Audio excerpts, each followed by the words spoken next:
Cyropaedia. By Xenophon. Introduction. A very few words may suffice by way of introduction to this translation of the Cyropaedia. Professor Jowett, whose Plato represents the high water mark of classical translation, has given us the following reminders. An English translation ought to be idiomatic and interesting, not only to the scholar, but also to the unlearned reader. It should read as an original work, and should also be the most faithful transcript which can be made of the language from which the translation is taken, consistently with the first requirement of all, that it be English. The excellence of a translation will consist, not merely in the faithful rendering of words, or in the composition of a sentence only, or yet of a single paragraph, but in the color and style of the whole work. These tests may be safely applied to the work of Mr. Dakins. An accomplished Greek scholar, for many years a careful and sympathetic student of Xenophon, and possessing a rare mastery of English idiom, he was unusually well equipped for the work of a translator. And his version will, as I venture to think, be found to satisfy those requirements of an effective translation which Professor Jowett laid down. It is faithful to the tone and spirit of the original, and it has the literary quality of a good piece of original English writing. For these and other reasons it should prove attractive and interesting reading for the average Englishman. Xenophon, it must be admitted, is not, like Plato, Thucydides, or Demosthenes, one of the greatest of Greek writers, but there are several considerations which should commend him to the general reader. He is more representative of the type of man whom the ordinary Englishman specially admires and respects, than any other of the Greek authors usually read. An Athenian of good social position, endowed with the gift of eloquence and of literary style, a pupil of Socrates, a distinguished soldier, an historian, an essayist, a sportsman, and a lover of the country, he represents a type of country gentleman greatly honored in English life, and this should ensure a favorable reception for one of his chief works admirably rendered into idiomatic English. And the substance of the Cyropaedia, which is in fact a political romance, describing the education of the ideal ruler, trained to rule as a benevolent despot over his admiring and willing subjects, should add a further element of enjoyment for the reader of this famous book in its English garb. Editor's note. In preparing this work for the press, I came upon some notes, made by Mr. Dakins on the margin of his Xenophon. These were evidently for his own private use, and are full of scholarly colloquialisms, impromptu words humorously invented for the need of the moment, and individual turns of phrase, such as the references to himself under his initials in small letters. HGD. Though plainly not intended for publication, the notes are so vivid and illuminating as they stand that I have shrunk from putting them into a more formal dress, believing that here, as in the best letters, the personal element is bound up with what is most fresh and living in the comment, most characteristic of the writer, and most delightful both to those who knew him and to those who will wish they had. I have, therefore, only altered a word here and there, and added a note or two of my own, always in square brackets, where it seemed necessary for the sake of clearness. Cyropaedia. The Education of Cyrus. Book 1. C.1. We have had occasion before now to reflect how often democracies have been overthrown by the desire for some other type of government, how often monarchies and oligarchies have been swept away by movements of the people, how often would-be despots have fallen in their turn, some at the outset by one stroke, while those who have maintained their rule for ever so brief a season are looked upon with wonder as marvels of sagacity and success. The same lesson, we had little doubt, was to be learnt from the family. The household might be great or small, even the master of few could hardly count on the obedience of his little flock. 2. And so, one idea leading to another, we came to shape our reflections thus. Drovers may certainly be called the rulers of their cattle and horse breeders the rulers of their studs.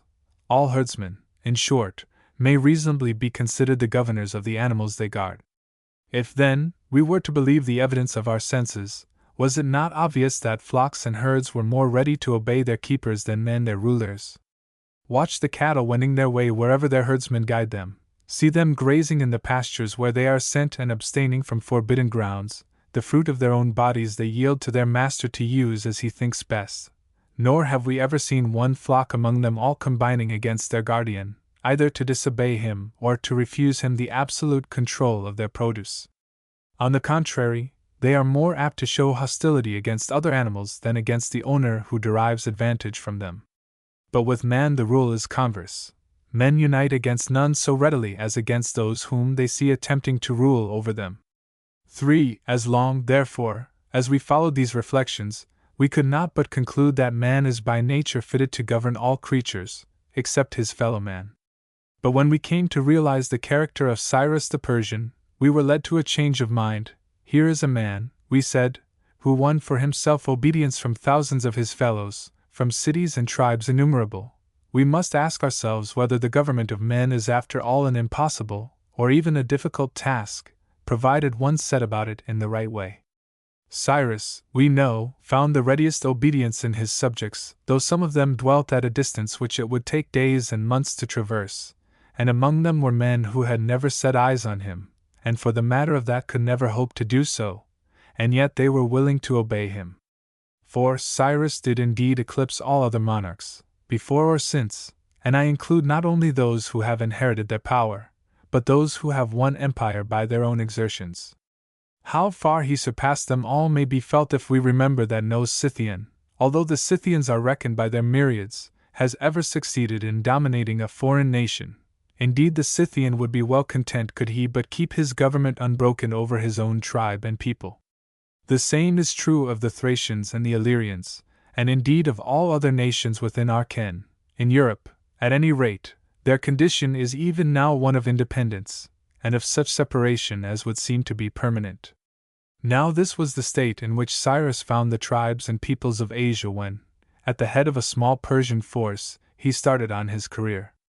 The Medes and the Hyrcanians accepted his leadership willingly, but it was through conquest that he won Syria, Assyria, Arabia, Cappadocia, the two Phrygias, Lydia, Caria, Phoenicia, and Babylonia.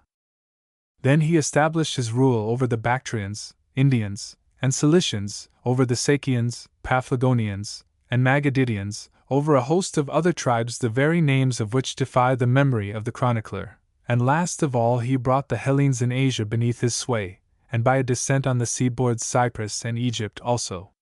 5. It is obvious that among this congeries of nations few, if any, could have spoken the same language as himself, or understood one another, but none the less Cyrus was able so to penetrate that vast extent of country by the sheer terror of his personality that the inhabitants were prostrate before him.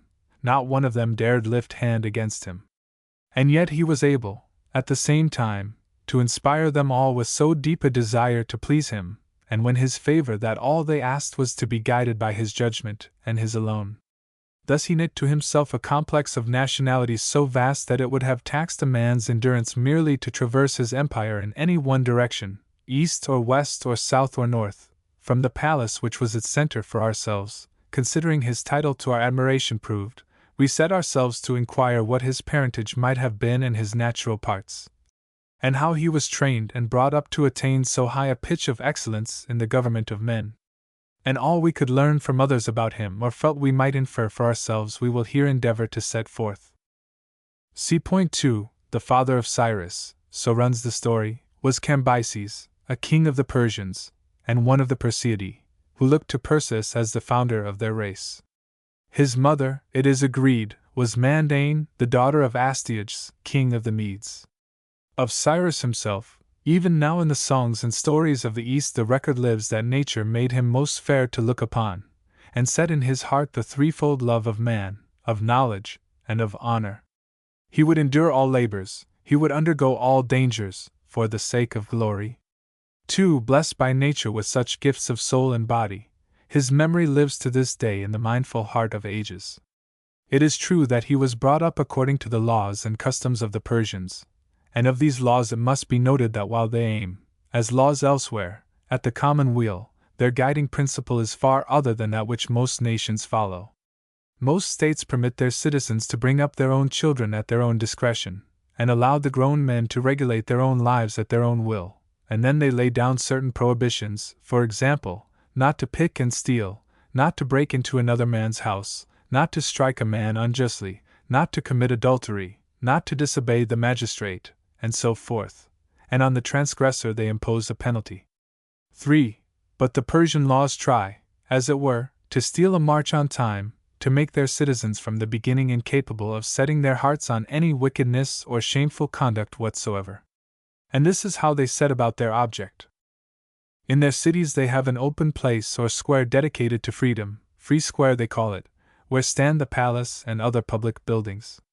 From this place all goods for sale are rigidly excluded, and all hawkers and hucksters with their yells and cries and vulgarities. They must go elsewhere, so that their clamor may not mingle with and mar the grace and orderliness of the educated classes. For this square, where the public buildings stand, is divided into 4 quarters which are assigned as follows: one for the boys, another for the youths, a third for the grown men, and the last for those who are past the age of military service. The law requires all the citizens to present themselves at certain times and seasons in their appointed places. The lads and the grown men must be there at daybreak. The elders may, as a rule, choose their own time, except on certain fixed days, when they too are expected to present themselves like the rest. Moreover, the young men are bound to sleep at night round the public buildings, with their arms at their side. Only the married men among them are exempt, and need not be on duty at night unless notice has been given, though even in their case frequent absence is thought unseemly. 5. Over each of these divisions are placed 12 governors, 12 being the number of the Persian tribes. The governors of the boys are chosen from the elders, and those are appointed who are thought best fitted to make the best of their lads. The governors of the youths are selected from the grown men, and on the same principle, and for the grown men themselves and their own governors. The choice falls on those who will, it is hoped, make them most prompt to carry out their appointed duties, and fulfill the commands imposed by the supreme authority. Finally, the elders themselves have presidents of their own, chosen to see that they too perform their duty to the full. 6. We will now describe the services demanded from the different classes, and thus it will appear how the Persians endeavor to improve their citizens. The boys go to school and give their time to learning justice and righteousness. They will tell you they come for that purpose, and the phrase is as natural with them as it is for us to speak of lads learning their letters. The masters spend the chief part of the day in deciding cases for their pupils, for in this boy world, as in the grown-up world without, occasions of indictment are never far to seek. There will be charges, we know, of picking and stealing, of violence, of fraud, of calumny, and so forth. The case is heard and the offender, if shown to be guilty, is punished. 7. Nor does he escape who is found to have accused one of his fellows unfairly. And there is one charge the judges do not hesitate to deal with, a charge which is the source of much hatred among grown men, but which they seldom press in the courts, the charge of ingratitude. The culprit convicted of refusing to repay a debt of kindness when it was fully in his power meets with severe chastisement. They reason that the ungrateful man is the most likely to forget his duty to the gods, to his parents, to his fatherland, and his friends. Shamelessness, they hold, treads close on the heels of ingratitude, and thus ingratitude is the ringleader and chief instigator to every kind of baseness. 8. Further, the boys are instructed in temperance and self-restraint, and they find the utmost help towards the attainment of this virtue in the self-respecting behavior of their elders, shown them day by day. Then they are taught to obey their rulers, and here again nothing is of greater value than the studied obedience to authority manifested by their elders everywhere. Continence in meat and drink is another branch of instruction, and they have no better aid in this than, first, the example of their elders, who never withdraw to satisfy their carnal cravings until those in authority dismiss them, and next, the rule that the boys must take their food, not with their mother but with their master, and not till the governor gives the sign. They bring from home the staple of their meal, dry bread with nasturtium for a relish, and to slake their thirst they bring a drinking cup, to dip in the running stream. In addition, they are taught to shoot with the bow and to fling the javelin. The lads follow their studies till the age of 16 or 17, and then they take their places as young men. 9. After that they spend their time as follows. For 10 years they are bound to sleep at night round the public buildings, as we said before, and this for 2 reasons, to guard the community and to practice self-restraint, because that season of life, the Persians conceive, stands most in need of care. During the day they present themselves before the governors for service to the state, and whenever necessary, they remain in a body round the public buildings. Moreover, When the king goes out to hunt, which he will do several times a month, he takes half the company with him, and each man must carry bow and arrows, a sheathed dagger or sagaris, slung beside the quiver, a light shield, and 2 javelins, one to hurl and the other to use, if need be, at close quarters. 10. The reason of this public sanction for the chase is not far to seek. The king leads just as he does in war, hunting in person at the head of the field, and making his men follow, because it is felt that the exercise itself is the best possible training for the needs of war. It accustoms a man to early rising, it hardens him to endure heat and cold, it teaches him to march and to run at the top of his speed. He must perforce learn to let fly arrow and javelin the moment the quarry is across his path. And above all, the edge of his spirit must needs be sharpened by encountering any of the mightier beasts. He must deal his stroke when the creature closes, and stand on guard when it makes its rush. Indeed, it would be hard to find a case in war that has not its parallel in the chase. 11. But to proceed, the young men set out with provisions that are ampler, naturally, than the boys' fare, but otherwise the same. During the chase itself they would not think of breaking their fast, but if a halt is called, to beat up the game, or for any hunter's reason, then they will make, as it were, a dinner of their breakfast, and hunting again on the morrow till dinner time, they will count the 2 days as one, because they have only eaten 1 day's food. This they do in order that, if the like necessity should arise in war, they may be found equal to it. As relish to their bread these young men have whatever they may kill in the chase, or failing that, nasturtium like the boys. And if one should ask how they can enjoy the meal with nasturtium for their only condiment, and water for their only drink, let him bethink himself how sweet barley bread and wheaten can taste to the hungry man and water to the thirsty. 12. As for the young men who are left at home, they spend their time in shooting and hurling the javelin, and practicing all they learn as boys, in one long trial of skill. Beside this, public games are open to them and prizes are offered, and the tribe which can claim the greatest number of lads distinguished for skill and courage and faithfulness is given the meed of praise from all the citizens, who honor, not only their present governor, but the teacher who trained them when they were boys. Moreover, these young men are also employed by the magistrates if garrison work needs to be done, or if malefactors are to be tracked or robbers run down, or indeed on any errand which calls for strength of limb and fleetness of foot. Such is the life of the youth. But when the 10 years are accomplished they are classed as grown men. 13. And from this time forth for 25 years they live as follows. First they present themselves, as in youth, before the magistrates for service to the state wherever there is need for strength and sound sense combined. If an expedition be on foot the men of this grade march out, not armed with the bow or the light shield any longer, but equipped with what are called the close combat arms, a breastplate up to the throat, a buckler on the left arm, just as the Persian warrior appears in pictures, and for the right hand a dagger or a sword. Lastly, it is from this grade that all the magistrates are appointed except the teachers for the boys. But when the 25 years are over and the men have reached the age of 50 years or more, then they take rank as elders, and the title is deserved. 14. These elders no longer go on military service beyond the frontier.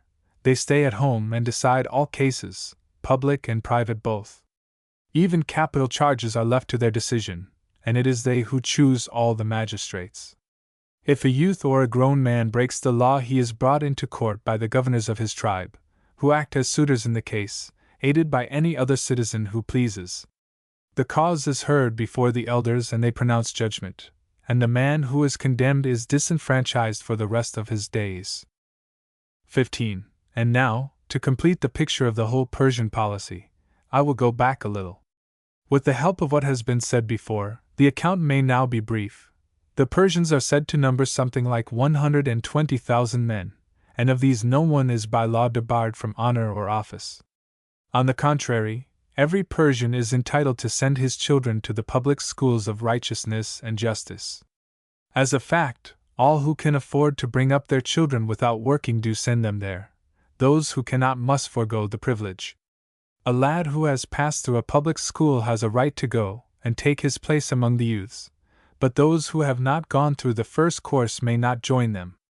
In the same way, the youths who have fulfilled the duties of their class are entitled eventually to rank with the men, and to share in office and honor, but they must first spend their full time among the youths. If not, they go no further. Finally, those who as grown men have lived without reproach may take their station at last among the elders. Thus these elders form a college, every member of which has passed through the full circle of noble learning, and this is that Persian polity and that Persian training which, in their belief, can win them the flower of excellence. 16. And even to this day signs are left bearing witness to that ancient temperance of theirs and the ancient discipline that preserved it.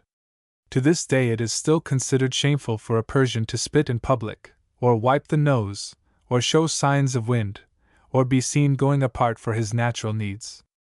And they could not keep to this standard unless they were accustomed to a temperate diet, and were trained to exercise and toil, so that the humors of the body were drawn off in other ways. Hitherto we have spoken of the Persians as a whole. We will now go back to our starting point, and recount the deeds of Cyrus from his childhood. See point 3. Until he was 12 years old or more, Cyrus was brought up in the manner we have described, and showed himself to be above all his fellows in his aptitude for learning and in the noble and manly performance of every duty. But about this time, Astyages sent for his daughter and her son, desiring greatly to see him because he had heard how noble and fair he was. So it fell out that Manaine came to Astyages, bringing her son Cyrus with her. 2. And as soon as they met, the boy, when he heard that Astyages was his mother's father, fell on his neck and kissed him without more ado, like the loving lad nature had made him, as though he had been brought up at his grandfather's side from the first, and the two of them had been playmates of old.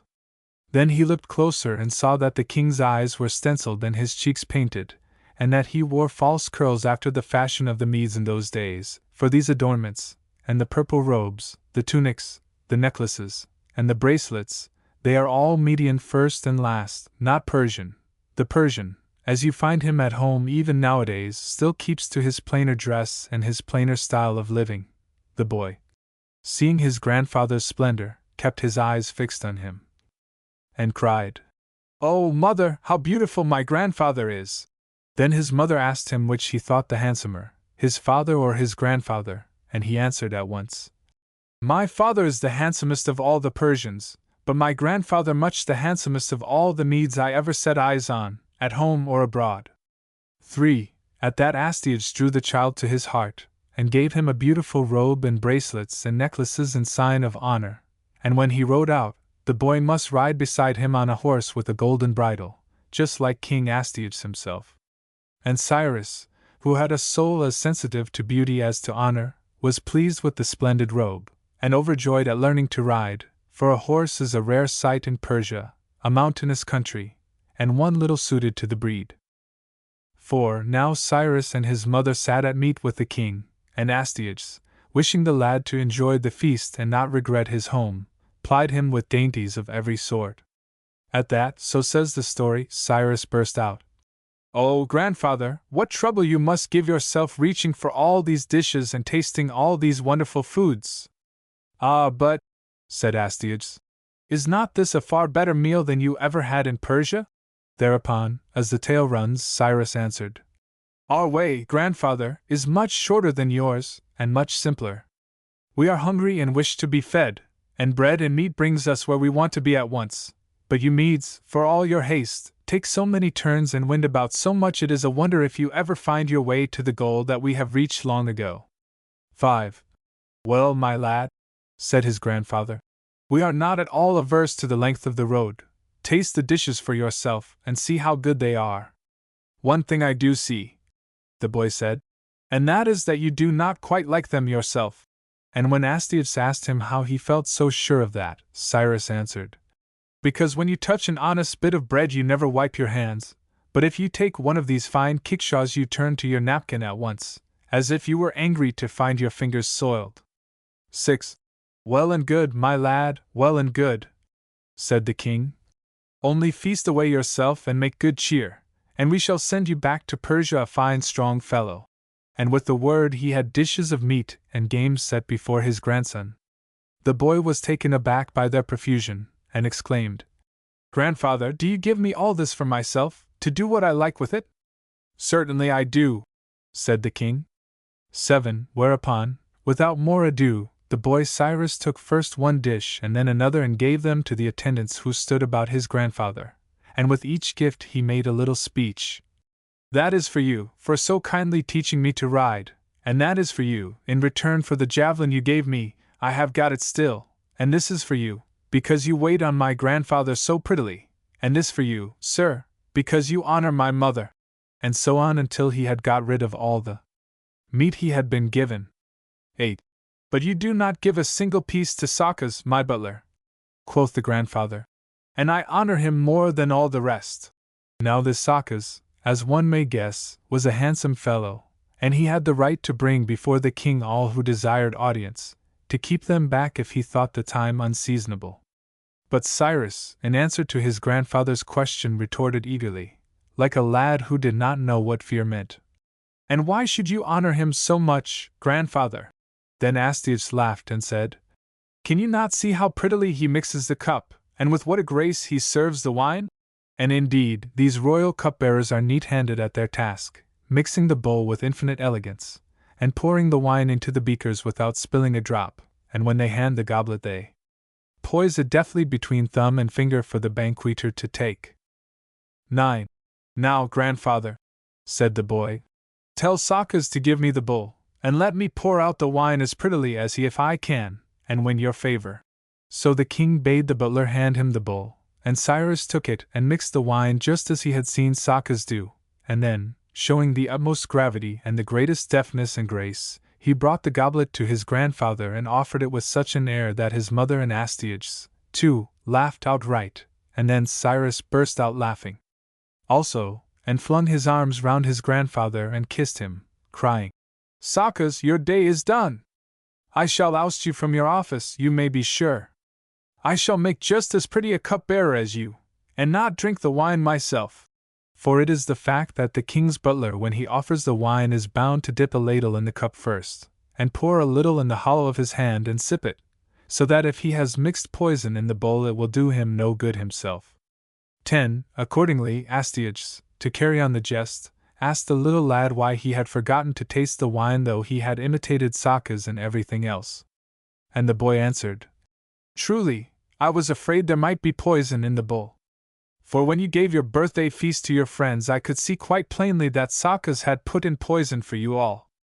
And how did you discover that, my boy? Asked the king.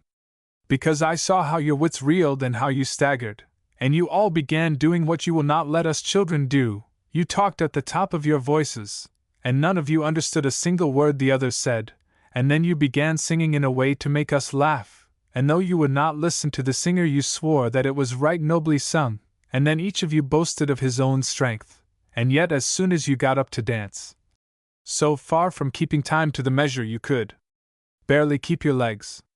And you seemed quite to have forgotten, grandfather, that you were king, and your subjects that you were their sovereign. Then at last I understood that you must be celebrating that free speech we hear of. At any rate, you were never silent for an instant. 11. Well, but boy, said Astyages, does your father never lose his head when he drinks? Certainly not, said the boy. What happens then? Asked the king. He quenches his thirst, answered Cyrus. And that is all. No harm follows. You see, he has no Sakas to mix his wine for him.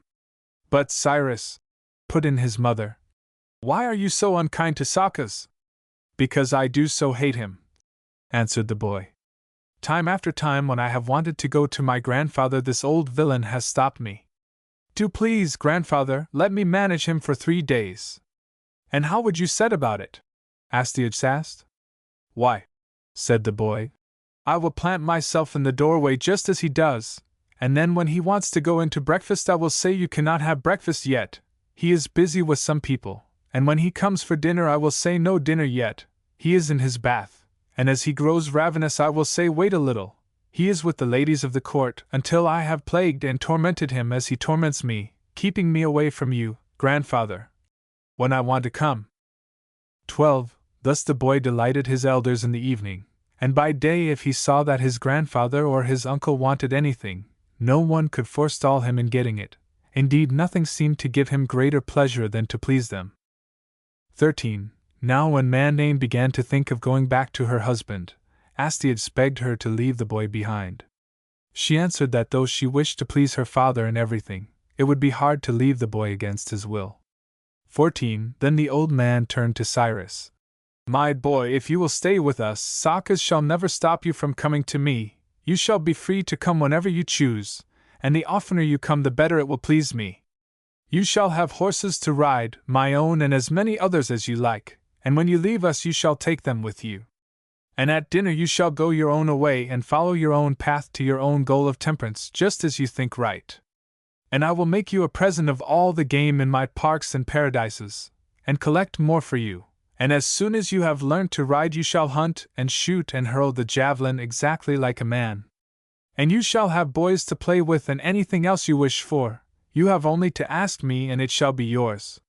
15. Then his mother questioned the boy and asked him whether he would rather stay with his grandfather in Media, or go back home with her, and he said at once that he would rather stay.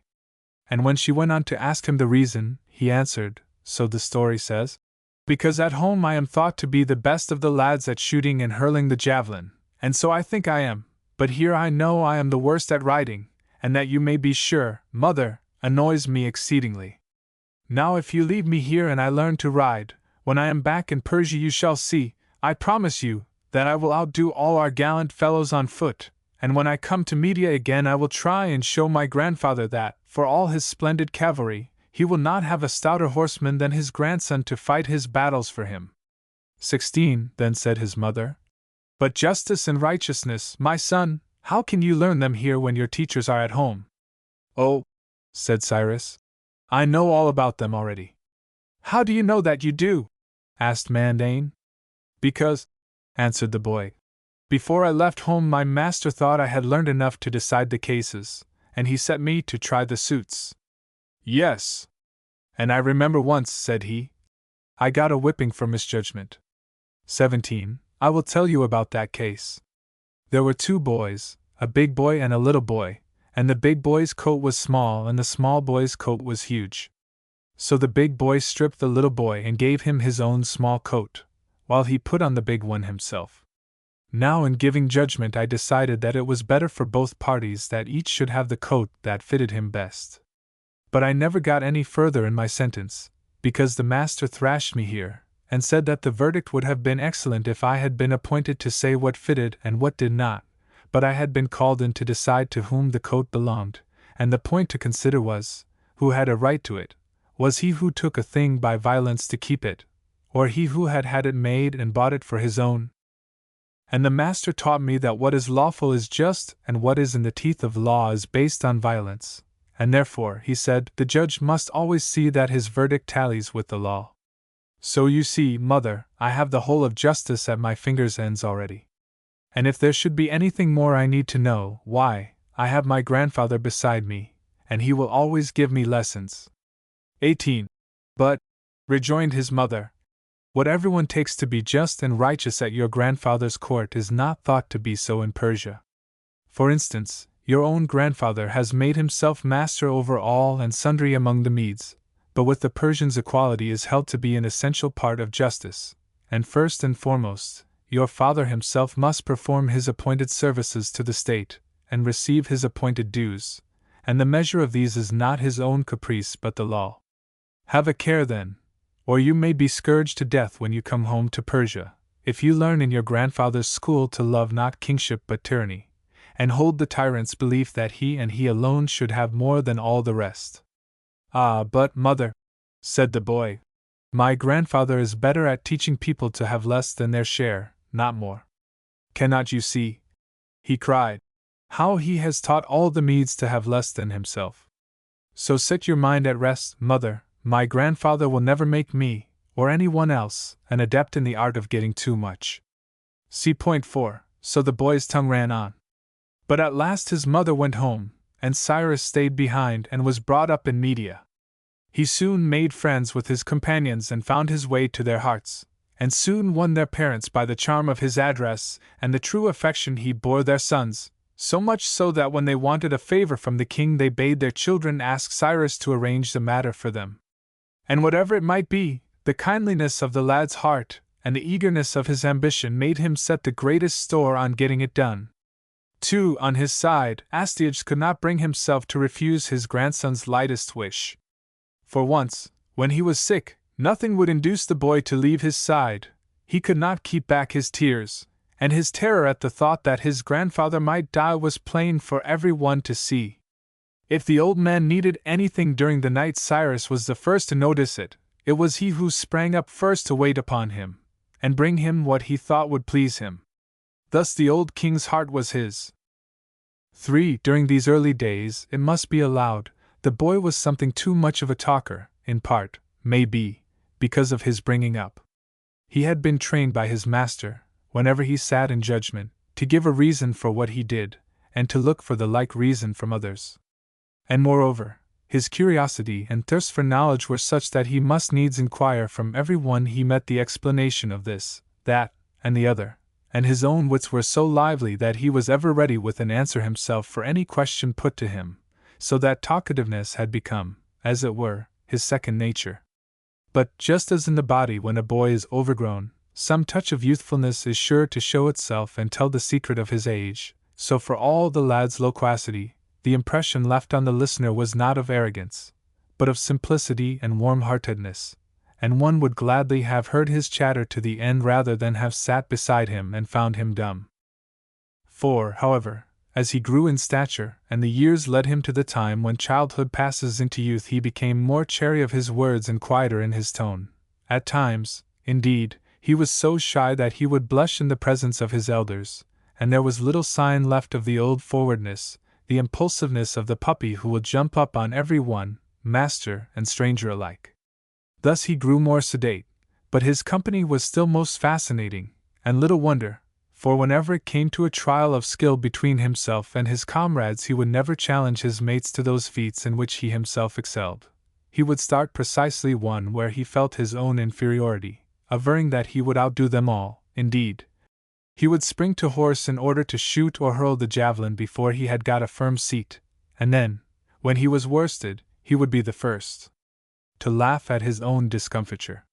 5. He had no desire to escape defeat by giving up the effort, but took glory in the resolution to do better another time, and thus he soon found himself as good a horseman as his peers, and presently, such was his ardor, he surpassed them all, and at last the thinning of the game in the king's preserves began to show what he could do. What with the chasing and the shooting and the spearing, the stock of animals ran so low that Astyages was hard put to it to collect enough for him. Then Cyrus, seeing that his grandfather for all his goodwill could never furnish him with enough, came to him one day and said, "Grandfather, why should you take so much trouble in finding game for me? If only you would let me go out to hunt with my uncle, I could fancy every beast we came across had been reared for my particular delight." 6. But however anxious the lad might be to go out to the chase, he had somehow lost the old childish art of winning what he wanted by coaxing, and he hesitated a long time before approaching the king again. If in the old days he had quarreled with Sakas for not letting him in, now he began to play the part of Sakas against himself, and could not summon courage to intrude until he thought the right moment had come. Indeed, he implored the real Sakas to let him know when he might venture. So that the old butler's heart was won, and he, like the rest of the world, was completely in love with the young prince. 7. At last, when Astyages saw that the lad's heart was really set on hunting in the open country, he gave him leave to go out with his uncle, taking care at the same time to send an escort of mounted veterans at his heels, whose business it was to keep watch and ward over him in any dangerous place or against any savage beast. Cyrus plied his retinue with questions about the creatures they came across, which must he avoid and which might he hunt. They told him he must be on his guard against bears and wild boars and lions and leopards. Many a man had found himself at too close quarters with these dangerous creatures, and been torn to pieces. But antelopes, they said, and deer and mountain sheep and wild asses were harmless enough. And the huntsman, they added, ought to be as careful about dangerous places as about the beasts themselves. Many a time horse and rider had gone headlong down a precipice to death. 8. The lad seemed to take all their lessons to heart at the time, but then he saw a stag leap up, and forgot all the wise cautions he had heard, giving chase forthwith, noticing nothing except the beast ahead of him. His horse, in its furious plunge forward, slipped, and came down on its knees, all but throwing the rider over its head. As luck would have it, the boy managed to keep his seat, and the horse recovered its footing. When they reached the flat bottom, Cyrus let fly his javelin, and the stag fell dead, a beautiful big creature. The lad was still radiant with delight when up rode the guard and took him severely to task. Could he not see the danger he had run? They would certainly tell his grandfather that they would. Cyrus, who had dismounted, stood quite still and listened ruefully, hanging his head while they rated him. But in the middle of it all he heard the view-halloo again. He sprang to his horse as though frenzied. A wild boar was charging down on them, and he charged to meet it, and drawing his bow with the surest aim possible, struck the beast in the forehead, and laid him low. 9.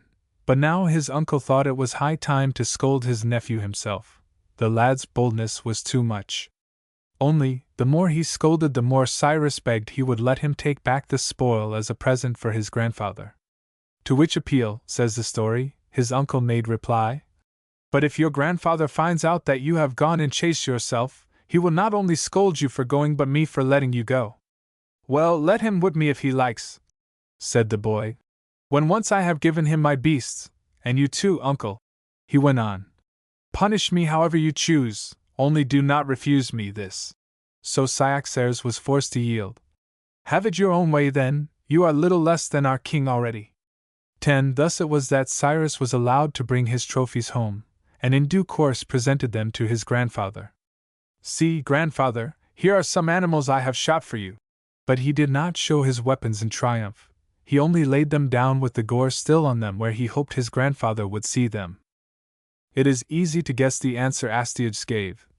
"I must needs accept with pleasure every gift you bring me, only I want none of them at the risk of your own life." And Cyrus said, "If you really do not want them yourself, grandfather, will you give them to me? And I will divide them among the lads." "With all my heart," said the old man. "Take them or anything else you like, bestow them where you will, and welcome." 11. So Cyrus carried off the spoil, and divided it with his comrades, saying all the while, "What foolery it was, when we used to hunt in the park! It was no better than hunting creatures tied by a string. First of all, it was such a little bit of a place, and then what scarecrows the poor beasts were, one halt, and another maimed. But those real animals on the mountains and the plains, what splendid beasts, so gigantic, so sleek and glossy! Why, the stags leapt up against the sky as though they had wings, and the wild boars came rushing to close quarters like warriors in battle. And thanks to their breadth and bulk one could not help hitting them. Why, even as they lie dead there," cried he, "they look finer than those poor walled-up creatures when alive. But you," he added, "could not your fathers let you go out to hunt too?" "Gladly enough," answered they, "if only the king gave the order." 12. "Well," said Cyrus, "who will speak to Astyages for us?" "Why," answered they, "who so fit to persuade him as yourself?" "No, by all that's holy, not I!" cried Cyrus. "I cannot think what has come over me. I cannot speak to my grandfather any more. I cannot look him straight in the face. If this fit grows on me, I am afraid I shall become no better than an idiot. And yet, when I was a little boy, they tell me, I was sharp enough at talking." To which the other lads retorted, "Well, it is a bad business altogether, and if you cannot bestir yourself for your friends, if you can do nothing for us in our need, we must turn elsewhere." 13. When Cyrus heard that he was stung to the quick, he went away in silence, and urged himself to put on a bold face, and so went in to his grandfather, not, however, without planning first how he could best spring in the matter. Accordingly he began thus.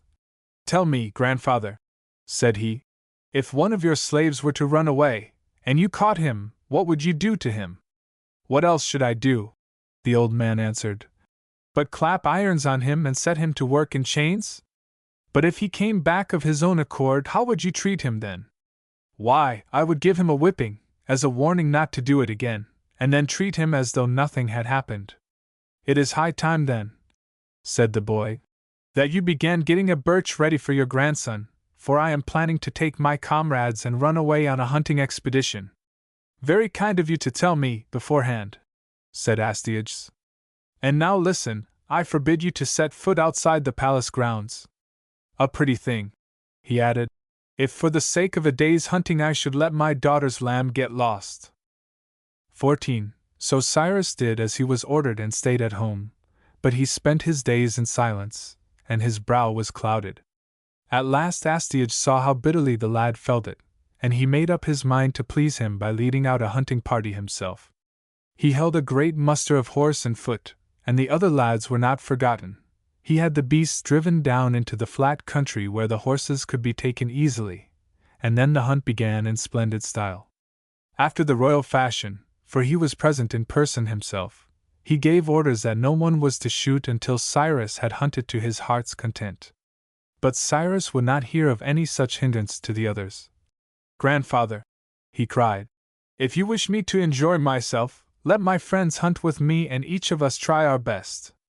15. Thereupon Astyages let them all go, while he stood still and watched the sight, and saw how they raced to attack the quarry and how their ambition burned within them as they followed up the chase and let fly their javelins.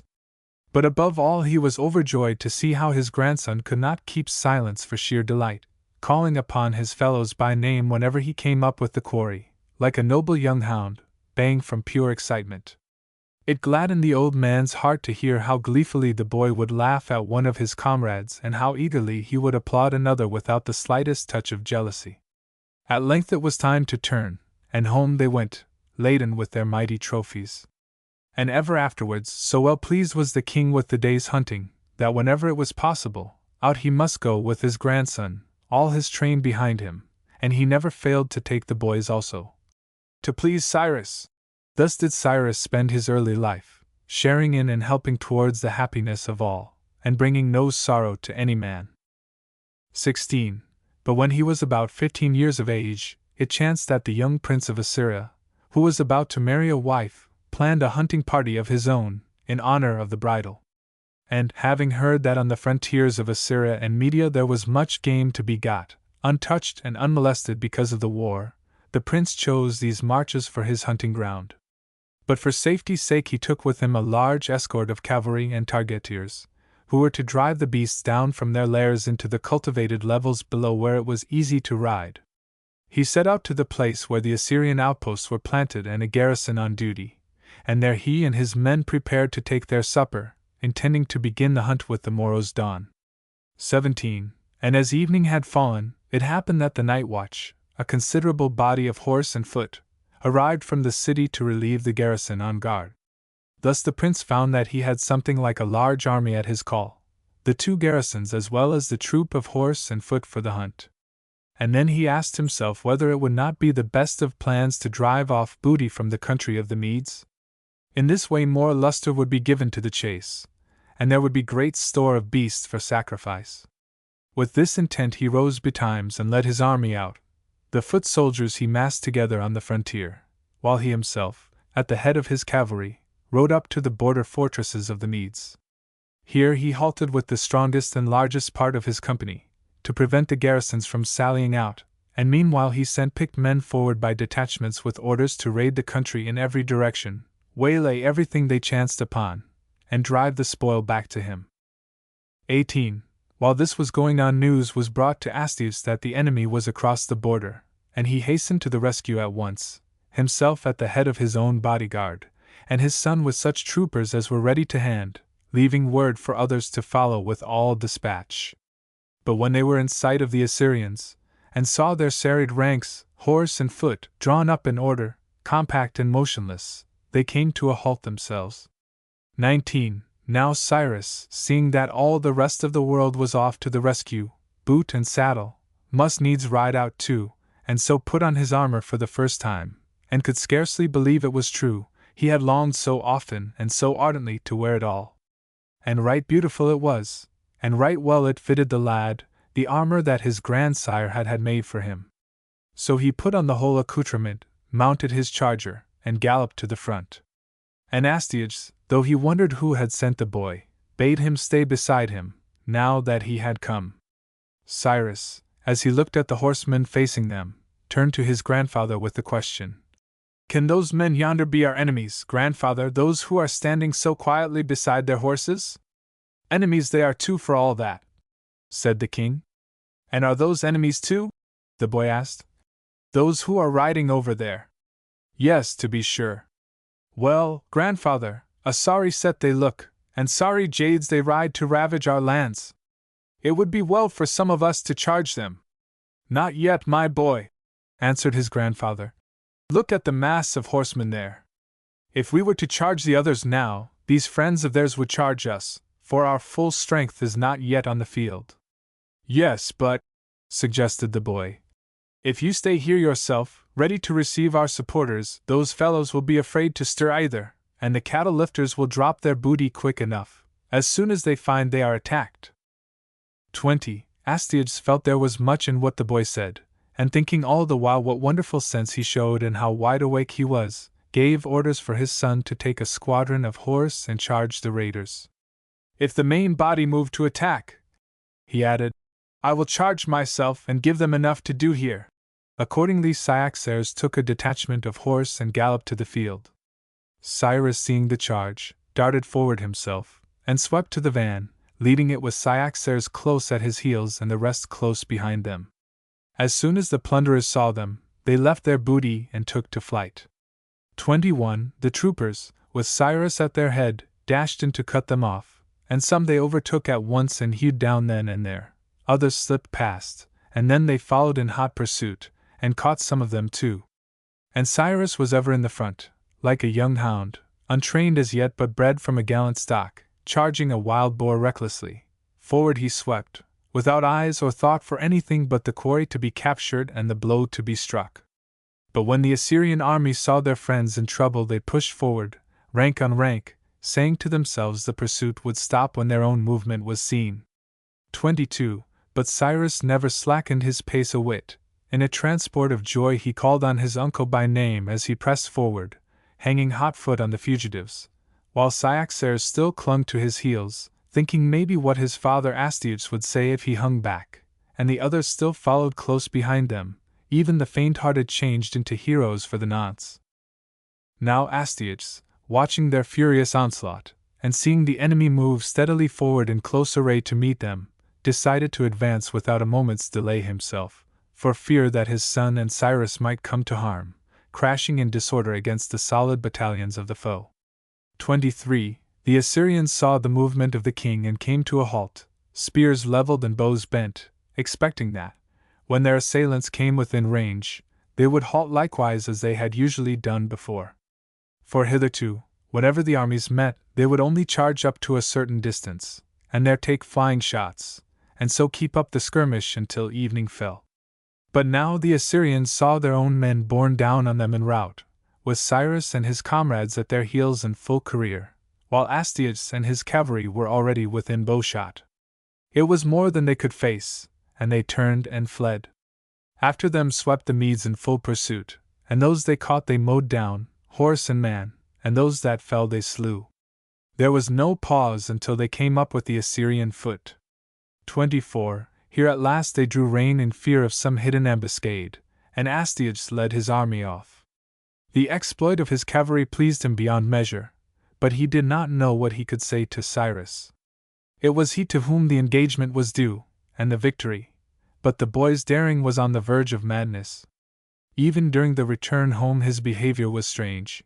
He could not forbear riding round alone to look into the faces of the slain, and those whose duty it was could hardly drag him away to lead him to Astyages.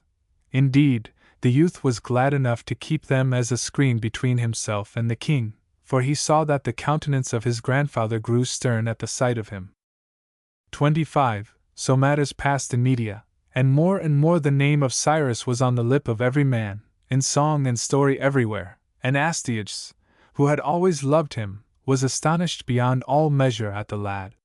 Meanwhile his father, Cambyses, rejoiced to hear such tidings of his son, but when he heard that he was already acting like a man of years, he thought it full time to call him home again that he might complete his training in the discipline of his fatherland. The story tells how Cyrus answered the summons, saying he would rather return home at once so that his father might not be vexed or his country blame him. And Astyages, too, thought it his plain duty to send the boy back, but he must needs give him horses to take with him, as many as he would care to choose, and other gifts beside, not only for the love he bore him but for the high hopes he had that the boy would one day prove a man of mark, a blessing to his friends, and a terror to his foes. And when the time came for Cyrus to go, the whole world poured out to speed him on his journey, little children and lads of his own age, and grown men and greybeards on their steeds, and Astyages the king. And, so says the chronicle, the eyes of none were dry when they turned home again. 26. Cyrus himself, they tell us, rode away in tears. He heaped gifts on all his comrades, sharing with them what Astyages had given to himself, and at last he took off the splendid Median cloak he wore and gave it to one of them, to tell him, plainer than words could say, how his heart clung to him above the rest. And his friends, they say, took the gifts he gave them, but they brought them all back to Astyages, who sent them to Cyrus again. But once more Cyrus sent them back to Media with this prayer to his grandfather: "If you would have me hold my head up when I come back to you again, let my friends keep the gifts I gave them." And Astyages did as the boy asked. 27. And here, if a tale of boyish love is not out of place, we might tell how, when Cyrus was just about to depart, and the last goodbyes were being said, each of his kinsmen in the Persian fashion, and to this day the custom holds in Persia, kissed him on the lips as they bade him Godspeed.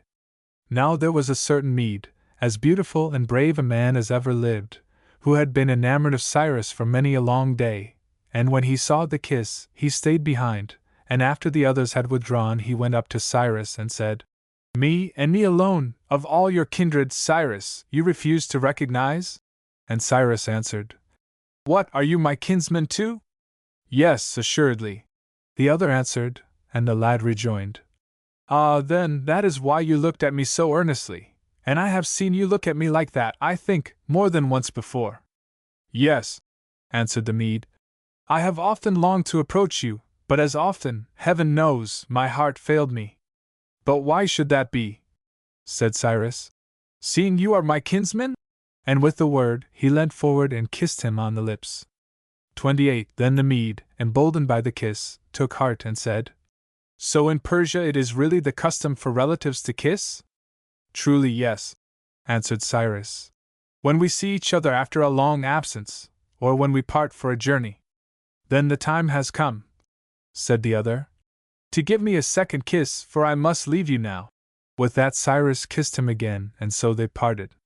But the travelers were not far on their way when suddenly the Mede came galloping after them, his charger covered with foam. Cyrus caught sight of him. "You have forgotten something? There is something else you wanted to say?" "No," said the Mede. "It is only such a long, long while since we met." "Such a little while you mean, my kinsman," answered Cyrus. "A little while," repeated the other. "How can you say that? Cannot you understand that the time it takes to wink is a whole eternity if it severs me from the beauty of your face?" Then Cyrus burst out laughing in spite of his own tears, and bade the unfortunate man take heart of grace and be gone. "I shall soon be back with you again, and then you can stare at me to your heart's content, and never wink at all." See point 5. Thus Cyrus left his grandfather's court and came home to Persia, and there, so it is said, he spent 1 year more as a boy among boys. At first the lads were disposed to laugh at him, thinking he must have learnt luxurious ways in Media, but when they saw that he could take the simple Persian food as happily as themselves, and how, whenever they made good cheer at a festival, far from asking for any more himself he was ready to give his own share of the dainties away, when they saw and felt in this and in other things his inborn nobleness and superiority to themselves, then the tide turned and once more they were at his feet. And when this part of his training was over, and the time was come for him to join the younger men, it was the same tale once more. Once more he outdid all his fellows, alike in the fulfillment of his duty, in the endurance of hardship, in the reverence he showed to age, and the obedience he paid to authority. 2. Now in the fullness of time Astyages died in Media, and Cyaxares his son, the brother of Cyrus' mother, took the kingdom in his stead. By this time the king of Assyria had subdued all the tribes of Syria, subjugated the king of Arabia, brought the Hyrcanians under his rule, and was holding the Bactrians in siege. Therefore he came to think that, if he could but weaken the power of the Medes, it would be easy for him to extend his empire over all the nations round him, since the Medes were, without doubt, the strongest of them all. 3. Accordingly he sent his messengers to every part of his dominions, to Croesus, king of Lydia, to the king of Cappadocia, to both the Phrygians, to the Paphlagonians and the Indians, to the Carians and the Cilicians. And he bade them spread slanders abroad against the Persians and the Medes, and say moreover that these were great and mighty kingdoms which had come together and made alliance by marriage with one another, and unless a man should be beforehand with them and bring down their power, it could not be but that they would fall on each of their neighbors in turn and subdue them one by one. So the nations listened to the messengers and made alliance with the king of Assyria. Some were persuaded by what he said, and others were won over by gifts and gold, for the riches of the Assyrian were great. 4. Now Cyaxares, the son of Astyages, was aware of these plots and preparations, and he made ready on his side, so far as in him lay, sending word to the Persian state and to Cambyses the king, who had his sister to wife. And he sent to Cyrus also, begging him to come with all speed at the head of any force that might be furnished, if so be the council of Persia would give him men at arms. For by this time Cyrus had accomplished his 10 years among the youths and was now enrolled with the grown men. 5. He was right willing to go, and the council of elders appointed him to command the force for Media.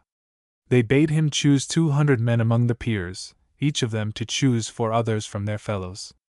Thus was formed a body of 1,000 peers, and each of the 1,000 had orders to raise 30 men from the commons, 10 targeteers, 10 slingers, and 10 archers, and thus 3 regiments were levied, 10,000 archers, 10,000 slingers, and 10,000 targeteers over and above the 1,000 peers. The whole force was to be put under the command of Cyrus. 6. As soon as he was appointed, his first act had been to offer sacrifice, and when the omens were favorable he had chosen his 200 peers, and each of them had chosen their 4 comrades. Then he called the whole body together, and for the first time spoke to them as follows. 7. My friends, I have chosen you for this work, but this is not the first time that I have formed my opinion of your worth. From my boyhood I have watched your zeal for all that our country holds to be honorable, and your abhorrence for all that she counts base. And I wish to tell you plainly why I accepted this office myself, and why I ask your help. 8. I have long felt sure that our forefathers were in their time as good men as we. For their lives were one long effort towards the self-same deeds of valor as are held in honor now, and still, for all their worth, I failed to see what good they gained either for the state or for themselves. 9. Yet I cannot bring myself to believe that there is a single virtue practiced among mankind merely in order that the brave and good should fare no better than the base ones of the earth. Men do not forego the pleasures of the moment to say goodbye to all joy forevermore. No, this self-control is a training, so that we may reap the fruits of a larger joy in the time to come. A man will toil day and night to make himself an orator, yet oratory is not the one aim of his existence. His hope is to influence man by his eloquence, and thus achieve some noble end. So too with us, and those like us, who are drilled in the arts of war. We do not give our labors in order to fight forever, endlessly and hopelessly. We hope that we too one day, when we have proved our mettle, may win and wear for ourselves and for our city the threefold ornament of wealth, of happiness, of honor. 10. And if there should be some who have worked hard all their lives and suddenly old age, they find, has stolen on them unawares, and taken away their powers before they have gathered in the fruit of all their toil, such men seem to me like those who desire to be thrifty husbandmen, and who sow well and plant wisely, but when the time of harvest comes let the fruit drop back ungarnered into the soil whence it sprang. Or as if an athlete should train himself and reach the heights where victory may be won and at the last forbear to enter the lists, such an one, I take it, would but meet his deserts if all men cried out upon him for a fool. 11. Let not such be our fate, my friends. Our own hearts bear us witness that we, too, from our boyhood up, have been trained in the school of beauty and nobleness and honor, and now let us go forward to meet our foes. They, I know right well, when matched with us, will prove but novices in war. He is no true warrior, though he be skilled with the javelin and the bow and ride on horseback with the best, who, when the call for endurance comes, is found to fail. Toil finds him but a novice. Nor are they warriors who, when they should wake and watch, give way to slumber. Sleep finds them novices. Even endurance will not avail, if a man has not learned to deal as a man should by friends and foes. Such an one is unschooled in the highest part of his calling. 12. But with you it is not so. To you the night will be as the day. Toil, your school has taught you, is the guide to happiness. Hunger has been your daily condiment, and water you take to quench your thirst as the lion laps the stream. And you have that within your hearts, which is the rarest of all treasures and the most akin to war. Of all sweet sounds the sweetest sound for you is the voice of fame. You are fair honor suitors, and you must needs win your title to her favor. Therefore you undergo toil and danger gladly. 13. Now if I said all this of you, and my heart were not in my words, I should but cheat myself. For in so far as you should fail to fulfill my hopes of you, it is on me that the shame would fall. But I have faith in you, bred of experience. I trust in your goodwill towards me, and in our enemy's lack of wit. You will not belie my hopes. Let us go forth with a light heart. We have no ill fame to fear. None can say we covet another man's goods unlawfully. Our enemy strikes the first blow in an unrighteous cause, and our friends call us to protect them. What is more lawful than self-defense? What is nobler than to succor those we love? 14. And you have another ground of confidence. In opening this campaign I have not been forgetful of the gods. You have gone in and out with me, and you know how in all things, great and small, I strive to win their blessing. And now, he added, what need of further words? I will leave you now to choose your own men, and when all is ready you will march into Media at their head. Meanwhile I will return to my father and start before you, so that I may learn what I can about the enemy as soon as may be, and thus make all needful preparations, so that by God's help we may win glory on the field. See point 6. Such were his orders, and they set about them at once. But Cyrus himself went home and prayed to the gods of his father's house, to Hestia and Zeus, and to all who had watched over his race. And when he had done so, he set out for the war, and his father went with him on the road. They were no sooner clear of the city, so says the story, than they met with favorable omens of thunder and lightning, and after that they went forward without further divination, for they felt that no man could mistake the signs from the ruler of the gods. 2. And as they went on their way, Cyrus' father said to him, My son, the gods are gracious to us, and look with favor on your journey. They have shown it in the sacrifices, and by their signs from heaven. You do not need another man to tell you so, for I was careful to have you taught this art, so that you might understand the counsels of the gods yourself and have no need of an interpreter, seeing with your own eyes and hearing with your own ears and taking the heavenly meaning for yourself. Thus you need not be at the mercy of any soothsayers who might have a mind to deceive you, speaking contrary to the omens vouchsafed from heaven, nor yet, should you chance to be without a seer, drift in perplexity, and know not how to profit by the heavenly signs, you yourself through your own learning can understand the warnings of the gods and follow them. 3. Yes, father, answered Cyrus. So far as in me lies, I bear your words in mind, and pray to the gods continually that they may show us favor and vouchsafe to counsel us. I remember, he went on, how once I heard you say that, as with men, so with the gods, it was but natural if the prayer of him should prevail who did not turn to flatter them only in time of need, but was mindful of them above all in the heyday of his happiness. It was thus indeed, you said, that we ought to deal with our earthly friends. 4. True, my son, said his father, and because of all my teaching, you can now approach the gods in prayer with a lighter heart and a more confident hope that they will grant you what you ask, because your conscience bears you witness that you have never forgotten them. Even so, said Cyrus, and in truth I feel towards them as though they were my friends. 5. And do you remember, asked his father, certain other conclusions on which we were agreed? How we felt there were certain things that the gods had permitted us to attain through learning and study and training? The accomplishment of these is the reward of effort, not of idleness. In these it is only when we have done all that it is our duty to do that we are justified in asking for blessings from the gods. 6. I remember very well, said Cyrus, that you used to talk to me in that way, and indeed I could not but agree with the arguments you gave.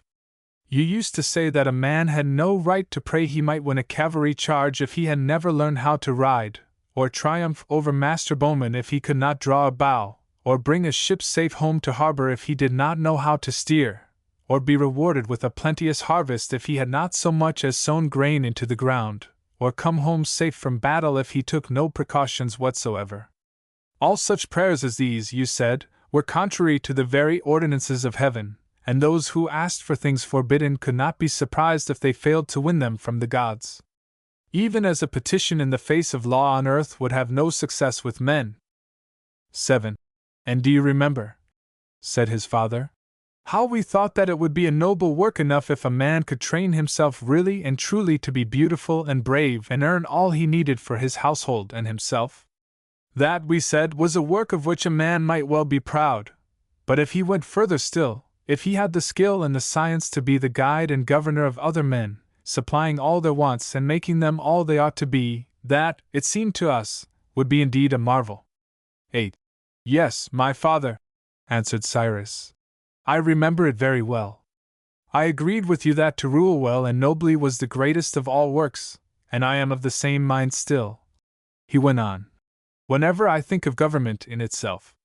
But when I look on the world at large, when I see of what poor stuff those men are made who contrive to uphold their rule and what sort of antagonists we are likely to find in them, then I can only feel how disgraceful it would be to cringe before them and not to face them myself and try conclusions with them on the field. All of them, I perceive, he added, beginning with our own friends here, hold to it that the ruler should only differ from his subjects by the splendor of his banquets, the wealth of gold in his coffers, the length and depth of his slumbers, and his freedom from trouble and pain. But my views are different. I hold that the ruler should be marked out from other men, not by taking life easily, but by his forethought and his wisdom and his eagerness for work. 9.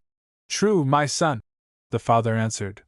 But you know the struggle must in part be waged not against flesh and blood but against circumstances, and these may not be overcome so easily. You know, I take it, that if supplies were not forthcoming, farewell to this government of yours. Yes, Cyrus answered. And that is why Cyaxares is undertaking to provide for all of us who join him, whatever our numbers are. So, said the father, and you really mean, my son, that you are relying only on these supplies of Cyaxares for this campaign of yours? Yes, answered Cyrus.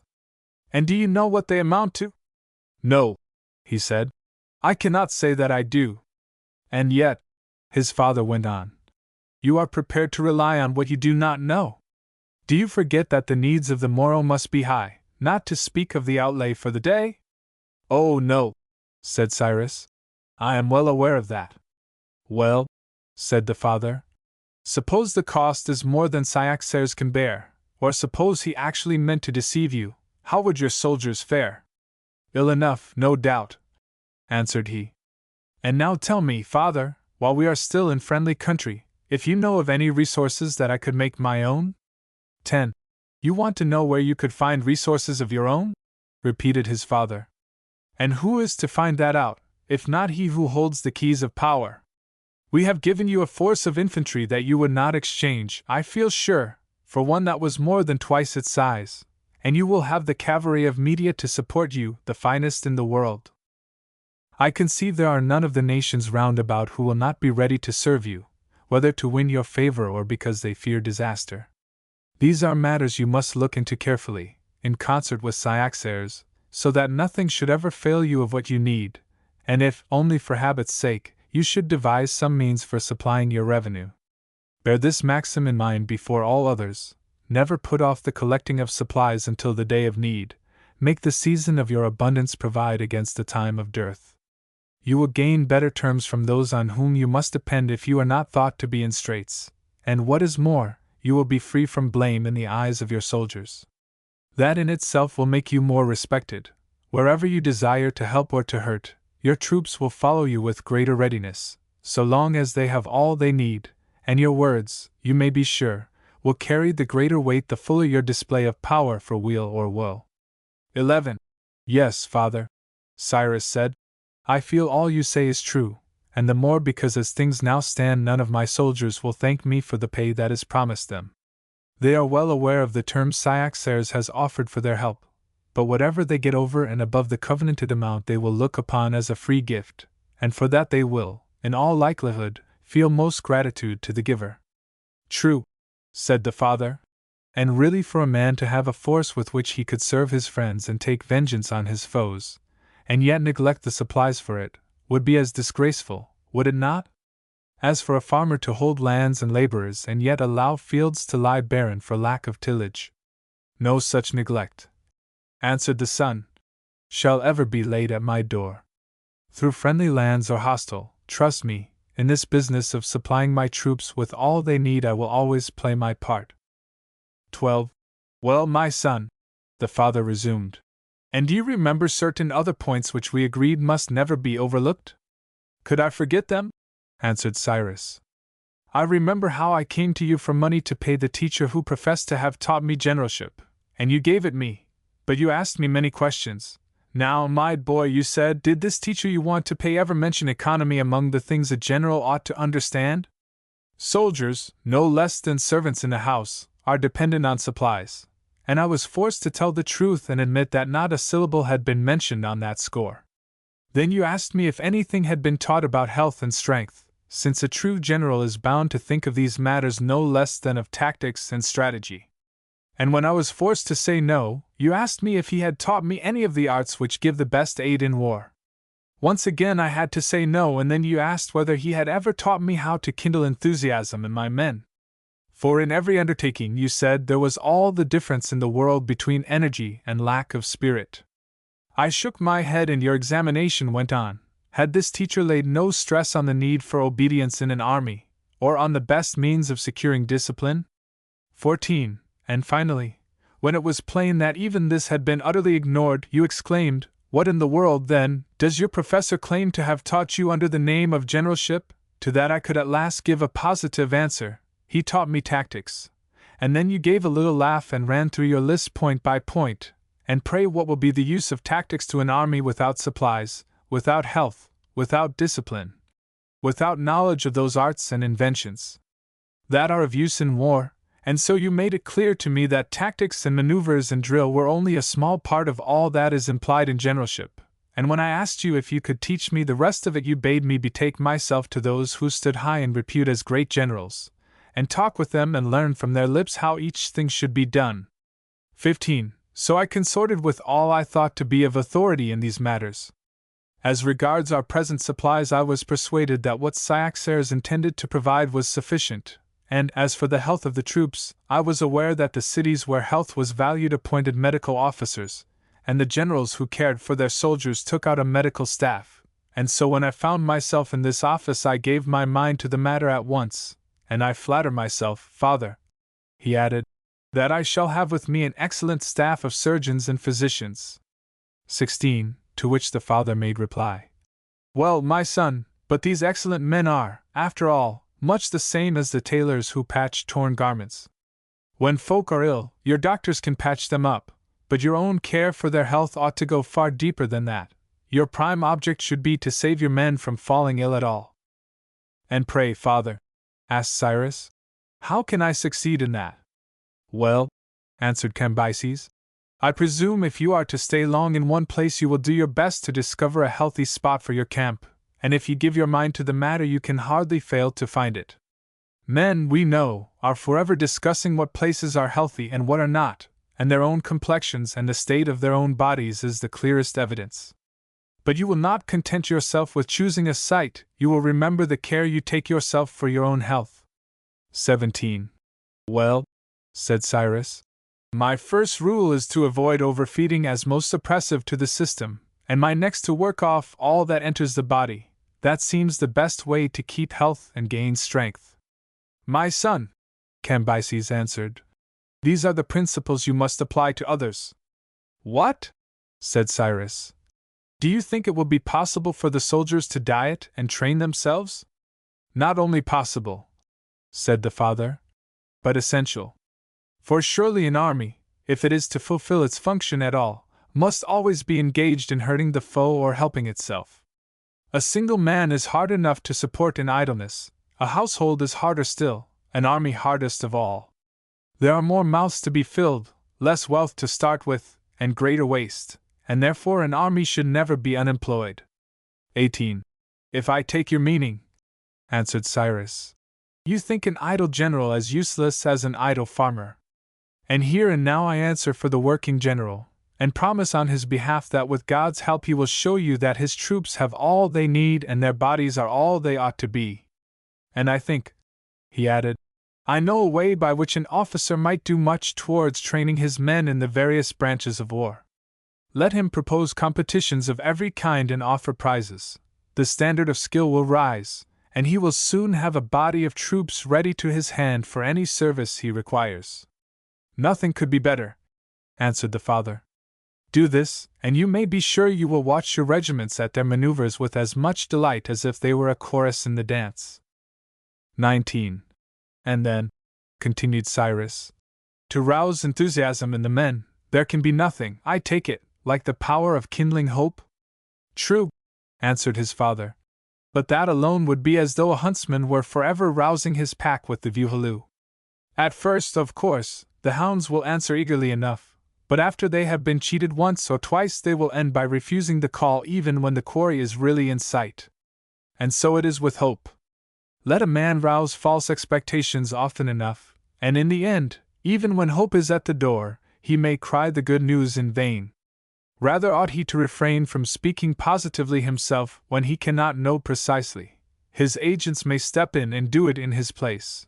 But he should reserve his own appeal for the supreme crises of supreme danger, and not dissipate his credit. By heaven, a most admirable suggestion, cried Cyrus, and one much more to my mind. 20. As for enforcing obedience, I hope I have had some training in that already. You began my education yourself when I was a child by teaching me to obey you, and then you handed me over to masters who did as you had done, and afterwards, when we were lads, my fellows and myself, there was nothing on which the governors laid more stress. Our laws themselves, I think, enforce this double lesson, rule thou and be thou ruled, and when I come to study the secret of it all, I seem to see that the real incentive to obedience lies in the praise and honor that it wins against the discredit and the chastisement which fall on the disobedient. 21. That, my son, said the father, is the road to the obedience of compulsion. But there is a shorter way to a nobler goal, the obedience of the will. When the interests of mankind are at stake, they will obey with joy the man whom they believe to be wiser than themselves. You may prove this on all sides. You may see how the sick man will beg the doctor to tell him what he ought to do, how a whole ship's company will listen to the pilot, how travelers will cling to the one who knows the way better, as they believe, than they do themselves. But if men think that obedience will lead them to disaster, then nothing, either penalties, nor persuasion, nor gifts, will avail to rouse them. For no man accepts a bribe to his own destruction. 22. You would have me understand, said Cyrus, that the best way to secure obedience is to be thought wiser than those we rule? Yes, said Cambyses, that is my belief. And what is the quickest way, asked Cyrus, to win that reputation? None quicker, my lad, than this. Wherever you wish to seem wise, be wise. Examine as many cases as you like, and you will find that what I say is true. If you wish to be thought a good farmer, a good horseman, a good physician, a good flute player, or anything else whatever, without really being so, just imagine what a world of devices you would need to invent, merely to keep up the outward show. And suppose you did get a following to praise you and cry you up, suppose you did burden yourself with all kinds of paraphernalia for your profession, what would come of it all? You succeed at first in a very pretty piece of deception, and then by and by the test comes, and the impostor stands revealed. 23. But, said Cyrus, how can a man really and truly attain to the wisdom that will serve his turn?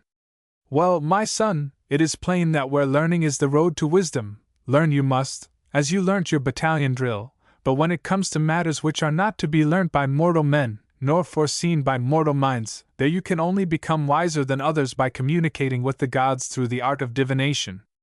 But always, wherever you know that a thing ought to be done, see that it is done, and done with care, for care, not carelessness, is the mark of the wise man. 24. And now, said Cyrus, to win the affection of those we rule, and there is nothing, I take it, of greater importance, surely the path to follow lies open to all who desire the love of their friends. We must, show that we do them good. Yes, my child, but to do good really at all seasons to those we wish to help is not always possible.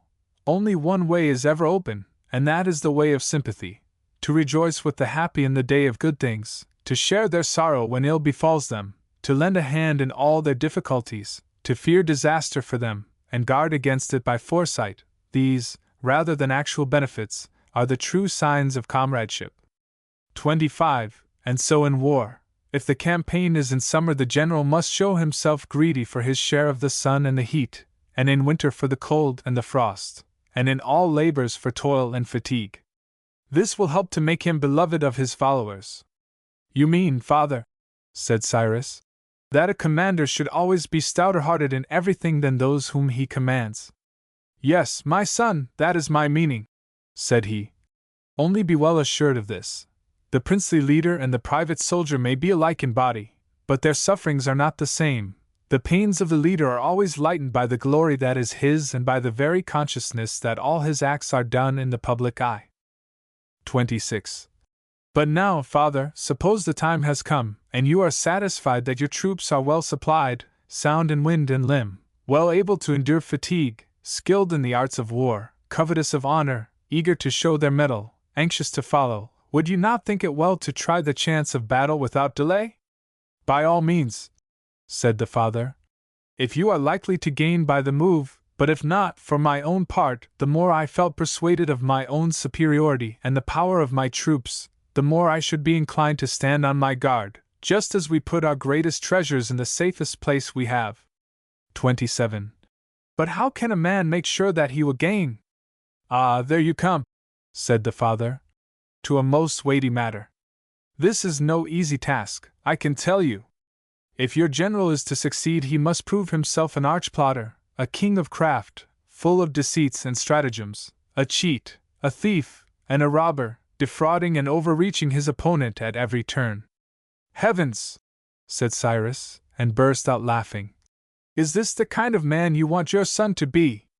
I want him to be, said the father, as just and upright and law-abiding as any man who ever lived. 28. But how comes it, said his son, that the lessons you taught us in boyhood and youth were exactly opposed to what you teach me now? Ah, said the father, those lessons were for friends and fellow citizens, and for them they still hold good, but for your enemies, do you not remember that you were also taught to do much harm? No, father, he answered, I should say certainly not. Then why were you taught to shoot? Or to hurl the javelin?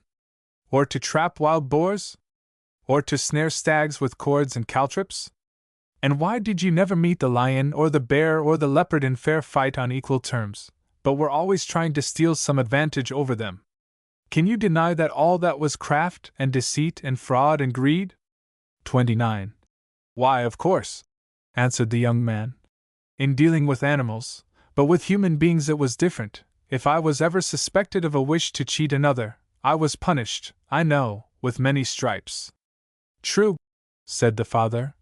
And for the matter of that, we did not permit you to draw a bow or hurl javelin against human beings. We taught you merely to aim at a mark. But why did we teach you that? Not so that you might injure your friends either then or now, but that in war you might have the skill to make the bodies of living men your targets. So also we taught you the arts of deceit and craft and greed and covetousness, not among men it is true, but among beasts. We did not mean you ever to turn these accomplishments against your friends, but in war we wished you to be something better than raw recruits. 30. But, father, Cyrus answered, if to do men good and to do men harm were both of them things we ought to learn, surely it would have been better to teach them in actual practice? 31. Then the father said, My son, we are told that in the days of our forefathers there was such a teacher once. This man did actually teach his boys righteousness in the way you suggest, to lie and not to lie, to cheat and not to cheat, to calumniate and not to calumniate, to be grasping and not grasping. He drew the distinction between our duty to friends and our duty to enemies, and he went further still. He taught men that it was just and right to deceive even a friend for his own good, or steal his property. 32. And with this he must needs teach his pupils to practice on one another what he taught them, just as the people of Hellas, we are told, teach lads in the wrestling school to fence and to feint, and train them by their practice with one another. Now some of his scholars showed such excellent aptitudes for deception and overreaching, and perhaps no lack of taste for common money-making, that they did not even spare their friends, but used their arts on them. 33. And so an unwritten law was framed by which we still abide, bidding us teach our children as we teach our servants, simply and solely not to lie, and not to cheat, and not to covert, and if they did otherwise to punish them, hoping to make them humane and law-abiding citizens. 34. But when they came to manhood, as you have come, then, it seemed, the risk was over, and it would be time to teach them what is lawful against our enemies. For at your age we do not believe you will break out into savagery against your fellows with whom you have been knit together since childhood in ties of friendship and respect. In the same way we do not talk to the young about the mysteries of love, for if lightness were added to desire, their passion might sweep them beyond all bounds. 35. Then in heaven's name, Father, said Cyrus, remember that your son is but a backward scholar and a late learner in this lore of selfishness, and teach me all you can that may help me to overreach the foe. Well, said the father, you must plot and you must plan, whatever the size of his force and your own, to catch his men in disorder when yours are all arrayed, unarmed when yours are armed, asleep when yours are awake, or you must wait till he is visible to you and you invisible to him, or till he is laboring over heavy ground and you are in your fortress and can give him welcome there. 36. But how, asked Cyrus, can I catch him in all these blunders? Simply because both you and he are bound to be often in some such case. Both of you must take your meals sometime. Both of you must sleep. Your men must scatter in the morning to satisfy the needs of nature, and for better for worse, whatever the roads are like, you will be forced to make use of them. All these necessities you must lay to heart, and wherever you are weaker, there you must be most on your guard, and wherever your foe is most assailable, there you must press the attack. 37. Then Cyrus asked, and are these the only cases where one can apply the great principle of greed, or are there others? Oh yes, there are many more. Indeed, in these simple cases any general will be sure to keep good watch, knowing how necessary it is. But your true cheat and prince of swindlers is he who can lure the enemy on and throw him off his guard, suffer himself to be pursued and get the pursuers into disorder, lead the foe into difficult ground and then attack him there. 38. Indeed, as an ardent student you must not confine yourself to the lessons you have learnt. You must show yourself a creator and discoverer, you must invent stratagems against the foe, just as a real musician is not content with the mere elements of his art, but sets himself to compose new themes. And if in music it is the novel melody, the flower-like freshness, that wins popularity, still more in military matters it is the newest contrivance that stands the highest, for the simple reason that such will give you the best chance of outwitting your opponent. 39. And yet, my son, I must say that if you did no more than apply against human beings the devices you learned to use against the smallest game, you would have made considerable progress in this art of overreaching. Do you not think so yourself? Why, to snare birds you would get up by night in the depth of winter and tramp off in the cold. Your nets were laid before the creatures were astir, and your tracks completely covered, and you actually had birds of your own, trained to serve you and decoy their kith and kin, while you yourself lay in some hiding place, seen yet unseen, and you had learnt by long practice to jerk in the net before the birds could fly away. 40. Or you might be out after hares, and for a hare you had 2 breeds of dogs, one to track her out by scent, because she feeds in the dusk and takes to her form by day, and another to cut off her escape and run her down, because she is so swift. And even if she escaped these, she did not escape you. You had all her runs by heart, and knew all her hiding places, and there you would spread your nets, so that they were scarcely to be seen, and the very haste of her flight would fling her into the snare. And to make sure of her, you had men placed on the spot to keep a lookout and pounce on her at once. And there were you at her heels, shouting and scaring her out of her wits, so that she was caught from sheer terror, and there lay your men, as you had taught them, silent and motionless in their ambuscade.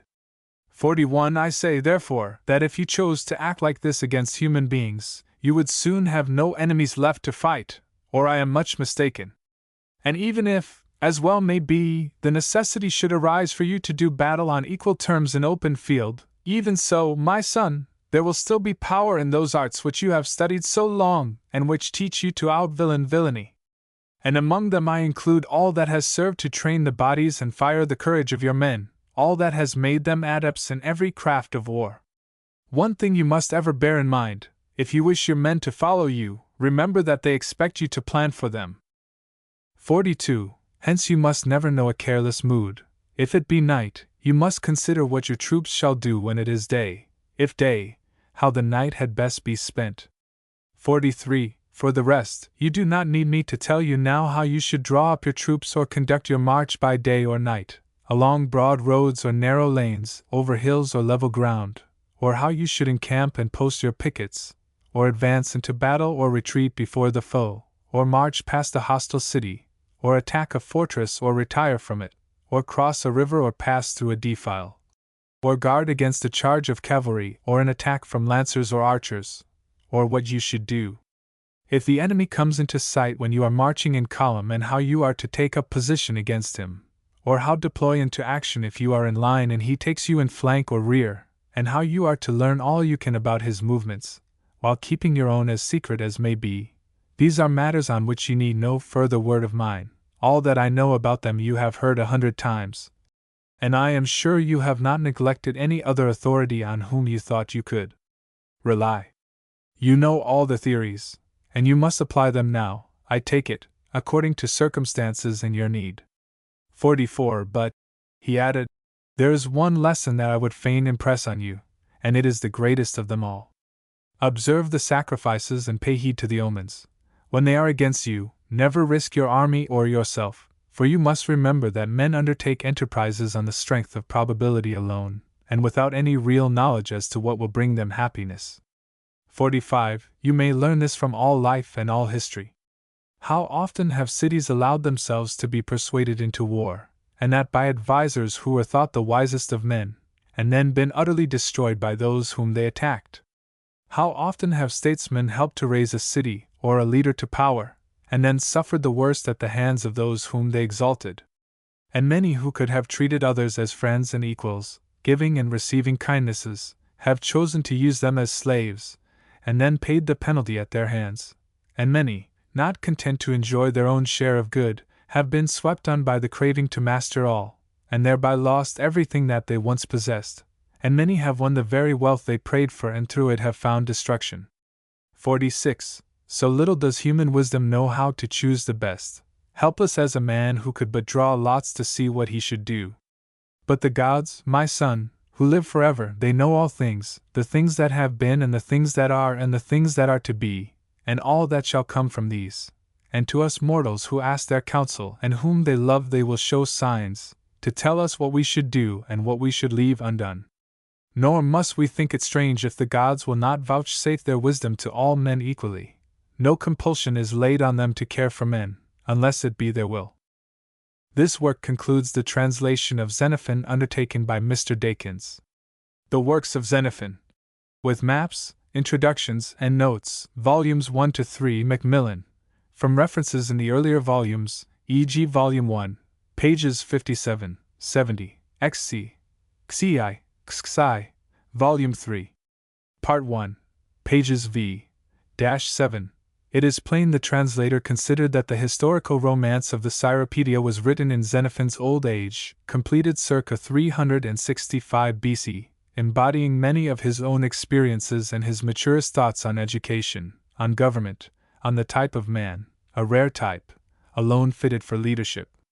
The figure of his hero, Cyrus the Great, the founder of the Persian Empire, known to him by story and legend, is modeled on the Spartan king Agesilaus, whom he loved and admired, and under whom he served in Persia and in Greece, Op. Cit. Volume 2, See under Agesilaus, Index, and Hellenica, BKS.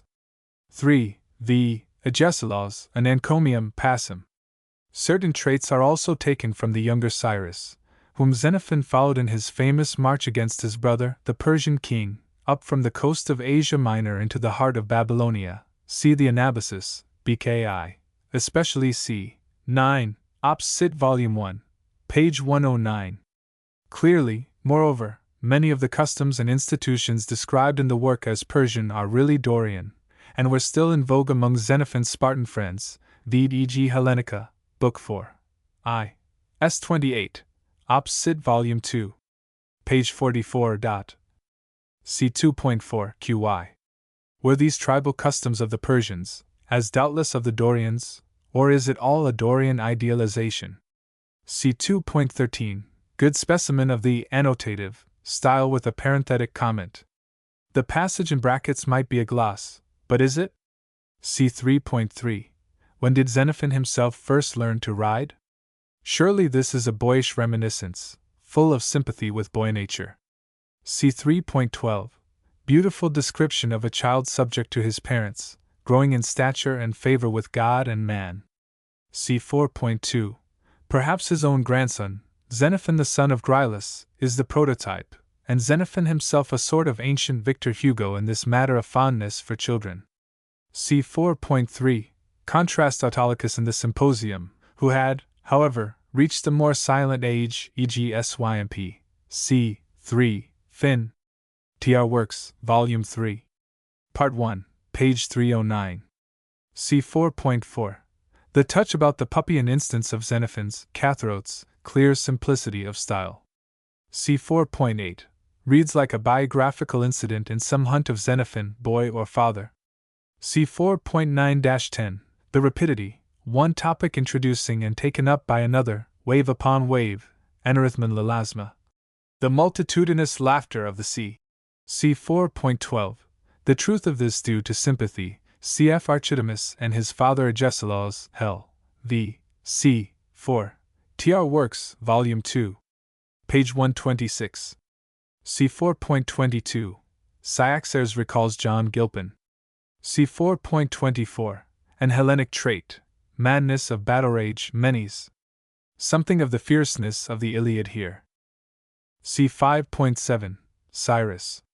His first speech as a general, a fine one, a spirit of athleticism breathes through it. Cf. Memorabilia for a similar rationalization of virtuous self-restraint, e.g. MEM, BKI, c. 5, 6, Book 3. C. 8. Palient somewhat, perhaps Socratic, not devoid of common sense. What is the end and aim of our training? Not only for an earthly aim, but for a high spiritual reward, all this toil. C. 5.10, this is Dakin's. C. 5.11, Up Guards and at M. C. 6. This chapter might have been a separate work appended to the memorabilia on polemics or archics. Science of War and Science of Rule. C. 6.3-6. Sounds like some Socratic counsel, the righteous man's conception of prayer and the part he must himself play. C. 6.7. Personal virtue and domestic economy a sufficiently hard task, let alone that still graver task, the art of grinding masses of men into virtue. C. 6.8 Finn. The false theory of ruling in vogue in media, the plus of ease instead of the plus of foresight and danger-loving endurance. Cf. Walt Whitman. C. 6.30 is like the logical remark of a disputant in a Socratic dialogue of the Alcibiades type, and sections 31 through 33 a Socratic mythos to escape from the dilemma. The breakdown of this ideal plus and minus righteousness due to the hardness of men's hearts and their feeble intellects. C. 6.31. Who is this ancient teacher, or who is his prototype if he is an ideal being? A sort of Socrates Lycurgus? Or is Xenophon thinking of the Spartan Cryptiae? C. 6.34. For pleonexia and deceit in war, vide Hipparch. C. 5. Tr. Works, Volume 3. Part 2. Page 20. Interesting and Hellenic, I think, the mere raising of this sort of question. It might be done nowadays, perhaps, with advantage or disadvantage, less cant and more plain brutality. See 6.39. Hunting devices applied, throws light on the date of the Cyropaedia, after the Silentine days, probably. After Xenophon was exiled from Athens, his Spartan friends gave him a house and farm at Syllis, a township in the Peloponnese, not far from Olympia. See Sketch of Xenophon's Life, Works, Volume 1, p. xvi. See 6.41 in it. Colloquial exaggerated turn of phrase. Almost. You could wipe them off the earth. Book 2. See point 1. Thus they talked together, and thus they journeyed on until they reached the frontier, and there a good omen met them. An eagle swept into view on the right, and went before them as though to lead the way, and they prayed the gods and heroes of the land to show them favor and grant them safe entry, and then they crossed the boundary. And when they were across, they prayed once more that the gods of Media might receive them graciously, and when they had done this they embraced each other, as father and son will, and Cambyses turned back to his own city, but Cyrus went forward again, to his uncle Cyaxares in the land of Media. 2. And when his journey was done, and he was face to face with him, and they had greeted each other as kinsmen may, then Cyaxares asked the prince how great an armament he had brought with him? And Cyrus answered, I have 30,000 with me, men who have served with you before as mercenaries, and more are coming on behind, fresh troops from the peers of Persia. How many of those? Asked Cyaxares. 3. And Cyrus answered, Their numbers will not please you. But remember these peers of ours, though they are few, find it easy to rule the rest of the Persians, who are many. But now, he added, have you any need of us at all? Perhaps it was only a false alarm that troubled you, and the enemy are not advancing? Indeed they are, said the other, and in full force. 4. How do you know? Asked Cyrus. Because, said he, many deserters come to us, and all of them, in one fashion or another, tell the same tale. Then we must give battle? Said Cyrus. Needs must, Cyaxares replied. Well, answered Cyrus, but you have not told me yet how great their power is, or our own either. I want to hear, if you can tell me, so that we may make our plans. Listen, then, said Cyaxares. 5. Croesus the Lydian is coming, we hear, with 10,000 horse and more than 40,000 archers and targeteers. Artemis the governor of Greater Phrygia is bringing, they say, 8,000 horse, and lancers and targeteers also, 40,000 strong. Then there is Arrhabaeus the king of Cappadocia with 6,000 horse and 30,000 archers and targeteers. And Aragdus the Arabian with 10,000 horse, 100 chariots, and innumerable slingers. As for the Hellenes who dwell in Asia, it is not clear as yet whether they will send a following or not.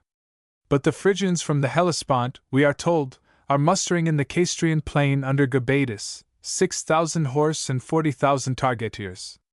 Word has been sent to the Carians, Cilicians, and Paphlagonians, but it is said they will not rise. The lord of Assyria and Babylon will himself, I believe, bring not less than 20,000 horse, and I make no doubt as many as 200 chariots, and thousands upon thousands of men on foot. Such at least has been his custom whenever he invaded us before. 6. Cyrus answered. Then you reckon the numbers of the enemy to be, in all, something like 60,000 horse and 200,000 archers and targeteers. And what do you take your own to be? Well, he answered, we ourselves can furnish over 10,000 horse and perhaps, considering the state of the country, as many as 60,000 archers and targeteers. And from our neighbors, the Armenians, he added, we look to get 4,000 horse and 20,000 foot. I see, said Cyrus. You reckon our cavalry at less than a third of the enemy's, and our infantry at less than half. 7. Ah, said Cyaxares, and perhaps you feel that the force you are bringing from Persia is very small? We will consider that later on, answered Cyrus, and see then if we require more men or not. Tell me first the methods of fighting that the different troops adopt. They are much the same for all, answered Cyaxares. That is to say, their men and ours alike are armed with bows and javelins. Well, replied Cyrus, if such arms are used, skirmishing at long range must be the order of the day. True, said the other. 8. And in that case, went on Cyrus, the victory is in the hands of the larger force, for even if the same numbers fall on either side, the few would be exhausted long before the many. If that be so, cried Cyaxares, there is nothing left for us but to send to Persia, and make them see that if disaster falls on Media it will fall on Persia next, and beg them for a larger force. Ah, but, said Cyrus, you must remember that even if every single Persian were to come at once, we could not outnumber our enemies. 9. But, said the other, can you see anything else to be done? For my part, answered Cyrus, if I could have my way, I would arm every Persian who is coming here in precisely the same fashion as our peers at home, that is to say, with a corselet for the breast, a shield for the left arm, and a sword or battle-axe for the right hand. If you will give us these you will make it quite safe for us to close with the enemy, and our foes will find that flight is far pleasanter than defense. But we Persians, he added, will deal with those who do stand firm, leaving the fugitives to you and to your cavalry, who must give them no time to rally and no time to escape. 10. That was the counsel of Cyrus, and Cyaxares approved it. He thought no more of sending for a larger force, but set about preparing the equipment he had been asked for, and all was in readiness just about the time when the peers arrived from Persia at the head of their own troops. 11. Then, so says the story, Cyrus called the peers together and spoke to them as follows. Men of Persia, my friends and comrades, when I looked at you first and saw the arms you bore and how you were all on fire to meet the enemy, hand to hand, and when I remembered that your squires are only equipped for fighting on the outskirts of the field, I confess my mind misgave me. Few and forlorn they will be, I said to myself, swallowed up in a host of enemies. No good can come of it. But today you are here, and your men behind you, stalwart and stout of limb, and tomorrow they shall have armor like our own. None could find fault with their thews and sinews, and as for their spirit, it is for us to see it does not fail. A leader must not only have a stout heart himself, he must see to it that his followers are as valiant as he. 12. Thus Cyrus spoke, and the peers were well satisfied at his words, feeling that on the day of battle they would have more to help them in the struggle. 13. And one of them said, perhaps it will seem strange if I ask Cyrus to speak in our stead to our fellow combatants when they receive their arms, and yet I know well that the words of him who has the greatest power for weal or woe sink deepest into the listener's heart. His very gifts, though they should be less than the gifts of equals, are valued more. These new comrades of ours, he went on, would rather be addressed by Cyrus himself than by us, and now that they are to take their place among the peers their title will seem to them far more secure if it is given them by the king's own son and our general-in-chief. Not that we have not still our own duties left. We are bound to do our best in every way to rouse the spirit of our men. Shall we not gain ourselves by all they gain in valor? 14. So it came about that Cyrus had the new armor placed before him and summoned a general meeting of the Persian soldiery, and spoke to them as follows. 15. Men of Persia, born and bred in the same land as ourselves, whose limbs are as stout and as strong as our own, your hearts should be as brave. I know they are, and yet at home in the land of our fathers you did not share our rights, not that we drove you out ourselves, but you were banished by the compulsion that lay upon you to find your livelihood for yourselves. Now from this day forward, with heaven's help, it shall be my care to provide it for you, and now, if so you will, you have it in your power to take the armor that we wear ourselves, face the same perils and win the same honors, if so be you make any glorious deed your own. 16. In former days you were trained, like ourselves, in the use of bow and javelin, and if you were at all inferior to us in skill, that was not to be wondered at, you had not the same leisure for practice as we, but now in this new accoutrement we shall have no preeminence at all. Each of us will wear a corselet fitted to his breast and carry a shield on his left arm of the type to which we are all accustomed, and in his right hand a saber or a battle-axe. With these we shall smite the enemy before us, and need have no fear that we shall miss the mark. 17. How can we differ from one another with these arms? There can be no difference except in daring. And daring you may foster in your hearts as much as we in ours. What greater right have we than you to love victory and follow after her, victory who wins for us and preserves to us all things that are beautiful and good. Why should you, any more than we, be found lacking in that power which takes the goods of weaklings and bestows them on the strong? 18, he ended. Now you have heard all. There lie your weapons. Let him who chooses take them up and write his name with the brigadier in the same roll as ours. And if a man prefers to remain a mercenary, let him do so. He carries the arms of a servant. 19. Thus spoke Cyrus, and the Persians, every man of them, felt they would be ashamed for the rest of their days, and deservedly, if they drew back now, when they were offered equal honor in return for equal toil. One and all they inscribed their names and took up the new arms. 20. And now in the interval, before the enemy were actually at hand, but while rumor said they were advancing, Cyrus took on himself a threefold task: to bring the physical strength of his men to the highest pitch, to teach them tactics, and to rouse their spirit for martial deeds. 21. He asked Cyaxares for a body of assistants whose duty it should be to provide each of his soldiers with all they could possibly need, thus leaving the men themselves free for the art of war. He had learnt, he thought, that success, in whatever sphere, was only to be won by refusing to attempt a multitude of tasks and concentrating the mind on one. Thus in the military training itself he gave up the practice with bow and javelin, leaving his men to perfect themselves in the use of saber, shield, and corslet, accustoming them from the very first to the thought that they must close with the enemy, or confess themselves worthless as fellow combatants, a harsh conclusion for those who knew that they were only protected in order to fight on behalf of their protectors. 22. And further, being convinced that wherever the feeling of emulation can be roused, there the eagerness to excel is greatest, he instituted competitions for everything in which he thought his soldiers should be trained.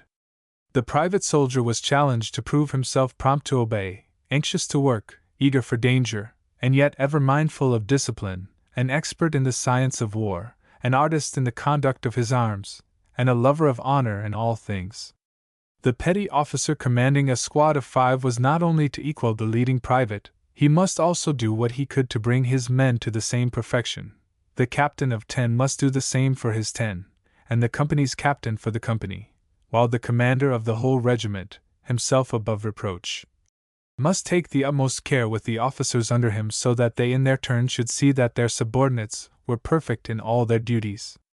23. For prizes, Cyrus announced that the brigadier in command of the finest regiment should be raised to the rank of general, the captain of the finest company should be made a brigadier, the captain of the finest squad of 10 captain of a company, and the captain of the best 5 a captain of 10, while the best soldiers from the ranks should become captains of 5 themselves. Every one of these officers had the privilege of being served by those beneath him, and various other honors also, suited to their several grades, while ampler hopes were offered for any nobler exploits. 24. Finally, prizes were announced to be won by a regiment, or a company, or a squad taken as a whole, by those who proved themselves most loyal to their leaders and most zealous in the practice of their duty. These prizes, of course, were such as to be suitable for men taken in the mass. Such were the orders of the Persian leader, and such the exercises of the Persian troops. 25. For their quarters, he arranged that a separate shelter should be assigned to every brigadier, and that it should be large enough for the whole regiment he commanded, a regiment consisting of 100 men. Thus they were encamped by regiments, and in the mere fact of common quarters there was this advantage, Cyrus thought, for the coming struggle, that the men saw they were all treated alike, and therefore no one could pretend that he was slighted, and no one sink to the confession that he was a worse man than his neighbors when it came to facing the foe. Moreover, the life in common would help the men to know each other, and it is only by such knowledge, as a rule, that a common conscience is engendered. Those who live apart, unknowing and unknown, seem far more apt for mischief, like those who skulk in the dark. 26. Cyrus thought the common life would lead to the happiest results in the discipline of the regiments. By this system all the officers, brigadiers, company captains, captains of the squads, could keep their men in as perfect order as if they were marching before them in single file. 27. Such precision in the ranks would do most to guard against disorder and re-establish order if ever it were broken. Just as when timbers and stones have to be fitted together it is easy enough to put them into place, wherever they chance to lie, provided only that they are marked so as to leave no doubt where each belongs. 28. And finally, he felt, there was the fact that those who live together are the less likely to desert one another. Even the wild animals, Cyrus knew, who are reared together suffer terribly from loneliness when they are severed from each other. 29. There was a further matter, to which he gave much care. He wished no man to take his meal at morning or at night till he had sweated for it. He would lead the men out to hunt, or invent games for them, or if there was work to be done, he would so conduct it that they did not leave it without sweat. He believed this regimen gave them zest for their food, was good for their health, and increased their powers of toil, and the toil itself was a blessed means for making the men more gentle towards each other, just as horses that work together grow gentle, and will stand quietly side by side. Moreover, the knowledge of having gone through a common training would increase tenfold the courage with which they met the foe. 30. Cyrus had his own quarters built to hold all the guests he might think it well to entertain, and, as a rule, he would invite such of the brigadiers as the occasion seemed to call for, but sometimes he would send for the company captains and the officers in command of the smaller squads, and even the private soldiers were summoned to his board, and from time to time a squad of 5, or of 10, or an entire company, or even a whole regiment, or he would give a special invitation by way of honor to any one whom he knew had undertaken some work he had at heart himself. In every case there was no distinction whatever between the meats for himself and for his guests. 31. Further, he always insisted that the army servants should share alike with the soldiers in everything, for he held that those who did such service for the army were as much to be honored as heralds or ambassadors. They were bound, he said, to be loyal and intelligent, alive to all a soldier's needs, active, swift, unhesitating, and withal cool and imperturbable. Nor was that all. He was convinced that they ought also to possess those qualities which are thought to be peculiar to what we call the better classes, and yet never despise their work, but feel that everything their commander laid upon them must be fit for them to do. See point 2. It was the constant aim of Cyrus whenever he and his soldiers messed together, that the talk should be lively and full of grace, and at the same time do the listeners good. Thus one day he brought the conversation round to the following theme. "Do you think, gentlemen," said he, "that our new comrades appear somewhat deficient in certain respects simply because they have not been educated in the same fashion as ourselves? Or will they show themselves our equals in daily life and on the field of battle when the time comes to meet the foe?" 2. Hystaspas took up the challenge. "What sort of warriors they will prove I do not pretend to know, but this I do say, in private life some of them are cross-grained fellows enough. Only the other day," he went on, "Cyaxares sent a present of sacrificial meat to every regiment. There was flesh enough for 3 courses apiece or more, and the attendant had handed round the first, beginning with myself. So when he came in again, I told him to begin at the other end of the board, and serve the company in that order. 3. But I was greeted by a yell from the center. One of these men who was sitting there bawled out, 'Equality indeed! There's not much of it here, if we who sit in the middle are never served first at all.' It nettled me that they should fancy themselves treated worse than we, so I called him up at once and made him sit beside me. And I am bound to say he obeyed that order with the most exemplary alacrity. But when the dish came round to us, we found, not unnaturally, since we were the last to be served, that only a few scraps were left.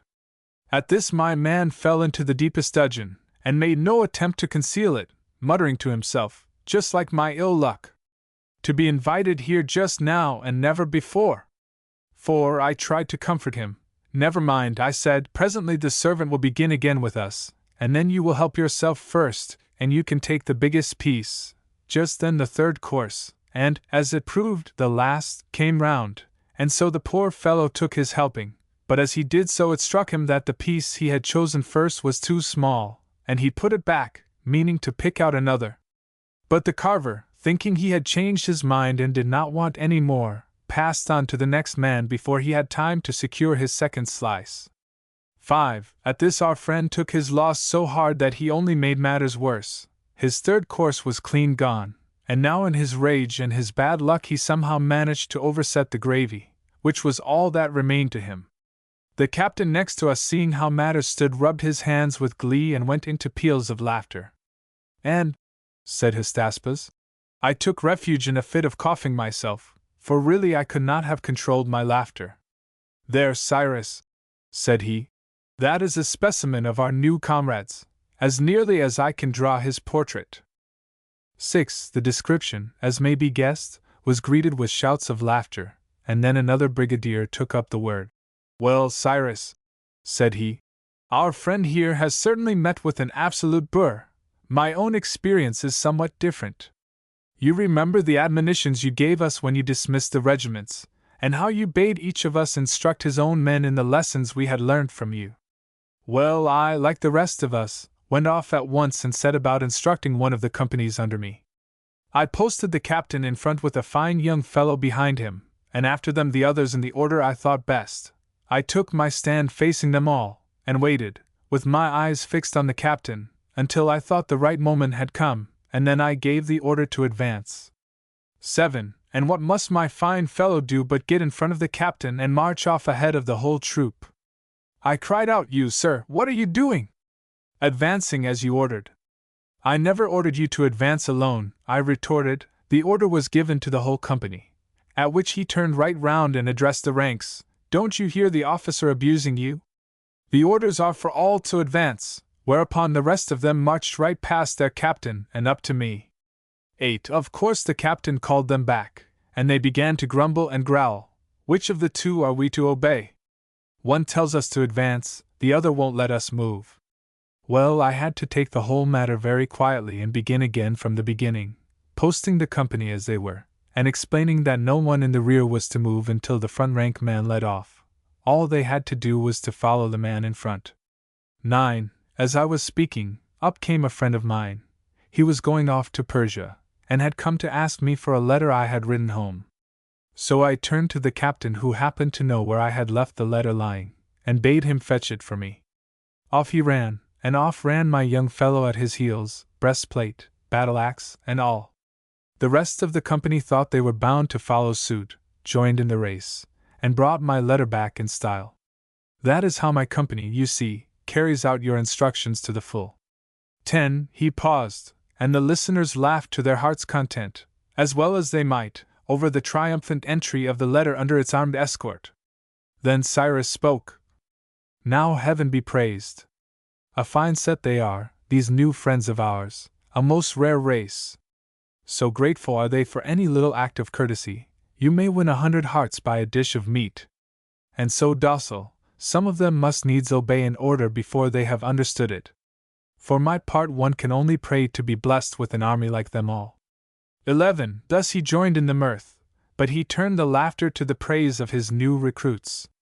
Then one of the company, a brigadier called Aglaetadas, a somewhat sour-tempered man, turned to him and said, Cyrus, do you really think the tales they tell are true? Certainly, he answered. Why should they say what is false? Why, repeated the other, simply to raise a laugh, and make a brag like the impostors that they are. 12. But Cyrus cut him short. Hush! Hush! You must not use such ugly names. Let me tell you what an impostor is. He is a man who claims to be wealthier or braver than he is in fact, and who undertakes what he can never carry out, and all this for the sake of gain. But he who contrives mirth for his friends, not for his own profit, or his hearers' loss, or to injure any man, surely, if we must needs give him a name, we ought to call him a man of taste and breeding and a messenger of wit. 13. Such was the defense of Cyrus in behalf of the merrymakers. And the officer who had begun the jest turned to Aglaetadas and said, Just think, my dear sir, if we had tried to make you weep, what fault you would have found with us. Suppose we had been like the ballad singers and story-tellers who put in lamentable tales in the hope of reducing their audience to tears. What would you have said about us then? Why, even now, when you know we only wish to amuse you, not to make you suffer, you must needs hold us up to shame. 14. And is not the shame justified? Aglaetadas replied.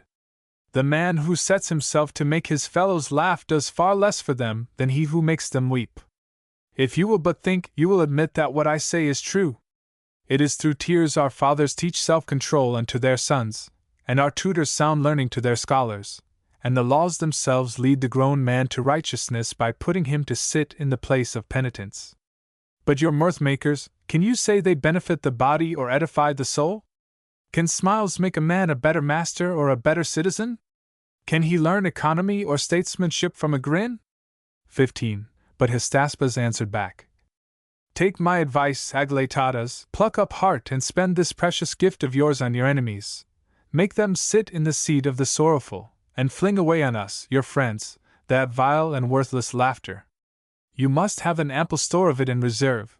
It cannot be said you have squandered it on yourself, or ever wasted a smile on friend or foreigner if you could help it. So you have no excuse to be niggardly now, and cannot refuse us a smile. I see, said Aglaetadas. You are trying to get a laugh out of me, are you not? But the brigadier interposed. Then he is a fool for his pains, my friend. One might strike fire out of you, perhaps, but not a laugh, not a laugh. 16. At this sally all the others shouted with glee, and even Aglaetadas could not help himself. He smiled. And Cyrus, seeing the somber face light up, said, Brigadier, you are very wrong to corrupt so virtuous a man, luring him to laughter, and that too when he is the sworn foe of gaiety. So they talked and jested. 17. And then Chrysantas began on another theme. 18. Cyrus, he said, and gentlemen all, I cannot help seeing that within our ranks are men of every kind, some better and some worse, and yet if anything is won every man will claim an equal share. Now to my mind nothing is more unfair than that the base man and the good should be held of equal account. Perhaps it would be best, gentlemen, said Cyrus in answer, to bring the matter before the army in council and put it to them, whether, if God grant us success, we should let all share and share alike, or distribute the rewards and honors in proportion to the deserts of each. 19. But why? Asked Chrysantas. Why discuss the point? Why not simply issue a general order that you intend to do this? Was not that enough in the case of the competitions? Doubtless, Cyrus answered. But this case is different. The troops, I take it, will feel that all they win by their services on the campaign should belong to them in common, but they hold that the actual command of the expedition was mine by right even before we left home, so that I was fully entitled, on their view, to appoint umpires and judges at my own will. 20. And do you really expect, asked Chrysantas, that the mass of the army will pass a resolution giving up the right of all to an equal share in order that the best men should receive the most? Yes, I do, said Cyrus, partly because we shall be there to argue for that course, but chiefly because it would seem too base to deny that he who works the hardest and does most for the common good deserves the highest recompense. Even the worst of men must admit that the brave should gain the most. 21. It was, however, as much for the sake of the peers themselves as for any other reason that Cyrus wished the resolution to be passed. They would prove all the better men, he thought, if they too were to be judged by their deeds and rewarded accordingly. And this was the right moment, he felt, to raise the question and put it to the vote, now when the peers were disposed to resent being put on a level with the common people. In the end it was agreed by all the company that the question should be raised, and that every one who claimed to call himself a man was bound to argue in its favor. 22. And on that one of the brigadiers smiled to himself and said, I know at least one son of the soil who will be ready to agree that the principle of share and share alike should not be followed everywhere. And who is he? Another asked.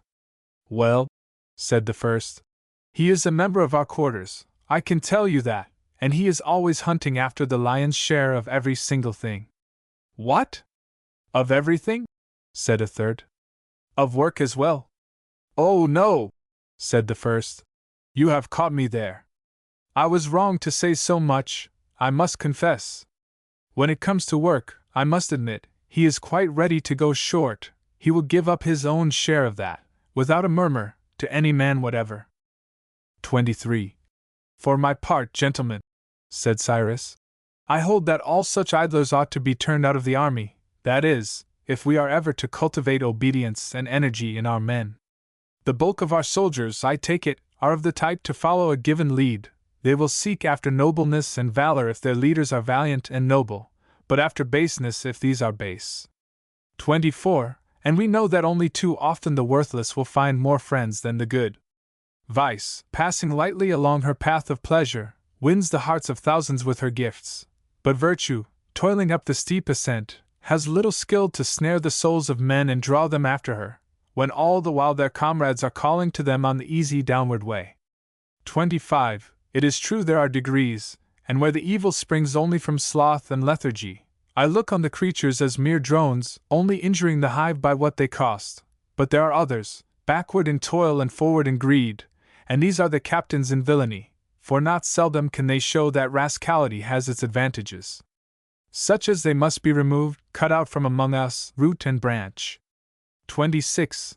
And I would not have you fill their places from our fellow citizens alone, but just as you choose your horses from the best stocks, wherever you find them, not limiting yourselves to the national breed, so you have all mankind before you, and you should choose those, and those only, who will increase your power and add to your honor. Let me clinch my argument by examples. No chariot can travel fast if the horses in the team are slow, or run straight if they will not be ruled. No house can stand firm if the household is evil. Better empty walls than traitors who will bring it to the ground. 27. And be sure, my friends, he added, the removal of the bad means a benefit beyond the sheer relief that they are taken away and will trouble us no more. Those who are left and were ripe for contagion are purified, and those who were worthy will cleave to virtue all the closer when they see the dishonor that falls on wickedness. 28. So Cyrus spoke, and his words won the praise of all his friends, and they set themselves to do as he advised. But after that Cyrus began to jest again.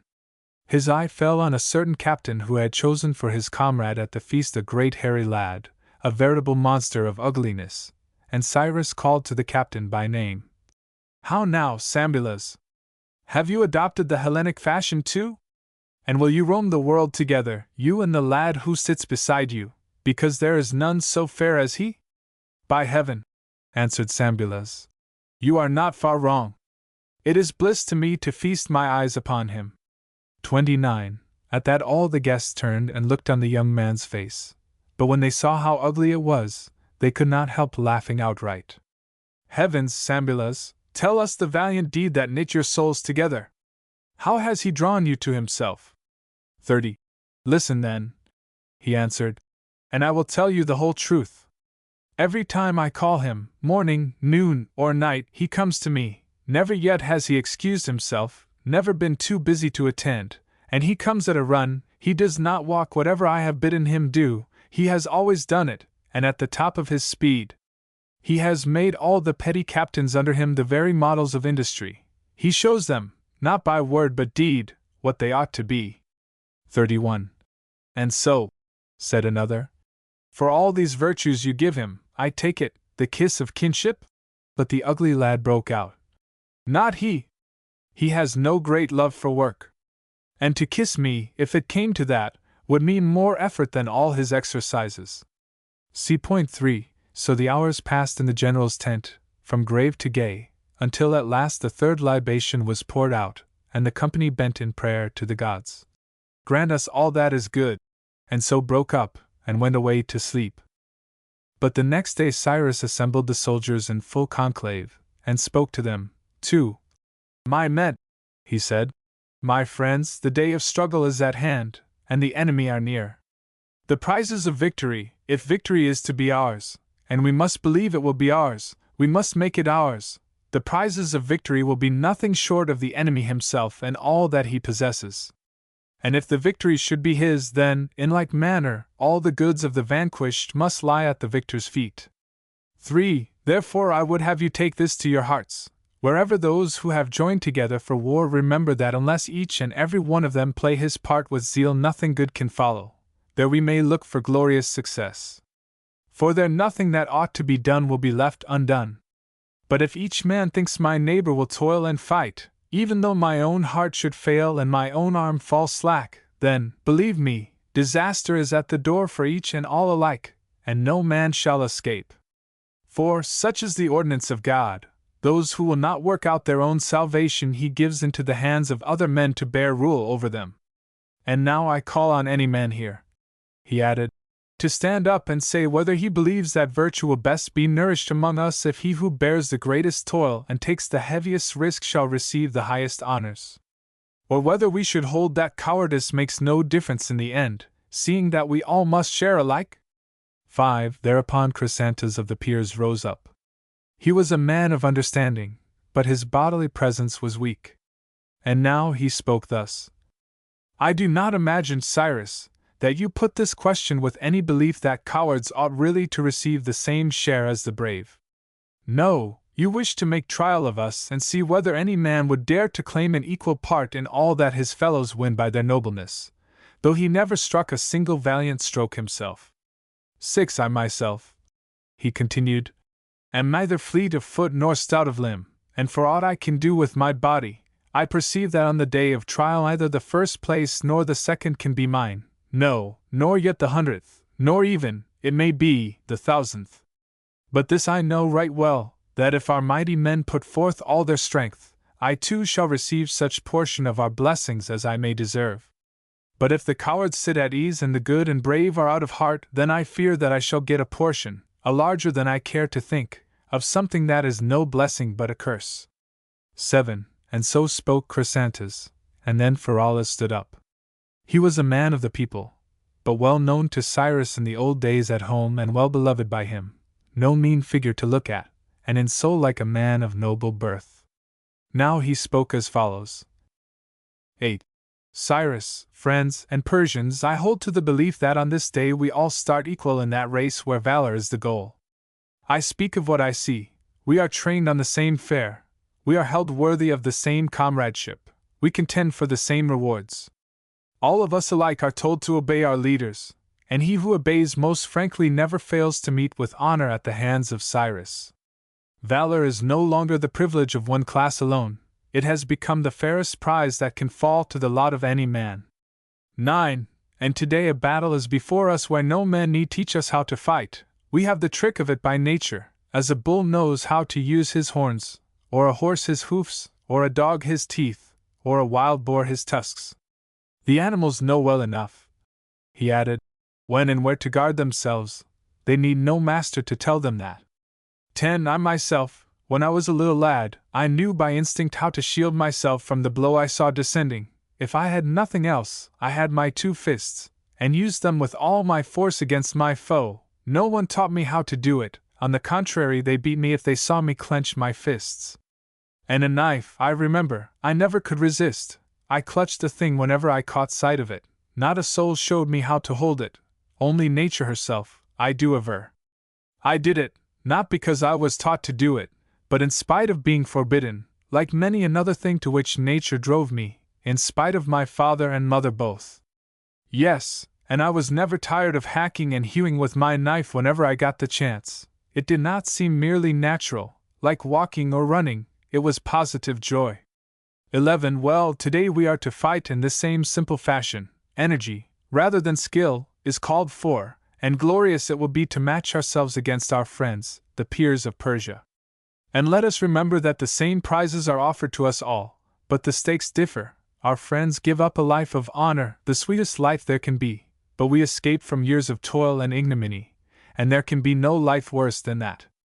12. And what fires me most of all, my friends, and sends me into the lists most gladly, is the thought that Cyrus will be our judge, one who will give no partial verdict. I call the gods to witness when I say that he loves a valiant man as he loves his own soul. I have seen him give such an one more than he ever keeps for himself. 13. And now, he added, I know that our friends here pride themselves upon their breeding and what it has done for them. They have been brought up to endure hunger and thirst, cold and nakedness, and yet they are aware that we too have been trained in the selfsame school and by a better master than they. We were taught by necessity, and there is no teacher so good, and none so strict. 14. How did our friends here learn their endurance? By bearing arms, weapons of war, tools that the wit of the whole human race has made as light as well could be, but necessity drove us, my fellows and myself, to stagger under burdens so heavy that today, if I may speak for myself, These weapons of mine seem rather wings to lift me than weights to bear. 15. I for one am ready, Cyrus, to enter the lists, and however I prove, I will ask from you no more than I deserve. I would have you believe this. And you, he added, turning to his fellows, you, men of the people, I would have you plunge into the battle and match yourselves with these gentlemen warriors. The fine fellows must meet us now, for this is the people's day. 16. That is what Pheraulas said, and many rose to follow him and support his views. And it was resolved that each man should be honored according to his deserts, and that Cyrus should be the judge. So the matter ended, and all was well. 17. Now Cyrus gave a banquet, and a certain brigadier was the chief guest, and his regiment with him. Cyrus had marked the officer one day when he was drilling his men. He had drawn up the ranks in 2 divisions, opposite each other, ready for the charge. They were all wearing corslets and carrying light shields, but half were equipped with stout staves of fennel, and half were ordered to snatch up clods of earth and do what they could with these. 18. When all were ready, the officer gave the signal and the artillery began, not without effect. The missiles fell fast on shields and corslets, on thighs and greaves. But when they came to close quarters, the men of the staves had their turn. They struck at thighs and hands and legs, or, if the adversary stooped and twisted, they belabored back and shoulders, till they put the foe to utter rout, delivering their blows with shouts of laughter and the glee of boys. Then there was an exchange of weapons, and the other side had their revenge. They took the staves in their turn, and once more the staff triumphed over the clod. 19. Cyrus was full of admiration, partly at the inventiveness of the commander, partly at the discipline of the men. It was good to see the active exercise, and the gaiety of heart, and good to know that the upshot of the battle favored those who fought in the Persian style. In every way he was pleased, and then and there he bade them all to dinner. But at the feast many of the guests wore bandages, some on their hands, others on their legs, and Cyrus saw it and asked what had befallen them. They told him they had been bruised by the clods. 20. At close quarters? Said he. Or at long range? At long range, they answered, and all the club bearers agreed that when it came to close quarters, they had the finest sport. But here those who had been carbonated by that weapon broke in and protested loudly that it was anything but sport to be clubbed at short range, and in proof thereof they showed the weals on hand and neck and face. Thus they laughed at one another as soldiers will, and on the next day the whole plain was studded with combats of this type, and whenever the army had nothing more serious in hand, this sport was their delight. 21. Another day Cyrus noticed a brigadier who was marching his regiment up from the river back to their quarters. They were advancing in single file on his left, and at the proper moment he ordered the second company to wheel round and draw up to the front alongside the first, and then the third, and then the fourth, and when the company captains were all abreast, he passed the word along. Companies in 2s, and the captains of 10 came into line, and then at the right moment he gave the order. Companies in 4s, and the captains of 5 wheeled round and came abreast, and when they reached the tent doors he called a halt, made them fall into single file once more, and marched the first company in first, and then the second at its heels, and the third and fourth behind them, and as he introduced them, he seated them at the table, keeping the order of their entry. What Cyrus commended was the quiet method of instruction and the care the officer showed, and it was for that he invited him and all his regiment to dinner in the royal tent. 22. Now it chanced that another brigadier was among the guests, and he spoke up and said to Cyrus, "But will you never ask my men to dinner too?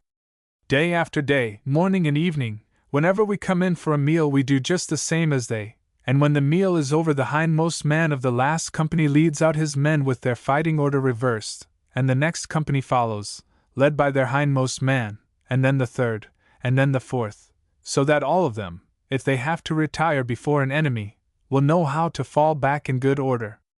And as soon as we are drawn up on the parade ground we set off marching east, and I lead off with all my divisions behind me, in their regular order, waiting for my word. By and by we march west, and then the hindmost man of the last division leads the way, but they must still look to me for commands, though I am marching last, and thus they learn to obey with equal promptitude whether I am at the head or in the rear. 23. "Do you mean to tell me," said Cyrus, "that this is a regular rule of yours?" "Truly, yes," he answered. "As regular as our meals, heaven help us!" "Then I hereby invite you all to dinner, and for 3 good reasons. You practice your drill in both forms, you do this morning and evening both, and by your marching and counter-marching you train your bodies and benefit your souls.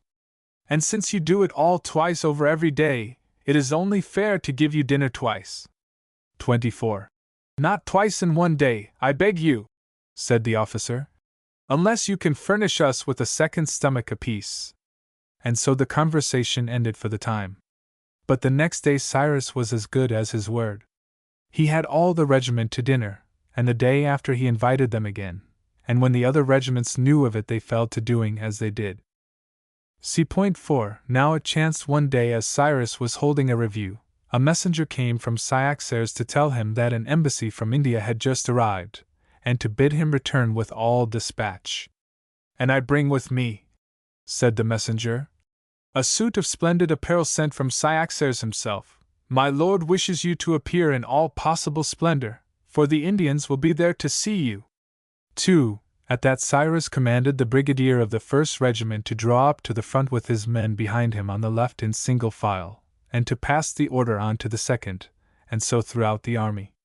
Officers and men were quick to obey, so that in a trice the whole force on the field was drawn up, 100 deep and 300 abreast, with their officers at the head. 3.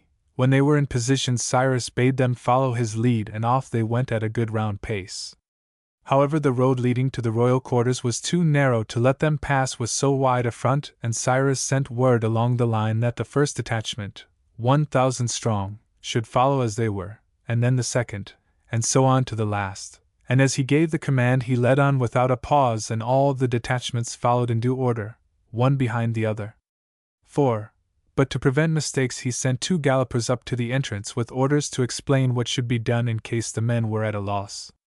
And when they reached the gates, Cyrus told the leading brigadier to draw up his regiment round the palace, 12 deep, the front rank facing the building, and this command he was to pass on to the 2nd, and the 2nd to the 3rd, and so on till the last. 5. And while they saw to this he went into Cyaxares himself, wearing his simple Persian dress without a trace of pomp. Cyaxares was well pleased at his celerity, but troubled by the plainness of his attire, and said to him, "What is the meaning of this, Cyrus? How could you show yourself in this guise to the Indians? I wished you to appear in splendor. It would have done me honor for my sister's son to be seen in great magnificence." 6. But Cyrus made answer, "Should I have done you more honor if I had put on a purple robe, and bracelets for my arms, and a necklace about my neck, and so presented myself at your call after long delay? Or as now, when to show you respect I obey you with this dispatch and bring you so large and fine a force, although I wear no ornament but the dust and sweat of speed, and make no display unless it be to show you these men who are as obedient to you as I am myself." Such were the words of Cyrus, and Cyaxares felt that they were just, and so sent for the Indian ambassadors forthwith. 7. And when they entered they gave this message. The king of the Indians bade them ask what was the cause of strife between the Assyrians and the Medes. "And when we have heard you," they said, "our king bids us betake ourselves to the Assyrian and put the same question to him, and in the end we are to tell you both that the king of the Indians, when he has inquired into the justice of the case, will uphold the cause of him who has been wronged." 8. To this Cyaxares replied, "Then take from me this answer. We do the Assyrian no wrong nor any injustice whatsoever. And now go and make inquiry of him, if you are so minded, and see what answer he will give." Then Cyrus, who was standing by, asked Cyaxares, "May I too say what is in my mind?" "Say on," answered Cyaxares. Then Cyrus turned to the ambassadors. "Tell your master," he said, "unless Cyaxares is otherwise minded, that we are ready to do this. If the Assyrian lays any injustice to our charge, we choose the king of the Indians himself to be our judge, and he shall decide between us." 9. With that the embassy departed. And when they had gone out Cyrus turned to his uncle and began, "Cyaxares, when I came to you I had scant wealth of my own, and of the little I brought with me only a fragment is left. I have spent it all on my soldiers. You may wonder at this, he added, when it is you who have supported them, but believe me, the money has not been wasted, it has all been spent on gifts and rewards to the soldiers who deserved it. 10. And I am sure, he added, if we require good workers and good comrades in any task whatever, it is better and pleasanter to encourage them by kind speeches and kindly acts than to drive them by pains and penalties. And if it is for war that we need such trusty helpers, we can only win the men we want by every charm of word and grace of deed. For our true ally must be a friend and not a foe, one who can never envy the prosperity of his leader nor betray him in the day of disaster. 11. Such is my conviction, and such being so, I do not hide from myself the need of money. But to look to you for everything, when I know that you spend so much already, would be monstrous in my eyes. I only ask that we should take counsel together so as to prevent the failure of your funds. I am well aware that if you won great wealth, I should be able to help myself at need, especially if I used it for your own advantage. 12. Now I think you told me the other day that the king of Armenia has begun to despise you, because he hears we have an enemy, and therefore he will neither send you troops nor pay the tribute which is due. 13. Yes, answered Cyaxares. Such are his tricks. And I cannot decide whether to march on him at once and try to subdue him by force, or let the matter be for the time, for fear of adding to the enemies we have. Then Cyrus asked, are his dwellings strongly fortified, or could they be attacked? And Cyaxares answered, the actual fortifications are not very strong, I took good care of that. But he has the hill country to which he can retire, and there for the moment lie secure, knowing that he himself is safely out of reach, with everything that he can convoy thither, unless we are prepared to carry on a siege, as my father actually did. 14. Thereupon Cyrus said, now if you are willing to send me with a moderate force of cavalry, I will not ask for many men. I believe, heaven helping me, I could compel him to send the troops and the tribute. And I even hope that in the future he may become a firmer friend than he is now. 15. And Cyaxares said, I think myself they are more likely to listen to you than to me. I have been told that his sons were your companions in the chase when you were lads, and possibly old habits will return and they will come over to you. Once they were in our power, everything could be done as we desire. Then, said Cyrus, this plan of ours had better be kept secret, had it not? No doubt, answered Cyaxares. In that way they would be more likely to fall into our hands, and if we attacked them they would be taken unprepared. 16. Listen then, said Cyrus, and see what you think of this. I have often hunted the marches between your country and Armenia with all my men, and sometimes I have taken horsemen with me from our comrades here. I see, said Cyaxares, and if you chose to do the like again it would seem only natural, but if your force was obviously larger than usual, suspicion would arise at once. 17. But it is possible, said Cyrus, to frame a pretext which would find credit with us and with them too, if any rumor reached them. We might give out that I intend to hold a splendid hunt, and I might ask you openly for a troop of horse. Admirable, said Cyaxares.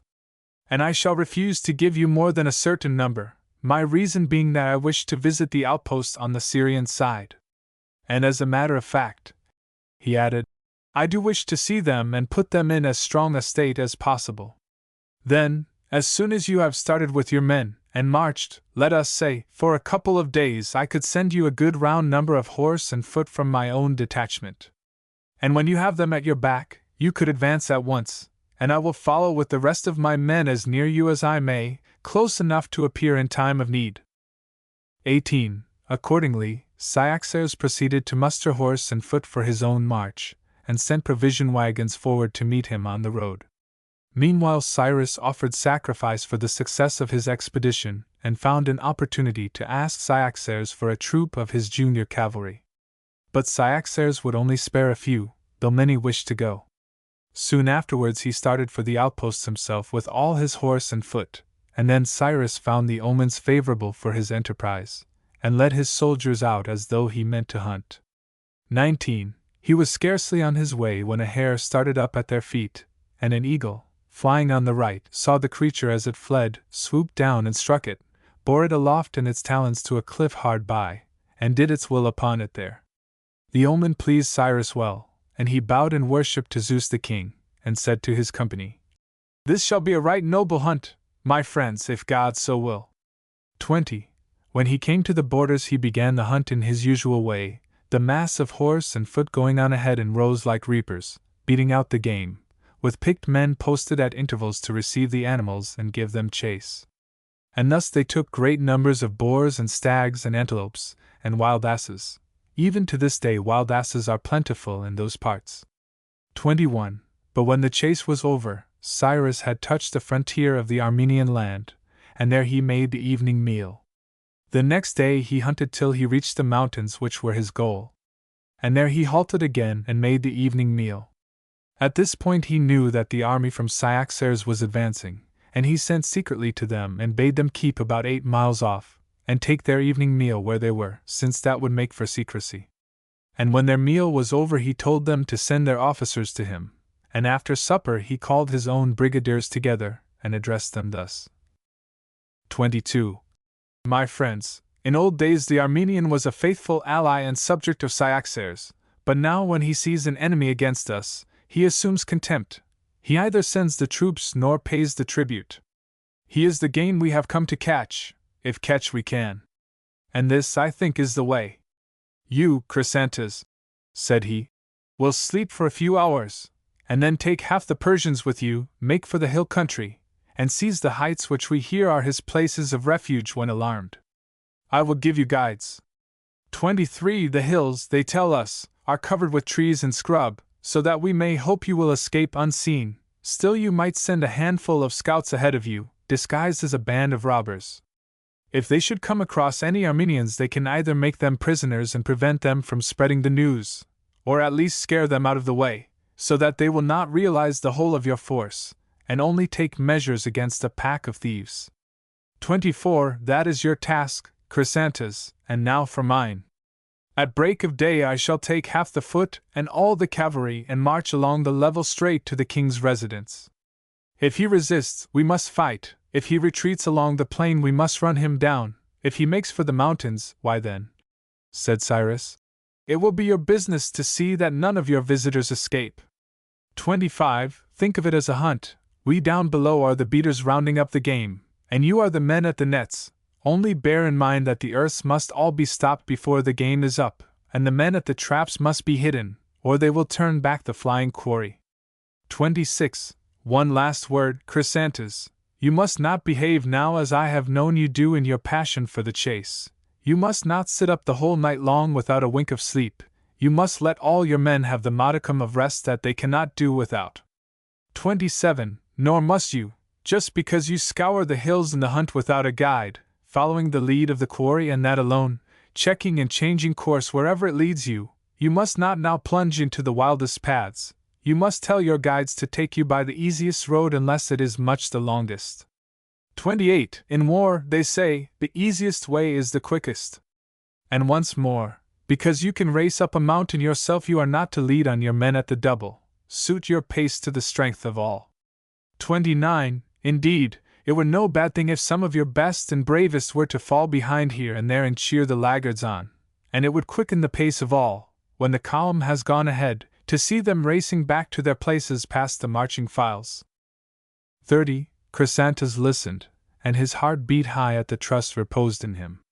He took the guides, and gave the necessary orders for those who were to march with him, and then he lay down to rest.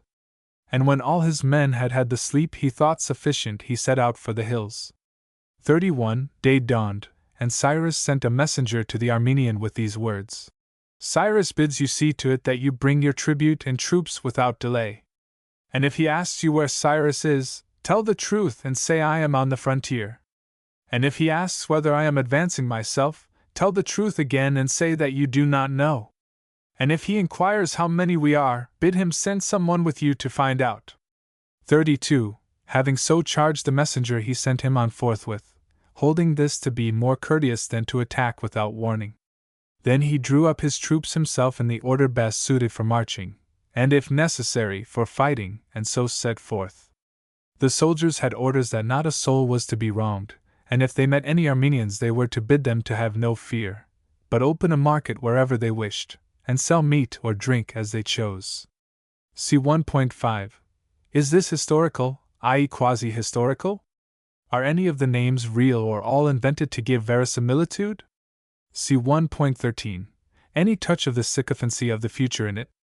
As in modern Germany, a touch of that involved in the system of royalty. See 1.15. The raw material is good, but not worked up. Important for the conception of Hellenic democracy, cf. section 17. Daring, courage, virtue, there is no monopoly of these things. See 1.21, cf. below 8. See 2.5, worthy of Adam Smith. Xenophon has bump of economy strongly developed. He resembles J.P. in that respect. The economic methodism, the mosaic interbedding, the architectonic structure of it all, a part and parcel of Xenophon's genius. Was Alexander's army a highly organized, spiritually and materially built up, vitalist machine of this sort? What light does Arrian, that younger Xenophon, throw upon it? J.P. equals John Percival, Bishop of Hereford, the writer of the introduction to this volume. At the time the notes were written, headmaster of Clifton College. F.M.S. See 1.25. Camaraderie encouraged and developed through a sense of equality and fraternity, the life au grand jour in common, producing a common consciousness, cf. Comte and J. P. Epaminondas and the Sacred Band at Thebes. C2. Contrast of subject enlivening the style, light concrete as a foil to the last drier abstract detail. Humorous also, with a dramatizing and development of the characters, Shakespeare-wise, Hystaspas, and the rest. Aglaetadas, a type of educator we know well, cf. Eccles. Cocker not a child. Grim, dry person with no sense of humor. Xenophon's own humor shines out. See 2.12. The term given to the two stories, Ias Tagathon. T.E.B. could do it, or Socrates, without dullness or seeming to preach. There is a crispness in the voice which is antipedantic. T.E.B. equals T.E. Brown, the Manx poet, at that time a colleague of Mr. Dakin's at Clifton. F.M.S. See 2.19. Cyrus recognizes the ideal principle of cooperation and collective ownership. Xenophon, economist, ahead of the moderns. See 2.26. Xenophon's breadth of view, virtue is not confined to citizens, but we have the pick of the whole world. Cosmopolitan Hellenism. See 3.4. Xenophon's theory of rule, cf. Ruskin, a right, inalienable, God bestowed, of the virtuous, subjection and inevitable consequence on lack of self-discipline. See 3.5 in it. Is this a carelessness, or what? Chrysantas has been introduced before, but here he is described as if stepping on the stage for the first time. The sentence itself suggests the mold for the New Testament narrative. See 3.7. Pheraulas, and of him we shall hear much. A sharp contrast to Chrysantas the peer, with his pointed plebeian similes. His speech important again for Xenophon's sympathetic knowledge of children and also of the hard-working poor. See 3.10. How true to nature this! Cannot one see the little boy doubling his little fists, a knife in his pocket, possibly a ball of string? See 3.11. Is there a touch of flunkeyism in this? Not so. It is the clear-sighted scientific Greek, that is all. See 3.14. Very Scotch all this. See 3.21-22. Locus classicus for regimental marching tactics. QI. Are any of these tactical improvements by Xenophon himself? See 3.21. The regiment of 100 men was divided into 4 companies of 25, to each of these 1 company captain and 24 men, viz., 20 privates, 2 captains of 10, and 2 captains of 5, the 2 captains of 10 having also a special charge over the 2 remaining squads of 5. A condensed diagram may make the little maneuver clear. An X represents one group of 5 plus its captain, either a captain of 5 or a captain of 10. AC represents a company captain. See 4.15. Cyaxares means to kidnap them, doesn't he? That is not quite Cyrus' method. If so, it contrasts Cyaxares and Cyrus again. See 4.17. Cyaxares the old fox improves upon the plan. See 4.30 in it.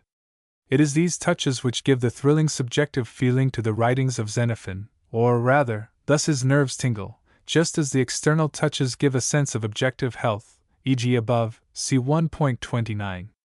See 4.32. All this is entirely modern, never yet excelled, I imagine. Book 3. See point 1. Thus Cyrus made his preparations. But the Armenian, when he heard what the messenger had to say, was terror-stricken. He knew the wrong he had done in neglecting the tribute and withholding the troops, and above all, he was afraid it would be discovered that he was beginning to put his palace in a fit state for defense. 2. Therefore, with much trepidation, he began to collect his own forces, and at the same time he sent his younger son Sabres into the hills with the women, his own wife, and the wife of his elder son and his daughters, taking the best of their ornaments and furniture with them and an escort to be their guide. Meanwhile he dispatched a party to discover what Cyrus was doing, and organized all the Armenian contingents as they came in. But it was not long before other messengers arrived, saying that Cyrus himself was actually at hand. 3. Then his courage forsook him. He dared not come to blows and he withdrew. As soon as the recruits saw this they took to their heels, each man bent on getting his own property safely out of the way. When Cyrus saw the plains full of them, racing and riding everywhere, he sent out messengers privately to explain that he had no quarrel with any who stayed quietly in their homes, but if he caught a man in flight, he warned them he would treat him as an enemy. Thus the greater part were persuaded to remain, though there were some who retreated with the king. 4. But when the escort with the women came on the Persians in the mountain, they fled with cries of terror, and many of them were taken prisoners. In the end the young prince himself was captured, and the wife of the king, and his daughters, and his daughter-in-law, and all the goods they had with them. And when the king learned what had happened, scarcely knowing where to turn, he fled to the summit of a certain hill. 5. Cyrus, when he saw it, surrounded the spot with his troops and sent word to Chrysantas, bidding him leave a force to guard the mountains and come down to him. So the mass of the army was collected under Cyrus, and then he sent a herald to the king with this inquiry: Son of Armenia, will you wait here and fight with hunger and thirst, or will you come down into the plain and fight it out with us? But the Armenian answered that he wished to fight with neither. 6. Cyrus sent again and asked, Why do you sit there, then, and refuse to come down? Because I know not what to do, answered the other. It is simple enough, said Cyrus. Come down and take your trial. And who shall try me? asked the king. He, answered Cyrus, to whom God has given the power to treat you as he lists, without a trial at all. Thereupon the Armenian came down, yielding to necessity, and Cyrus took him and all that he had and placed him in the center of the camp, for all his forces were now at hand. 7. Meanwhile Tigranes, the elder son of the king, was on his way home from a far country. In old days he had hunted with Cyrus and been his friend, and now, when he heard what had happened, he came forward just as he was. But when he saw his father and his mother, his brother and sisters, and his own wife all held as prisoners, he could not keep back the tears. 8. But Cyrus gave him no sign of friendship or courtesy, and only said, You have come in time, you may be present now to hear your father tried. With that he summoned the leaders of the Persians and the Medes, and any Armenian of rank and dignity who was there, nor would he send away the women as they sat in covered carriages, but let them listen too. 9. When all was ready he began. Son of Armenia, I would counsel you, in the first place, to speak the truth, so that at least you may stand free from what deserves the utmost hate. Beyond all else, be assured, manifest lying checks the sympathy of man and man. Moreover, said he, your own sons, your daughters, and your wife are well aware of all that you have done, and so are your own Armenians who are here. If they perceive that you say what is not true, they must surely feel that out of your own lips you condemn yourself to suffer the uttermost penalty when I learn the truth. Nay, answered the king. Ask me whatever you will, and I will answer truly, come what come may. 10. Answer then, said Cyrus. Did you once make war upon Astyages, my mother's father, and his Medes? I did, he answered. And were you conquered by him, and did you agree to pay tribute and furnish troops whenever he required, and promise not to fortify your dwellings? Even so, he said.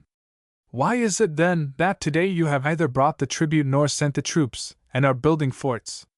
I set my heart on liberty. It seemed to me so fair a thing to be free myself and to leave freedom to my sons. 11. And fair and good it is, said Cyrus, to fight for freedom and choose death rather than slavery. But if a man is worsted in war or enslaved by any other means and then attempts to rid himself of his lord, tell me yourself, would you honor such a man as upright, and a doer of noble deeds, or would you, if you got him in your power, chastise him as a malefactor? I would chastise him, he answered, since you drive me to the truth. 12. Then answer me now, point by point, said Cyrus. If you have an officer and he does wrong, do you suffer him to remain in office, or do you set up another in his stead? I set up another. And if he have great riches, do you leave him all his wealth, or do you make him a beggar? I take away from him all that he has. And if you found him deserting to your enemies, what would you do? I would kill him, he said. Why should I perish with a lie on my lips rather than speak the truth and die? 13. But at this his son rent his garments and dashed the tiara from his brows, and the women lifted up their voices in wailing and tore their cheeks, as though their father was dead already, and they themselves undone. But Cyrus bade them keep silence, and spoke again. Son of Armenia, we have heard your own judgment in this case, and now tell us, what ought we to do? But the king sat silent and perplexed, wondering whether he should bid Cyrus put him to death, or act in the teeth of the rule he had laid down for himself. 14. Then his son Tigranes turned to Cyrus and said, Tell me, Cyrus, since my father sits in doubt, may I give counsel in his place and say what I think best for you? Now Cyrus remembered that, in the old hunting days, he had noticed a certain man of wisdom who went about with Tigranes and was much admired by him, and he was curious to know what the youth would say. So he readily agreed and bade him speak his mind. 15. In my view, then, said Tigranes, if you approve of all that my father has said and done, certainly you ought to do as he did, but if you think he has done wrong, then you must not copy him. But surely, said Cyrus, the best way to avoid copying the wrongdoer is to practice what is right. True enough, answered the prince. Then on your own reasoning, I am bound to punish your father, if it is right to punish wrong. But would you wish your vengeance to do you harm instead of good? Nay, said Cyrus, for then my vengeance would fall upon myself. 16. Even so, said Tigranes, and you will do yourself the greatest harm if you put your own subjects to death just when they are most valuable to you. Can they have any value? Asked Cyrus. When they are detected doing wrong? Yes, answered Tigranes, if that is when they turn to good and learn sobriety. For it is my belief, Cyrus, that without this virtue all others are in vain. What good will you get from a strong man or a brave if he lacks sobriety, be he never so good a horseman, never so rich, never so powerful in the state? But with sobriety every friend is a friend in need and every servant a blessing. 17. I take your meaning, answered Cyrus. Your father, you would have me think, has been changed in this one day from a fool into a wise and sober-minded man? Exactly, said the prince. Then you would call sober-mindedness a condition of our nature, such as pain, not a matter of reason that can be learnt. For certainly if he who is to be sober-minded must learn wisdom first, he could not be converted from folly in a day. 18. Nay, but Cyrus, said the prince, surely you yourself have known one man at least who out of sheer folly has set himself to fight a stronger man than he, and on the day of defeat his senselessness has been cured. And surely you have known a city ere now that has marshaled her battalions against a rival state, but with defeat she changes suddenly and is willing to obey and not resist? 19. But what defeat? Said Cyrus. Can you find in your father's case to make you so sure that he has come to a sober mind? A defeat, answered the young man, of which he is well aware in the secret chambers of his soul. He set his heart on liberty, and he has found himself a slave as never before. He had designs that needed stealth and speed and force, and not one of them has he been able to carry through. With you he knows that design and fulfillment went hand in hand. When you wished to outwit him you did, as though he had been blind and deaf and dazed. When stealth was needed, your stealth was such that the fortresses he thought his own you turned into traps for him, and your speed was such that you were upon him from miles away with all your armament before he found time to muster the forces at his command. 20. So you think, said Cyrus, that merely to learn another is stronger than himself is defeat enough to bring a man to his senses? I do, answered Tigranes, and far more truly than mere defeat in battle. For he who is conquered by force may fancy that if he trains he can renew the war, and captured cities dream that with the help of allies they will fight again one day. But if we meet with men who are better than ourselves and whom we recognize to be so, we are ready to obey them of our own free will. 21. You imagine then, said Cyrus, that the bully and the tyrant cannot recognize the man of self-restraint, nor the thief the honest man, nor the liar the true speaker, nor the unjust man the upright? Has not your own father lied even now and broken his word with us, although he knew that we had faithfully observed every jot and tittle of the compact Astyages made? 22. Ah, but, replied the prince, I do not pretend that the bare knowledge alone will bring a man to his senses. It cannot cure him unless he pays the penalty as my father pays it today. But, answered Cyrus, your father has suffered nothing at all so far, although he fears, I know, that the worst suffering may be his.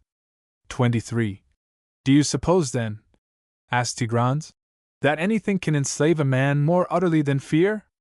Do you not know that even the men who are beaten with the iron rod of war, the heaviest rod in all the world, may still be ready to fight again, while the victims of terror cannot be brought to look their conquerors in the face, even when they try to comfort them?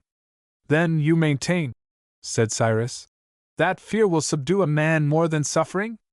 24. Yes, he answered, and you of all men know that what I say is true. You know the despondency men feel in dread of banishment, or on the eve of battle facing defeat, or sailing the sea in peril of shipwreck. They cannot touch their food or take their rest because of their alarm, while it may often be that the exiles themselves, the conquered, or the enslaved, can eat and sleep better than men who have not known adversity.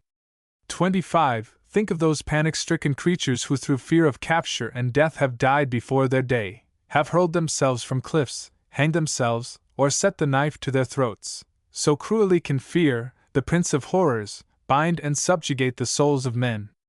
And what, think you, does my father feel at this moment? He, whose fears are not for himself alone, but for us all, for his wife, and for his children.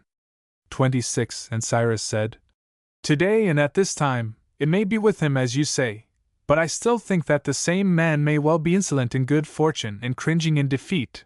Let such an one go free again, and he will return to his arrogance and trouble us once more. 27. I do not deny it, Cyrus, said the prince. Our offenses are such that you may well mistrust us, but you have it in your power to set garrisons in our land and hold our strong places and take what pledges you think best. And even so, he added, you will not find that we fret against our chains, for we shall remember we have only ourselves to blame. Whereas, if you hand over the government to some who have not offended, they may either think that you mistrust them, and thus, although you are their benefactor, you cannot be their friend, or else in your anxiety not to rouse their enmity you may leave no check on their insolence, and in the end you will need to sober them even more than us. 28. Nay, but by all the gods, cried Cyrus, little joy should I ever take in those who served me from necessity alone. Only if I recognize some touch of friendship or goodwill in the help it is their duty to render, I could find it easier to forgive them all their faults than to accept the full discharge of service paid upon compulsion by those who hate me. Then Tigranes answered, You speak of friendship, but can you ever find elsewhere so great a friendship as you may find with us? Surely I can, he answered, and with those who have never been my enemies, if I choose to be their benefactor as you would have me yours. 29. But today, and now, Can you find another man in the world whom you could benefit as you can benefit my father? Say you let a man live who has never done you wrong, will he be grateful for the boon? Say he need not lose his children and his wife, will he love you for that more than one who knows he well deserved the loss? Say he may not sit upon the throne of Armenia, will he suffer from that as we shall suffer?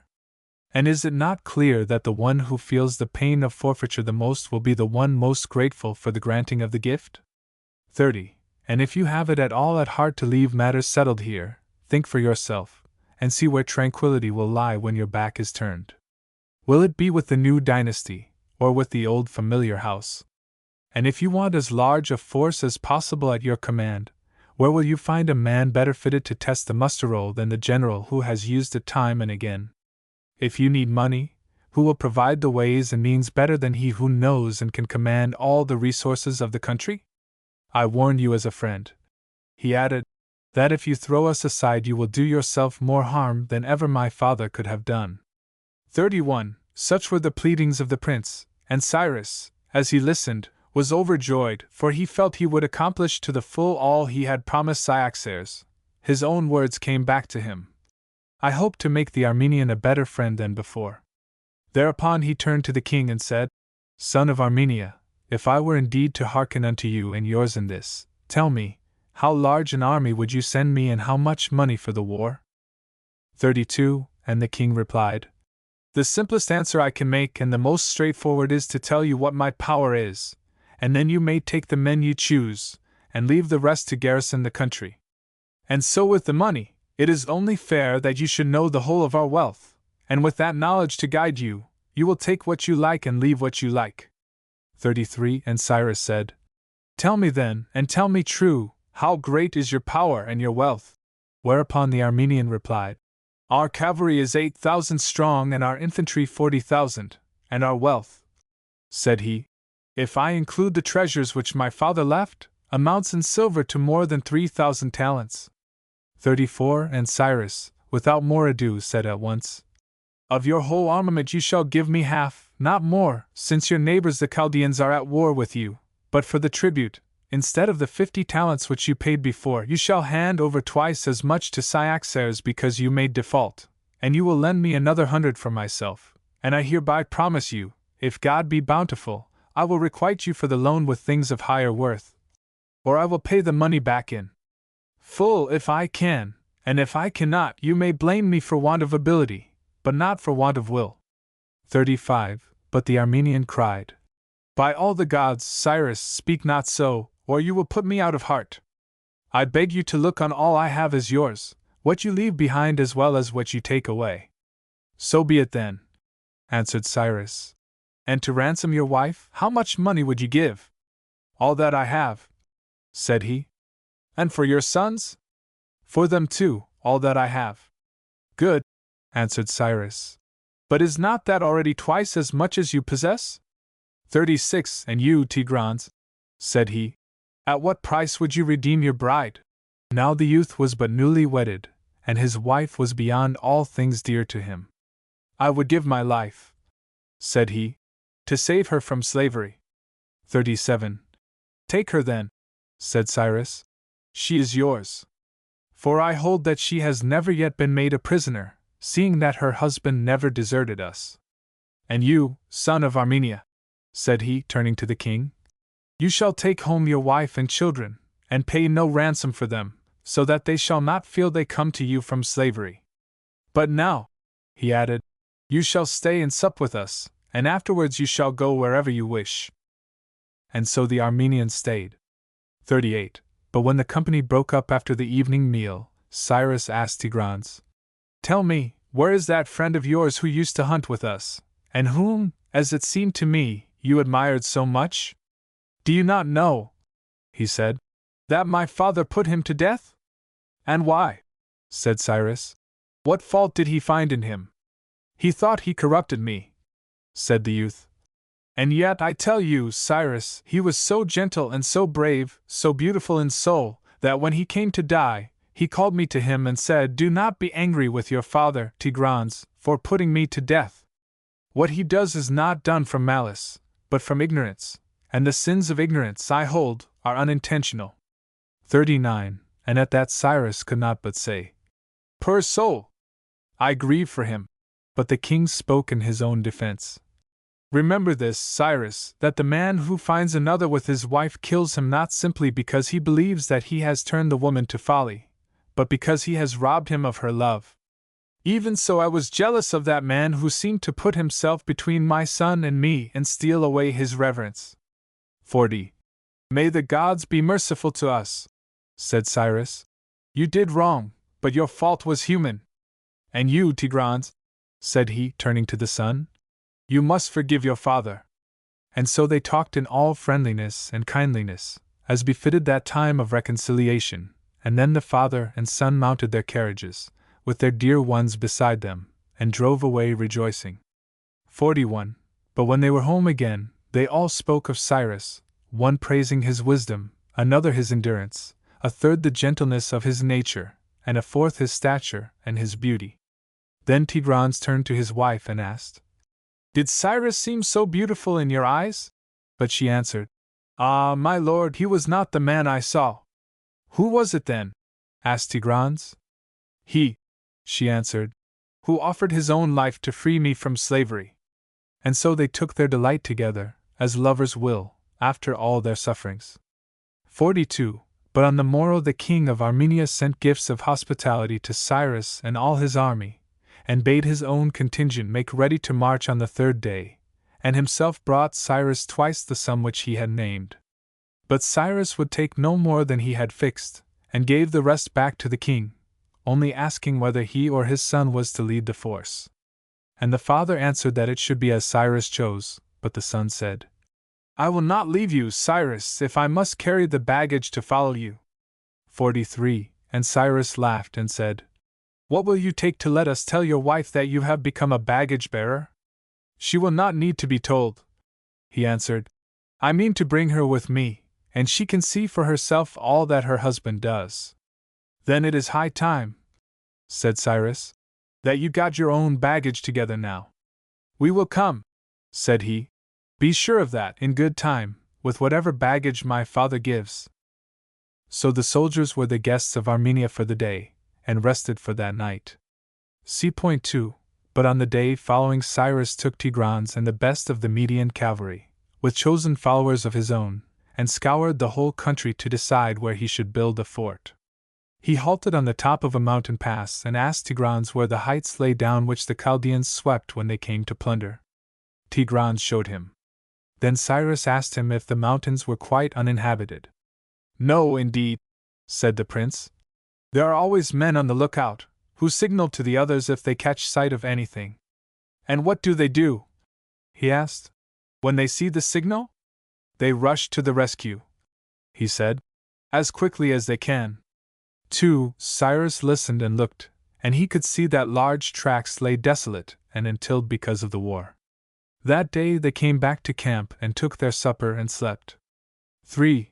But the next morning Tigranes presented himself with all his baggage in order and ready for the march, 4,000 cavalry at his back, 10,000 bowmen, and as many targeteers.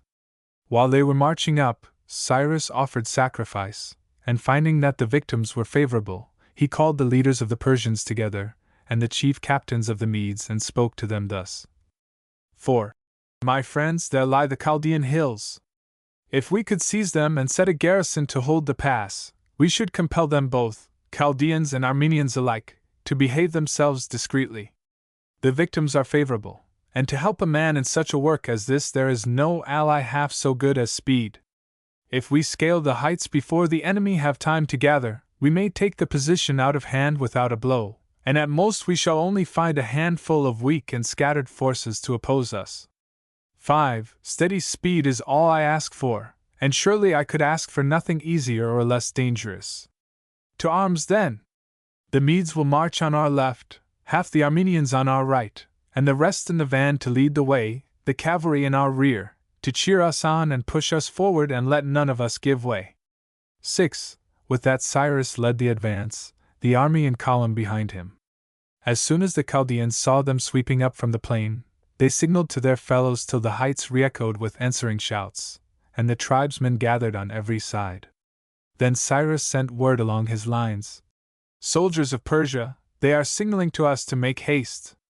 If only we reach the top before them, all they can do will be in vain. 7. Now the Chaldeans were said to be the most warlike of all the tribes in that country, and each of them was armed with a shield and a brace of javelins. They fight for pay wherever they are needed, partly because they are warriors born, but partly through poverty, for their country is mountainous, and the fertile part of it small. 8. As Cyrus and his force drew near the head of the pass, Tigranes, who was marching at his side, said, "Do you know, Cyrus, that before long we shall be in the thick of the fight ourselves? Our Armenians will never stand the charge." Cyrus answered that he was well aware of that, and immediately sent word that the Persians should be ready to give chase at once. "As soon as we see the Armenians decoying the enemy by feigning flight and drawing them within our reach." 9. Thus they marched up with the Armenians in the van, and the Chaldeans who had collected waited till they were almost on them, and then charged with a tremendous shout, as their custom was, and the Armenians, as was ever theirs, turned and ran. 10. But in the midst of the pursuit the Chaldeans met new opponents streaming up the pass, armed with short swords, and some of them were cut to pieces at once before they could withdraw, while others were taken prisoners and the rest fled, and in a few moments the heights were won. From the top of the pass Cyrus and his staff looked down, and saw below them the Chaldean villages with fugitives pouring from the nearest houses. 11. Soon the rest of the army came up, and Cyrus ordered them all to take the morning meal. When it was over, and he had ascertained that the lookout was really in a strong position, and well supplied with water, he set about fortifying a post without more ado, and he bade Tigranes send to his father and bid him come at once with all the carpenters and stonemasons he could fetch, and while a messenger went off to the king, Cyrus did all he could with what he had at hand. 12. Meanwhile they brought up the prisoners, all of them bound in chains and some wounded.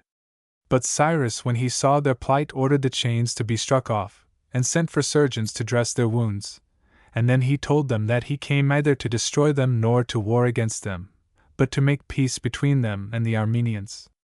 "I know," he said, "before your pass was taken you did not wish for peace. Your own land was in safety and you could harry the Armenians, but you can see for yourselves how things stand today.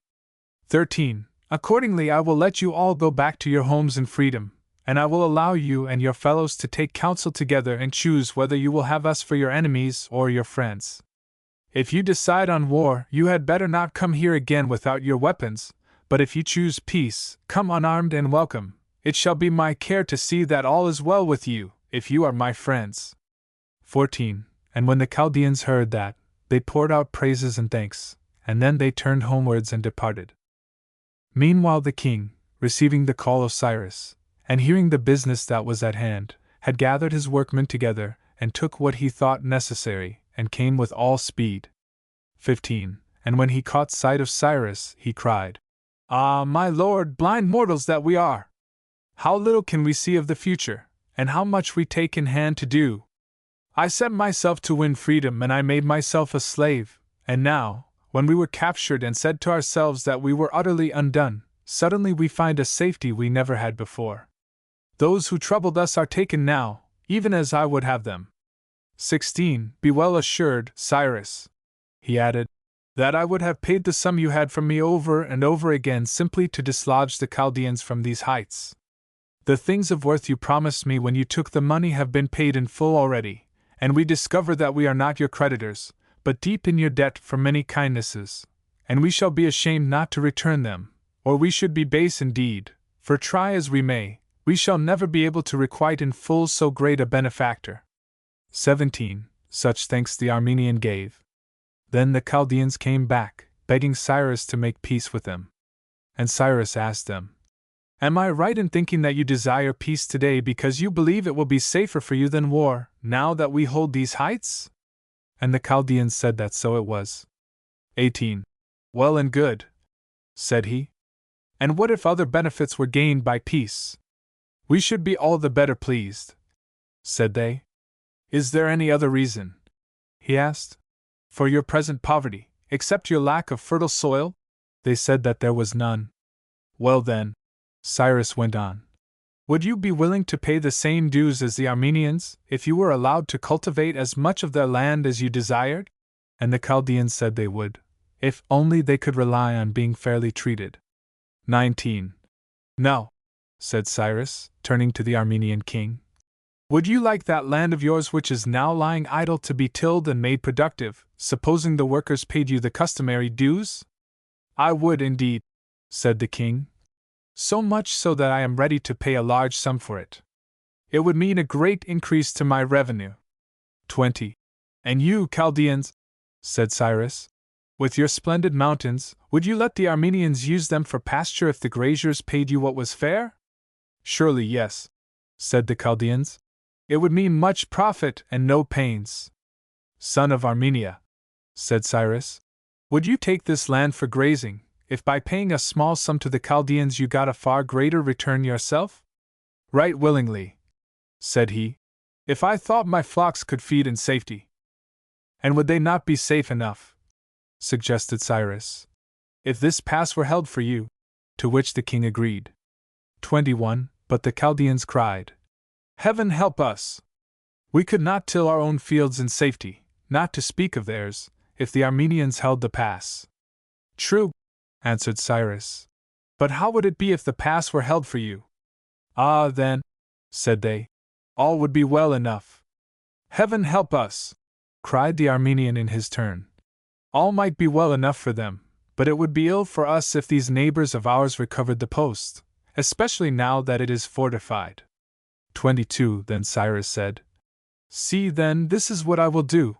I will hand over the pass to either of you, we Persians will guard it ourselves, and if either of you injure the other, we will step in and side with the sufferers.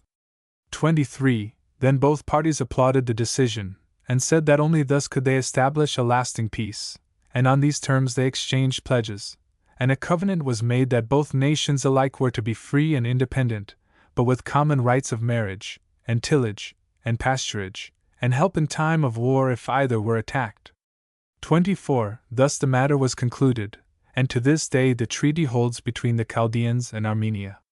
Peace was no sooner made than both parties began building what they now considered their common fortress, working side by side and bringing up all that was needed.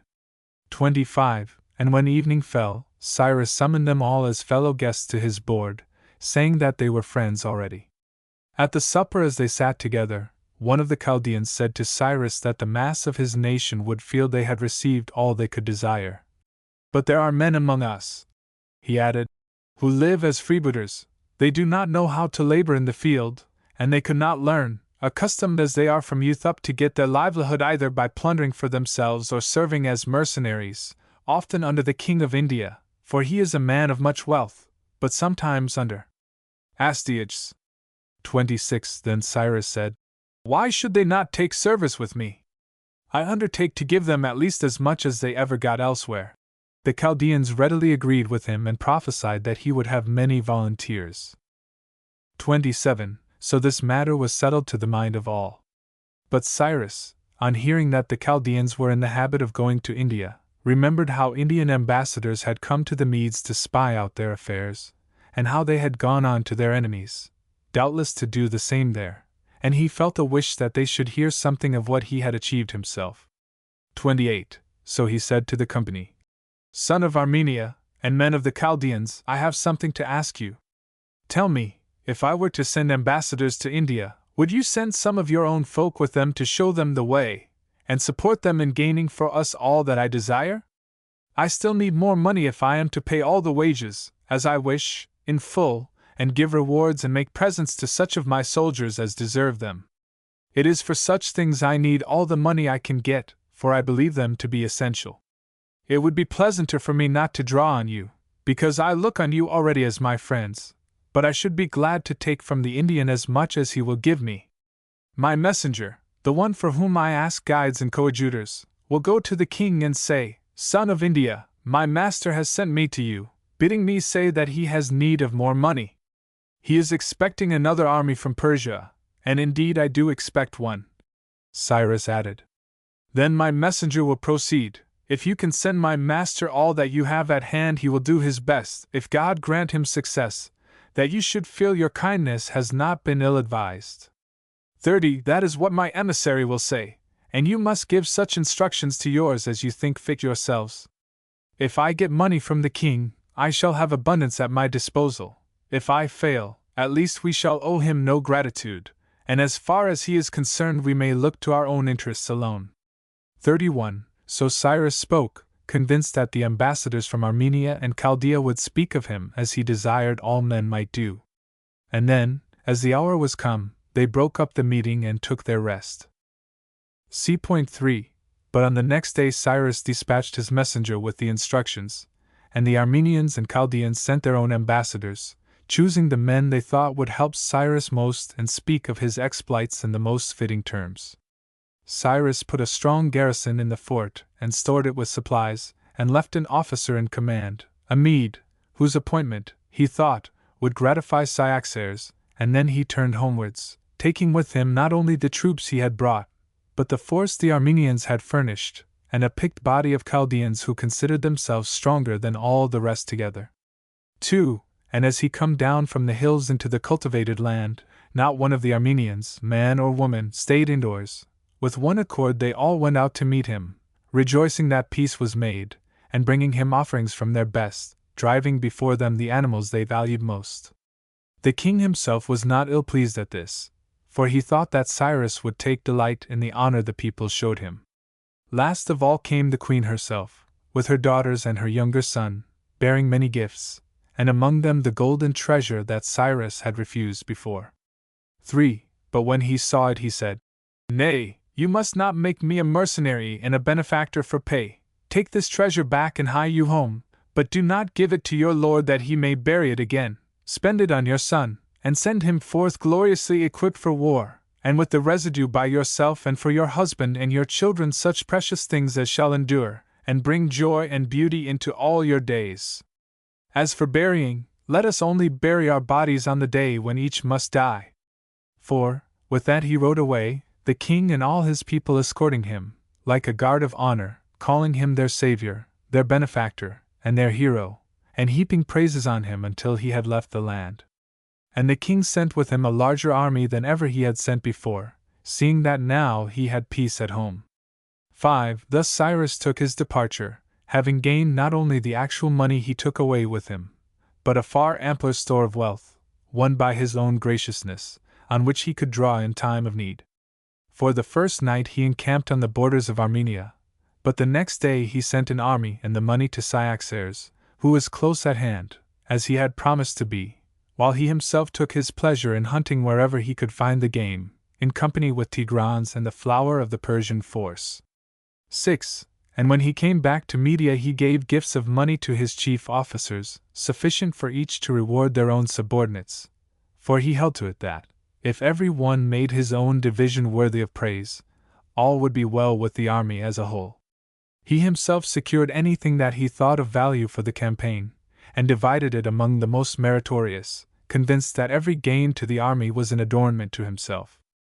7. At every distribution he would take occasion to address the officers and all whom he chose to honor in some such words as these: "My friends, the god of mirth must be with us today. We have found a source of plenty, and we have the wherewithal to honor whom we wish and as they may deserve.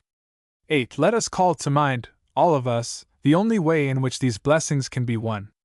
We shall find it is by toil, and watchfulness, and speed, and the resolve never to yield to our foes.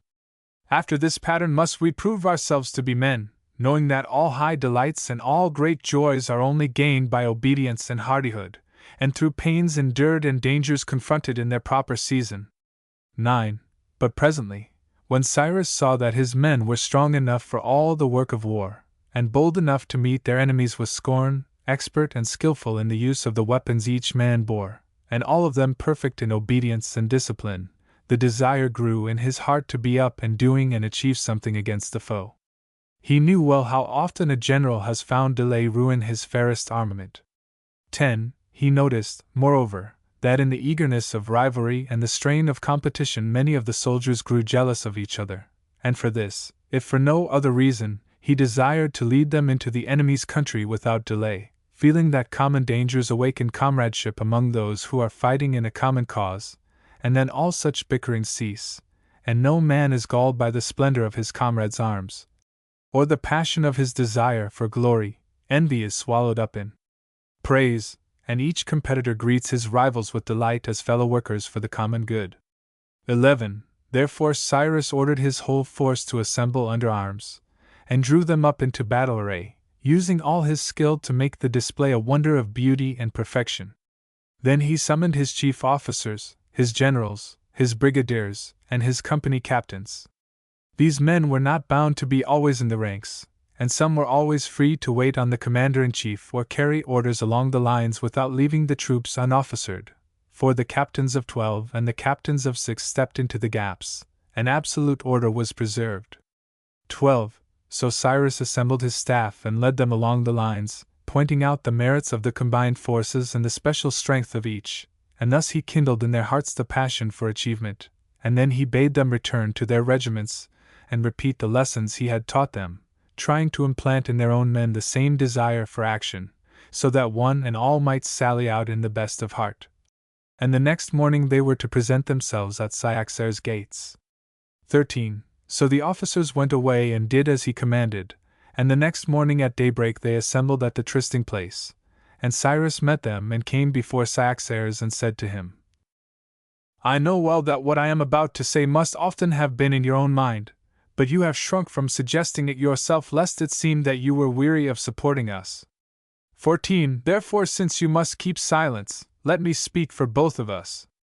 We are all agreed that since our preparations are complete we should not wait until the enemy invades our territory before we give him battle, nor loiter here in a friendly land, but attack him on his own ground with what speed we may.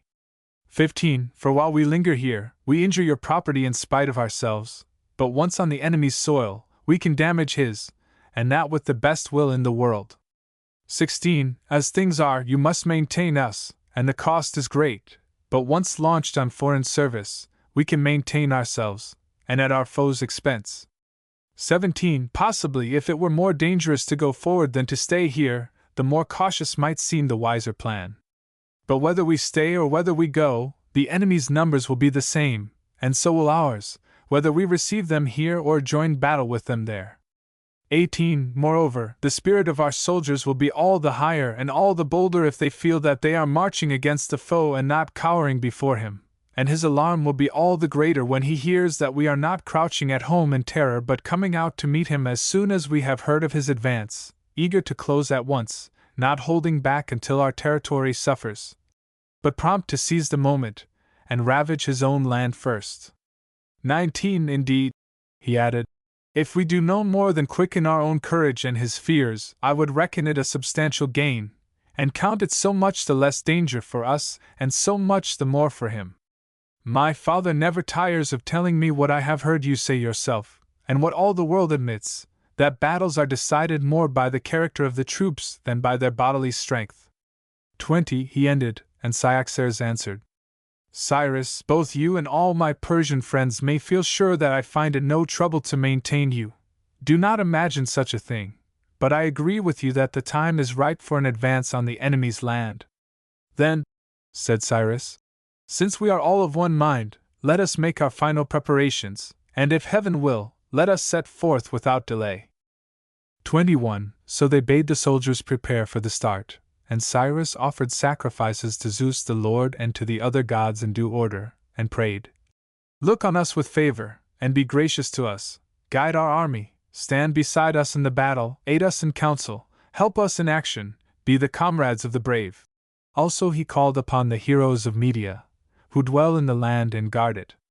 22. Then, when the signs were favorable and his army was mustered on the frontier, he felt that the moment had come, and with all good omens to support him, he invaded the enemy's land.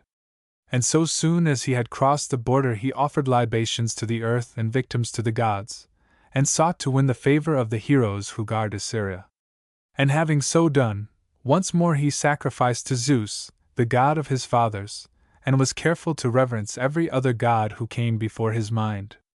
23.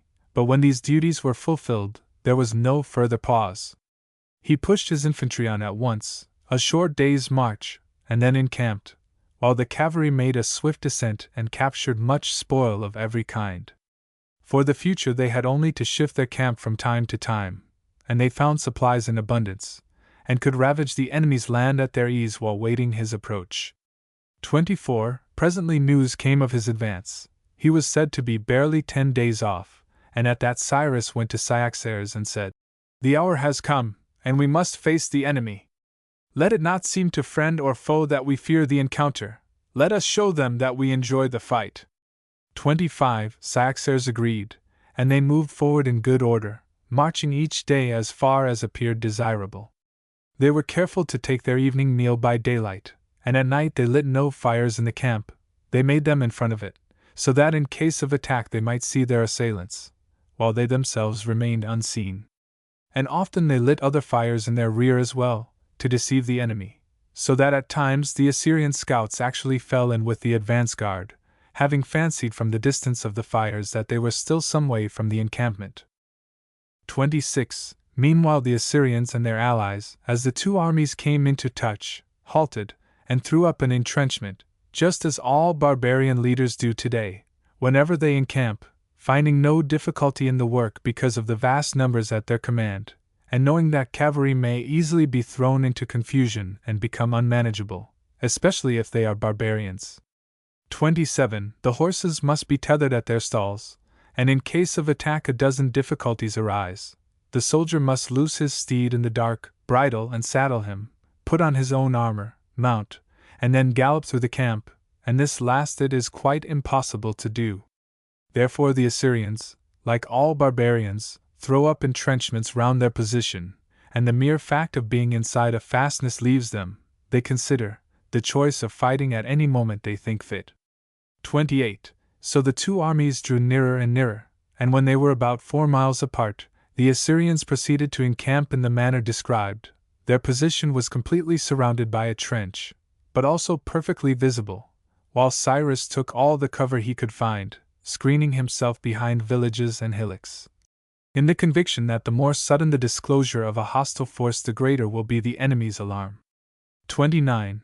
During the first night neither army did more than post the customary guards before they went to sleep, and on the next day the king of Assyria, and Croesus, and their officers still kept the troops within their lines. But Cyrus and Cyaxares drew up their men, prepared to fight if the enemy advanced. Ere long it was plain that they would not venture out that day, and Cyaxares summoned Cyrus and his staff and said, 30. I think, gentlemen, it would be well for us to march up to the breastworks in our present order, and show them that we wish to fight. If we do so, he added, and they refuse our challenge, it will increase the confidence of our own men, and the mere sight of our boldness will add to the enemy's alarm. 31. So it seemed to Cyaxares, but Cyrus protested.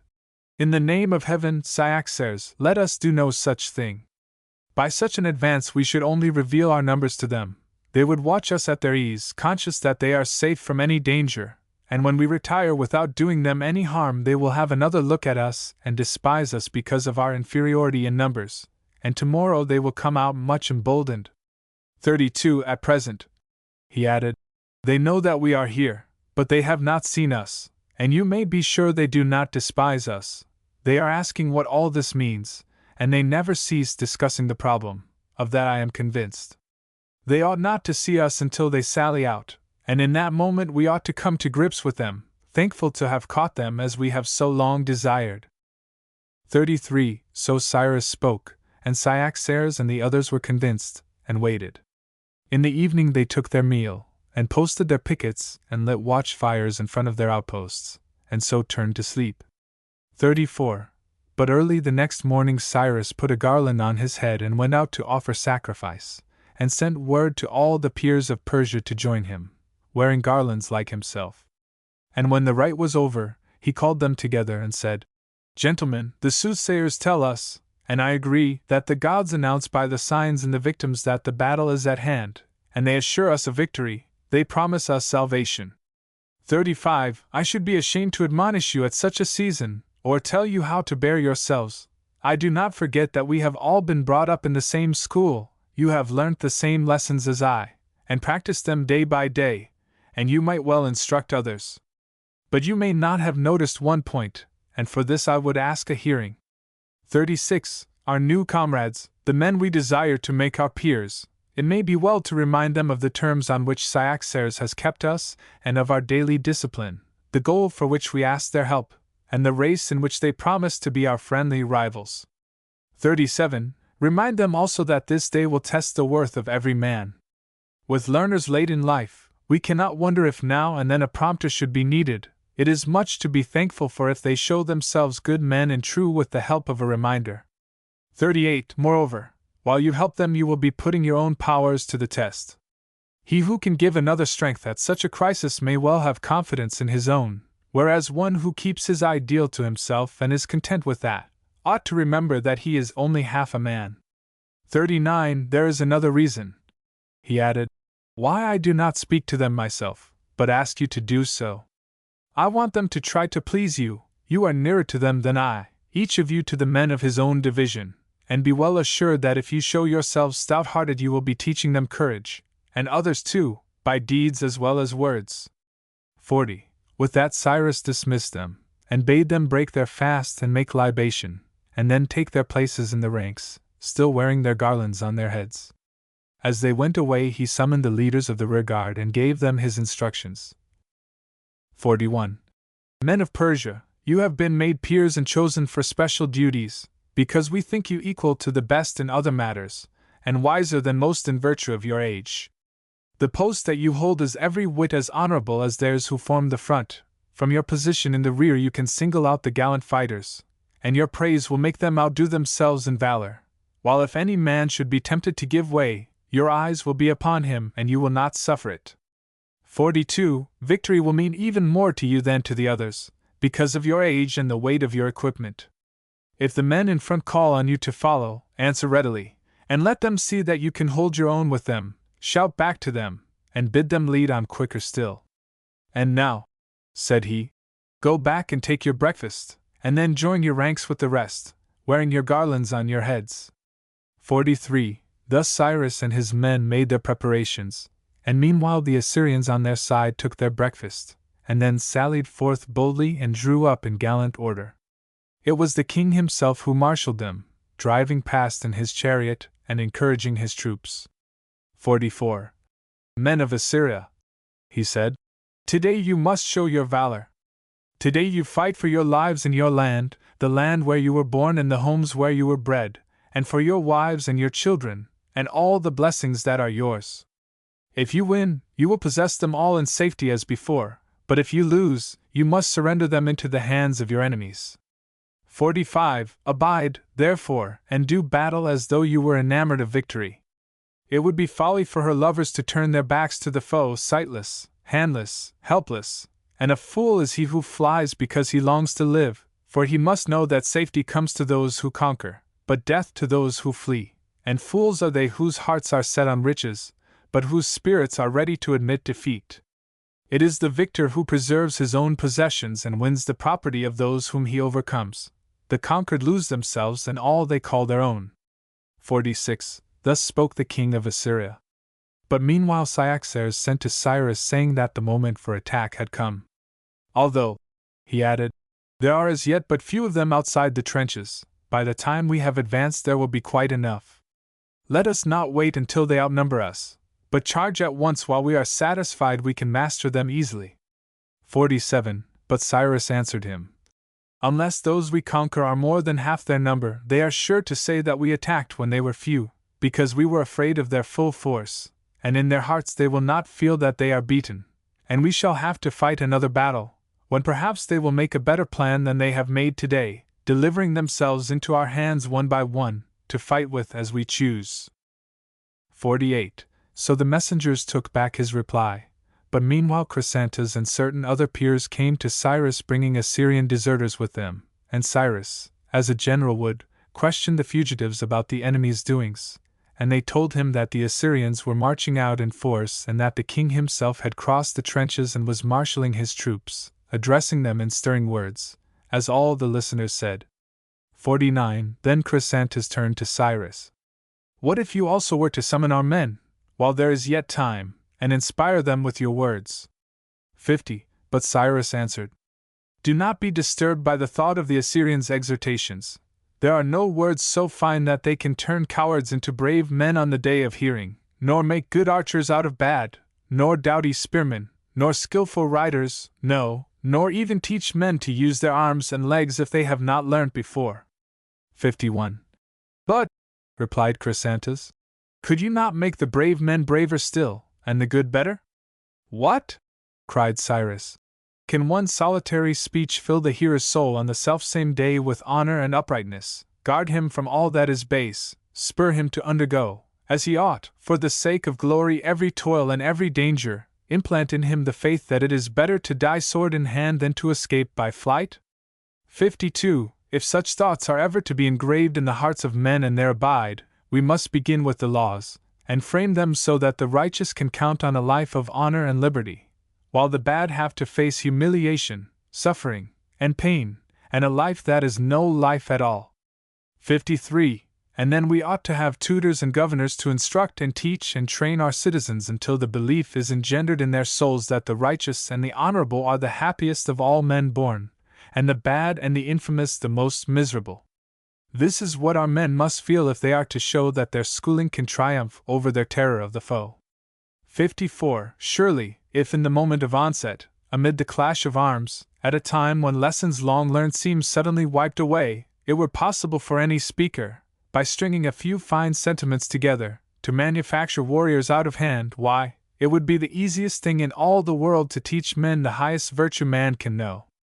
55. For my own part, he added, I would not trust our new comrades yonder, whom we have trained ourselves, to stand firm this day unless they saw you at their side, to be examples unto them and to remind them if they forget. As for men who are utterly undisciplined, I should be astonished if any speech, however splendid, did one whit more to encourage valor in their hearts than a song well sung could do to make a musician of a man who had no music in his soul. 56. But while they were speaking, Cyaxares sent again, saying that Cyrus did ill to loiter instead of advancing against the enemy with all speed. And Cyrus sent back word there and then by the messengers. Tell Cyaxares once more, that even now there are not as many before us as we need. And tell him this so that all may hear. But add that, if it so please him, I will advance at once. 57. So saying, and with one prayer to the gods, he led his troops into battle. Once the advance began, he quickened the pace, and his men followed in perfect order, steadily, swiftly, joyously, brimful of emulation, hardened by toil, trained by their long discipline, every man in the front a leader, and all of them alert. They had laid to heart the lesson of many a day that it was always safest and easiest to meet enemies at close quarters, especially archers, javelin men, and cavalry.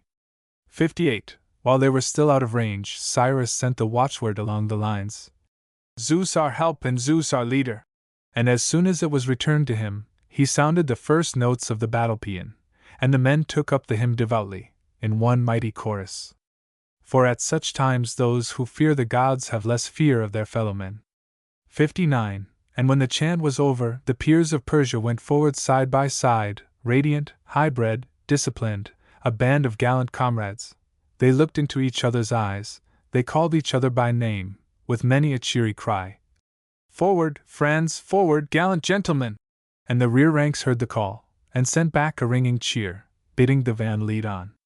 The whole army of Cyrus was brimming with courage and zeal and strength and hardihood and comradeship and self-control, more terrible, I imagine, to an opponent than aught else could be.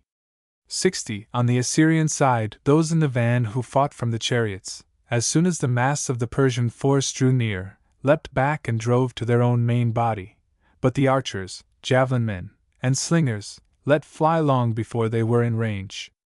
61. And as the Persians steadily advanced, stepping over the spent missiles, Cyrus called to his men, Forward now, bravest of the brave! Show us what your pace can be! They caught the word and passed it on, and in their eagerness and passion for the fray some of the leaders broke into a run, and the whole phalanx followed at their heels. 62. Cyrus himself gave up the regular march and dashed forward at their head, shouting, Brave men to the front! Who follows me? Who will lay the first Assyrian low? At this the men behind took up the shout till it rang through the field like a battle cry. Who follows? Brave men to the front! 63. thus the Persians closed. But the enemy could not hold their ground, they turned and fled to their entrenchments. 64. The Persians swept after them, many a warrior falling as they crowded in at the gates or tumbled into the trenches. For in the rout some of the chariots were carried into the fosse, and the Persians sprang down after them and slew man and horse where they fell. 65. Then the Median troopers, seeing how matters stood, charged the Assyrian cavalry, who swerved and broke before them, chased and slaughtered, horse and rider, by their conquerors. 66. Meanwhile the Assyrians within the camp, though they stood upon the breastworks, had neither wit nor power to draw bow or fling spear against the destroyers, dazed as they were by their panic and the horror of the sight. Then came the tidings that the Persians had cut their way through to the gates, and at that they fled from the breastworks. 67. The women, seeing the rout in the camp, fell to wailing and lamentations, running hither and thither in utter dismay, young maidens, and mothers with children in their arms, rending their garments and tearing their cheeks and crying on all they met, "Leave us not, save your children and yourselves." 68. Then the princes gathered the trustiest men and stood at the gates, fighting on the breastworks themselves, and urging their troops to make a stand. 69. Cyrus, seeing this, and fearing that if his handful of Persians forced their way into the camp they would be overborne by numbers, gave the order to fall back out of range.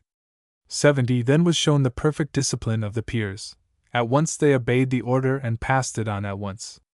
And when they were all out of range they halted and reformed their ranks, better than any chorus could have done, every man of them knowing exactly where he ought to be. See 1.6. Oriental in feeling, situation well realized. Hellenic equals Oriental, also in part perhaps. Also, we know the Oriental through the medium of Greek to a great extent, cf. Greek Testament, and earlier still 70. See 1.8 in it.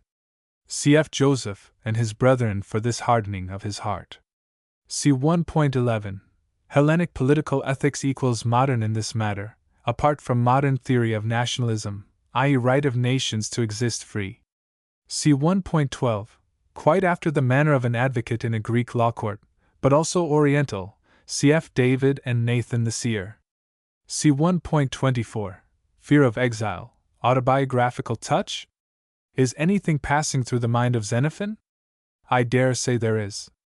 Xenophon was banished from his native city of Athens because of his friendship with Sparta and with Cyrus the Younger. See Works, Volume 1, page 99. See 1.33 Fin. 3,000 talents. Something under £750,000. See 1.35. Cyrus drives home the conscience of indebtedness à la Portia v. Shylock. N.B. Humorous also and an oriental tinge. See 1.38. One can't help thinking of Socrates and the people of Athens here. If so, this is a quasi-apology for the Athenian bones Perez de Famille who condemned Socrates. Beautiful story of the sophist teacher's last injunction to Tigrans. See 1.40-41. What smiles after tears? Like a sunny day succeeding clouds and blackness. A pretty story this, of the wife of Tigrans. Xenophon's women, this one, Panthea, Croesus' wife, the wife of Ischomachus, economist, the daughter of Gobryas. See 2.12. Archaeologically interesting. N.B. Humanity towards wounded, Hellenic. Xenophon's own strategy in the Anabasis is probably the prototype. See 2.15. For Hellenic and Xenophantine religiousness. The incalculableness of human life, God fulfills himself in many unforeseen ways. N.B. Irony also of the situation, since Cyrus doesn't intend the Armenian to triumph over the Chaldean in the way he anticipates. See 2.20. Note how Socratically it is made to work itself out. See 3. Cyrus, the archaic man, the born ruler, is also the diplomatic man, cf. No doubt, Gladstone, a diplomacy based on organic economic sense and friendly naturedness. See 3.10. Xenophon's theory of fraternity in action, all petty jealousies brushed aside.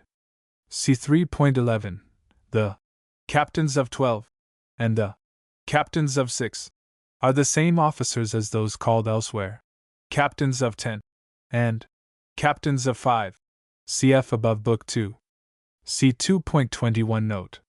The titles vary because sometimes the officers themselves are included in the squads and sometimes not. See 3.19.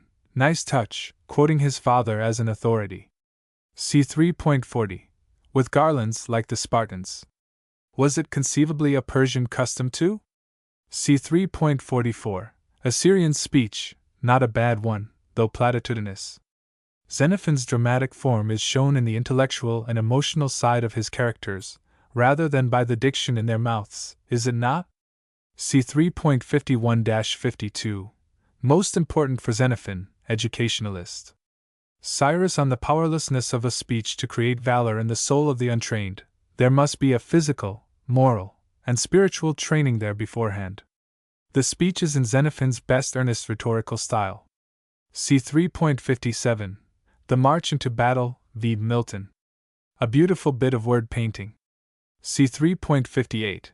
Cf. the Prussian army singing a hymn, in 1870. Book 4. C.1. Cyrus waited, with his troops as they were, long enough to show that he was ready to do battle again if the enemy would come out. But as they did not stir, he drew the soldiers off as far as he thought well, and there encamped. He had guards posted and scouts sent forward, and then he gathered his warriors round him and spoke to them as follows. 2. Men of Persia, first and foremost I thank the gods of heaven with all my soul and strength, and I know you render thanks with me, for we have won salvation and victory, and it is meet and right to thank the gods for all that comes to us. But in the next place I must praise you, one and all. It is through you all that this glorious work has been accomplished, and when I have learnt what each man's part has been from those whose place it is to tell me, I will do my best to give each man his due, in word and deed. 3. But I need none to tell me the exploits of your brigadier Chrysantas. He was next to me in the battle, and I could see that he bore himself as I believe you all have done. Moreover, at the very moment when I called on him to retire, he had just raised his sword to strike an Assyrian down, but he heard my voice, and at once he dropped his hand and did my bidding. He sent the word along the lines and led his division out of range before the enemy could lay one arrow to the string or let one javelin fly. Thus he brought himself and his men safely out of action, because he had learned to obey. 4. But some of you, I see, are wounded, and when I hear at what moment they received their wounds I will pronounce my opinion on their deserts.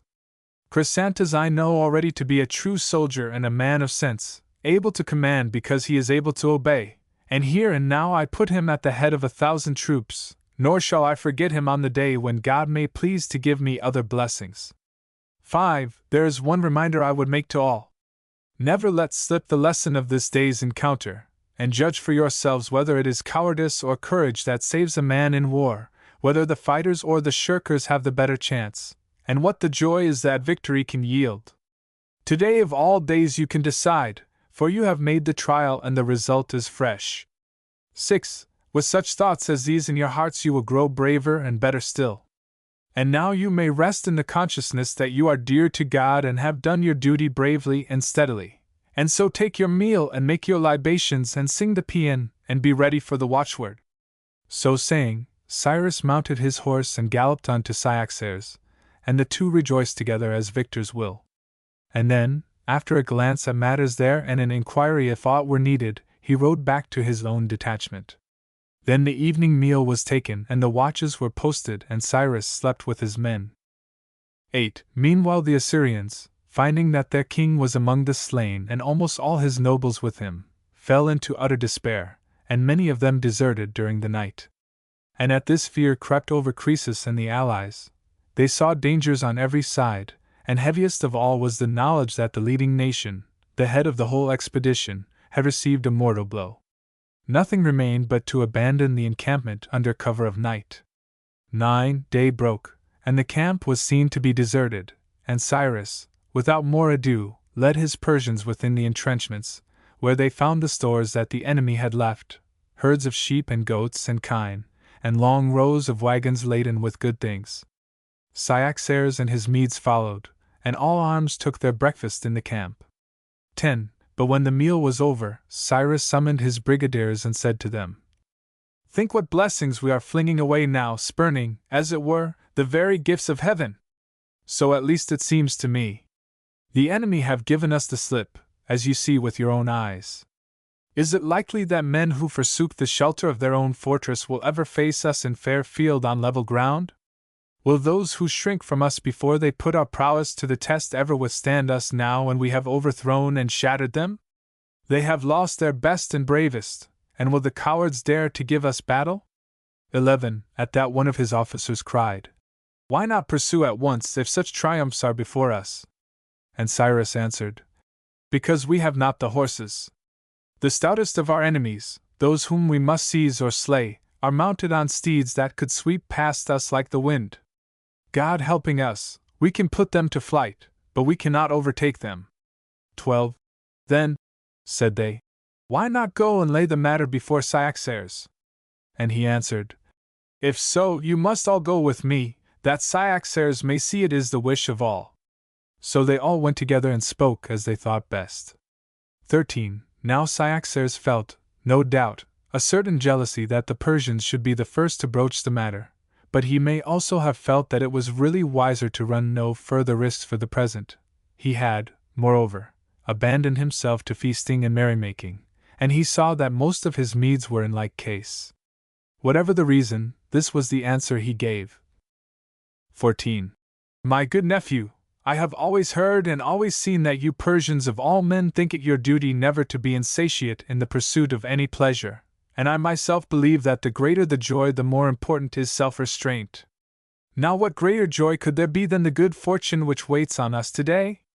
15. When fortune comes to us, if we guard her with discretion, we may live to grow old in peace, but if we are insatiate, if we use and abuse our pleasures, chasing first one and then another, we may well fear lest that fate be ours which, the proverb tells us, falls on those mariners who cannot forego their voyages in the pursuit of wealth, and one day the deep sea swallows them. Thus has many a warrior achieved one victory only to clutch at another and lose the first. 16. If indeed our enemies who have fled were weaker than we, it might be safe enough to pursue them. But now, bethink you, how small a portion of them we have fought and conquered. The mass have had no part in the battle, and they, if we do not force them to fight, will take themselves off through sheer cowardice and sloth. As yet they know nothing of our powers or their own, but if they learn that to fly is as dangerous as to hold their ground, we run the risk of driving them to be brave in spite of themselves. 17. You may be sure they are just as anxious to save their wives and children as you can be to capture them. Take a lesson from hunting. The wild sow when she is sighted will scamper away with her young, though she be feeding with the herd. But if you attack her little ones she will never fly, even if she is all alone, she will turn on the hunters. 18. Yesterday the enemy shut themselves up in a fort, and then handed themselves over to us to choose how many we cared to fight. But if we meet them in open country, and they learn how to divide their forces and take us in front and flank and rear, I wonder how many pairs of eyes and hands each man of us would need. Finally, he added, I have no great wish myself to disturb my Medes in their enjoyment, and drive them out to further dangers. 19. Then Cyrus took him up. Nay, I would not have you put pressure on any man. Only let those who are willing follow me, and perhaps we shall come back with something for all of you to enjoy. The mass of the enemy we should not think of pursuing. Indeed, how could we overtake them? But if we cut off any stragglers, we could clap hands on them and bring them back to you. 20. Remember, he added, when you sent for us, we came a long way to do you service. Is it not fair that you should do us a kindness in return, and let us have something to take back with us for ourselves, and not stand here agape at all your treasures? 21. At that Cyaxares answered, if any will follow you of their own free will, I can but be most grateful. Send someone with me then, said Cyrus, from these trusty men of yours, to carry your commands.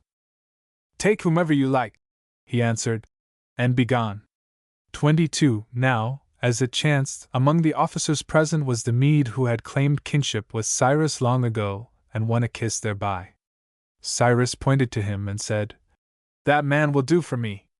He shall go with you then, Cyaxares replied. And turning to the officer, Tell your fellows, he said, that he who lists may follow Cyrus. 23. Thus Cyrus chose his man and went forth. And when they were outside, he said, Today you can show me if you spoke truth long ago when you told me that the sight of me was your joy. If you say that, said the Mede, I will never leave you.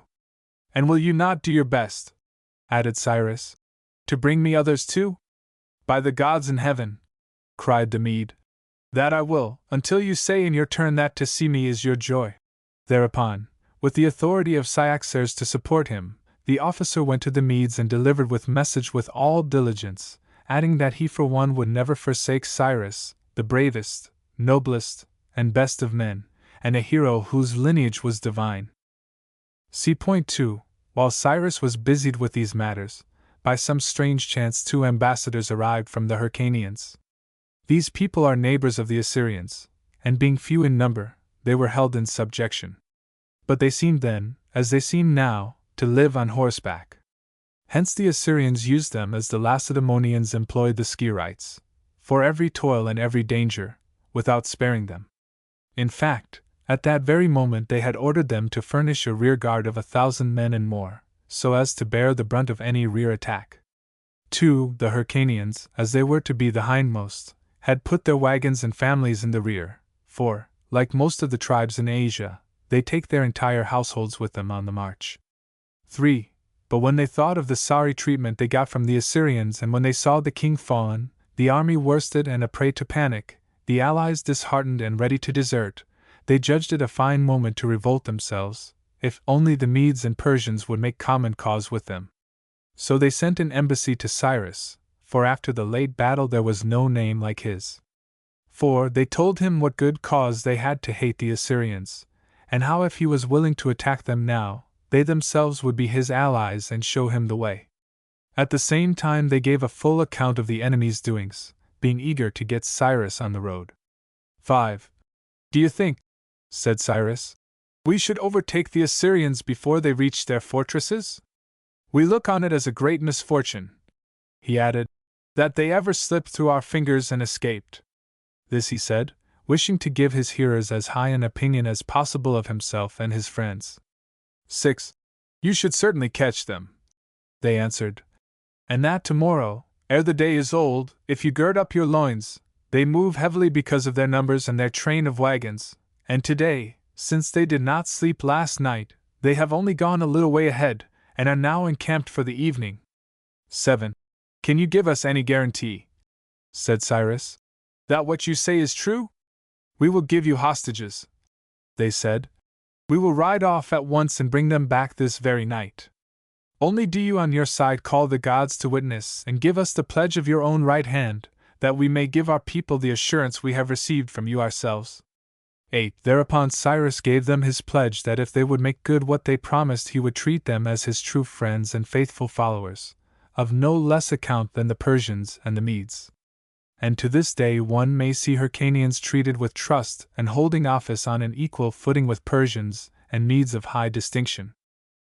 9. Now Cyrus and his men took their supper, and then while it was still daylight he led his army out, having made the 2 Hyrcanians wait so that they might go with them.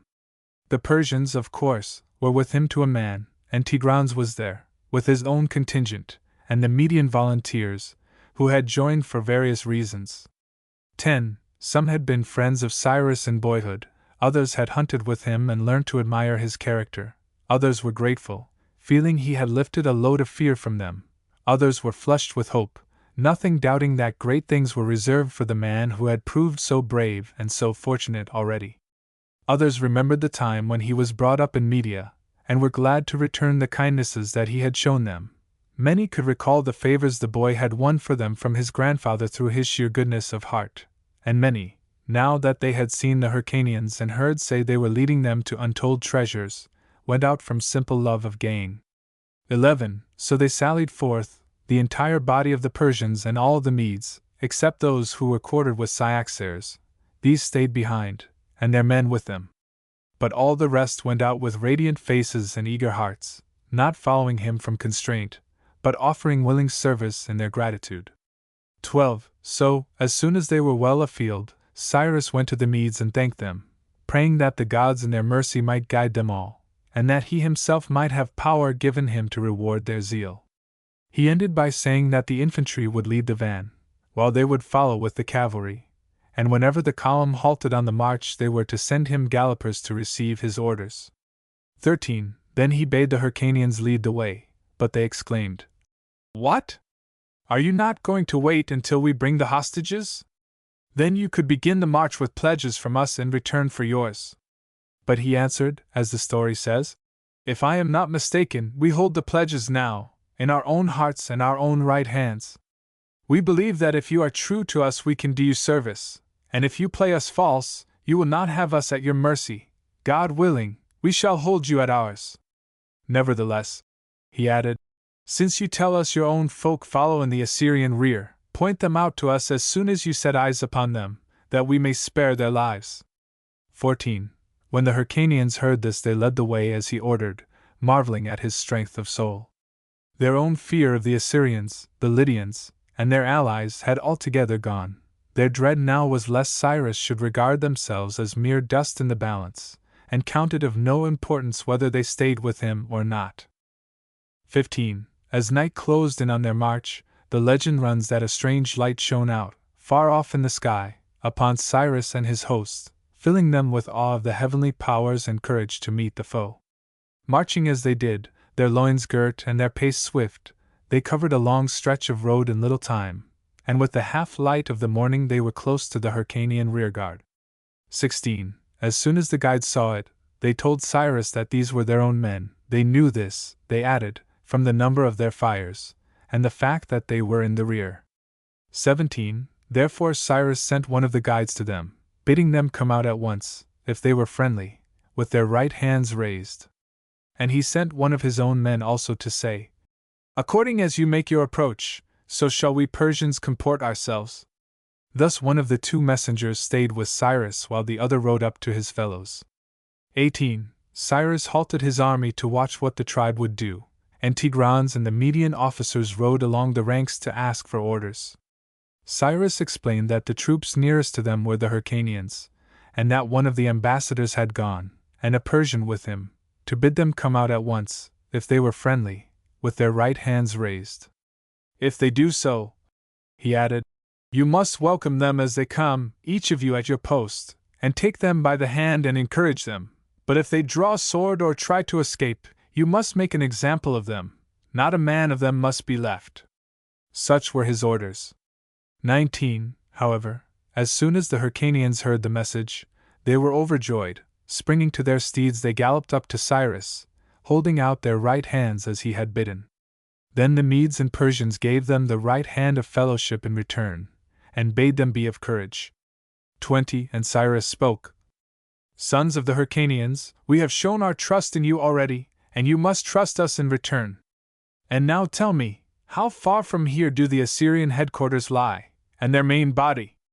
"About 4 miles hence," they answered. 21. "Forward then, my men," said Cyrus. "Persians, Medes, and Hyrcanians. I have learned already, you see, to call you friends and comrades. All of you must remember that the moment has come when, if hand falters or heart fails, we meet with utter disaster. Our enemies know why we are here. But if we summon our strength and charge home, you shall see them caught like a pack of runaway slaves, some on their knees, others in full flight, and the rest unable to do even so much for themselves. They are beaten already, and they will see their conquerors fall on them before they dream of an approach, before their ranks are formed or their preparations made, and the sight will paralyze them. 22. If we wish to sleep and eat and live in peace and happiness from this time forth, let us not give them leisure to take counsel or arrange defense, or so much as see that we are men, and not a storm of shields and battle-axes and flashing swords, sweeping on them in one rain of blows. 23. You Hyrcanians must go in front of us as a screen, that we may lie behind you as long as may be. And as soon as I close with them, you must give me, each of you, a squadron of horse, to use in case of need while I am waiting at the camp. 24. I would advise the older men among you and the officers to ride in close order, so that your ranks should not be broken. If you come across a compact body of the foe, let the younger men give chase, and do the killing, Our safest plan today is to leave as few of the enemy alive as possible. 25. And if we conquer, he added, we must beware of what has overset the fortune of many a conqueror ere now, I mean the lust for plunder. The man who plunders is no longer a man, he is a machine for porterage, and all who list may treat him as a slave. 26. One thing we must bear in mind, nothing can bring such gain as victory. At one clutch the victor seizes all, men and women, and wealth, and territory. Therefore make it your one object to secure the victory. If he is conquered, the greatest plunderer is caught. One more word, remember, even in the heat of pursuit to rejoin me while it is still daylight, for when darkness has fallen we will not admit a soul within the lines. 27. With these words he sent them off to their appointed stations, bidding them repeat his instructions on the way to their own lieutenants, who were posted in front to receive the orders, and make each of them pass down the word to his own file of 10.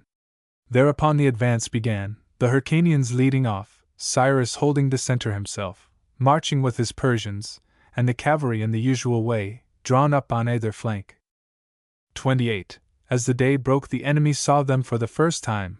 Some simply stared at what was happening, others began to realize the truth, calling and shouting to each other, unfastening their horses, getting their goods together, tearing what they needed off the beasts of burden, and others arming themselves, harnessing their steeds, leaping to horse, others helping the women into their carriages, or seizing their valuables.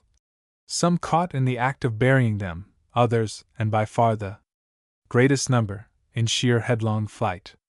Many and divers were their shifts, as one may well conceive, save only that not one man stood at bay, they perished without a blow.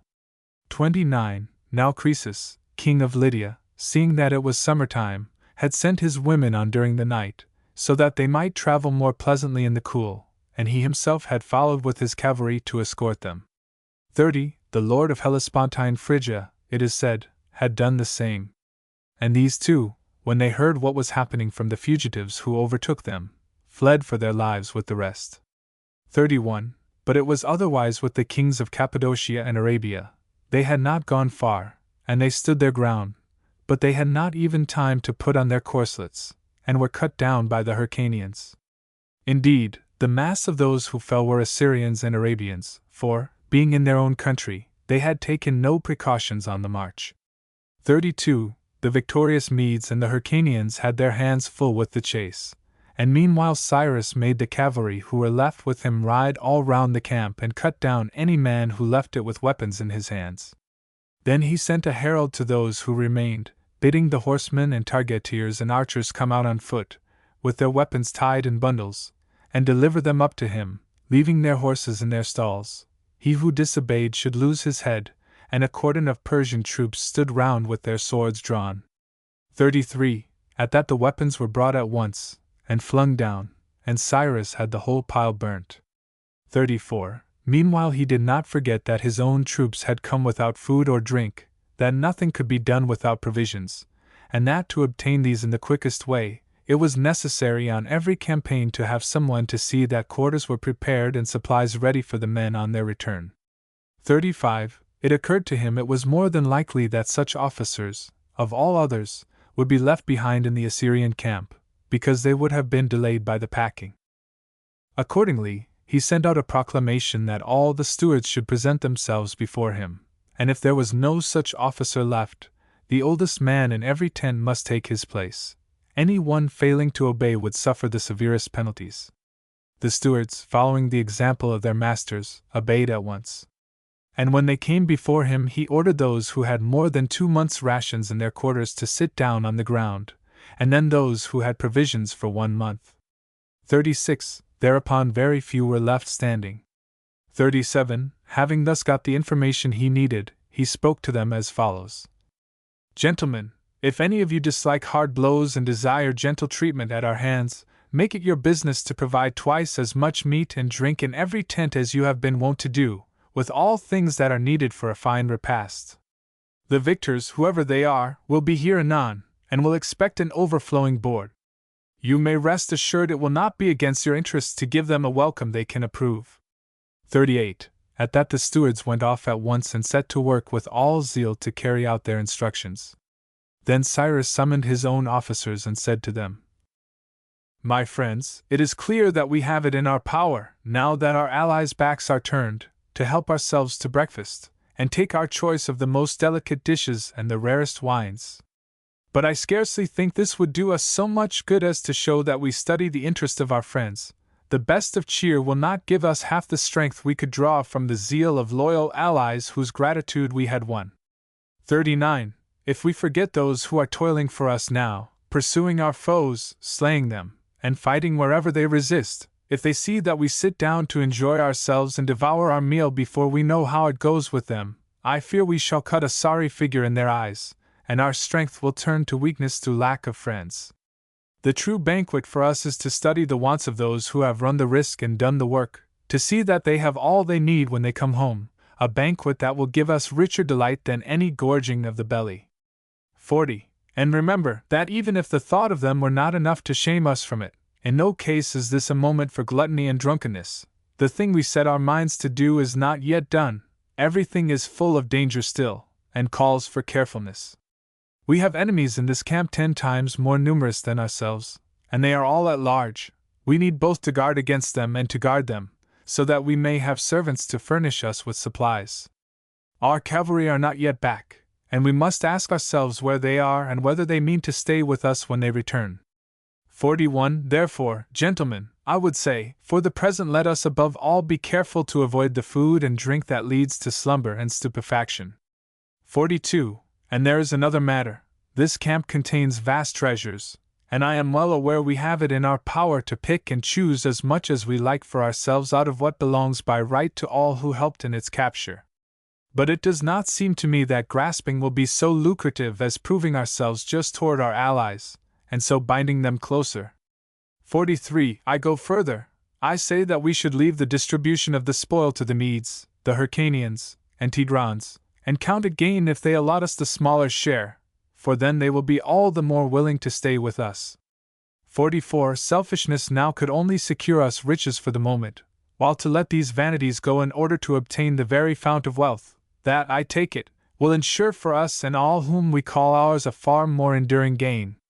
45. Was it not, he continued, for this very reason that we trained ourselves at home to master the belly and its appetites, so that, if ever the need arose, we might turn our education to account? And where, I asked, shall we find a nobler opportunity than this, to show what we have learnt?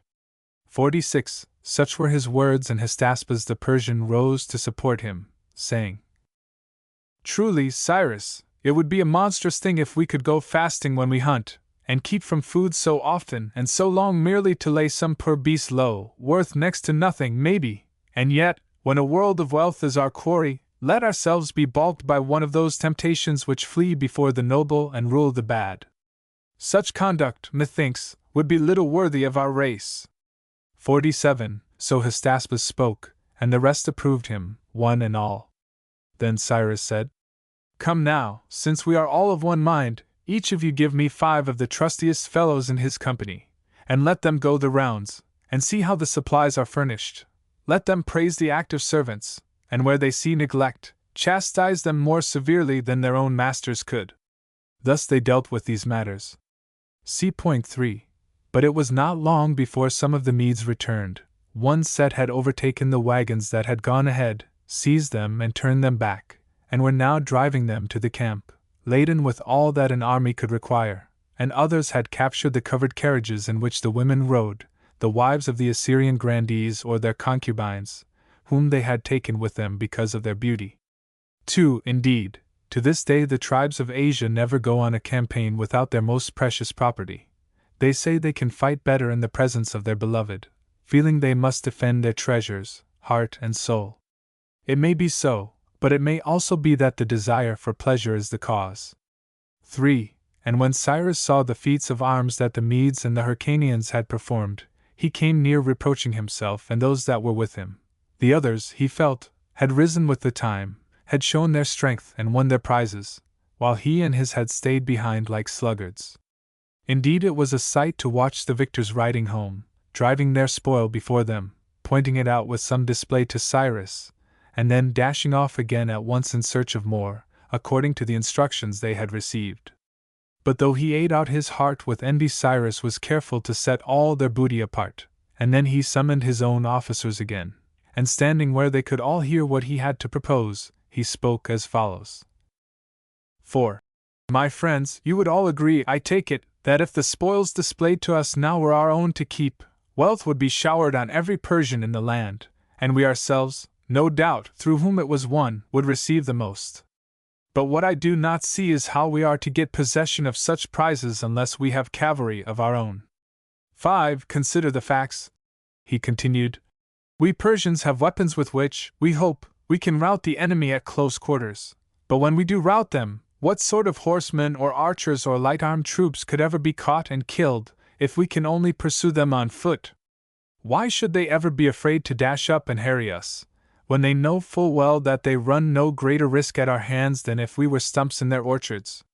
6. And if this be so, it is plain that the cavalry now with us consider every gain to be as much theirs as ours, and possibly even more, God wot. 7. At present things must be so, there is no help for it.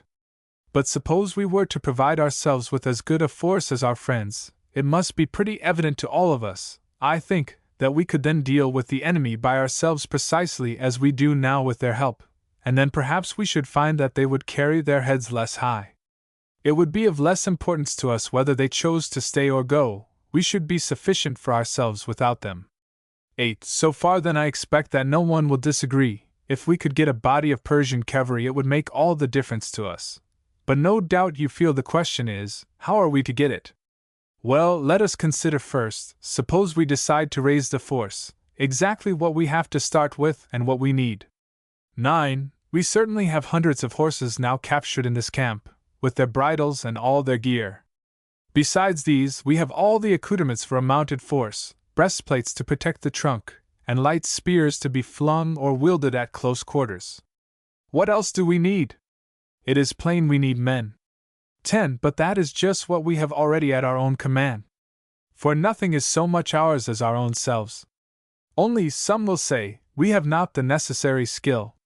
No, of course not, and none of those who have it now had it either before they learned to get it. Ah, you object, but they learnt when they were boys. 11. Maybe, but are boys more capable of learning what they are taught than grown men? Which are the better at heavy physical tasks, boys or men? 12. Besides, we, of all pupils, have advantages that neither boys nor other men possess. We have not to be taught the use of the bow as boys have, we are skilled in that already, nor yet the use of the javelin, we are versed in that. Our time has not been taken up like other men's with toiling on the land or laboring at some craft or managing household matters. We have not only had leisure for war, it has been our life. 13. Moreover, one cannot say of riding as of so many warlike exercises that it is useful but disagreeable. To ride a horseback is surely pleasanter than to trudge a foot? And as for speed, how pleasant to join a friend betimes whenever you wish, or come up with your quarry be it man or beast. And then, the ease and satisfaction of it. Whatever weapon the rider carries, his horse must help to bear the load. Where arms and bear arms, they are the same thing on horseback. 14. But now, to meet the worst we can apprehend, suppose, before we are adepts, we are called upon to run some risk, and then find that we are neither infantry nor thoroughgoing cavalry? This may be a danger, but we can guard against it. We have it always in our power to turn into infantry again at a moment's notice. I do not propose that by learning to ride we should unlearn the arts of men on foot. 15. Thus spoke Cyrus, and Chrysantas rose to support him, saying, For my part one cannot say I so much desire to be a horseman as flatter myself that once I can ride I shall be a sort of flying man. 16. At present when I race I am quite content if, with a fair start, I can beat one of my rivals by the head, or when I sight my game I am happy if, by laying legs to the ground, I can get close enough to let fly javelin or arrow before he is clean out of range.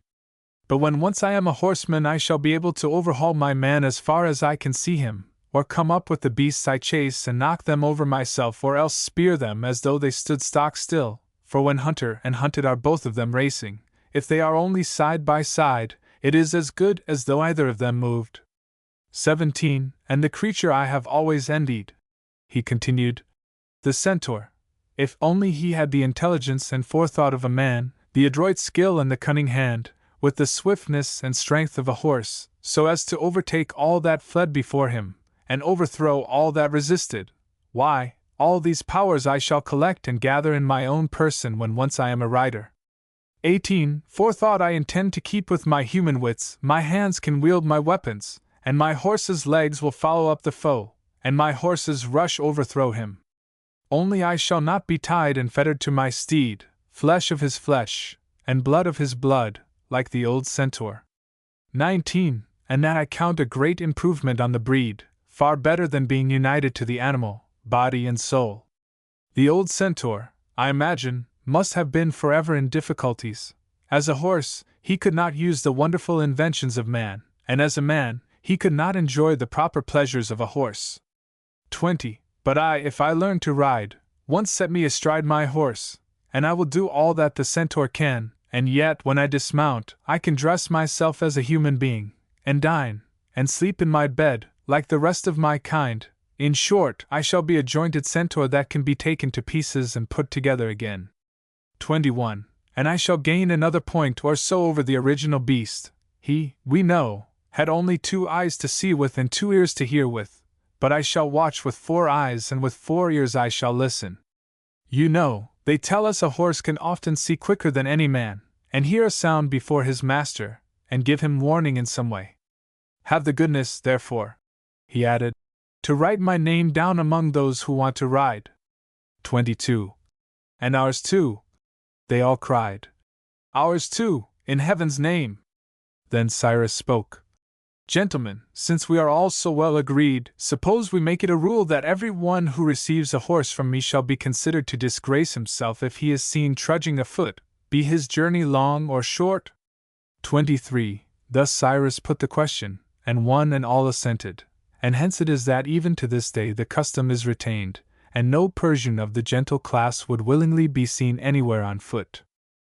See point 4. In this debate their time was spent, and when it was past midday the Median cavalry and the Hyrcanians came galloping home, bringing in men and horses from the enemy, for they had spared all who surrendered their arms. 2. As they rode up, the first inquiry of Cyrus was whether all of them were safe, and when they answered yes, he asked what they had achieved. And they told their exploits in detail, and how bravely they had borne themselves, magnifying it all. 3. Cyrus heard their story through with a pleasant smile, and praised them for their work. I can see for myself, he said, that you have done gallant deeds. You seem to have grown taller and fairer and more terrible to look on than when we saw you last. 4. Then he made them tell him how far they had gone, and whether they had found the country inhabited. They said they had ridden a long way, and that the whole country was inhabited, and full of sheep and goats and cattle and horses, and rich in corn and every good thing. 5. Then there are 2 matters, he said, to which we must attend. First, we must become masters of those who own all this, and next we must ensure that they do not run away. A well-populated country is a rich possession, but a deserted land will soon become a desert. 6. You have put the defenders to the sword, I know, and rightly, for that is the only safe road to victory, but you have brought in as prisoners those who laid down their arms. Now if we let these men go, I maintain we should do the very best thing for ourselves. 7. We gain 2 points. First, we need neither be on our guard against them nor mount guard over them nor find them victuals, and we do not propose to starve them, I presume, and in the next place, their release means more prisoners tomorrow. 8. For if we dominate the country all the inhabitants are ours, and if they see that these men are still alive and at large they will be more disposed to stay where they are, and prefer obedience to battle. That is my own view, but if any one sees a better course, let him point it out. 9. However, all his hearers approved the plan proposed. Thus it came to pass that Cyrus summoned the prisoners and said to them, 10. Gentlemen, you owe it to your own obedience this day that your lives are safe, and for the future if you continue in this conduct, no evil whatsoever shall befall you. True, you will not have the same ruler as before, but you will dwell in the same houses, you will cultivate the same land, you will live with your wives and govern your children as you do now. Moreover, you will not have us to fight with, nor anyone else. 11. On the contrary, if any wrong is done you, it is we who will fight on your behalf. And to prevent any one from ordering you to take the field, you will bring your arms to us and hand them over. Those who do this can count on peace and the faithful fulfillment of our promises. Those who will not, must expect war, and that at once. 12. Further, if any man of you comes to us and shows a friendly spirit, giving us information and helping us in any way, we will treat him not as a servant, but as a friend and benefactor. This, he added, we wish you to understand yourselves and make known among your fellows. 13. And if it should appear that you yourselves are willing to comply but others hinder you, lead us against them, and you shall be their masters, not they yours. Such were his words, and they made obeisance and promised to do as he bade. C.5. And when they were gone, Cyrus turned to the Medes and the men of Armenia, and said, It is high time, gentlemen, that we should dine, one and all of us. Food and drink are prepared for you, the best we had skill to find. Send us, if you will, the half of the bread that has been baked. There is ample, I know, for both of us, but do not send any relish with it, nor any drink, we have quite enough at hand. 2. And do you, he added, turning to the Hyrcanians, conduct our friends to their quarters, the officers to the largest tents, you know where they are, and the rest where you think best. For yourselves you may dine where you like, your quarters are intact, and you will find everything there prepared for you exactly as it is for the others. 3. All of you alike must understand that during the night we Persians will guard the camp outside, but you must keep an eye over what goes on within, and see that your arms are ready to hand. Our messmates are not our friends as yet. 4. So the Medes and Tigrans with his men washed away the stains of battle, and put on the apparel that was laid out for them, and fell to dinner, and the horses had their provender too. They sent half the bread to the Persians, but no relish with it, and no wine, thinking that Cyrus and his men possessed a store, because he had said they had enough and to spare. But Cyrus meant the relish of hunger, and the draught from the running river. 5. Thus he regaled his Persians, and when the darkness fell he sent them out by 5s and 10s and ordered them to lie in ambush around the camp, so as to form a double guard, against attack from without, and absconders from within. Any one attempting to make off with treasures would be caught in the act. And so it befell, for many tried to escape, and all of them were seized. 6. As for the treasures, Cyrus allowed the captors to keep them, but he had the absconders beheaded out of hand, so that for the future a thief by night was hardly to be found. Thus the Persians passed their time. 7. But the Medes drank and feasted and made music and took their fill of good cheer and all delights. There was plenty to serve their purpose, and work enough for those who did not sleep. 8. Cyaxares, the king of the Medes, on the very night when Cyrus set forth, drank himself drunk in company with the officers in his own quarters to celebrate their good fortune. Hearing uproar all about him, he thought that the rest of the Medes must have stayed behind in the camp, except perhaps a few, but the fact was that their domestics, finding the masters gone, had fallen to drinking in fine style and were making a din to their heart's content, the more so that they had procured wine and dainties from the Assyrian camp. 9. But when it was broad day and no one knocked at the palace gate except the guests of last night's revel, and when Cyaxares heard that the camp was deserted, the Medes gone, the cavalry gone, and when he went out and saw for himself that it was so, then he fumed with indignation against Cyrus and his own men, to think that they had gone off and left him in the lurch. It is said that without more ado, savage and mad with anger as he was, he ordered one of his staff to take his troopers and ride at once to Cyrus and his men, and there deliver this message. 10. I should never have dreamed that Cyrus could have acted towards me with such scant respect, or, if he could have thought of it, that the Medes could have borne to desert me in this way. And now, whether Cyrus will or no, I command the Medes to present themselves before me without delay. 11. Such was the message. But he who was to take it said, And how shall I find them, my lord? Why, said Cyaxares, as Cyrus and his men found those they went to seek. I only asked, continued the messenger, because I was told that some Hyrcanians who had revolted from the enemy came here, and went off with him to act as guides. 12. When Cyaxares heard that, he was the more enraged to think that Cyrus had never told him, and the more urgent to have his Medes removed from him at once, and he summoned them home under fiercer threats than ever, threatening the officer as well if he failed to deliver the message in full force. 13. So the emissary set off with his troopers, about 100 strong, fervently regretting that he had not gone with Cyrus himself. On the way they took a turning which led them wrong, and they did not reach the Persians until they had chanced upon some of the Assyrians in retreat, and forced them to be their guides, and so at last arrived, sighting the watchfires about midnight. 14. But though they had got to the camp, the pickets, acting on the orders of Cyrus, would not let them in till dawn. With the first faint gleam of morning Cyrus summoned the Persian priests, who are called Magians, and bade them choose the offerings due to the gods for the blessings they had vouchsafed. 15.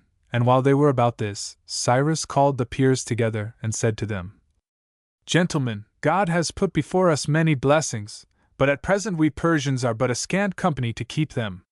If we fail to guard what we have toiled for, it will soon fall back into other hands, and if we leave some of our number to watch our gains, it will soon be seen that we have no strength in us. 16. I propose therefore that one of you should go home to Persia without loss of time, and explain what I need and bid them dispatch an army forthwith, if they desire Persia to win the empire of Asia and the fruits thereof. 17. Do you, said he, turning to one of the peers, do you, who are the eldest, go and repeat these words, and tell them that it shall be my care to provide for the soldiers they send me as soon as they are here. And as to what we have won, you have seen it yourself, keep nothing back, and ask my father how much I ought to send home for an offering to the gods, if I wish to act in honor and according to the law, and ask the magistrates how much is due to the commonwealth. And let them send commissioners to watch all that we do and answer all that we ask. So, sir, he ended, you will get your baggage together, and take your company with you as an escort. Fare you well. 18. With that message he turned to the Medes, and at the same moment the messenger from Cyaxares presented himself, and in the midst of the whole assembly announced the anger of the king against Cyrus, and his threats against the Medes, and so bade the latter return home at once, even if Cyrus wished them to stay. 19. The Medes listened, but were silent, for they were sore bested. They could hardly disobey the summons, and yet they were afraid to go back after his threats, being all too well acquainted with the savage temper of their lord. 20. But Cyrus spoke. Herald, said he, and sons of the Medes, I am not surprised that Cyaxares, who saw the host of the enemy so lately, and knows so little of what we have done now, should tremble for us and for himself. But when he learns how many have fallen, and that all have been dispersed, his fears will vanish, and he will recognize that he is not deserted on this day of all days when his friends are destroying his foes. 21. Can we deserve blame for doing him a service? And that not even without his own consent? I am acting as I am, only after having gained his leave to take you out. It is not as though you had come to me in your own eagerness, and begged me to let you go, and so were here now. He himself ordered you out, those of you who did not find it a burthen. Therefore I feel sure his anger will melt in the sunshine of success, and when his fears are gone, it will vanish too. 22. For the moment then, he added, turning to the messenger, you must recruit yourself, you have had a heavy task, and for ourselves, said he, turning to the Persians, since we are waiting for an enemy who will either offer us battle or render us submission, we must draw up in our finest style. The spectacle, perhaps, will bring us more than we could dare to hope. And do you, he said, taking the Hyrcanian chieftain aside, after you have told your officers to arm their men, come back and wait with me a moment. 23. So the Hyrcanian went and returned. Then Cyrus said to him, Son of Hyrcania, it gives me pleasure to see that you show not only friendliness, but sagacity. It is clear that our interests are the same. The Assyrians are my foes as well as yours, only they hate you now even more bitterly than they hate me.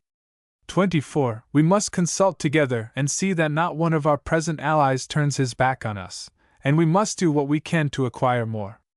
You heard the Medes summon the cavalry to return, and if they go, we shall be left with nothing but infantry.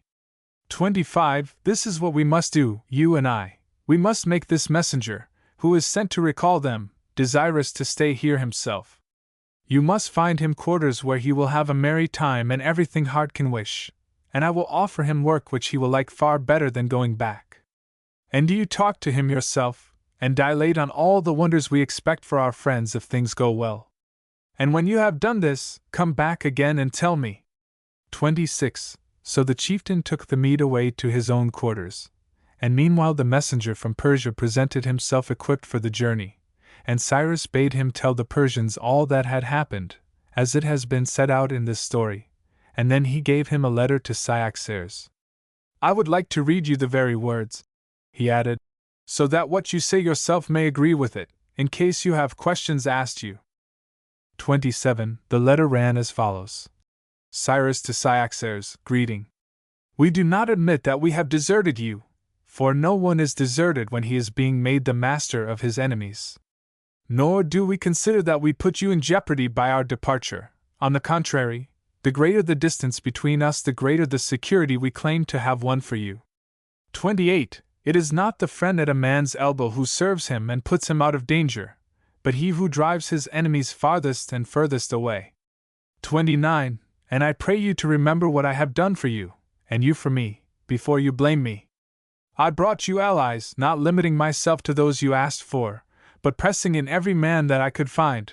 You allowed me while we were on friendly soil only to take those whom I could persuade to follow me, and now that I am in hostile territory you insist that they must all return. You do not leave it to their own choice. 30. Yesterday I felt that I owed both you and them a debt of gratitude, but today you drive me to forget your share. You make me wish to repay those, and those only, who followed me. 31. Not that I could bring myself to return you like for like. Even now I am sending to Persia for more troops, and instructing all the men who come that, if you need them before we return, they must hold themselves at your service absolutely, to act not as they wish, but as you may care to use them. 32. In conclusion, I would advise you, though I am younger than yourself, not to take back with one hand what you give with the other, or else you will win hatred instead of gratitude, nor to use threats if you wish men to come to you speedily, nor to speak of being deserted when you threaten an army, unless you would teach them to despise you. 33. For ourselves, we will do our best to rejoin you as soon as we have concluded certain matters which we believe will prove a common blessing to yourself and us. Farewell. 34. Deliver this, said Cyrus, to Cyaxares, and whatever questions he puts to you, answer in accordance with it. My injunctions to you about the Persians agree exactly with what is written here. With that he gave him the letter and sent him off, bidding him remember that speed was of importance. 35. Then he turned to review his troops, who were already fully armed, Medes, Hyrcanians, the men Tigrans had brought, and the whole body of the Persians. And already some of the neighboring folk were coming up, to bring in their horses or hand over their arms. 36. The javelins were then piled in a heap as before and burnt at his command, after his troops had taken what they needed for themselves, but he bade the owners stay with their horses until they received fresh orders. This done, Cyrus called together the officers of the Hyrcanians and of the cavalry, and spoke as follows. 37. My friends and allies, you must not be surprised that I summon you so often. Our circumstances are so novel that much still needs adjustment, and we must expect difficulty until everything has found its place. 38. At present we have a mass of spoil, and prisoners set to guard it. But we do not ourselves know what belongs to each of us, nor could the guards say who the owners are, and thus it is impossible for them to be exact in their duties, since scarcely any of them know what these duties may be. 39. To amend this, you must divide the spoil. There will be no difficulty where a man has one tent that is fully supplied with meat and drink, and servants to boot, bedding, apparel, and everything to make it a comfortable home. He has only to understand that this is now his private property, and he must look after it himself.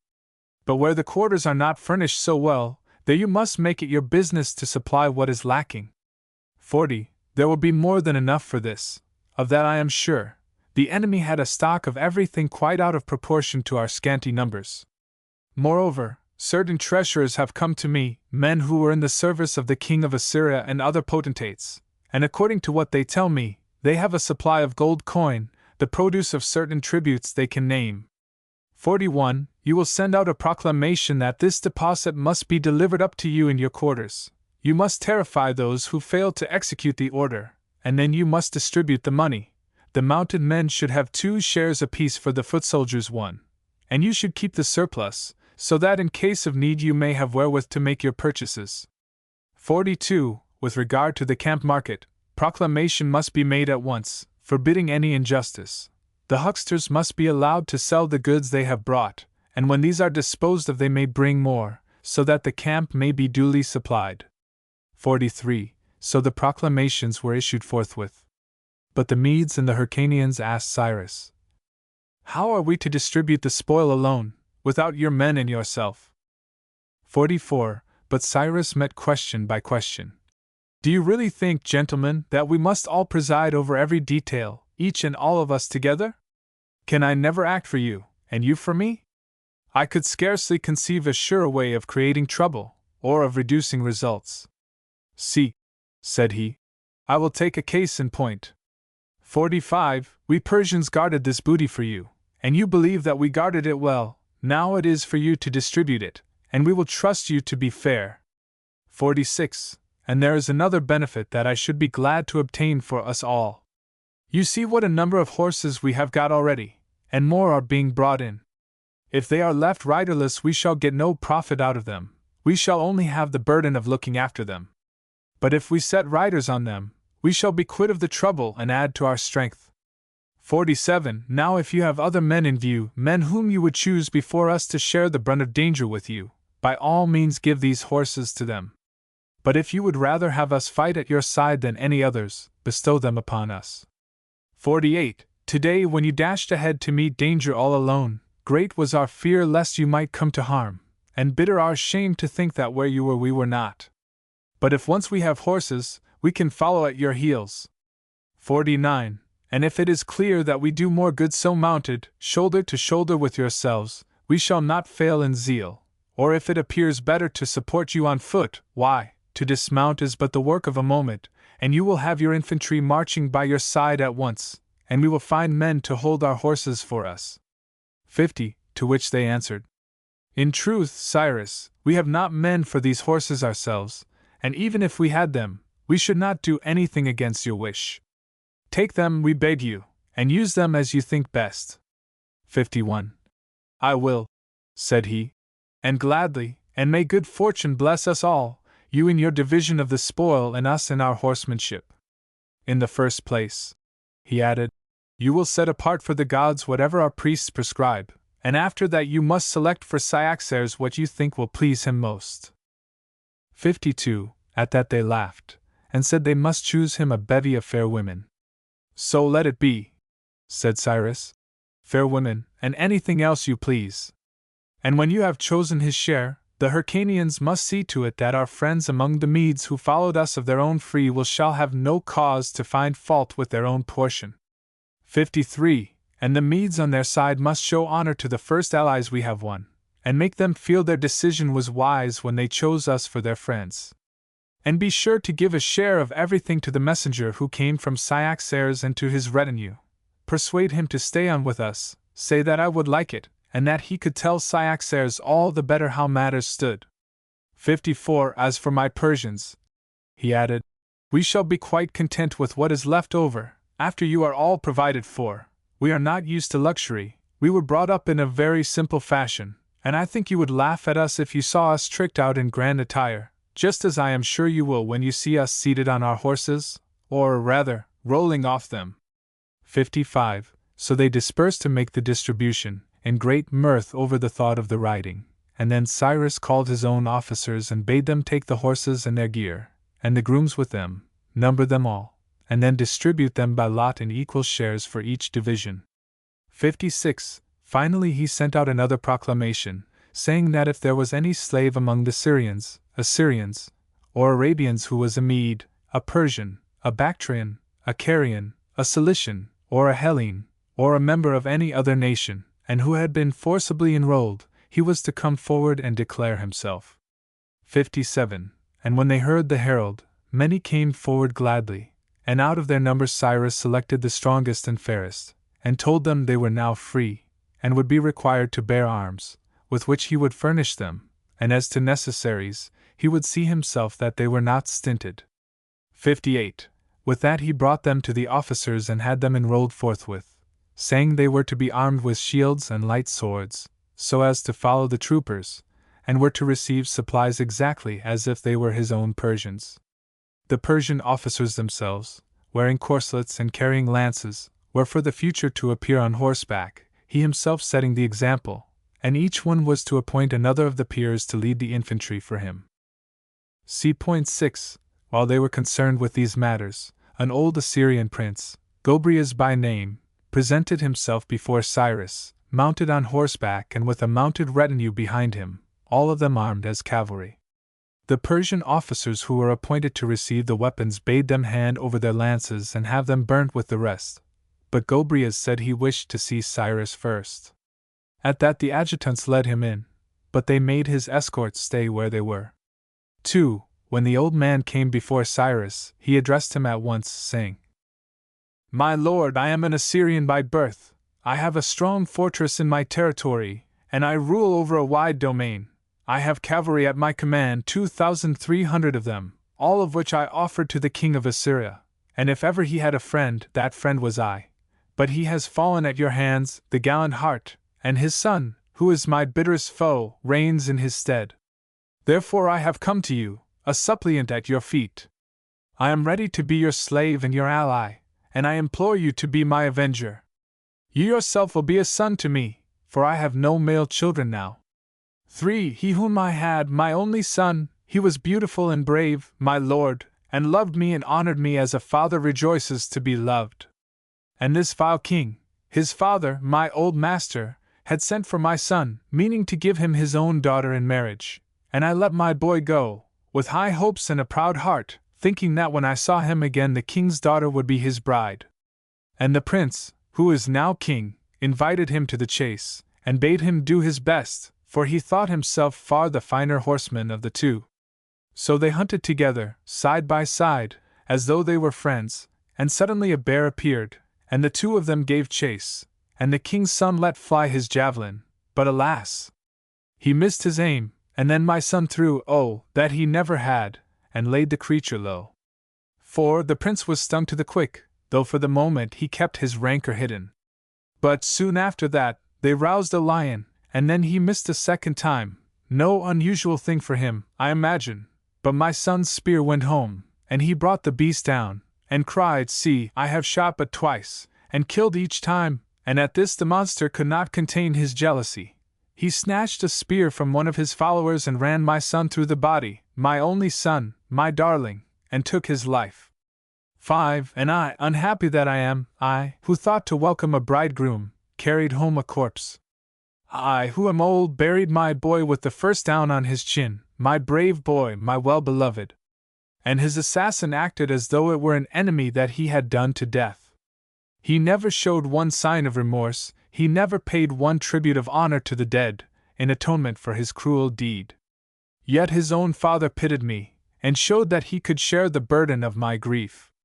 6. Had he lived, my old master, I would never have come to you to do him harm. Many a kindness have I received from him, and many a service have I done him.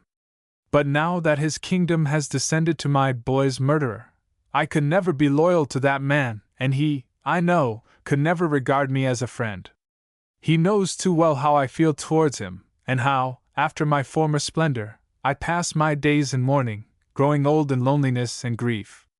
7. If you can receive me, if you can give me some hope of vengeance for my dear son, I think I should grow young again, I should not feel ashamed to live, and when I came to die I should not die in utter wretchedness.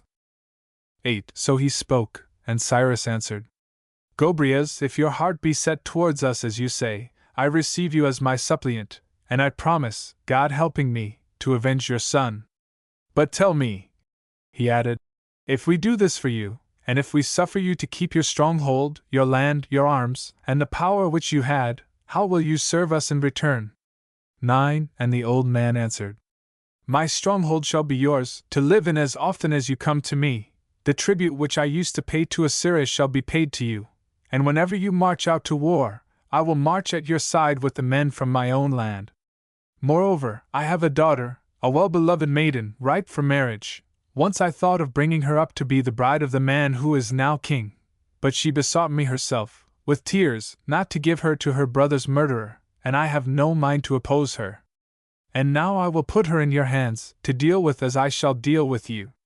10. So it came to pass that Cyrus said, On the faith that you have spoken truly and with true intent, I take your hand and I give you mine. Let the gods be witness. And when this was done, Cyrus bade the old man depart in peace, without surrendering his arms, and then he asked him how far away he lived. Since, said he, I am minded to visit you. And Gobryas answered, If you set off early tomorrow, the next day you may lodge with us. 11. With that he took his own departure, leaving a guide for Cyrus. Then the Medes presented themselves. They had set apart for the gods what the Persian priests thought right, and had left it in their hands, and they had chosen for Cyrus the finest of all the tents, and a lady from Susa, of whom the story says that in all Asia there was never a woman so fair as she, and 2 singing girls with her, the most skillful among the musicians. The second choice was for Cyaxares, and for themselves they had taken their fill of all they could need on the campaign, since there was abundance of everything. 12. The Hyrcanians had all they wanted too, and they made the messenger from Cyaxares share and share alike with them. The tents which were left over they delivered to Cyrus for his Persians, and the coined money they said should be divided as soon as it was all collected, and divided it was. See 1.10. 2 Theories of Hedonism. 1. Cyaxares. Economize the greatest joy when you have got it. And by contrast, 2. Cyrus roaming from joy to joy. See 1.22. Xenophon the artist, the kinsman of Cyrus again, and the light byplay to enliven the severe history. The economic organizing genius of Cyrus is also brought out. See 2.25. No looting, an order of the Duke of Wellington, Napier, Wolseley. See 2.32. Cf. Modern Times, humane orders, but strict. See 2.34. The question of commissariat. Would a modern force storm a camp without taking rations? I dare say they would. See 2.37. Notice the tone he adopts to these slaves. No bullying, but appealing to appetite and lower motives. This is doubtless Xenophantine and Hellenic. See 2.38. Important as illustrating the stern Spartan self-denial of the man and his followers. There is a hedonistic test, but the higher hedonism prevails against the lower, ignoble and impolitic to sit here feasting while they are fighting, and we don't even know how it fares with them, our allies. The style rises and is at times Pauline. St. Paul, of course, is moving on a higher spiritual plane, but still. See 2.45 Fin. The Education of Cyrus, Cyropaedia, Cyropaedia, the name justified. See 2.46. Hystaspa's simple response, important, with other passages, to show how naturally it came to them, i.e., the Hellenes and Xenophon, to give a spiritual application to their rules of bodily and mental training. These things to them are an allegory. The goal is lofty, if not so sublime as St. Paul's or Comte's, the Christians or positivists. There has been an alteration for the better in the spiritual plane, and Socrates helped to bring it about, I believe, but ceteris paribus, the words of St. Paul are the words of Hystaspas and Xenophon. They for a corruptible crown, and we for an incorruptible, and one might find a still happier parable. See 2.46. Fine sentiment, this noblesse oblige, cf. the archangelic dignity in Milton, Paradise Lost, I think. See 2.47. The aristocratic theory, cf. Modern English, nigger, theory, Anglo-Indian, etc. See 3.3. Xenophon's dramatic skill. We are made to feel the touch of something galling in the manner of these Median and Hyrcanian troopers. See 3.4. Acute beginning rhetorically, because in the most graceful way possible, and without egotism versus Medes and Hyrcanians, it postulates the Persians' superiority, moral, as against the accidental inferiority of the moment caused by want of cavalry and the dependence on others which that involves. I suppose it's no reflection on Cyrus' military acumen not to foreseen this need. It would have been premature then, now it organically grows, and there's no great crisis to pass through. See 3.11. I should have thought this was a dangerous argument. Obviously, boys do learn better than men certain things. See 3.12. Short, sharp snap of argumentative style. See 3.19. The antithetic balance and word jingle, with an exquisite, puristic, precise, and delicate lisp, as of one tasting the flavor of his words throughout. See 3.23. I think one sees how Xenophon built up his ideal structure on a basis of actual living facts. The actual diverts the creator of Cyrus from the ideal at times, as here. It is a slight declension in the character of Cyrus to lay down this law. Equestrian once, equestrian always. Xenophon has to account for the actual Persian horror of pedestrianism. Cyrus himself can dismount, and so can the Persian nobles with Cyrus the Younger, but still the rule is, never be seen walking. And without the concluding paragraph, the dramatic narrative that precedes would seem a little bit unfinished and pointless. With the explanation it floats, and we forgive the Archaic man his partiality to equestrianism, as later on we have to forgive him his median get-up and artificiality generally, which again is contrary to the Xenophantine and the ideal Spartan spirit. C4. Xenophon has this theory of mankind: some are fit to rule, the rest to be ruled. It is parallel to the Hellenic slavery theory. Some moderns, e.g. Carlyle, Ruskin perhaps, inherit it, and in lieu of Hellenic slavery we have a good many caste distinction crotchets still left. See 4.13, Fin. The first Salam, ominous of the advent of imperialism, the sun's rim visible, and a ray shot up to the zenith. C5. Here the question forces itself in the midst of all this, ironic, waiting on the part of the Persians and Spartan endurance for a future apotheosis of splendor and luxuriance. What is the moral? Hunger now and thirst, for ye shall be filled. Is that it? Well, anyhow it's parallel to the modern popular Christianity, reward in heaven theory, only on a less high level, but exactly the same logicality. See 5.6. A point, this reward to the catcher, and this rigid curfew habit, cf. modern military law. See 5.8. A dramatic contrast, the Median Cyaxares who follows pleasure, and the Persian Cyrus who follows valor, vide Heracles' choice, Memorabilia, 2. I. 21. This allegorizing tendency is ingrained in Xenophon. It is his view of life, one of the best things he got from Socrates, no doubt.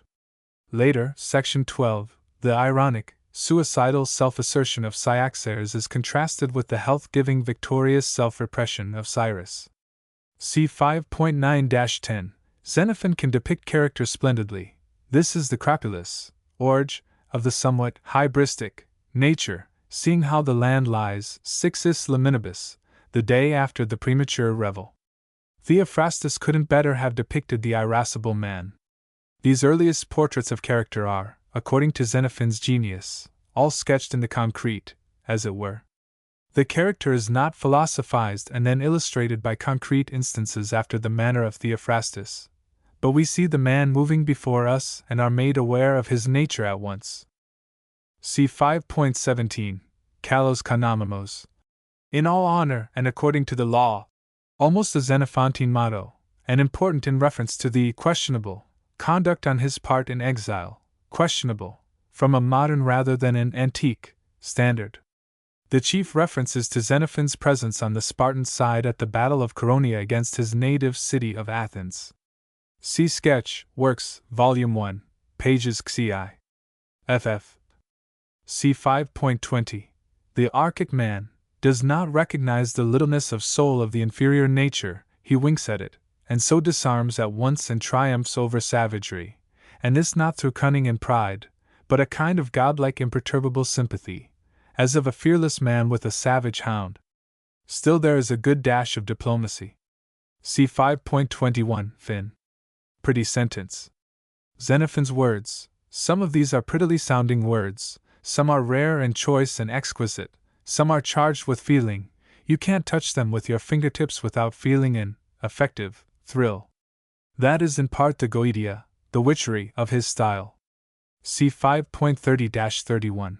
A brilliant stroke of diplomacy worthy of the Archaic man. This, archinoia, of the Hellene is the necessary sharp shrewdness of a brain, which, however, effectively developed, is at bottom highly organized intellectually. H.S. has it, all cute people and nations have it, the Americans, e.g. Every proposition must, however else it presents itself, be apprehended in its logical bearings. The result may be logically damaging to the supporter of it, but does not necessarily banish an effective sympathetic attitude on the part of the common-sense antagonist, who is not bound, in other words, to be a sharp practitioner because he sees clearly. Affection is the inspirer, intellect the up-and-doing agent of the soul. The Hellenes and all cute people put the agent to the fore in action, but if besides being cute they are effective, the operations of the agent will be confined within prescribed limits. H.S. equals Henry Sidgwick, the philosopher, author of Methods of Ethics, etc., a lifelong friend of Mr. Dakin's. See 5.32. This is almost pummeling, but it's fair, it's rather. See, I have you now in chancery, I could pummel if I would. See 5.37. These constant masters' meetings. See 5.38 ff. The mind of Xenophon, guiding principles, rule of health, rule of forethought. Religious trust in the divine, and for things beyond man's control. Orderly masterly working out of problems within his power. Economic, diplomatic, and noetic, archic manhood. Moral theory, higher hedonism. See 5.45. The archic man trusts human nature. This appeal to their good faith is irresistible. The archic is also the diplomatic method. See 5.54. N.B. Rhetorical artifice of winding up a speech with a joke. This is the popular orator. Xenophon the prototype himself, perhaps. See 6.3. Is this by chance a situation in Elizabethan or other drama? It's tragic enough for anything. See 6.4. Admirable colloquial style. Well done, me! See 6.6. Fin. Beautifully sounding sentence, in the Greek. Like harp or viol with its dying mournful note. See 6.8. A new tributary for the archic man, and a foothold in the enemy's country. See 6.9. Fin. As to this daughter, vid infra. Who do you think will win her? We like her much already. See 6.11. The first flutings of this tale. The Lady of Susa, quasi-historic, or wholly imaginative, or mixed? Book 5. See point 1. Such were the deeds they did, and such the words they spoke. Then Cyrus bade them set a guard over the share chosen for Cyaxares, selecting those whom he knew were most attached to their lord. And what you have given me, he added, I accept with pleasure, but I hold it at the service of those among you who would enjoy it the most. At that one of the Medes who was passionately fond of music said, In truth, Cyrus, yesterday evening I listened to the singing girls who are yours today, and if you could give me one of them, I would far rather be serving on this campaign than sitting at home. And Cyrus said, Most gladly I will give her, she is yours. And I believe I am more grateful to you for asking than you can be to me for giving. I am so thirsty to gratify you all. So the suitor carried off his prize. 2. And then Cyrus called to his side Arispos the Mede, who had been his comrade in boyhood. It was he to whom Cyrus gave the Median cloak he was wearing when he went back to Persia from his grandfather's court. Now he summoned him, and asked him to take care of the tent and the lady from Susa. 3. She was the wife of Abradatas, a Susian, and when the Assyrian army was captured it happened that her husband was away. His master had sent him on an embassy to Bactria to conclude an alliance there, for he was the friend and host of the Bactrian king. And now Cyrus asked Arispos to guard the captive lady until her husband could take her back himself. 4. To that Arispos replied, Have you seen the lady whom you bid me guard? No, indeed, said Cyrus. Certainly I have not. But I have, rejoined the other. I saw here when we chose her for you. When we came into the tent, we did not make her out at first, for she was seated on the ground with all her maidens round her, and she was clad in the same attire as her slaves, but when we looked at them all to discover the mistress, we soon saw that one outshone the others, although she was veiled and kept her eyes on the ground. 5. And when we bade her rise, all her women rose with her, and then we saw that she was marked out from them all by her height, and her noble bearing, and her grace, and the beauty that shone through her mean apparel. And under her veil, we could see the big teardrops trickling down her garments to her feet. 6. At that sight the eldest of us said, "Take comfort, lady, we know that your husband was beautiful and brave, but we have chosen you a man today who is no whit inferior to him in face or form or mind or power. Cyrus, we believe, is more to be admired than any soul on earth, and you shall be his from this day forward." But when the lady heard that, she rent the veil that covered her head and gave a pitiful cry, while her maidens lifted up their voice and wept with their mistress. 7. And thus we could see her face, and her neck, and her arms, and I tell you, Cyrus, he added, I myself, and all who looked on her, felt that there never was, and never had been, in broad Asia a mortal woman half so fair as she. Nay, but you must see her for yourself. 8. Say rather, I must not, answered Cyrus, if she be such as you describe. And why not? asked the young man.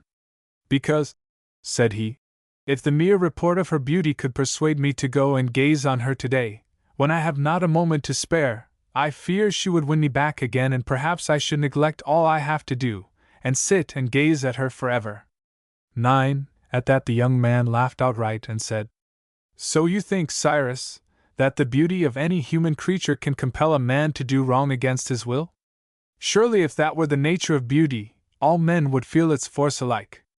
10. See how fire burns all men equally. It is the nature of it so to do.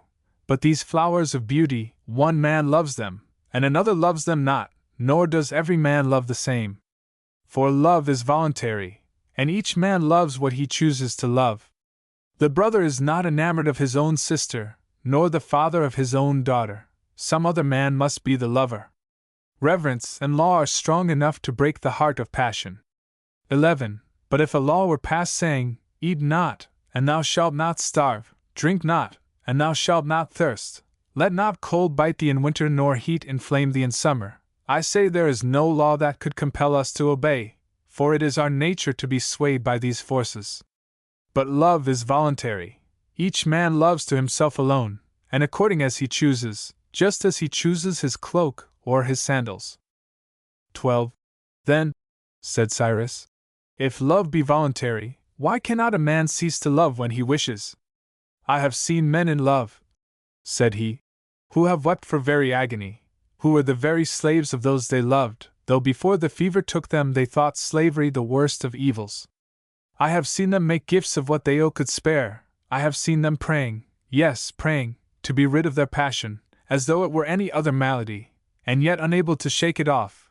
They were bound hand and foot by a chain of something stronger than iron. There they stood at the beck and call of their idols, and that without rhyme or reason, and yet, poor slaves, they make no attempt to run away, in spite of all they suffer. On the contrary, they mount guard over their tyrants, for fear these should escape. 13. But the young man spoke in answer.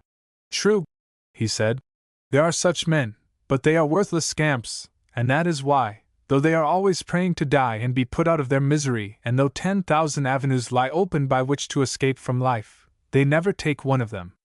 These are the very men who are prepared to steal and purloin the goods of others, and yet you know yourself, when they do it, you are the first to say stealing is not done under compulsion, and you blame the thief and the robber. You do not pity him, you punish him.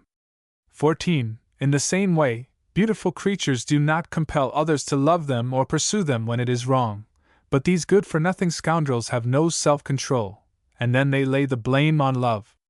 But the nobler type of man, the true gentleman, beautiful and brave, though he desire gold and splendid horses and lovely women, can still abstain from each and all alike, and lay no finger on them against the law of honor. 15. Take my own case, he added. I have seen this lady myself, and passing fair I found her, and yet here I stand before you, and am still your trooper and can still perform my duty. 16. I do not deny it, said Cyrus. Probably you came away in time. Love takes a little while to seize and carry off his victim. A man may touch fire for a moment and not be burnt, a log will not kindle all at once, and yet for all that, I am not disposed to play with fire or look on beauty. You yourself, my friend, if you will follow my advice, will not let your own eyes linger there too long. Burning fuel will only burn those who touch it, but beauty can fire the beholder from afar, until he is all aflame with love. 17. Oh, fear me not, Cyrus, answered he.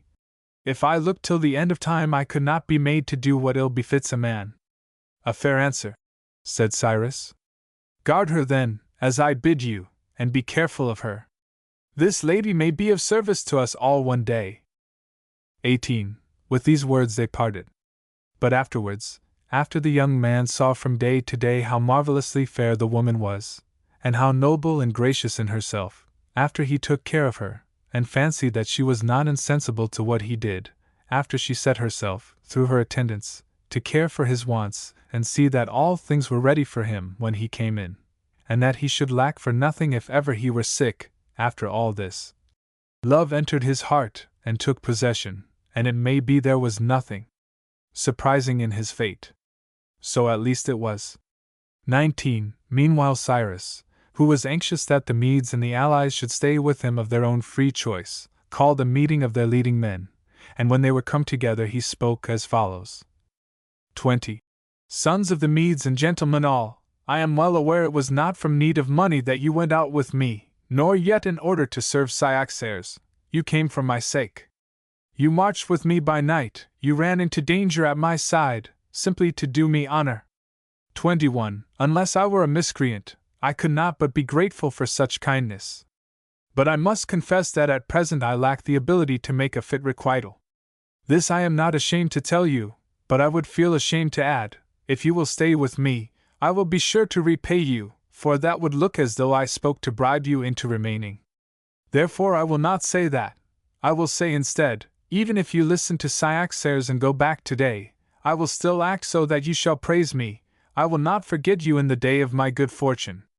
22. For myself, I will never go back. I cannot, for I must confirm my oath to the Hyrcanians and the pledge I gave them. They are my friends and I shall never be found a traitor to them. Moreover, I am bound to Gobryas, who has offered us the use of his castle, his territory, and his power, and I would not have him repent that he came to me. 23. Last of all, and more than all, when the great gods have showered such blessings on us, I fear them and I reverence them too much to turn my back on all they have given us. This, then, is what I myself must do. It is for you to decide as you think best, and you will acquaint me with your decision. 24. So he spoke, and the first to answer was the Mede who had claimed kinship with Cyrus in the old days. Listen to me, he said, O king! For king I take you to be by right of nature, even as the king of the hive among the bees, whom all the bees obey and take for their leader of their own free will. Where he stays they stay also, not one of them departs, and where he goes, not one of them fails to follow, so deep a desire is in them to be ruled by him. 25. Even thus, I believe, do our men feel towards you. Do you remember the day you left us to go home to Persia? Was there one of us, young or old, who did not follow you until Astyages turned us back? And later, when you returned to bring us aid, did we not see for ourselves how your friends poured after you? And again, when you had set your heart on this expedition, we know that the Medes flocked to your standard with one consent. 26. Today we have learned to feel that even in an enemy's country we may be of good heart if you are with us, but without you, we should be afraid even to return to our homes. The rest may speak for themselves, and tell you how they will act, but for myself, Cyrus, and for those under me, I say we will stand by you, we shall not grow weary of gazing at you, and we will continue to endure your benefits. 27. Thereupon Tigranes spoke. Do not wonder, Cyrus, if I am silent now. The soul within me is ready, not to offer counsel, but to do your bidding. 28. And the Hyrcanian chieftain said, For my part, if you Medes turn back today, I shall say it was the work of some evil genius, who could not brook the fulfillment of your happiness. For no human heart could think of retiring when the foe is in flight, refusing to receive his sword when he surrenders it, rejecting him when he offers himself and all that he calls his own, above all, when we have a prince of men for our leader, one who, I swear it by the holy gods, takes delight to do us service, not to enrich himself. 29. Thereupon the Medes cried with one consent, "It was you, Cyrus, who led us out, and it is you who must lead us home again, when the right moment comes." And when Cyrus heard that, he prayed aloud, "O most mighty Zeus, I supplicate thee, suffer me to outdo these friends of mine in courtesy and kindly dealing." 30. Upon that he gave his orders.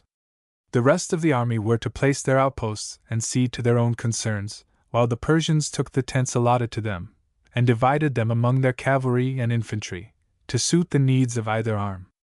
Then they arranged for the stewards to wait on them in future, bring them all they needed, and keep their horses groomed, so that they themselves might be free for the work of war. Thus they spent that day. See point 2. But on the morrow they set out for their march to Gobryas. Cyrus rode on horseback at the head of his new Persian cavalry, 2,000 strong, with as many more behind them, carrying their shields and swords, and the rest of the army followed in due order. The cavalry were told to make their new attendants understand that they would be punished if they were caught falling behind the rearguard, or riding in advance of the column, or straggling on either flank. 2. Towards evening of the second day the army found themselves before the castle of Gobryas, and they saw that the place was exceedingly strong, and that all preparations had been made for the stoutest possible defense. They noticed also that great herds of cattle and endless flocks of sheep and goats had been driven up under the shelter of the castle walls. 3. Then Gobryas sent word to Cyrus, bidding him ride round and see where the place was easiest of approach, and meanwhile send his trustiest Persians to enter the fortress, and bring him word what they found within. For Cyrus, who really wished to see if the citadel admitted of attack in case Gobryas proved false, rode all round the walls, and found they were too strong at every point. Presently the messengers who had gone in brought back word that there were supplies enough to last a whole generation, and still not fail the garrison.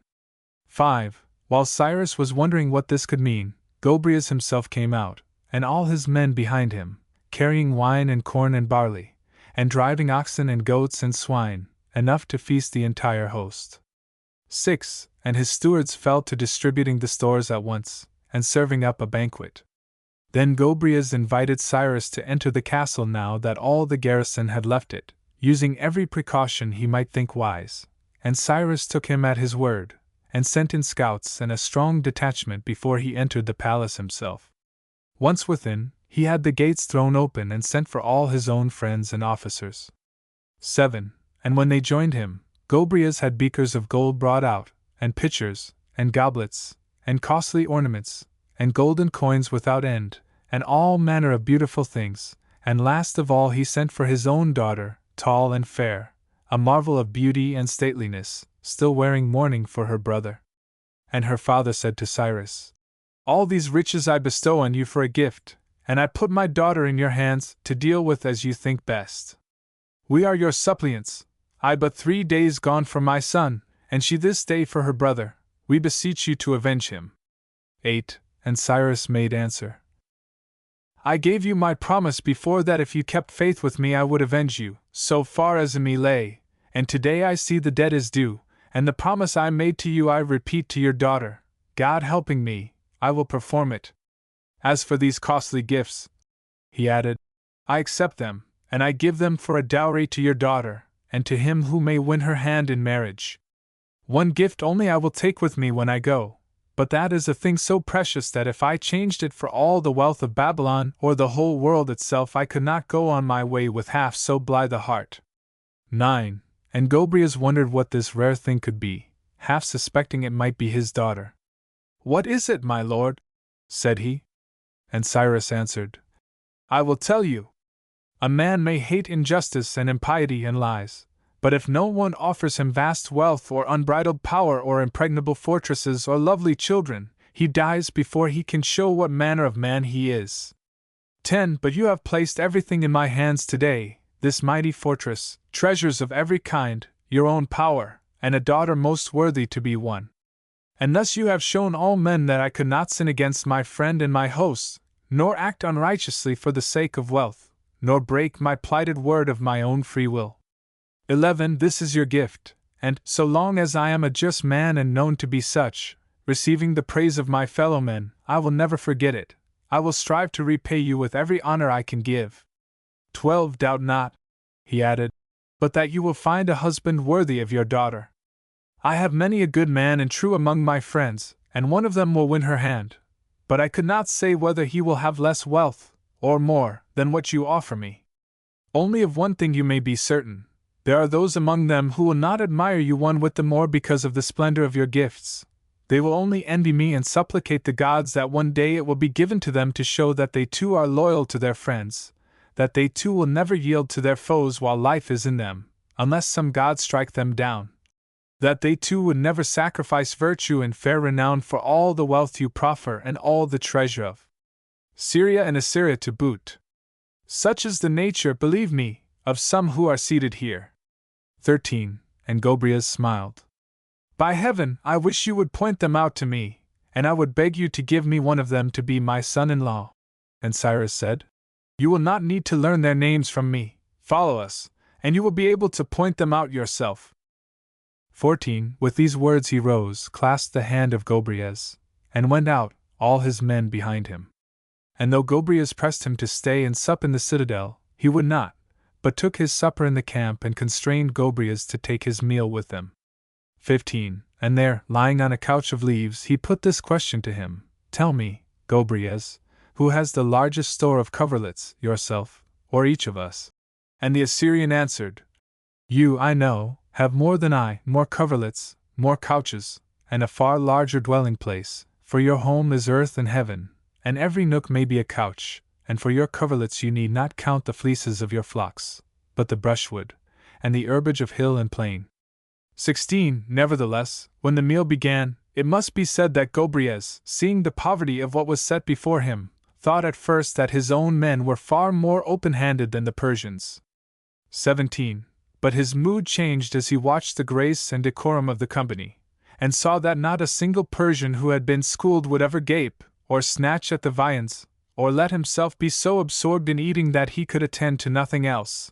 These men prided themselves on showing their good sense and their intelligence while they took their food, just as a perfect rider sits his horse with absolute composure, and can look and listen and talk to some purpose while he puts him through his paces. To be excited or flustered by meat and drink was in their eyes something altogether swinish and bestial. 18. Nor did Gobryas fail to notice that they only asked questions which were pleasant to answer, and only jested in a manner to please. All their mirth was as far from impertinence and malice as it was from vulgarity and unseemliness. 19. And what struck him most was their evident feeling that on a campaign, since the danger was the same for all, no one was entitled to a larger share than any of his comrades. On the contrary, it was thought the perfection of the feast to perfect the condition of those who were to share the fighting. 20. And thus when he rose to return home, the story runs that he said, I begin to understand, Cyrus, how it is that while we have more goblets and more gold, more apparel and more wealth than you, yet we ourselves are not worth as much. We are always trying to increase what we possess, but you seem to set your hearts on perfecting your own souls. 21. But Cyrus only answered, My friend, be here without fail tomorrow, and bring all your cavalry in full armor, so that we may see your power, and then lead us through your country, and show us who are hostile and who are friendly. 22. Thus they parted for the time, and each saw to his own concerns. But when the day dawned, Gobryas appeared with his cavalry, and led the way. And Cyrus, as a born general would, not only supervised the march, but watched for any chance to weaken the enemy and add to his own strength.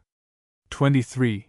With this in view, he summoned the Hyrcanian chief and Gobryas himself, for they were the two he thought most likely to give him the information that he needed.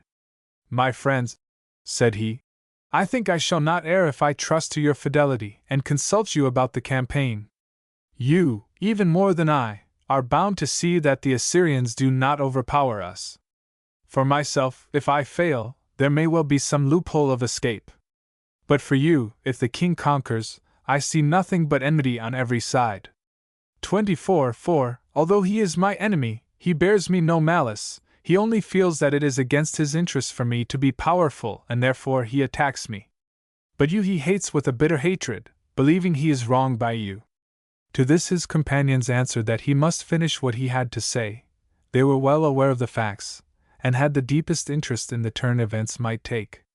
25. Thereupon Cyrus put his questions. Does the king suppose that you alone are his enemies, or do you know of others who hate him too? Certainly we do, replied the Hyrcanian. The Cadusians are his bitterest foes, and they are both numerous and warlike. Then there are the Sakians, our neighbors, who have suffered severely at his hands, for he tried to subdue them as he subdued us. 26. Then you think, said Cyrus, that they would be glad to attack him in our company? Much more than glad, answered they, if they could manage to join us. And what stands in their way? Asked he. The Assyrians themselves, said they, the very people among whom you are marching now. 27. At that Cyrus turned to Gobryas. And what of this lad who is now on the throne? Did you not charge him with unbridled insolence? Even so, replied Gobryas, and I think he gave me cause. Tell me, said Cyrus, were you the only man he treated thus, or did others suffer too? 28. Many others, said Gobryas, but some of them were weak, and why should I weary you with the insults they endured? I will tell you of a young man whose father was a much greater personage than I, and who was himself, like my own son, a friend and comrade of the prince. One day at a drinking bout this monster had the youth seized and mutilated, and why? Some say simply because a paramour of his own had praised the boy's beauty and said his bride was a woman to be envied. The king himself now asserts it was because he had tried to seduce his paramour. That young man, eunuch as he is now at the head of his province, for his father is dead. 29. Well, rejoined Cyrus, I take it, you believe he would welcome us, if he thought we came to help him? I am more than sure of that, said Gobryas, but it is not so easy to set eyes on him. And why? Asked Cyrus. Because if we are to join him at all, we must march right past Babylon itself. 30. And where is the difficulty in that? Said Cyrus. Heaven help us, cried Gobryas.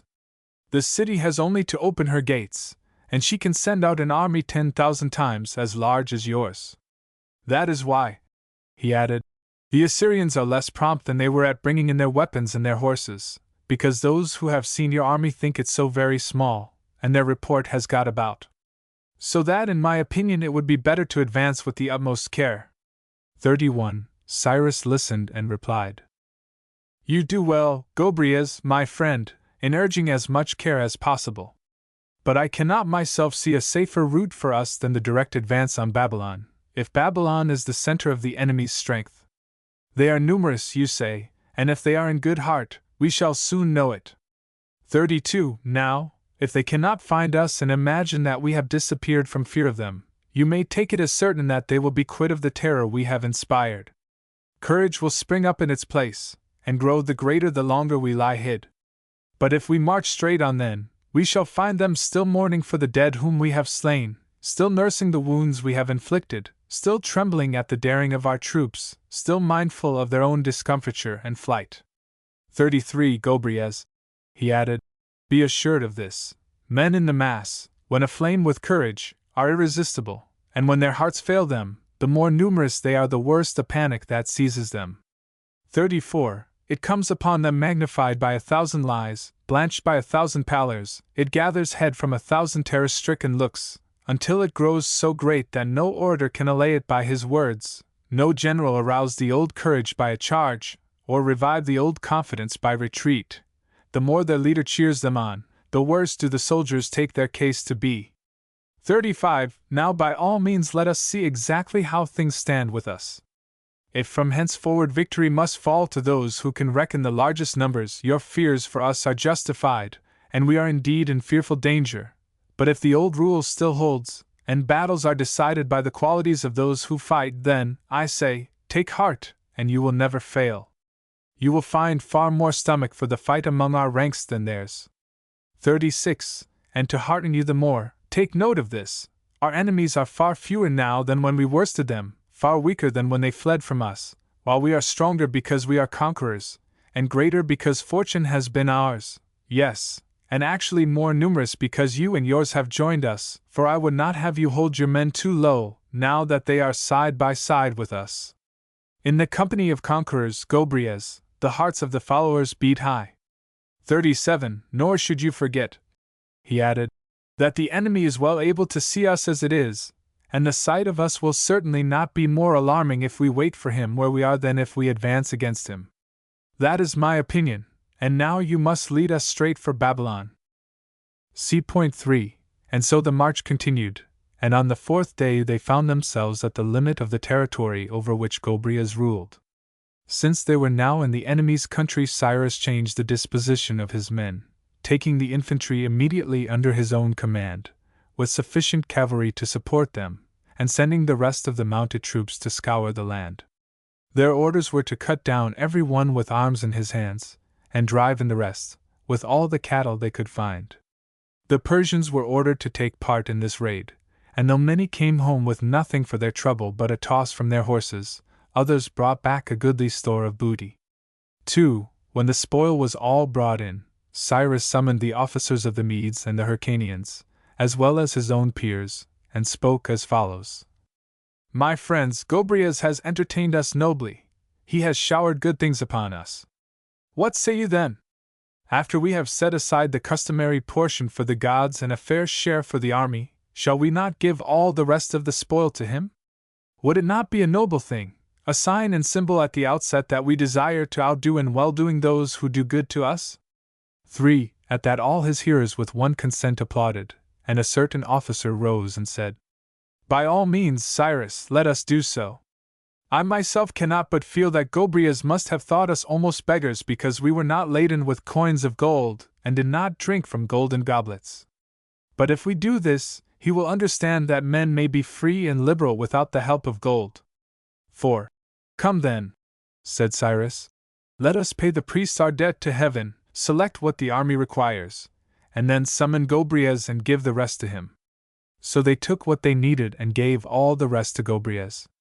5. Forthwith Cyrus pressed on towards Babylon, his troops in battle order.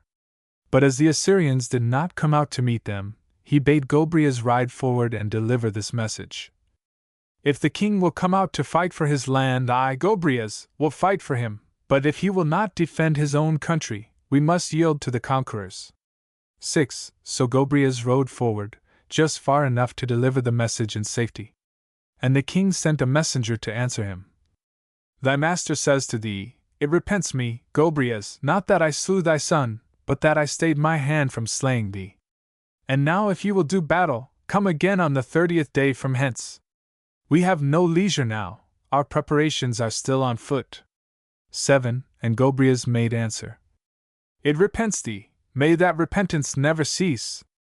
I have begun to make thee suffer, since the day repentance took hold on thee. 8. Then Gobryas brought back the words of the king to Cyrus, and Cyrus led his army off, and then he summoned Gobryas and said to him, Surely you told me that you thought the man who was made an eunuch by the king would be upon our side? And I am sure he will, answered Gobryas, for we have spoken freely to each other many a time, he and I. 9. Then, said Cyrus, you must go to him when you think the right moment has come, and you must so act at first that only he and you may know what he intends, and when you are closeted with him, if you find he really wishes to be a friend, you must contrive that his friendship remain a secret, for in war a man can scarcely do his friends more good than by a semblance of hostility, or his enemies more harm than under the guise of friendship. 10. I, answered Gobryas, and I know that Gadatas would pay a great price to punish the king of Assyria. But it is for us to consider what he can best do. 11. Tell me now, rejoined Cyrus. You spoke of an outpost, built against the Hyrcanians and the Sakians, which was to protect Assyria in time of war. Could the eunuch be admitted there by the commandant if he came with a force at his back? Certainly he could, said Gobryas, if he were as free from suspicion as he is today. 12. And free he would be, Cyrus went on, if I were to attack his strongholds as though in earnest, and he were to repel me in force. I might capture some of his men, and he some of my soldiers, or some messengers sent by me to those you say are the enemies of Assyria, and these prisoners would let it be known that they were on their way to fetch an army with scaling ladders to attack this fortress, and the eunuch, hearing their story, would pretend that he came to warn the commandant in time. 13. Undoubtedly, said Gobryas. If things went thus, the commandant would admit him. He would even beg him to stay there until you withdrew.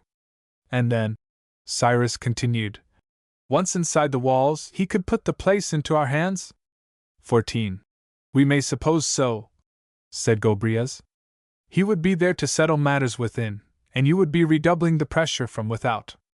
Then be off at once, said Cyrus, and do your best to teach him his part, and when you have arranged affairs, come back to me, and as for pledges of good faith, you could offer him none better than those you received from us yourself. 15. Then Gobryas made haste and was gone, and the eunuch welcomed him gladly. He agreed to everything and helped to arrange all that was needed. Presently Gobryas brought back word that he thought the eunuch had everything in readiness, and so, without more ado, Cyrus made his feigned attack on the following day, and was beaten off.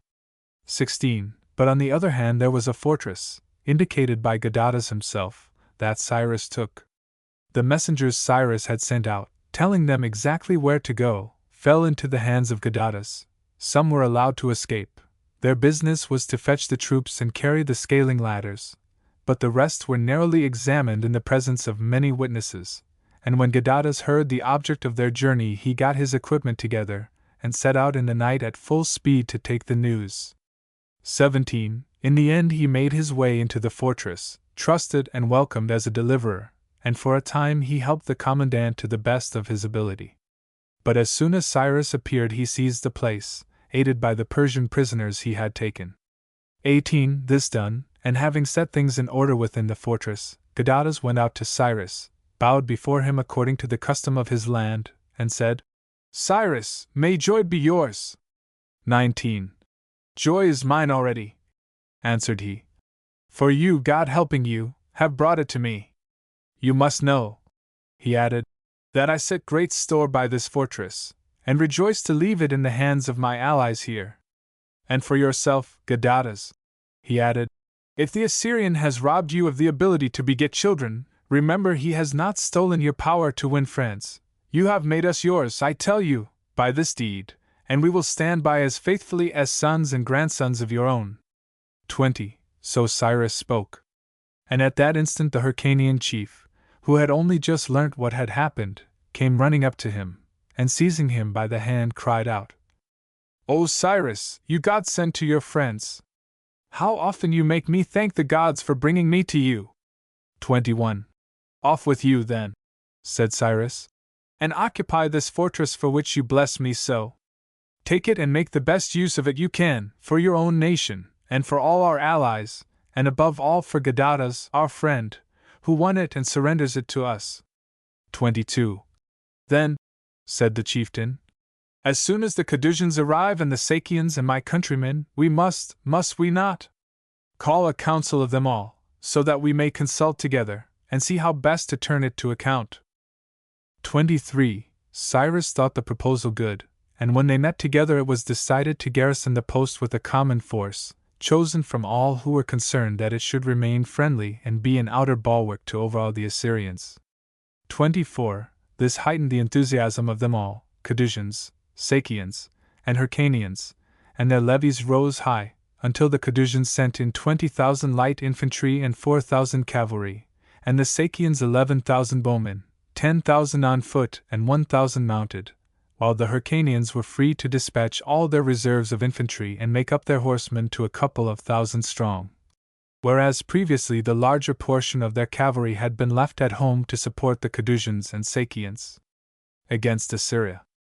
25. And while Cyrus was kept in the fortress, organizing and arranging everything, many of the Assyrians from the country round brought in their horses and handed over their arms, being by this time in great dread of their neighbors. 26. Soon after this Gadatas came to Cyrus and told him that messengers had come to say that the king of Assyria, learning what had happened to the fortress, was beside himself with anger, and was preparing to attack his territory. If you, Cyrus, said he, will let me go now, I will try to save my fortresses, the rest is of less account. 27. Cyrus said, If you go now, when will you reach home? And Gadatas answered, On the 3rd day from this I can sup in my own house. Do you think, asked Cyrus, that you will find the Assyrian already there? I am sure of it, he answered, for he will make haste while he thinks you are still far off. 28. And I, said Cyrus, when could I be there with my army? But to this Gadatas made answer, The army you have now, my lord, is very large, and you could not reach my home in less than 6 days or 7. Well, Cyrus replied, be off yourself, make all speed, and I will follow as best I can. 29. So Gadatas was gone, and Cyrus called together all the officers of the allies, and a great and goodly company they seemed, noble gentlemen, beautiful and brave. And Cyrus stood up among them all and said, 30. My allies and my friends, Gadatas has done deeds that we all feel worthy of high reward, and that too before ever he had received any benefit from us. The Assyrians, we hear, have now invaded his territory, to take vengeance for the monstrous injury they consider he has done them, and moreover, they doubtless argue that if those who revolt to us escape scot-free, while those who stand by them are cut to pieces, ere long they will not have a single supporter on their side. 31. Today, gentlemen, we may do a gallant deed, if we rescue Gadatas, our friend and benefactor, and truly it is only just and right thus to repay gift for gift, and boon for boon. Moreover, as it seems to me, what we accomplish will be much to our own interest. 32. If all men see that we are ready to give blow for blow and sting for sting, while we outdo our benefactors in generous deeds, it is only natural that multitudes will long to be our friends, and no man care to be our foe. 33. Whereas, if it be thought that we left Gadatas in the lurch, how in heaven's name shall we persuade another to show us any kindness? How shall we dare to think well of ourselves again? How shall one of us look Gadatas in the face, when all of us, so many and so strong, showed ourselves less generous than he, one single man and in so sore a plight? 34. Thus Cyrus spoke, and all of them assented right willingly, and said it must be done. Come then, concluded Cyrus. Since you are all of one mind with me, let each of us choose an escort for our wagons and beasts of burden. 35. Let us leave them behind us, and put Gobryas at their head. He is acquainted with the roads, and for the rest he is a man of skill. But we ourselves will push on with our stoutest men and our strongest horses, taking provision for 3 days and no more. The lighter and cheaper our gear, the more gaily shall we break our fast and take our supper and sleep on the road. 36. And now, said he, let us arrange the order of the march. You, Chrysantas, must lead the van with your cuirassiers, since the road is broad and smooth, and you must put your brigadiers in the first line, each regiment marching in file, for if we keep close order we shall travel all the quicker and be all the safer.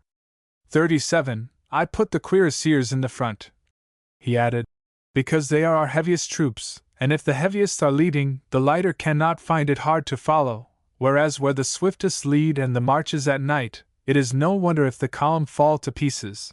The vanguard is always running away. 38. And behind the cuirassiers, he went on, Artabazus is to follow with the Persian targeteers and the bowmen, and behind them Endemias the Mede with the Median infantry, and then Embas and the Armenian infantry, and then Artuchas with the Hyrcanians, and then Thambratas with the Sakian foot, and finally Daedamos with the Cadusians. 39. All these officers will put their brigadiers in the first line, their targeteers on the right, and their bowmen on the left of their own squares. This is the order in which they will be of most use. 40. All the baggage-bearers are to follow in the rear, and their officers must see that they get everything together before they sleep, and present themselves betimes in the morning, with all their gear, and always keep good order on the march. 41. In support of the baggage train, he added, there will be, first, Madatas the Persian with the Persian cavalry, and he too must put his brigadiers in the front, each regiment following in single file, as with the infantry. 42. Behind them Rambakas the Mede and his cavalry, in the same order, and then you, Tigrans, and yours, and after you the other cavalry leaders with the men they brought. The Sakians will follow you, and last of all will come the Cadusians, who were the last to join us, and you, Alcunas, who are to command them. For the present you will take complete control of the rear, and allow no one to fall behind your men. 43. All of you alike, officers, and all who respect yourselves, must be most careful to march in silence. At night the ears, and not the eyes, are the channels of information and the guides for action, and at night any confusion is a far more serious matter than by day, and far more difficult to put right. For this reason silence must be studied and order absolutely maintained. 44. Whenever you mean to rise before daybreak, you must make the night watches as short and as numerous as possible, so that no one may suffer on the march because of his long vigil before it, and when the hour for the start arrives the horn must be blown. 45. Gentlemen, I expect you all to present yourselves on the road to Babylon with everything you require, and as each detachment starts, let them pass down the word for those in the rear to follow. 46. So the officers went to their quarters, and as they went they talked of Cyrus, and what a marvelous memory he had, always naming each officer as he assigned him his post. 47. The fact was Cyrus took special pains over this. It struck him as odd that a mere mechanic could know the names of all his tools, and a physician the names of all his instruments, but a general be such a simpleton that he could not name his own officers, the very tools he had to depend on each time he wanted to seize a point or fortify a post or infuse courage or inspire terror. Moreover, it seemed to him only courteous to address a man by name when he wished to honor him. 48. And he was sure that the man who feels he is personally known to his commander is more eager to be seen performing some noble feat of arms, and more careful to refrain from all that is unseemly and base. 49. Cyrus thought it would be quite foolish for him to give his orders in the style of certain householders. Somebody fetch the water, someone split the wood. 50. After a command of that kind, every one looks at every one else, and no one carries it out. Every one is to blame, and no one is ashamed or afraid, because there are so many beside himself. Therefore Cyrus always named the officers whenever he gave an order. 51. That, then, was his view of the matter. The army now took supper and posted their guards and got their necessaries together, and went to rest. 52. And at midnight the horn was blown.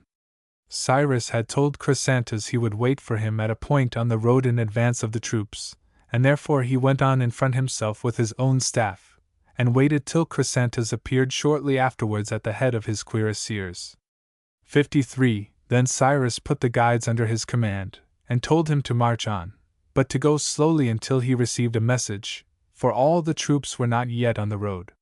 This done, Cyrus took his stand on the line of march, and as each division came up, hurried it forward to its place, sending messengers meanwhile to summon those who were still behind. 54. When all had started, he dispatched gallopers to Chrysantas to tell him that the whole army was now under way, and that he might lead on as quick as he could. 55. Then he galloped to the front himself, reined up, and quietly watched the ranks defile before him. Whenever a division advanced silently and in good order, he would ride up and ask their names and pay them compliments, and if he saw any sign of confusion he would inquire the reason and restore tranquility. 56. One point remains to add in describing his care that night. He sent forward a small but picked body of infantry, active fellows all of them, in advance of the whole army. They were to keep Chrysantas in sight, and he was not to lose sight of them. They were to use their ears and all their wits, and report at once to Chrysantas if they thought there was any need. They had an officer to direct their movements, announce anything of importance, and not trouble about trifles. 57. Thus they pressed forward through the night, and when day broke Cyrus ordered the mass of the cavalry to the front, the Cadousians alone remaining with their own infantry, who brought up the rear, and who were as much in need as others of cavalry support. But the rest of the horsemen he sent ahead because it was ahead that the enemy lay, and in case of resistance he was anxious to oppose them in battle order, while if they fled he wished no time to be lost in following up the pursuit. 58. It was always arranged who were to give chase and who were to stay with himself. He never allowed the whole army to be broken up. 59. Thus Cyrus conducted the advance, but it is not to be thought that he kept to one particular spot. He was always galloping backwards and forwards, first at one point and then at another, supervising everything and supplying any defect as it arose. Thus Cyrus and his men marched forward. C.4 Now there was a certain officer in the cavalry with Gadatas, a man of power and influence, who, when he saw that his master had revolted from Assyria, thought to himself, "If anything should happen to him, I myself could get from the king all that he possessed." Accordingly, he sent forward a man he could trust, with instructions that, if he found the Assyrian army already in the territory of Gadatas, he was to tell the king that he could capture Gadatas and all who were with him, if he thought fit to make an ambuscade. 2. And the messenger was also to say what force Gadatas had at his command and to announce that Cyrus was not with him. Moreover, the officer stated the road by which Gadatas was coming. Finally, to win the greater confidence, he sent word to his own dependents and bade them deliver up to the king of Assyria the castle which he himself commanded in the province, with all that it contained. He would come himself, he added, if possible, after he had slain Gadatas, and even if he failed in that, he would always stand by the king. 3. Now the emissary rode as hard as he could and came before the king and told his errand, and hearing it, the king at once took over the castle and formed an ambuscade, with a large body of horse and many chariots, in a dense group of villages that lay upon the road. 4. Gadatas, when he came near the spot, sent scouts ahead to explore, and the king, as soon as he sighted them, ordered 2 or 3 of his chariots and a handful of horsemen to dash away as though in flight, giving the impression that they were few in number and panic-stricken. At this the scouting party swept after them, signaling to Gadatas, who also fell into the trap and gave himself up to the chase. The Assyrians waited till the quarry was within their grasp and then sprang out from their ambuscade. 5. The men, with Gadatas, seeing what had happened, turned back and fled, as one might expect, with the Assyrians at their heels, while the officer who had planned it all stabbed Gadatas himself. He struck him in the shoulder, but the blow was not mortal. Thereupon the traitor fled to the pursuers, and when they found out who he was, he galloped on with them, his horse at full stretch, side by side with the king. 6. Naturally the men with the slower horses were overtaken by the better mounted, and the fugitives, already wearied by their long journey, were at the last extremity when suddenly they caught sight of Cyrus advancing at the head of his army, and were swept into safety, as glad and thankful, we may well believe, as shipwrecked mariners into port. 7. The first feeling of Cyrus was sheer astonishment, but he soon saw how matters stood. The whole force of the Assyrian cavalry was rolling on him, and he met it with his own army in perfect order, till the enemy, realizing what had happened, turned and fled. Then Cyrus ordered his pursuing party to charge, while he followed more slowly at the pace he thought the safest. 8. The enemy were utterly routed, many of the chariots were taken, some had lost their charioteers, others were seized in the sudden change of front, others surrounded by the Persian cavalry. Right and left the conquerors cut down their foes, and among them fell the officer who had dealt the blow at Gadatas. 9. But of the Assyrian infantry, those who were besieging the fortress of Gadatas escaped to the stronghold that had revolted from him, or managed to reach an important city belonging to the king, where he himself, his horsemen, and his chariots had taken refuge. 10. After this exploit Cyrus went on to the territory of Gadatas, and as soon as he had given orders to those who guarded the prisoners, he went himself to visit the eunuch and see how it was with him after his wound. Gadatas came out to meet him, his wound already bandaged. And Cyrus was gladdened and said, "I came myself to see how it was with you." 11. "And I," said Gadatas, "heaven be my witness, I came out to see how a man would look who had a soul like yours. I cannot tell what need you had of me, or what promise you ever gave me, to make you do as you have done. I had shown you no kindness for your private self, it was because you thought I had been of some little service to your friends, that you came to help me thus, and help me you did, from death to life. Left to myself I was lost. 12. By heaven above, I swear it, Cyrus, if I had been a father as I was born to be, God knows whether I could have found in the son of my loins so true a friend as you. I know of sons, this king of ours is such an one, who has caused his own father 10,000 times more trouble than ever he causes you. 13. And Cyrus made answer, You have overlooked a much more wonderful thing, Gadatas, to turn and wonder at me. Nay, said Gadatas. What could that be? That all these Persians, he answered, are so zealous in your behalf, and all these Medes and Hyrcanians, and every one of our allies, Armenians, Sakians, Cadusians. 14. Then Gadatas prayed aloud. O Father Zeus, may the gods heap blessings on them also, but above all on him who has made them what they are. And now, Cyrus, that I may entertain as they deserve these men you praise, take the gifts I bring you as their host, the best I have it in my power to bring. And with the word he brought out stores of every kind, enough for all to over-sacrifice who listed, and the whole army was entertained in a manner worthy of their feat and their success.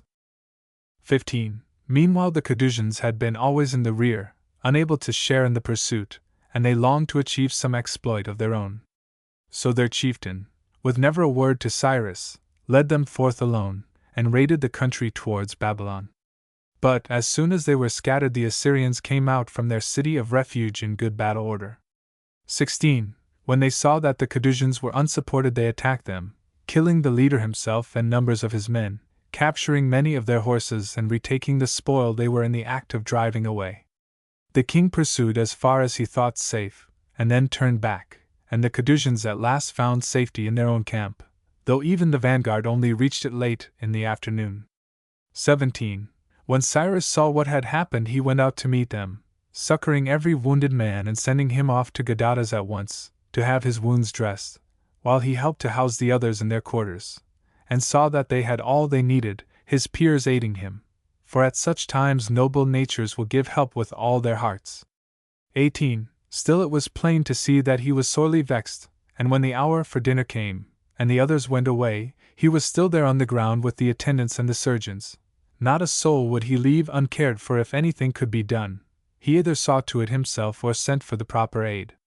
19. So for that night they rested. But with daybreak Cyrus sent out a herald and summoned a gathering of all the officers and the whole Cadusian army, and spoke as follows. My friends and allies, what has happened is only natural, for it is human nature to err, and I cannot find it astonishing.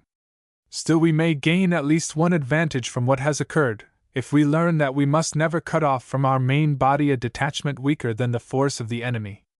20. I do not say that one is never to march anywhere, if necessary, with an even smaller fraction than the Cadusians had, but before doing so you must communicate with someone able to bring up reinforcements, and then, though you may be trapped yourself, it is at least probable that your friends behind you may foil the foilers, and divert them from your own party. There are 50 ways in which one can embarrass the enemy and save one's friends. Thus separation need not mean isolation, and union with the main force may still be kept, whereas if you sally forth without telling your plan, you are no better off than if you were alone in the field. 21. However, God willing, we shall take our revenge for this ere long. Indeed, as soon as you have breakfasted, I will lead you out to the scene of yesterday's skirmish, and there we will bury those who fell, and show our enemies that the very field where they thought themselves victorious is held by those who are stronger than they. They shall never look again with joy upon the spot where they slew our comrades. Or else, if they refuse to come out and meet us, we will burn their villages and harry all their land, so that in lieu of rejoicing at the sight of what they did to us, they shall gnash their teeth at the spectacle of their own disasters. 22. Go now, said he, the rest of you, and take your breakfast forthwith, but let the Cadusians first elect a leader in accordance with their own laws, and one who will guide them well and wisely, by the grace of God, and with our human help, if they should need it. And when you have chosen your leader, and had your breakfast, send him hither to me. 23. So they did as Cyrus bade them, and when he led the army out, he stationed their new general close to his own person, and told him to keep his detachment there. So that you and I, said he, may rekindle the courage in their souls. In this order they marched out, and thus they buried the Cadusian dead and ravaged the country. Which done, they went back to the province of Gadatas, laden with supplies taken from the foe. 24. Now Cyrus felt that those who had come over to his side and who dwelt in the neighborhood of Babylon would be sure to suffer unless he were constantly there himself, and so he bade all the prisoners he set free take a message to the king, and he himself dispatched a herald to say that he would leave all the tillers of the soil unmolested and unhurt if the Assyrian would let those who had come over to him continue their work in peace. 25. And remember, he added, that even if you tried to hinder my friends, it is only a few whom you could stop, whereas there is a vast territory of yours that I could allow to be cultivated. As for the crops, he added, if we have war, it will be the conqueror, I make no doubt, who will reap them, but if we have peace, it will be you. If, however, any of my people take up arms against you, or any of yours against me, we must, of course, each of us, defend ourselves as best we can. 26. With this message Cyrus dispatched the herald, and when the Assyrians heard it, they urged the king to accept the proposal, and so limit the war as much as possible. 27. And he, whether influenced by his own people or because he desired it himself, consented to the terms. So an agreement was drawn up, proclaiming peace to the tillers of the soil, and war to all who carried arms. 28. Thus Cyrus arranged matters for the husbandmen, and he asked his own supporters among the drovers to bring their herds, if they liked, into his dominions and leave them there, while he treated the enemy's cattle as booty wherever he could, so that his allies found attraction in the campaign. For the risk was no greater if they took what they needed, while the knowledge that they were living at the enemy's expense certainly seemed to lighten the labor of the war. 29. When the time came for Cyrus to go back, and the final preparations were being made, Gadatas brought him gifts of every kind, the produce of a vast estate, and among the cattle a drove of horses, taken from cavalry of his own, whom he distrusted owing to the late conspiracy. 30. And when he brought them he said, Cyrus, this day I give you these for your own, and I would pray you to make such use of them as you think best, but I would have you remember that all else which I call mine is yours as well. For there is no son of mine, nor can there ever be, sprung from my own loins, to whom I may leave my wealth. When I die myself, my house must perish with me, my family and my name. 31. And I must suffer this, Cyrus, I swear to you by the great gods above us, who see all things and hear all things, though never by word or deed did I commit injustice or foulness of any kind. But here the words died on his lips, he burst into tears over his sorrows, and could say no more. 32. Cyrus was touched with pity at his suffering and said to him, Let me accept the horses, for in that I can help you, if I set loyal riders on them, men of a better mind, methinks, than those who had them before, and I myself can satisfy a wish that has long been mine, to bring my Persian cavalry up to 10,000 men. But take back, I pray you, all these other riches, and guard them safely against the time when you may find me able to vie with you in gifts. If I left you now so hugely in your debt, heaven help me if I could hold up my head again for very shame. 33. Thereto Gadatas made answer, In all things I trust you, and will trust you, for I see your heart. But consider whether I am competent to guard all this myself. 34. While I was at peace with the king, the inheritance I had from my father was, it may be, the fairest in all the land. It was near that mighty Babylon, and all the good things that can be gathered from a great city fell into our laps, and yet from all the trouble of it, the noise and the bustle, we could be free at once by turning our backs and coming home here.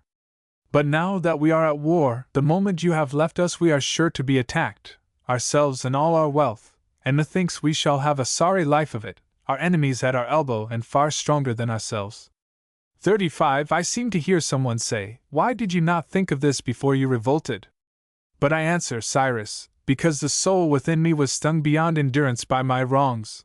I could not sit and ponder the safest course. I was always brooding over one idea, always in travail of one dream, praying for the day of vengeance on the miscreant, the enemy of God and man, whose hatred never rested. Once aroused, once he suspected a man, not of doing wrong, but of being better than himself. 36. And because he is a villain, he will always find, I know, worse villains than himself to aid him. But if one day a nobler rival should appear, have no concern, Cyrus, you will never need to do battle with such an one. Yonder fiend would deal with him and never cease to plot against him until he had dragged him in the dust, only because he was the better man. And to work me trouble and disaster, he and his wicked tools will, I fear me, have strength enough and to spare. 37. Cyrus thought there was much in what he said, and he answered forthwith. Tell me, Gadatas, did we not put a stout garrison in your fortress, so as to make it safe for you whenever you needed it, and are you not taking the field with us now, so that if the gods be on our side as they are today, that scoundrel may fear you, not you him? Go now, bring with you all you have that is sweet to look on and to love, and then join our march. You shall be, I am persuaded, of the utmost service to me, and I, so far as in me lies, will give you help for help. 38. When Gadatas heard that, he breathed again, and he said, Could I really be in time to make my preparations and be back before you leave? I would fain take my mother with me on the march. Assuredly, said Cyrus, you will be in time, for I will wait until you say that all is ready. 39. So it came to pass that Gadatas went his way, and with the aid of Cyrus put a strong garrison in his fortress, and got together the wealth of his broad estates. And moreover he brought with him in his own retinue servants he could trust and in whom he took delight, as well as many others in whom he put no trust at all, and these he compelled to bring their wives with them, and their sisters, that so they might be bound to his service. 40. Thus Gadatas went with Cyrus, and Cyrus kept him ever at his side, to show him the roads and the places for water and fodder and food, and lead them where there was most abundance. 41. At last they came in sight of Babylon once more, and it seemed to Cyrus that the road they were following led under the very walls. Therefore he summoned Gobryas and Gadatas, and asked them if there was not another way, so that he need not pass so close to the ramparts. 42. There are many other ways, my lord, answered Gobryas, but I thought you would certainly want to pass as near the city as possible, and display the size and splendor of your army to the king. I knew that when your force was weaker you advanced to his walls, and let him see us, few as we were, and I am persuaded that if he has made any preparation for battle now, as he said he would, when he sees the power you have brought with you, he will think once more that he is unprepared. 435. But Cyrus said, Does it seem strange to you, Gobryas, that when I had a far smaller army I took it right up to the enemy's walls, and today when my force is greater I will not venture there? 44. You need not think it strange. To march up is not the same as to march past. Every leader will march up with his troops disposed in the best order for battle, and a wise leader will draw them off so as to secure safety rather than sped. 45. But in marching past there is no means of avoiding long straggling lines of wagons, long strings of baggage bearers, and all these must be screened by the fighting force so as never to leave the baggage unprotected. 46. But this must mean a thin, weak order for the fighting men, and if the enemy choose to attack at any point with their full force, they can strike with far more weight than any of the troops available to meet them at the moment. 47. Again, the length of line means a long delay in bringing up relief, whereas the enemy have only a hand's breadth to cover as they rush out from the walls or retire. 48. But now, if we leave a distance between ourselves and them as wide as our line is long, not only would they realize our numbers plainly enough, but our veil of glittering armor will make the whole multitude more formidable in their eyes. 49. And if they do attack us anywhere, we shall be able to foresee their advance a long way off and be quite prepared to give them welcome. But it is far more likely, gentlemen, he added, that they will not make the attempt, with all that ground to cover from the walls, unless they imagine that their whole force is superior to the whole of ours. They know that retreat will be difficult and dangerous. 50. So Cyrus spoke, and his listeners felt that he was right, and Gobryas led the army by the way that he advised. And as one detachment after another passed the city, Cyrus strengthened the protection for the rear and so withdrew in safety. 51. Marching in this order, he came back at last to his first starting point, on the frontier between Assyria and Media. Here he dealt with 3 Assyrian fortresses. 1, the weakest, he attacked and took by force, while the garrisons of the other 2, what with the eloquence of Gadatas and the terror inspired by Cyrus, were persuaded to surrender. See point 5. And now that his expedition was completed, Cyrus sent to Cyaxares and urged him to come to the camp in order that they might decide best how to use the forts which they had taken, and perhaps Cyaxares, after reviewing the army, would advise him what the next move ought to be, or, Cyrus added to the messenger, If he bids me, say I will come to him and take up my encampment there. 2. So the emissary went off with the message, and meanwhile Cyrus gave orders that the Assyrian tent chosen for Cyaxares should be furnished as splendidly as possible, and the woman brought to her apartment there, and the 2 singing girls also, whom they had set aside for him. 3. And while they were busied with these things, the envoy went to Cyaxares and delivered his message, and Cyaxares listened and decided it was best for Cyrus and his men to stay on the frontier. The Persians whom Cyrus had sent for had already arrived, 40,000 bowmen and targeteers. 4. To watch these eating up the land was bad enough, and Cyaxares thought he would rather be quit of one horde before he received another.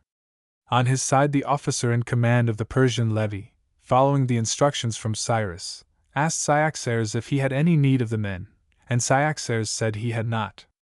Thereupon, and hearing that Cyrus had arrived, the Persian put himself at the head of his troops and went off at once to join him.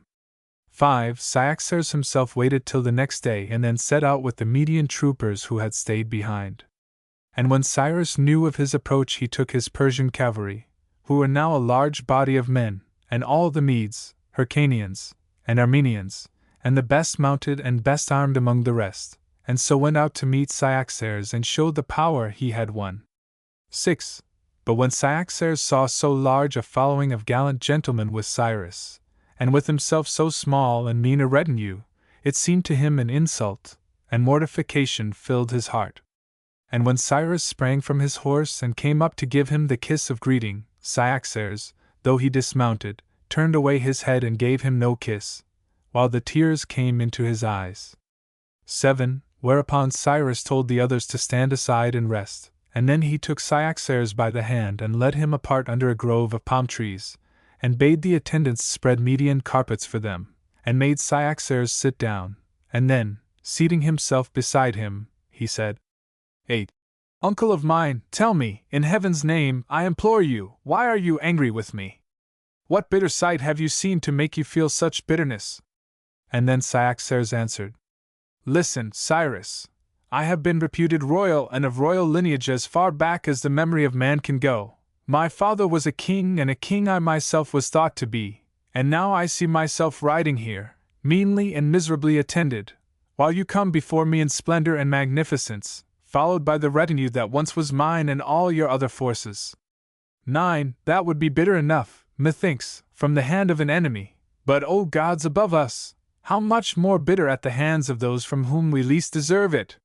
Far rather would I be swallowed in the earth than live to be seen so low, aye, and to see my own kinsfolk turn against me and make a mock of me. And well I know, said he, that not only you but my own slaves are now stronger and greater than myself. They come out equipped to do me far more mischief than ever I could repay. 10. But here he stopped, overcome by a passion of weeping, so much so that for very pity Cyrus' own eyes filled with tears. There was silence between them for a while, and then Cyrus said, Nay, Cyaxares, what you say is not true, and what you think is not right, if you imagine that because I am here, your Medes have been equipped to do you any harm. 11. I do not wonder that you are pained, and I will not ask if you have cause or not for your anger against them. You will brook apologies for them from me. Only it seems to me a grievous error in a ruler to quarrel with all his subjects at once. Widespread terror must needs be followed by widespread hate. Anger with all creates unity among all. 12. It was for this reason, take my word for it, that I would not send them back to you without myself, fearing that your wrath might be the cause of what would injure all of us. Through my presence here and by the blessing of heaven, all is safe for you, but that you should regard yourself as wronged by me, I cannot but feel it bitter, when I am doing all in my power to help my friends, to be accused of plotting against them. 13. However, he continued, let us not accuse each other in this useless way. If possible, let us see exactly in what I have offended. And as between friend and friend, I will lay down the only rule that is just and fair. If I can be shown to have done you harm, I will confess I am to blame, but if it appears that I have never injured you, not even in thought, will you not acquit me of all injustice towards you? Needs must I, answered Cyaxares. 14. And if I can show that I have done you service, and been zealous in your cause to the utmost of my power, may I not claim, instead of rebuke, some little meed of praise? That were only fair, said Cyaxares. 15. Then, said Cyrus, let us go through all I have done, point by point, and see what is good in it, and what is evil. 16. Let us begin from the time when I assumed my generalship, if that is early enough. I think I am right in saying that it was because you saw your enemies gathering together against you, and ready to sweep over your land and you, that you sent to Persia asking for help, and to me in private, praying me to come, if I could, myself, at the head of any forces they might send. Was I not obedient to your word? Did I not come myself with the best and bravest I could bring? 17. You did indeed, answered Cyaxares. Tell me, then, before we go further, did you see any wrong in this? Was it not rather a service and a kindly act? Certainly, said Cyaxares. So far as that went, I saw nothing but kindliness. 18. Well, after the enemy had come, and we had to fight the matter out, did you ever see me shrink from toil or try to escape from danger? That I never did, said Cyaxares. Quite the contrary. 19. And afterwards, when, through the help of heaven, victory was ours, and the enemy retreated, and I implored you to let us pursue them together, take vengeance on them together, win together the fruits of any gallant exploit we might achieve, can you accuse me then of self-seeking or self-aggrandizement? 20. But at that Cyaxares was silent. Then Cyrus spoke again. If you would rather not reply to that, tell me if you thought yourself injured because, when you considered pursuit unsafe, I relieved you of the risk, and only begged you to lend me some of your cavalry? If my offense lay in asking for that, when I had already offered to work with you, side by side, you must prove it to me, and it will need some eloquence. 21. He paused, but Cyaxares still kept silence. Nay, said Cyrus, if you will not answer that either, tell me at least if my offense lay in what followed, when you said that you did not care to stop your Medes in their merry-making and drive them out into danger. Do you think it was wrong in me, without waiting to quarrel on that score, to ask you for what I knew was the lightest boon you could grant and the lightest command you could lay on your soldiers? For I only asked that he who wished it might be allowed to follow me. 22. And thus, when I had won your permission, I had won nothing, unless I could win them too. Therefore I went and tried persuasion, and some listened to me, and with these I set off on my march, holding my commission from your own self. So that, if you look on this act as blameworthy, it would seem that not even the acceptance of your own gifts can be free from blame. 23. It was thus we started, and after we had gone, was there, I ask you, a single deed of mine that was not done in the light of day? Has not the enemy's camp been taken? Have not hundreds of your assailants fallen? And hundreds been deprived of their horses and their arms? Is not the spoiler spoiled? The cattle and the goods of those who harried your land are now in the hands of your friends, they are brought to you, or to your subjects. 24. And above all and beyond all, you see your own country growing great and powerful and the land of your enemy brought low. Strongholds of his are in your power, and your own that were torn from you in other days by the Syrian domination are now restored to you again. I cannot say I should be glad to learn that any of these things can be bad for you, or short of good, but I am ready to listen, if so it is. 25. Speak, tell me your judgment of it all. Then Cyrus paused, and Cyaxares made answer. To call what you have done evil, Cyrus, is impossible. But your benefits are of such a kind that the more they multiply upon me, the heavier burden do they bring. 26. I would far rather, he went on, have made your country great by own power than see mine exalted in this way by you. These deeds of yours are a crown of glory to you, but they bring dishonor to me. 27. And for the wealth, I would rather have made largesse of it to yourself than receive it at your hands in the way you give it now. Goods so gotten only leave me the poorer. And for my subjects, I think I would have suffered less if you had injured them a little than I suffer now when I see how much they owe you.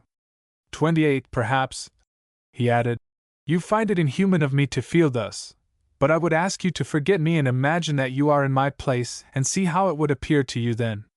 Suppose a friend of yours were to take care of your dogs that you bred up to guard yourself and your house, such care that he made them fonder of him than of yourself. Would you be pleased with him for his attention? 29. Or take another instance, if that one seems too slight. Suppose a friend of yours were to do so much for your own followers, men you kept to guard you and to fight for you, that they would rather serve in his train than yours. Would you be grateful to him for his kindness? 30. Or let me take the tenderest of human ties. Suppose a friend of yours paid court to the wife of your bosom so that in the end he made her love him more than yourself. Would he rejoice your heart by his courtesy? Far from it, I trow. He who did this, you would say, did you the greatest wrong in all the world.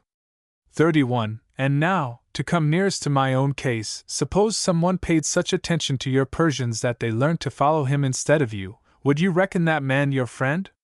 No, but a worse enemy than if he had slain 1,000. 32. Or again, say you spoke in all friendship to a friend and bade him take what he wished, and straightway he took all he could lay hands on and carried it off, and so grew rich with your wealth, and you were left in utter poverty. Could you say that friend was altogether blameless? 33. And I, Cyrus, I feel that you have treated me, if not in that way, yet in a way exactly like it. What you say is true enough. I did allow you to take what you liked and go, and you took the whole of my power and went, leaving me desolate, and today you bring the spoil you have won with my forces, and lay it so grandly at my feet, magnificent. And you make my country great through the help of my own might, while I have no part or lot in the performance, but must step in at the end, like a woman, to receive your favors, while in the eyes of all men, not least my faithful subjects yonder, you are the man, and I am not fit to wear a crown. 34. Are these, I ask you, Cyrus, are these the deeds of a benefactor?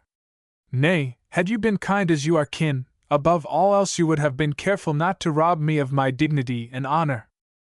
What advantage is it to me for my lands to be made broad if I myself am dishonored? When I ruled the Medes, I ruled them not because I was stronger than all of them, but because they themselves thought that our race was in all things better than theirs.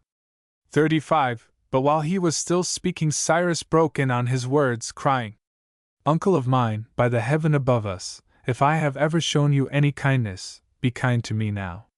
Do not find fault with me any more. Wait, and put me to the test, and learn how I feel towards you, and if you see that what I have done has really brought you good, then, when I embrace you, embrace me in return and call me your benefactor, and if not, you may blame me as you please. 36. Perhaps, answered Cyaxares, you are right. I will do as you wish. Then I may kiss you? Said Cyrus. Yes, if it pleases you. And you will not turn aside as you did just now? No, I will not turn aside. And he kissed him. 37. And when the Medes saw it, and the Persians and all the allies, for all were watching to see how matters would shape, joy came into their hearts, and gladness lit up their faces. Then Cyrus and Cyaxares mounted their horses and rode back, and the Medes fell in behind Cyaxares, at a nod from Cyrus, and behind Cyrus the Persians, and the others behind them. 38. And when they reached the camp and brought Cyaxares to the splendid tent, those who were appointed made everything ready for him, and while he was waiting for the banquet his Medes presented themselves, some of their own accord, it is true, but most were sent by Cyrus. 39. And they brought him gifts. One came with a beautiful cupbearer, another with an admirable cook, a third with a baker, a fourth with a musician, while others brought cups and goblets and beautiful apparel. Almost every one gave something out of the spoils they had won. 40. So that the mood of Cyaxares changed, and he seemed to see that Cyrus had not stolen his subjects from him, and that they made no less account of him than they used to do. 41. Now when the hour came for the banquet, Cyaxares sent to Cyrus and begged him to share it. It was so long, he said, since they had met. But Cyrus answered, Bid me not to the feast, good uncle.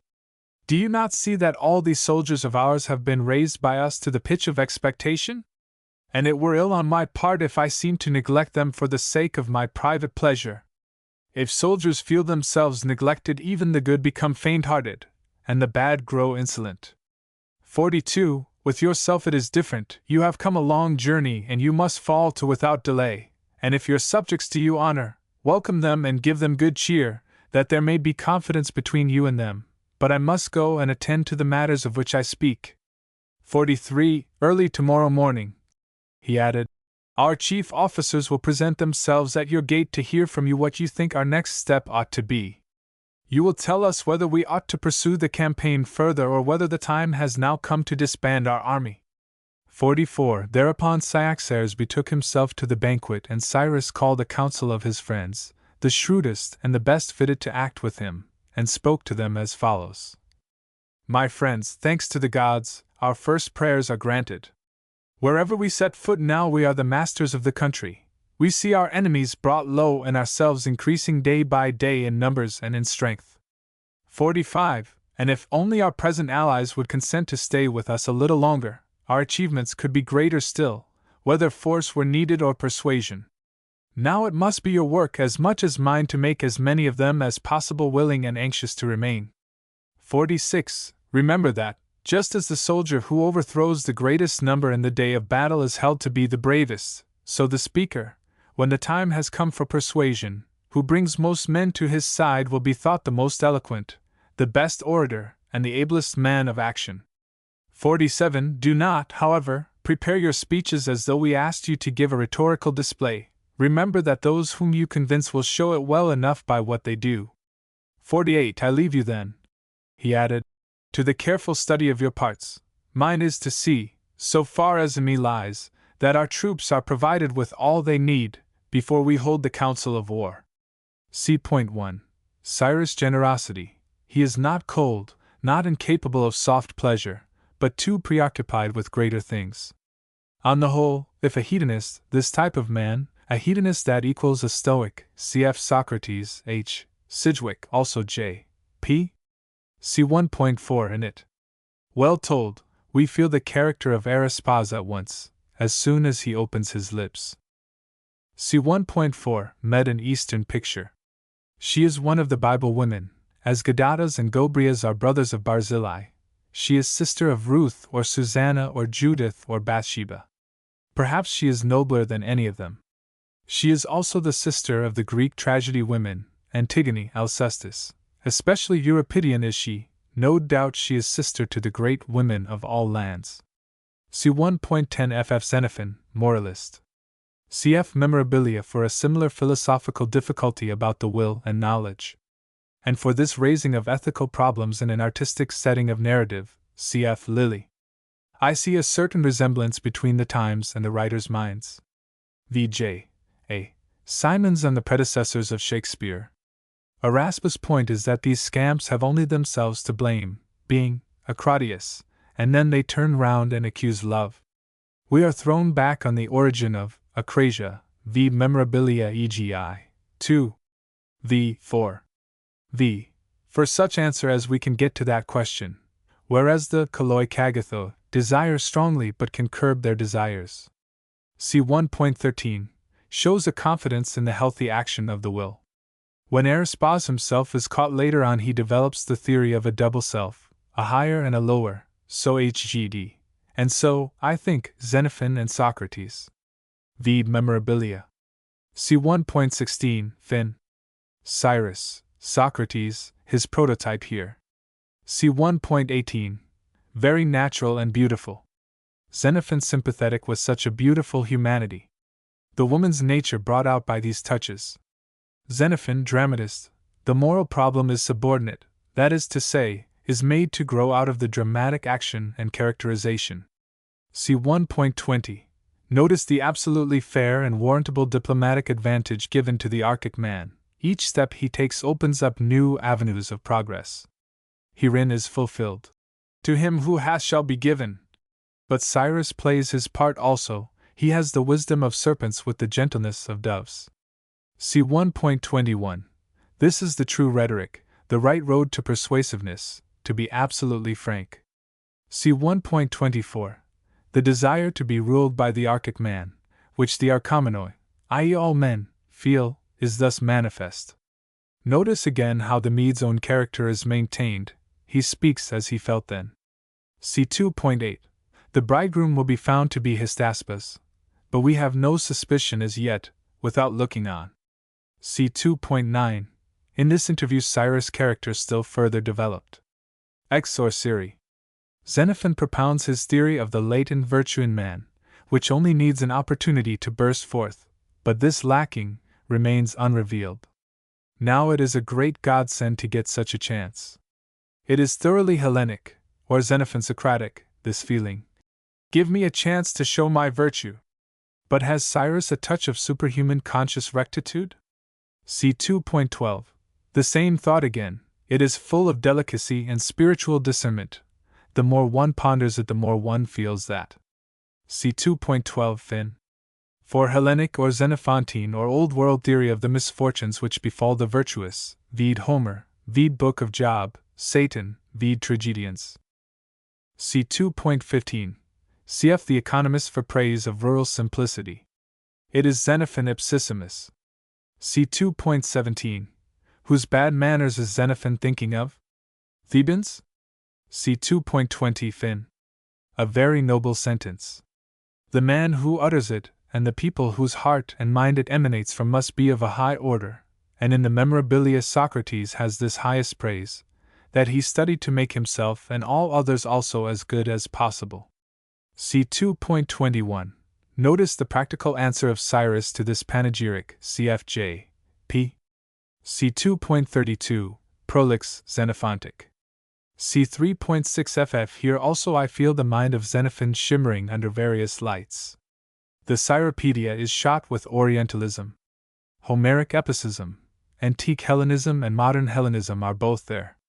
Spartan simplicity and Eastern quaintness both say their say. In this passage the biblical element seems almost audible. See 3.7. This is in the grand style, Oriental, dilatory, ponderous, savoring of times when battles were affairs of private arrangement between monarchs and hedged about by all the punctilios of an affair of honor. See 3.12. N.B. The Archic man shows a very ready wit and inventiveness in the great art of grab in war, though, as he said to his father, he was a late learner in such matters. Cf. in modern times the duties of a detective or some such disagreeable office. G. O. Trevelyan as Irish secretary. Interesting for war ethics in the abstract, and for Xenophon's view, which is probably Hellenic. Cyrus now has the opportunity of carrying out the selfish decalogue, the topsy-turvy morality set forth in I. C.6, C.26 ff. C. 3.13. Cf. Old Testament for the sort of subterfuges and preparations, e.g. the Gibeonites. C. 3.15. The Archic man has no time. Cyrus, Ou Scholatiae. Cfj. P. It comes from energy combined with high gifts of organization, economic, architectonic. C. 3.19. Nice, I think, this contrasting of spiritual and natural productiveness. C. 3.32. Here is the rule of conduct clearly expressed, nor do I see how a military age could frame for itself any other. Christianity only emerged sub pace Romana, which for fraternal brotherhood was the fullness of time, and even in the commercial age the nations tumble back practically into the old system. See 3.36 ff. An army on forced march. Are there any novelties here? See 3.53. These minute details probably not boring at the time, but interesting rather, perhaps useful. See 4.13. Cyrus resembles Fawcett in his unselfish self-estimate. Godada's is like the British public, or HGD. See 4.16. Here we feel that the Assyrian is not a mere weakling. He can play his part well enough if he gets a good chance. It needs an archic and strategic man to overpower him. See 4.17. Ancient and modern parallelism in treatment of wounded. See 4.24. Hellenic war ethics, non-combatant tillers of the soil to be let alone. Is this a novelty? If not, what is the prototype? Did the modern rights of non-combatants so originate? See 4.27 fin. A touch which gives the impression of real history, that is the art of it. See 4.34. Almost autobiographical, the advantage of having a country seat in the neighborhood of a big town. Here we feel the modernism of Xenophon. The passage which Stevenson chose for the motto to his Silverado squatters would suit Xenophon very well. Cicero, de Off. I. XX. Xenophon, Alfred Tennyson. Mr. Dakins used the geometric sign, to indicate parallelism of any sort. The passage from Cicero might be translated thus: Some have lived in the country, content with the happiness of home. These men have enjoyed all that kings could claim, needing nothing, under the dominion of no man, untrammeled and in freedom, for the free man lives as he chooses. See 4.36. The wicked man as conceived in Hellenico-Xenophantine fashion, charged with the spirit of meanness, envy, and hatred, which cannot brook the existence of another better than itself. See 4.38. A nice touch, we learn to know Gadatas and Xenophon also, and the Hellenic mind. See 5.10. Pathos well drawn vide Richard II. And Bolingbroke. Euripidean quality. See 5.12. The Archic man has got so far he can play the part of intercessor between Cyaxares and his Medes. The discussion involves the whole difficulty of suppression. He must increase, but I must decrease, is one solution, not touched here. See 5.34. Perhaps this is the very point which Xenophon, philosopher, wishes to bring out, the pseudo-Archic man and the Archic man contrasted, but Xenophon, lover of man and artist, draws the situation admirably and truthfully without any doctrinal purpose. It is, anthropenon, human essentially, this jealousy and humiliation of spirit. See 5.35. Cyrus' tone of voice and manner must have some compelling charm in them.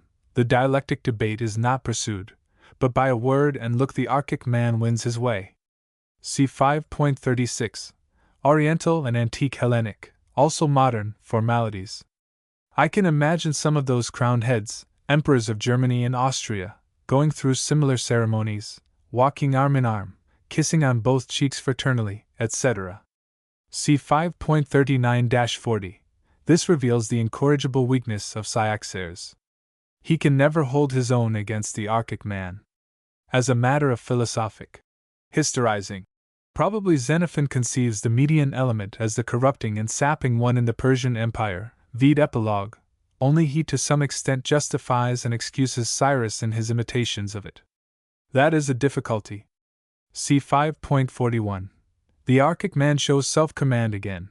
His energy somewhat relieves ignobler actors of responsibility, and so far saps their wills. His upendowingness a foil to their indolence. Book 6. See point 1. So the day ended, and they supped and went to rest. But early the next morning all the allies flocked to Cyaxares' gates, and while Cyaxares dressed and adorned himself, hearing that a great multitude were waiting, Cyrus gave audience to the suitors his own friends had brought. First came the Cadusians, imploring him to stay, and then the Hyrcanians, and after them the Sakians, and then some one presented Gobryas, and Hystaspes brought in Gadatas the eunuch, whose entreaty was still the same. 2. At that Cyrus, who knew already that for many a day Gadatas had been half dead with fear lest the army should be disbanded, laughed outright and said, Ah, Gadatas, you cannot conceal it, you have been bribed by my friend Hystaspes to take this view. 3. But Gadatas lifted up his hands to heaven and swore most solemnly that Hystaspes had not influenced him. Nay, said he, it is because I know myself that, if you depart, I am ruined utterly. And therefore it was that I took it upon me to speak with Hystaspes myself, and asked him if he knew what was in your mind about the disbanding of the army. 4. And Cyrus said, It would be unjust then, I suppose, to lay the blame on Hystaspes. Yes, Cyrus, most unjust, said Hystaspes, for I only said to Gadatas that it would be impossible for you to carry on the campaign, as your father wanted you home, and had sent for you. 5. What? Cried Cyrus. You dared to let that be known whether I wished it or not? Certainly I did, he answered, for I can see that you are mad to be home in Persia, the cynosure of every eye, telling your father how you wrought this and accomplished that. Well, said Cyrus, are you not longing to go home yourself? No, said the other. I am not. Nor have I any intention of going. Here I shall stay and be general-in-chief until I make our friend Gadatas the lord and the Assyrian his slave. 6. Thus half in jest and half in earnest they played with one another, and meanwhile Cyaxares had finished adorning himself and came forth in great splendor and solemnity, and sat down on a Median throne. and when all were assembled and silence was proclaimed, Cyaxares said, "My friends and allies, perhaps, since I am present and older than Cyrus, it is suitable that I should address you first. It appears to me that the moment has come to discuss one question before all others, the question whether we ought to go on with the campaign or disband the army. Be pleased," he added, "to state your opinions on the matter." 7. Then the leader of the Hyrcanians stood up at once and said, "Friends and allies, I hardly think that words are needed when facts themselves show us the path to take. All of us know that while we stand together we give our enemy more trouble than we get, but when we stood alone it was they who dealt with us as they liked best and we liked least." 8. Then the Cadusian followed. "The less we talk," said he, "about breaking up and going home separately the better. Separation has done us anything but good, it seems to me, even on the march. My men and I, at any rate, very soon paid the penalty for private excursions, as I dare say you have not forgotten." 9. Upon that Artabazus rode, the Mede who had claimed kinship with Cyrus in the old days. "Cyaxares," said he, "in one respect I differ from those who have spoken before me. They think we should stay here in order to go on with the campaign, but I think I am always on campaign at home. 10. I was forever out on some expedition or other, because our people were being harried, or our fortresses threatened, and a world of trouble I had, what with fears within and fighting without, and all too at my own expense. As it is now, I occupy the enemy's forts, my fear of them is gone, I make good cheer on their own good things, and I drink their own good wine. Since home means fighting and service here means feasting, I am not in favor myself," said he, "of breaking up the company." 11. Then Gobryas spoke. "Friends," said he, "I have trusted Cyrus' word and had no fault to find with him. What he promises that he performs. But if he leaves the country now, the Assyrian will be reprieved, he will never be punished for the wrongs he tried to inflict on you and did inflict on me. I shall be punished instead, because I have been your friend." 12. At that Cyrus rose at last and said, "Gentlemen, I am well aware that the disbanding of our forces must mean the decrease of our power, and the increase of theirs. If some of them have given up their weapons, they will soon procure others. If some have lost their horses, the loss will soon be made good. If some have fallen in battle, others, younger and stronger, will take their place. We need not be surprised if they are soon in a condition to cause us trouble again." 13. Why, then, did I ask Cyaxares to put the question to debate? Because, I answer, I am afraid of the future. I see opponents against us whom we cannot fight, if we conduct the campaign as we are doing now. 14. Winter is advancing against us, and though we may have shelter for ourselves, we have nothing, heaven knows, for our horses and our servants and the great mass of our soldiery, without whom we cannot even think of a campaign. As to provisions, up to the limits of our advance, and because of that advance they have been exhausted, and beyond that line, owing to the terror we inspire, the inhabitants will have stowed their supplies away in strong places where they can enjoy them, and we cannot get them. 15. Where is the warrior, stout of heart and strong of will, who can wage war with cold and hunger? If our style of soldiering is to be only what it has been, I say we ought to disband at once of our own accord, and not wait to be driven from the field against our will by sheer lack of means. If we do wish to go forward, this is what we must do. We must detach from the enemy all the fortresses we can and secure all we can for our own. If this is done, the larger supply will be in the hands of those who can stow away the larger store, and the weaker will suffer siege. 16. At present we are like mariners on the ocean. They may sail on forever, but the seas they have crossed are no more theirs than those that are still unsailed. But if we hold the fortresses, the enemy will find they are living in a hostile land, while we have halcyon weather. 17. Some of you may dread the thought of garrison duty far from home. If so, dispel your doubts. We Persians, who must, as it is, be exiles for the time, will undertake the positions that are nearest to the foe, while it will be for you to occupy the land on the marches between Assyria and yourselves and put it under tillage. 18. For if we can hold his inner line, your peace will not be disturbed in the outlying parts. He will scarcely neglect the danger at his door to attack you out in the distance. 19. At this the whole assembly rose to express their eagerness and assent, and Cyaxares stood up with them. and both Gadatas and Gobrias offered to fortify a post if the allies wished, and thus provide 2 cities of refuge to start with. 20. Finally Cyrus, thus assured of the general consent to his proposals, said, "If we really wish to carry out what we have set ourselves, we must prepare battering rams and siege engines, and get together mechanics and builders for our own castles." 21. Thereupon Cyaxares at once undertook to provide an engine at his own expense. Gadatas and Gobrias made themselves responsible for a second, Tigrans for a third, and Cyrus himself promised he would try to furnish 2. 22. That done, every one set to work to find engineers and artisans and to collect material for the machines, and superintendents were appointed from those best qualified for the work. 23. Now Cyrus was aware that all this would take some time, and therefore he encamped his troops in the healthiest spot he could find and the easiest to supply, strengthening, wherever necessary, the natural defenses of the place, so that the detachment left in charge for the time should always be in complete security, even though he might be absent himself with the main body of his force. 24. Nor was this all.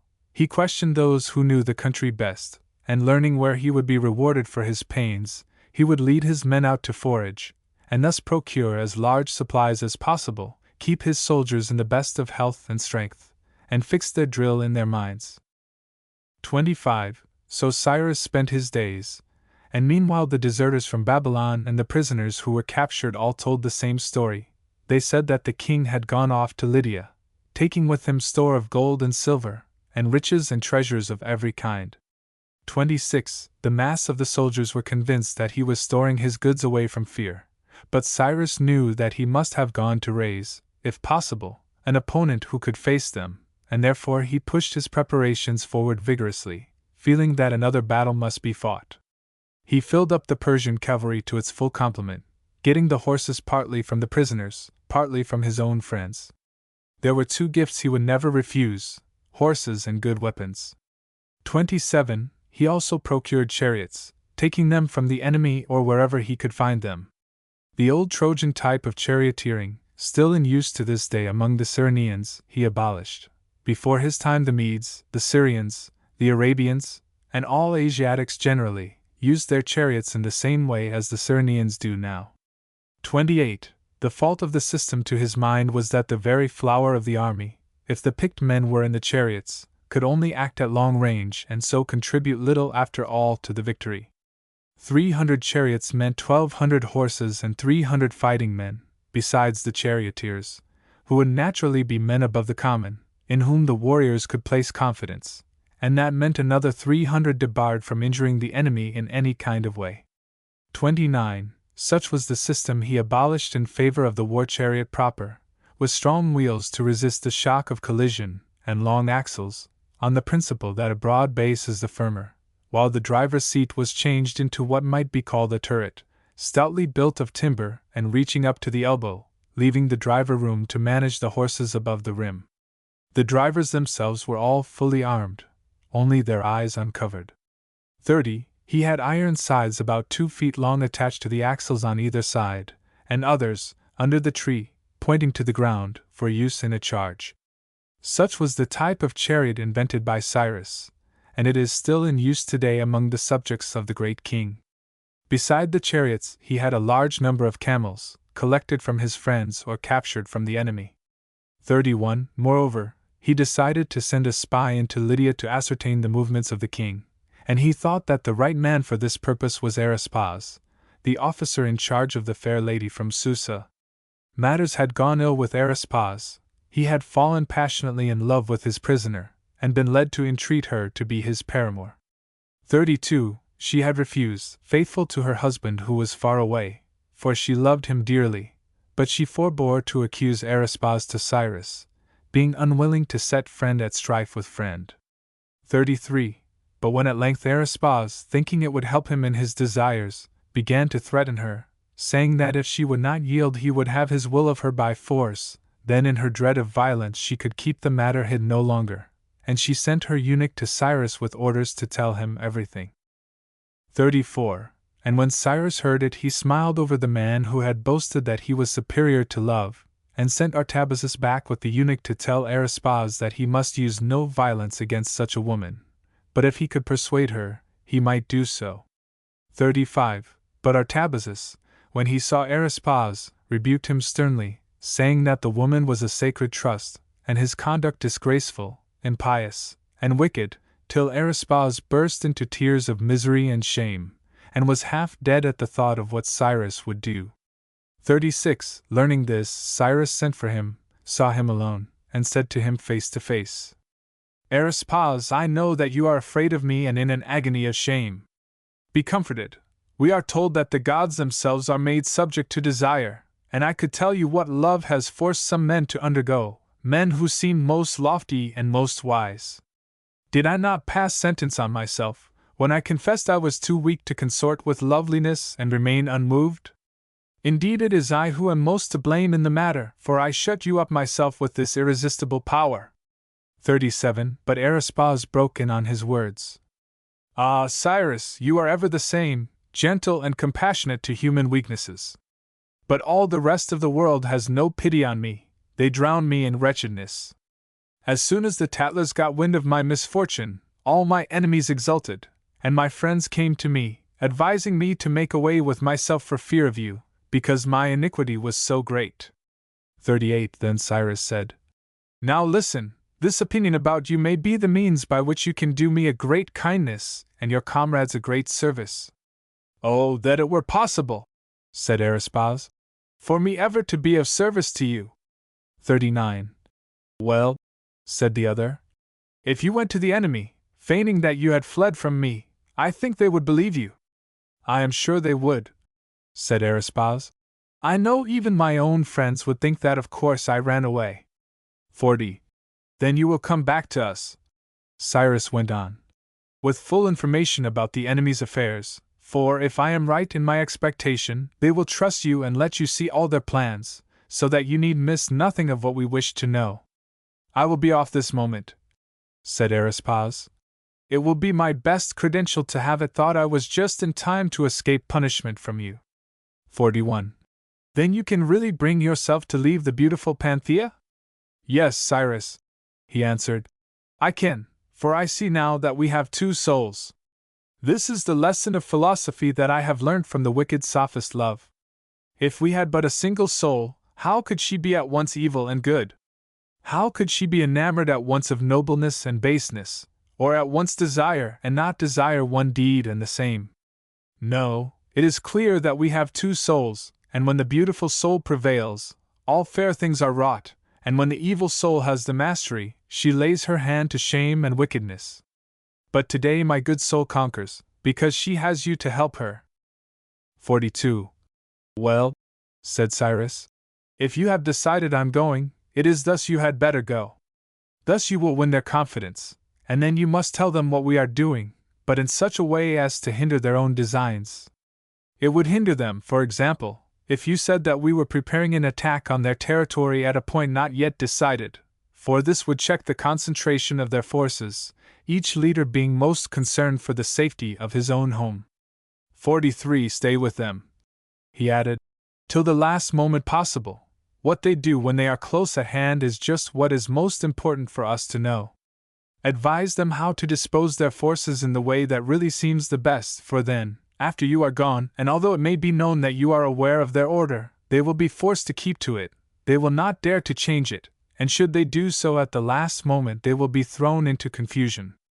44. Thereupon Arispaz took his leave, called together his trustiest attendants, said what he thought necessary for the occasion, and departed. 45. Now Panthea, when she heard that Arispaz had fled, sent a messenger to Cyrus, saying, Grieve not, Cyrus, that Arispaz has gone to join the foe. I will bring you a far trustier friend than he, if you will let me send for my husband, and I know he will bring with him all the power that he has.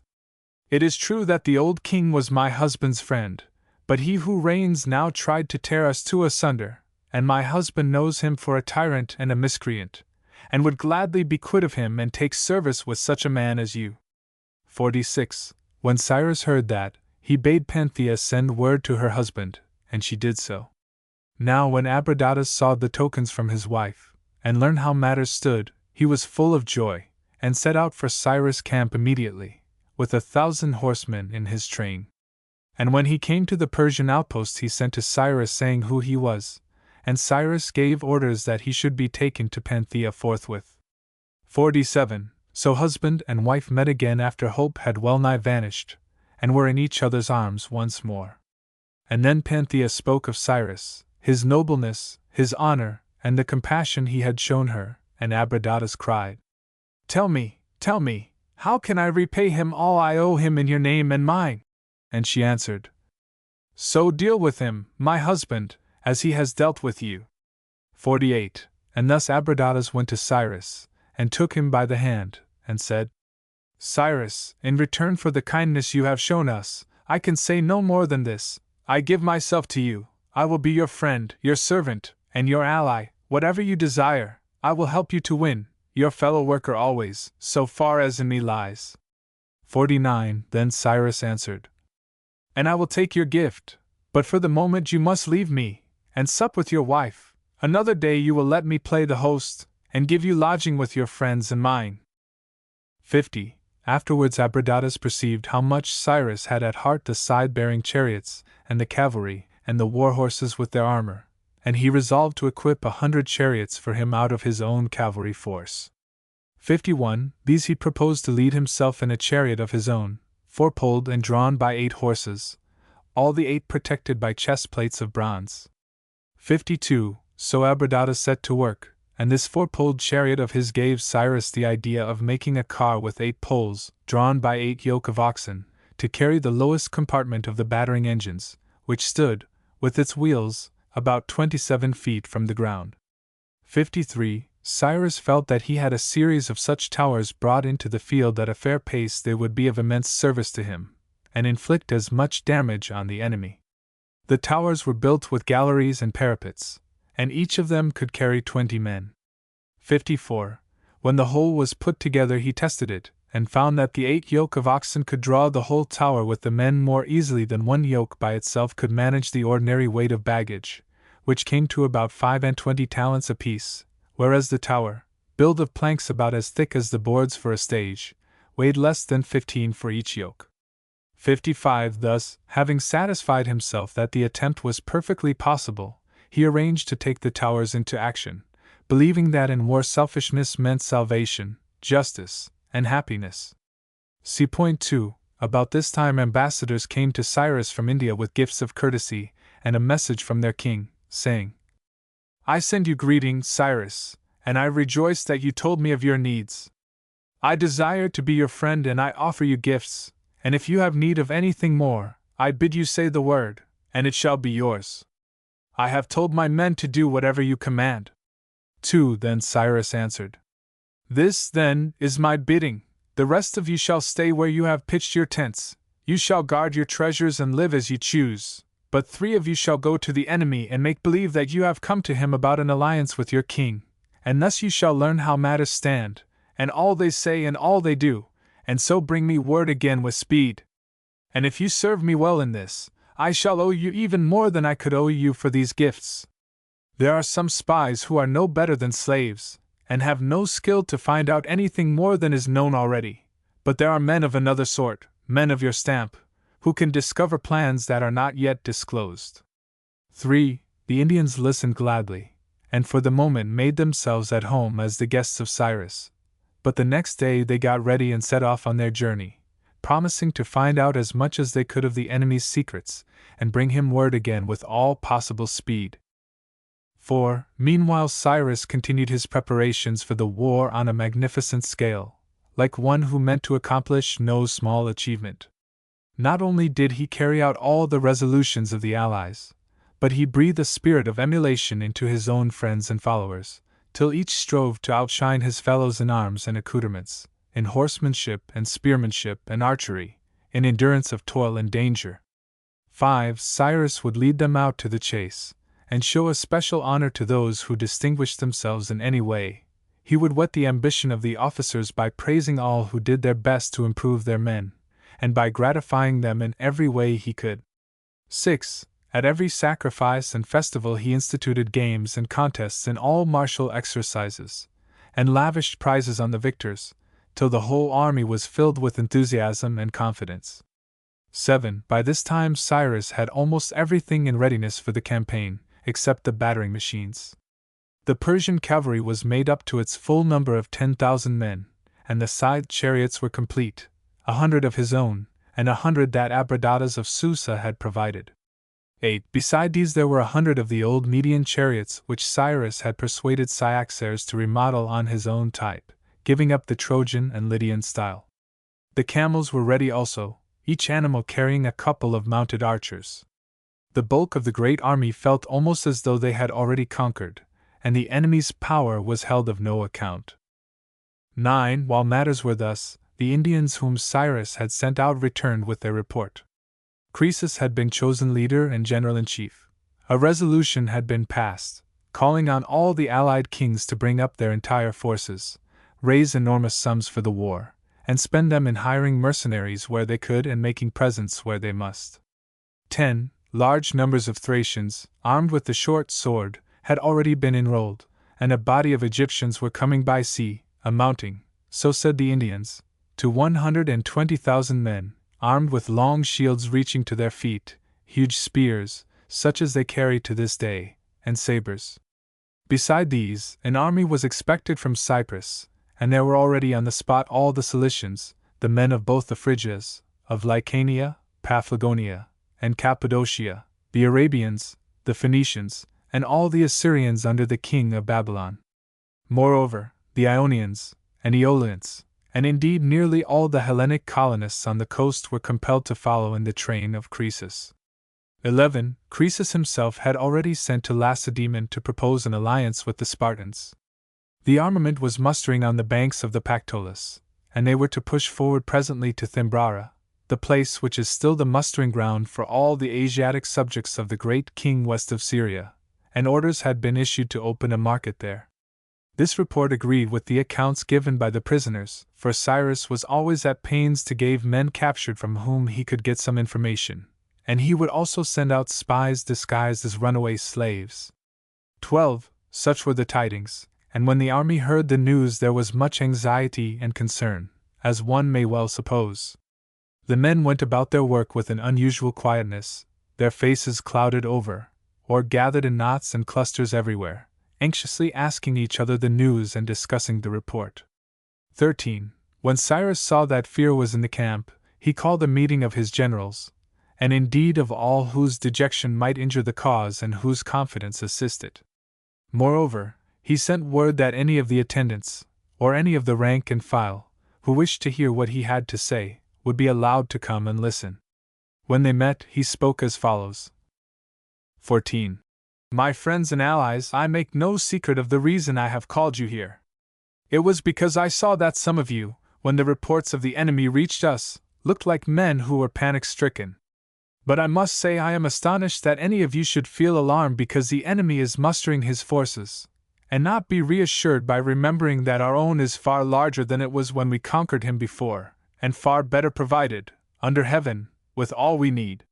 15. I ask you how you would have felt, you who are afraid now, if you had been told that a force exactly like our own was marching upon us, if you had heard that men who had conquered us already were coming now, carrying in their hearts the victory they had won, if you knew that those who made short work then of all our bows and javelins were advancing again, and others with them, 10,000 times as many?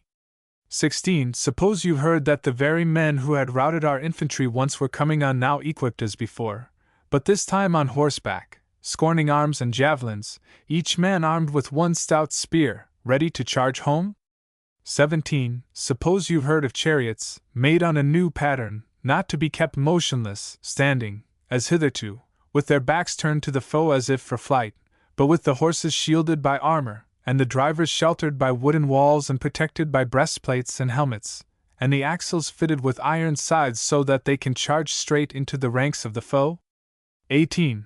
And suppose you heard that they have camels to ride on, each one of which would scare 100 horses, and that they will bring up towers from which to help their own friends, and overwhelm us with volleys of darts so that we cannot fight them on level ground.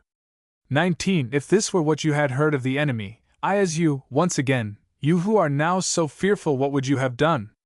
You who turned pale when told that Croesus has been chosen commander-in-chief, Croesus who proved himself so much more cowardly than the Syrians, that when they were worsted in battle and fled, instead of helping them, his own allies, he took to his heels himself.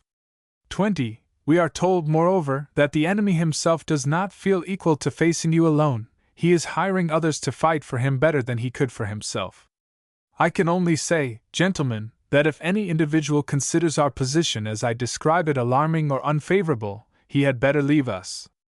Let him join our opponents, he will do us far more service there than here.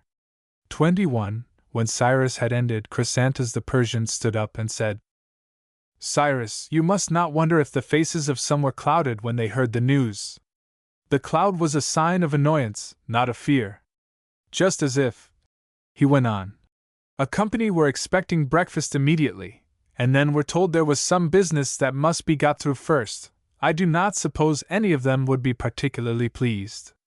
Here we were, saying to ourselves that our fortunes were made, and now we are informed there is still something to be done, and of course our countenances fell, not because we were afraid, but because we could have wished it all over and done with. 22. However, since it now appears that Syria is not to be the only prize, though there is much to be got in Syria, flocks and herds and corn and palm trees yielding fruit, but Lydia as well, Lydia the land of wine and oil and fig trees, Lydia, to whose shores the sea brings more good things than eyes can feast on, I say that once we realize this we can mope no longer, our spirits will rise apace, and we shall hasten to lay our hands on the Lydian wealth without delay. So he spoke, and the allies were well pleased at his words and gave him loud applause. 23. Truly, gentlemen, said Cyrus, as Chrysantas says, I think we ought to march without delay, if only to be beforehand with our foes, and reach their magazines before they do themselves, and besides, the quicker we are, the fewer resources we shall find with them. 24. That is how I put the matter, but if any one sees a safer or an easier way, let him instruct us. But many speakers followed, all urging an immediate march, without one speech in opposition. And so Cyrus took up the word again and said, 25. My friends and allies, God helping us, our hearts, our bodies, and our weapons have now been long prepared. All that remains is to get together what we need for ourselves and our animals on a march of at least 20 days. I reckon that the journey itself must take more than 15, and not a vestige of food shall we find from end to end. It has all been made away with, partly by ourselves, partly by our foes, so far as they could. 26. We must collect enough corn, without which one can neither fight nor live, and as for wine, every man must carry just so much as will accustom him to drink water. The greater part of the country will be absolutely devoid of wine, and the largest supply we could take with us would not hold out. 27. But to avoid too sudden a change and the sickness that might follow, this is what we must do. We must begin by taking water with our food. We can do this without any great change in our habits. 28. For every one who eats porridge has the oatmeal mixed with water, and every one who eats bread has the wheat soaked in water, and all boiled meat is prepared in water.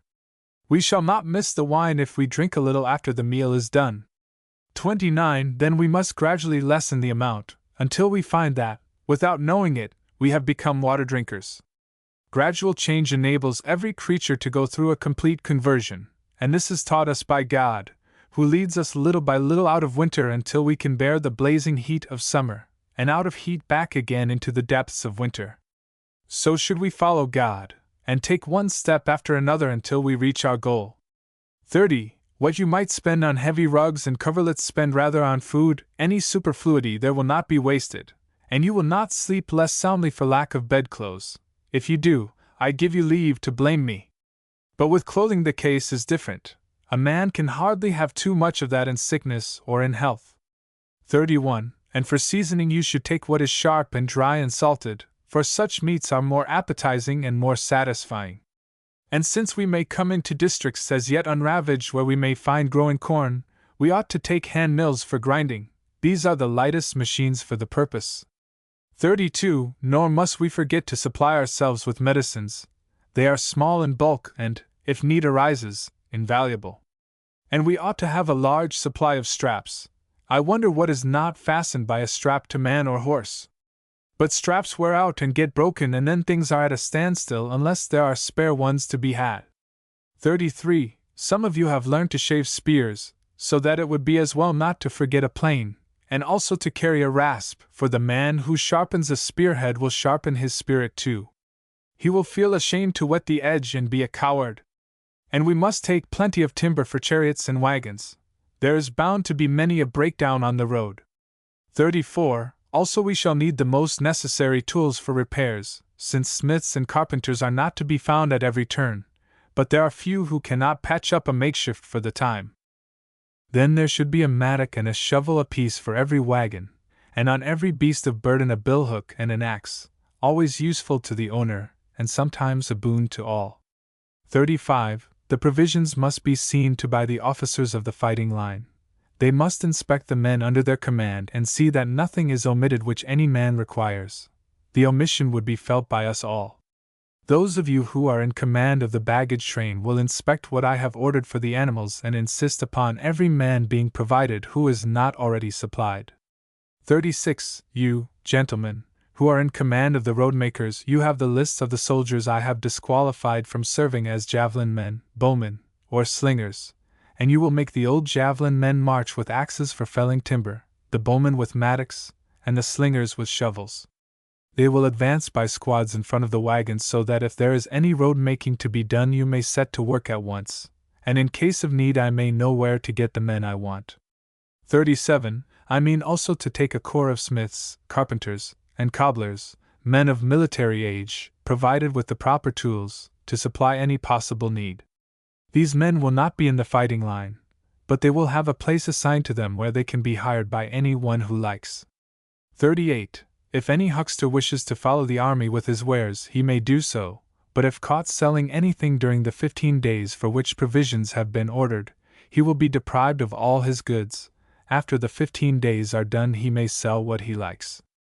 Any merchant who offers us a well-stocked market will receive recompense and honor from the allies and myself. 39. And if any one needs an advance of money for trading, he must send me guarantors who will undertake that he will march with the army, and then he can draw on our funds. These are the general orders, and I will ask any of you who think that anything has been omitted to point it out to me. 40. You will now go back to your quarters and make your preparations, and while you do so I will offer sacrifice for our journey, and when the signs are favorable we will give the signal. At that you must present yourselves, with everything I have ordered, at the appointed place, under your own officers.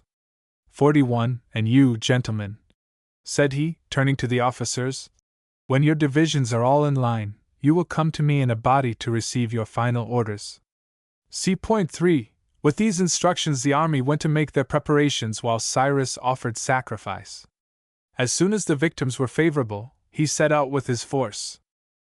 On the first day they encamped as near by as possible, so that anything left behind could easily be fetched and any omission readily supplied. 2. Cyaxares stayed in Media with a third of the Median troops in order not to leave their own country undefended. Cyrus himself pushed forward with all possible speed, keeping his cavalry in the van and constantly sending explorers and scouts ahead to some lookout.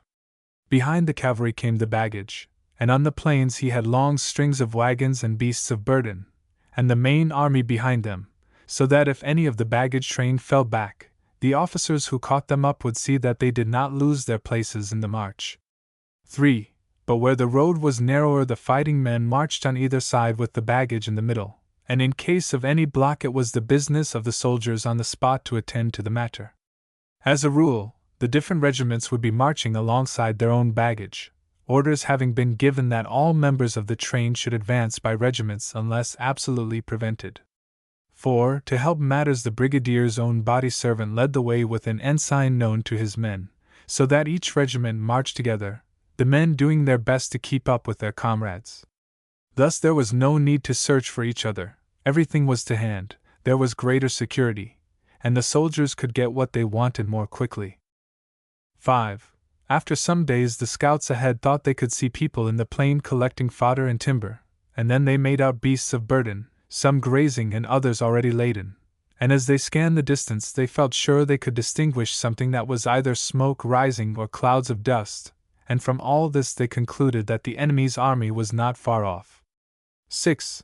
Whereupon their commander dispatched a messenger with the news to Cyrus, who sent back word that the scouts should stay where they were, on their lookout, and tell him if they saw anything more, while he ordered a squadron of cavalry to ride forward, and intercept, if they could, some of the men on the plain, and so discover the actual state of affairs. 7. While the detachment carried out this order, Cyrus halted the rest of his army to make such dispositions as he thought necessary before coming to close quarters. His first order was for the troops to take their breakfast. After breakfast they were to fall in and wait for the word of command. 8. When breakfast was over he sent for all the officers from the cavalry, the infantry, and the chariot brigade, and for the commanders of the battering engines and the baggage train, and they came to him. 9. Meanwhile the troop of horse had dashed into the plain, cut off some of the men, and now brought them in captive. The prisoners, on being questioned by Cyrus, said they belonged to the camp and had gone out to forage or cut wood and so had passed beyond their own pickets, for, owing to the size of their army, everything was scarce. 10. How far is your army from here? Asked Cyrus. About 7 miles, said they. Was there any talk about us down there? Said he. We should think there was, they answered. It was all over the camp that you were coming. Ah, said Cyrus. I suppose they were glad to hear we were coming so soon? Putting this question for his officers to hear the answer. That they were not, said the prisoners. They were anything but glad, they were miserable. 11. And what are they doing now? Asked Cyrus. Forming their line of battle, answered they. Yesterday and the day before they did the same. And their commander? Said Cyrus. Who is he? Croesus himself, said they. And with him a Greek, and also another man, a Mede, who is said to be a deserter from you. Ah, cried Cyrus. Is that so? Most mighty Zeus, may I deal with him as I wish. 12. Then he had the prisoners led away and turned to speak to his officers. But at this moment another scout appeared, saying that a large force of cavalry was in the plain. We think, he added, that they are trying to get a sight of our army. For about 30 of them are riding ahead at a good round pace, and they seem to be coming straight for our little company, perhaps to capture our lookout if they can, for there are only 10 of us there. 13. At that Cyrus sent off a detachment from his own bodyguard, bidding them gallop up to the place, unseen by the enemy, and stay there motionless. Wait, he said, until our own 10 must leave the spot and then dash out on the 30 as they come up the hill. And to prevent any injury from the larger body, do you, Hystaspas, said he, turning to the latter, ride out with 1,000 horse, and let them see you suddenly, face to face. But remember not to pursue them out of sight, come back as soon as you have secured our post. And if any of your opponents ride up with their right hands raised, welcome them as friends. 14. Accordingly Hystaspas went off and got under arms, while the bodyguard galloped to the spot. But before they reached the scouts, someone met them with his squires, the man who had been sent out as a spy, the guardian of the lady from Susa, Arispas himself. 15. When the news reached Cyrus, he sprang up from his seat, went to meet him himself, and clasped his hand, but the others, who of course knew nothing, were utterly dumbfounded, until Cyrus said, Gentlemen, the best of our friends has come back to us. It is high time that all men should know what he has done. It was not through any baseness, or any weakness, or any fear of me, that he left us. It was because I sent him to be my messenger, to learn the enemy's doings and bring us word. 16. Arispas, I have not forgotten what I promise you. I will repay you, we will all repay you. For, gentlemen, it is only just that all of you should pay him honor. Good and true I call him who risked himself for our good, and took upon himself a reproach that was heavy to bear. 17. At that all crowded round Arispas and took him by the hand and made him welcome. Then Cyrus spoke again. Enough, my friends, Arispas has news for us, and it is time to hear it. Tell us your tale, Arispas, keep back nothing of the truth, and do not make out the power of the enemy less than it really is. It is far better that we should find it smaller than we looked for rather than strong beyond our expectations. 18. Well, began Arispaz, in order to learn their numbers, I managed to be present at the marshalling of their troops. Then you can tell us, said Cyrus, not only their numbers but their disposition in the field. That I can, answered Arispaz, and also how they propose to fight. Good, said Cyrus. But first let us hear their numbers in brief. 19.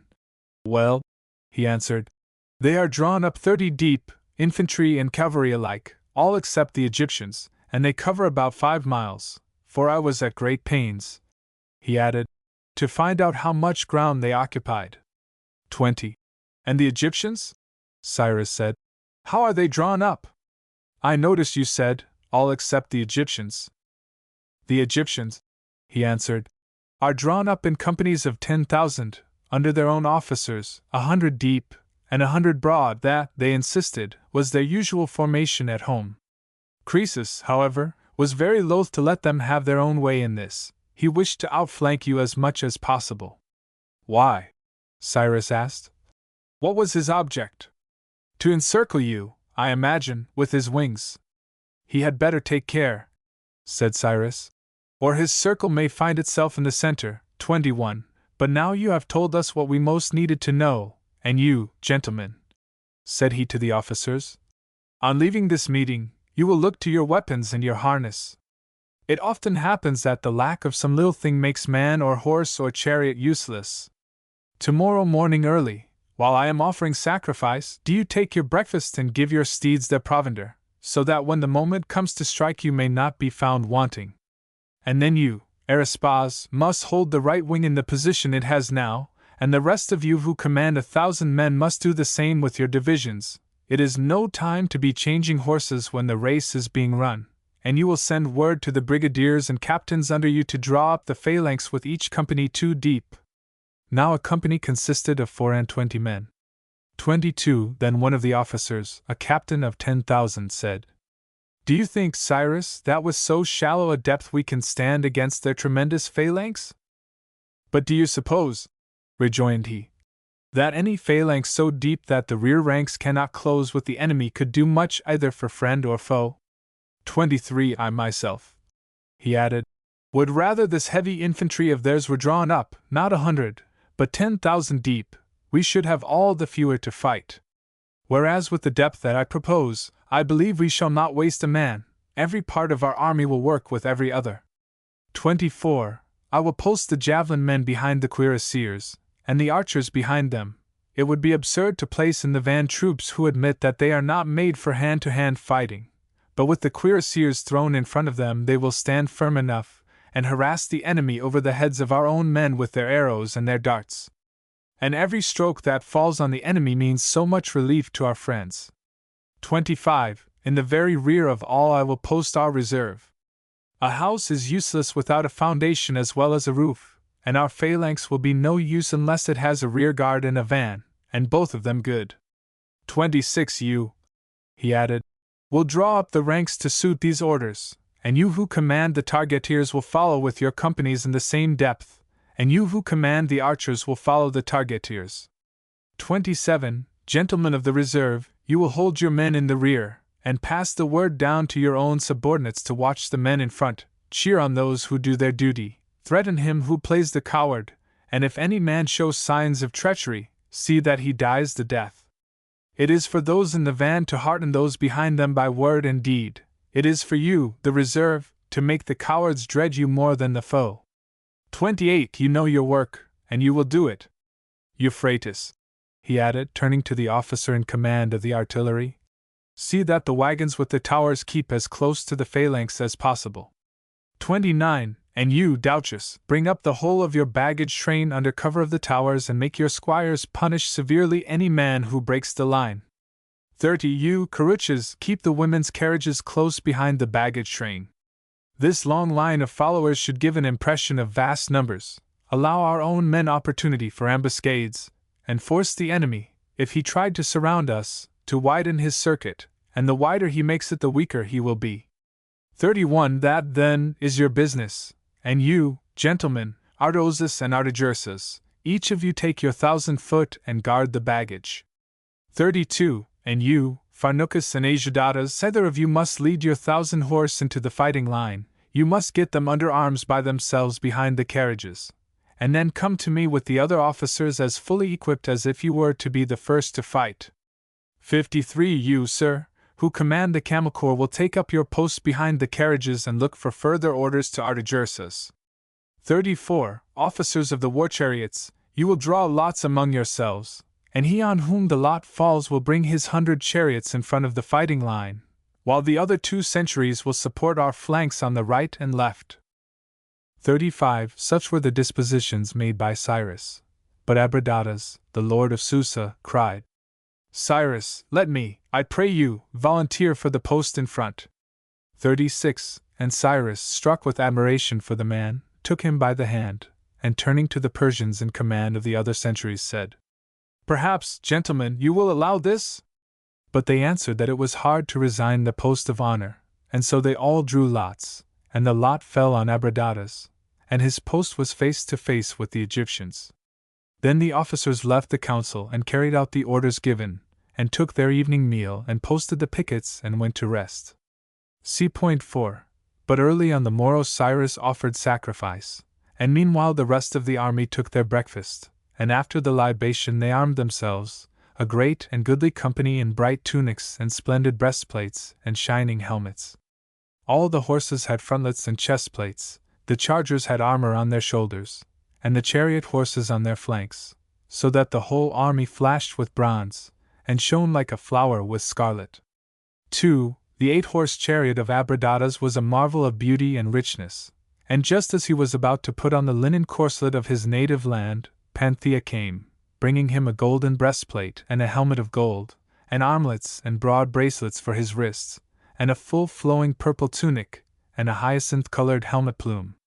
All these she had made for him in secret, taking the measure of his armor without his knowledge. 3. And when he saw them, he gazed in wonder and said, Dear wife, and did you destroy your own jewels to make this armor for me? But she said, No, my lord, at least not the richest of them all, for you shall be my loveliest jewel, when others see you as I see you now. As she spoke, she put the armor on him, but then, though she tried to hide it, the tears rolled down her cheeks. 4. And truly, when Abradatas was arrayed in the new panoply, he, who had been fair enough to look upon before, was now a sight of splendor, noble and beautiful and free, as indeed his nature was. 5. He took the reins from the charioteer, and was about to set foot on the car, when Panthea bade the bystanders withdraw, and said to him, My own lord, little need to tell you what you know already, yet this I say, if any woman loved her husband more than her own soul, I am of her company. Why should I try to speak?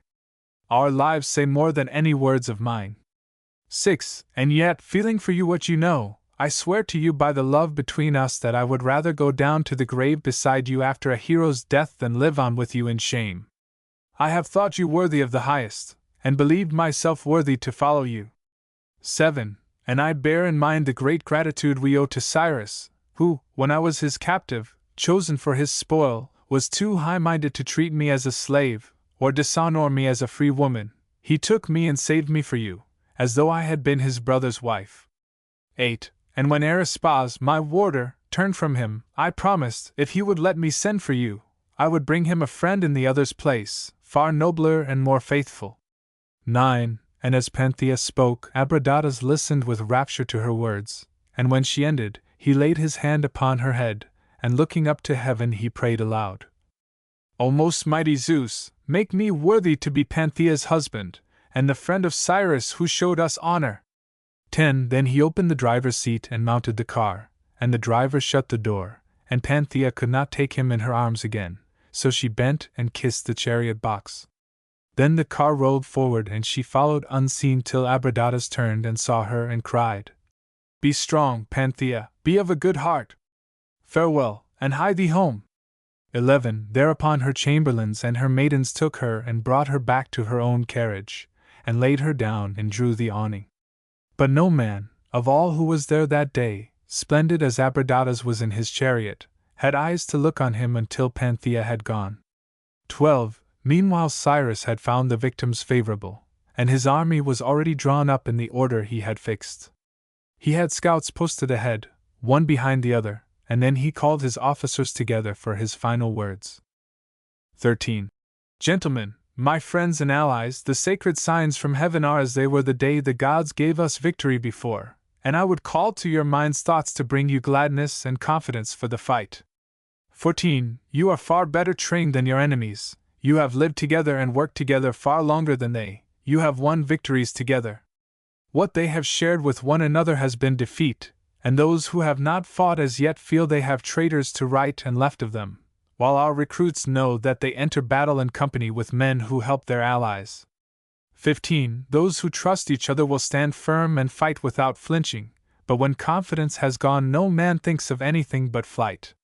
16. Forward then, gentlemen, against the foe, drive our scythed chariots against their defenseless cars, let our armed cavalry charge their unprotected horse, and charge them home. 17. The mass of their infantry you have met before, and as for the Egyptians, they are armed in much the same way as they are marshaled. They carry shields too big to let them stir or see, they are drawn up 100 deep, which will prevent all but the merest handful fighting. 18. If they count on forcing us back by their way, they must first withstand our steel and the charge of our cavalry. And if any of them do hold firm, how can they fight at once against cavalry, infantry, and turrets of artillery? For our men on the towers will be there to help us, they will smite the enemy until he flies instead of fighting. 19. If you think there is anything wanting, tell me now, God helping us, we will lack nothing. And if any man wishes to say anything, let him speak now. If not, go to the altar and there pray to the gods to whom we have sacrificed, and then fall in. 20. Let each man say to his own men what I have said to him, let him show the men he rules that he is fit to rule, let them see the fearlessness in his face, his bearing, and his words. See 1.9. Artabazus, the kinsman, named now for the first time, why? See 1.11. Cf. Anglicy, his word, a delicate appeal to a man of honor. It suits G.S. character. See 1.14-15. Speech full of metaphor, winter stalking on, with hunter and frost attendant on either side, a stealthy, but august advance. See 1.16. A happy simile, Vede Book of Wisdom, c. 5:10. And as a ship that passeth over the waves of the water, etc. See 1.38. How a fault may be turned to account, Hellenic stool of repentance. See 1.41. Theory of two souls, to account for the yielding to base desires. It works, but is it not the theory of a man whose will is weak, as we say, or whose sympathetic nature has been developed at the expense of his self-regulative? There is another way of putting it in Memorabilia, BKI. C. 2. Sections 19 through 28. Xenophon is not more a philosopher than a philanthropist. He is full of compassion for human weaknesses. See 1.44. Exit Arispaz, to be baptized under this cloud of ignominy into the sunshine of recognized joyous serviceableness. See 1.45. We grow fonder than ever of Panthea. See 1.50. Irony, the chariots that are to cost Abradatas his life hereafter. Is this tale historic at all? I mean, did Xenophon find or hear any such story current? What is the relation, if any, to it of Xenophon Ephesus, Anthea, and Abracomas? Xenophon Ephesus, a late writer of romances, had that writer any echo of the names in his head? What language are Panthea and Abradatas? See 1.52. All very well, but the author hasn't told us anything about the construction of these mechani, these battering engines, before, to prepare us for this. Is that a slip, or how explainable? I think he is betrayed into the description by reason of his interest in such strategic matters. The expression is intelligible enough to anyone who knows about engines, just as we might speak of the butt or the stanchion, or whatever it be. See 2.1-3. The Medians bring back the bread that was cast upon the waters. Cyrus turns this gain to new account. He sacrifices the present natural gain, i.e. the wealth, to the harder spiritual gain, viz., their positive as opposed to their merely negative alliance. Cyrus is the Arctic man. See 2.4. I have a sort of idea, or feeling that here the writer takes up his pen afresh after a certain interval. C4-6 are a reduplication, not unnatural indeed, but pro-tanto-tautological. C2.7. Semi-historical basis. Prototype, when Agesilaus meditated the advance on Persia, just before his recall. See Hellenica 3. 4, Works 2. Page 29. See 2.13 full. The Arctic man can by a word of his mouth still the flutter and incipient heave of terror-stricken hearts. See 2.15-18. A review of the improvements amounting to a complete revolution in arms and attack effected by Cyrus. This is imagined as an ideal accompaniment to the Arctic man and conqueror. Xenophon nowadays on the relative advantages of the bayonet and the sword, cavalry and infantry, etc., would have been very interesting. Cf. a writer like Forbes. See 2.19. Syrians. The word is used loosely, including the Assyrians and their kindred. See below C.22. Syria equals Assyria and the adjacent country. See 2.21 Fin. Xenophon has more than once witnessed this clouding of the brow, the scowl or sulk of the less stalwart moral-fibred men, notably in Hellenica. See 2.26 ff. How to give up wine, the art in it. Now listen, all you blue ribbonists. Xenophon, hygienist. See 2.37. One would like to know how the price was regulated. Does any learned German know? Note the orderliness and economy of it all. Is it, as far as the army goes, novel in any respect, do you suppose, or only idealized Hellenic? Spartan? See 3.14. A slight, intentional, aposiopesis. Did H. have to drive back the great cavalry division of the enemy? See 3.17. How quickly the Arctic man passes on. CFJ, p. See 3.19. Notice the part given to the Egyptians to play. Why? Agesilaus died on his last campaign in Egypt. See 3.25. Is it dramatic to make Cyrus speak in this way as if he were lecturing a class on strategics? See 3.30. The advantage even of sutlers and women. This several times repeated remark surprises me. But no doubt the arrangement would give the enemy pause, and waste his time in outflanking movements. Viola Tout, HGD. At Cunaxa, however, the Persian did get behind the Greek camp. No prototype there, then.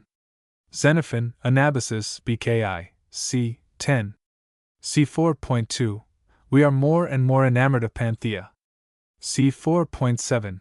As delicate as any modern in the respect for wedded womanhood. C 4.13 ff. Notice how in this stirring and inspiriting speech Cyrus, by dealing with the Egyptians, the only unknown quantity, strikes a new note and sets up a new motive, as it were, preparing us for the tragic struggle which is to come, which will cost Abradatas and other good men dear, not to speak of the brave Egyptians themselves, cf. Sudanese Arabs. Also note Xenophon's enthusiasm in reference to the new arming and the odds of encounter between cavalry and infantry, cf. Napier, Forbes, etc. Book 7. C.1. So they prayed to the gods and went to their place, and the squires brought food and drink to Cyrus and his staff as they stood round the sacrifice. And he took his breakfast where he stood, after making the due offering, sharing what he had with all who needed it, and he poured out the libation and prayed, and then drank, and his men with him. Then he supplicated Zeus, the god of his fathers, to be his leader and helper in the fight, and so he mounted his horse and bade those about him follow.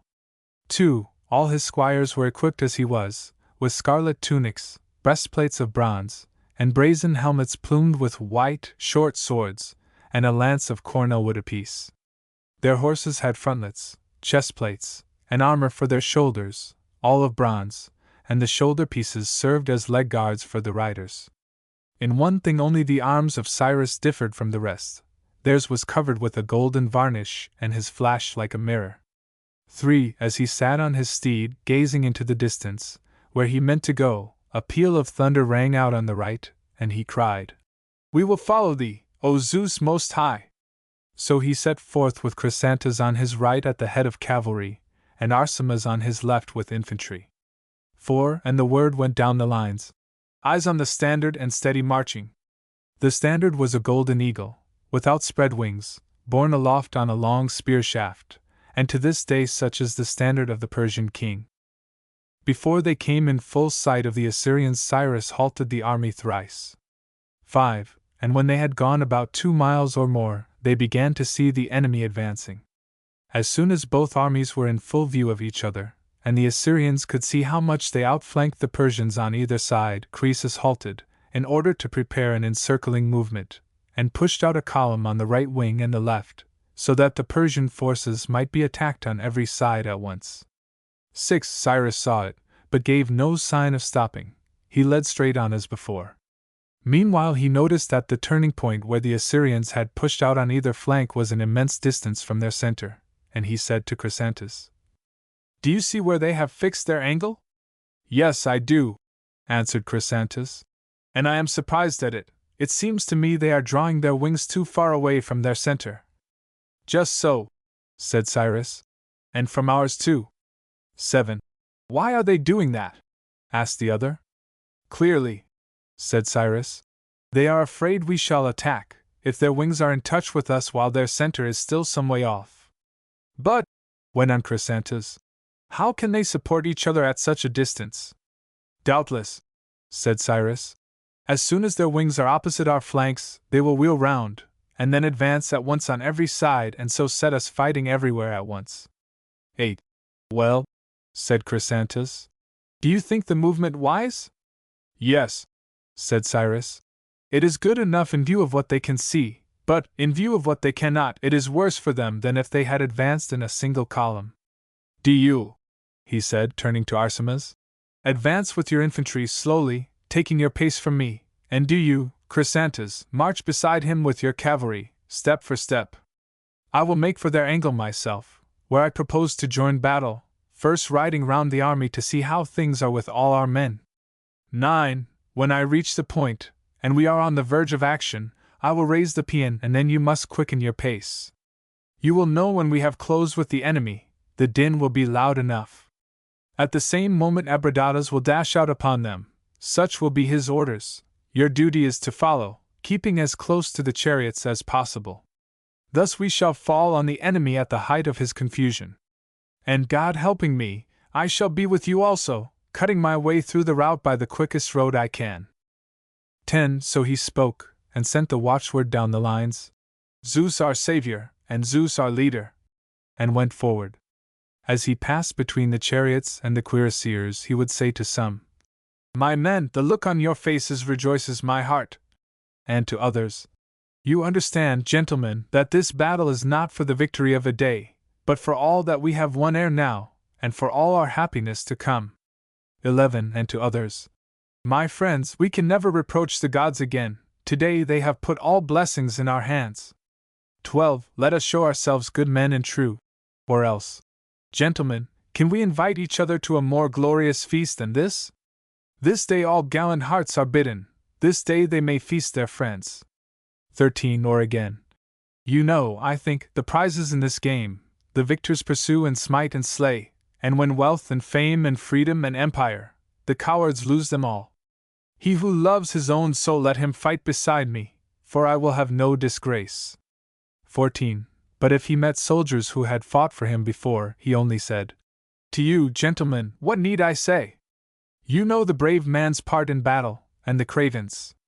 15. And when he came to Abradatas, he halted, and Abradatas gave the reins to his charioteer and came up to him, and others gathered round from the infantry and the chariots, and Cyrus said, "God has rewarded you, Abradatas, according to your prayer, you and yours.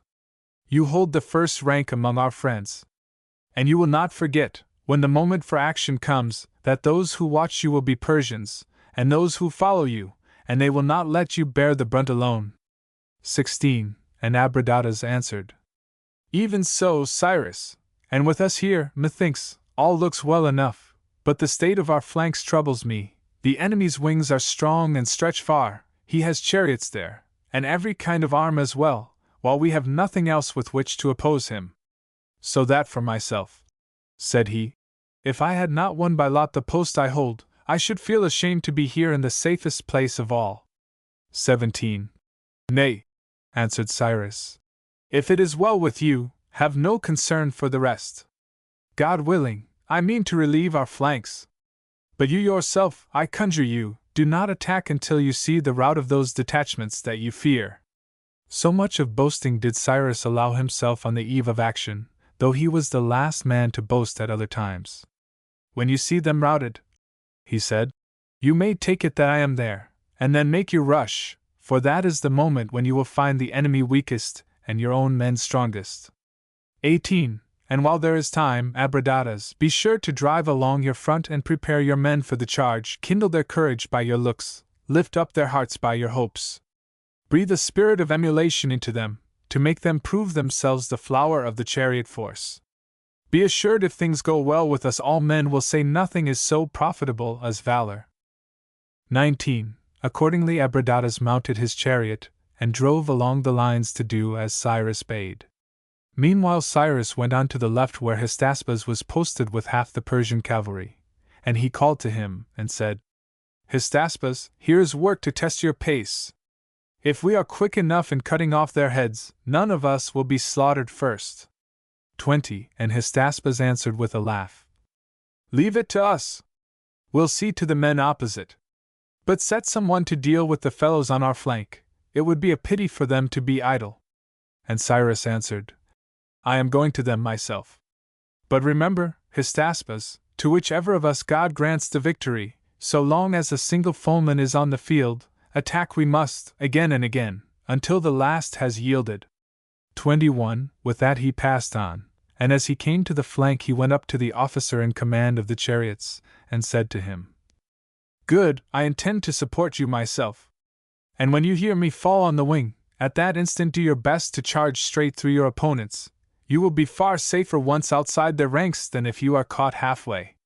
22. Then he went on to the rear and the carriages, where the 2 detachments were stationed, 1,000 horse and 1,000 foot, and told Artagersas and Pharnuchus, their leaders, to keep the men where they were. But when, he added, you see me close with the enemy on our right, then set upon those in front of you, take them in flank, where they are weakest, while you advance in line at your full strength. Their lines, as you see, are closed by cavalry. Hurl your camels at these, and you may be sure, even before the fighting begins, they will cut a comic figure. 23. Thus, with all his dispositions made, Cyrus rode round the head of his right. By this time Croesus, believing that the center, where he himself was marching, must be nearer the enemy than the distant wings, had the signal raised for them to stop their advance, halt, and wheel round where they were. When they were in position opposite the Persian force, he signaled for them to charge, and thus 3 columns came at once against Cyrus, one facing his front and one on either flank. 24. A tremor ran through the whole army. It was completely enclosed, like a little brick laid within a large, with the forces of the enemy all round it, on every side except the rear, cavalry and heavy infantry, targeteers, archers, and chariots.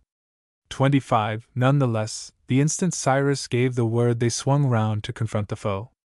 There was deep silence through the ranks as they realized what they had to face, and then Cyrus, when the moment came, began the battle hymn, and it thundered through the host. 26. And as it died away the war cry rang out unto the god of battles, and Cyrus swooped forward at the head of his cavalry, straight for the enemy's flank, and closed with them then and there, while the infantry behind him followed, swift and steady, wave on wave, sweeping out on either side, far outflanking their opponents, for they attacked in line and the foe were in column, to the great gain of Cyrus. A short struggle, and the ranks broke and fled before him headlong. 27. Artagersas, seeing that Cyrus had got to work, made his own charge on the left, hurling his camels forward as Cyrus had advised. Even at a distance the horses could not face the camels. They seemed to go mad with fear, and galloped off in terror, rearing and falling foul of one another, such is the strange effect of camels upon horses. 28. So that Artagersas, his own troops well in hand, had easy work with the enemy's bewildered masses. At the same moment the war chariots dashed in, right and left, so that many, flying from the chariots, were cut down by the troopers, and many, flying from these, were caught by the chariots. 29. And now Abradatas could wait no longer. "Follow me, my friends!" he shouted, and drove straight at the enemy, lashing his good steeds forward till their flanks were bloody with the goad, the other charioteers racing hard behind him. The enemy's chariots fled before them instantly, some not even waiting to take up their fighting men. 30. But Abradatas drove on through them, straight into the main body of the Egyptians, his rush shared by his comrades on either hand. And then, what has often been shown elsewhere was shown here, namely, that of all strong formations the strongest is a band of friends. His brothers in arms and his messmates charged with him, but the others, when they saw that the solid ranks of the Egyptians stood firm, swung round and pursued the flying chariots. 31. Meanwhile Abradatas and his companions could make no further way. There was not a gap through the Egyptian lines on either hand, and they could but charge the single soldiers where they stood, overthrow them by the sheer weight of horse and car, and crush them and their arms beneath the hoofs and wheels. And where the scythes caught them, men and weapons were cut to shreds. 32. In the midst of indescribable confusion, the chariots rocking among the weltering mounds, Abradatas was thrown out, and some of his comrades with him. There they stood, and fought like men, and there they were cut down and died.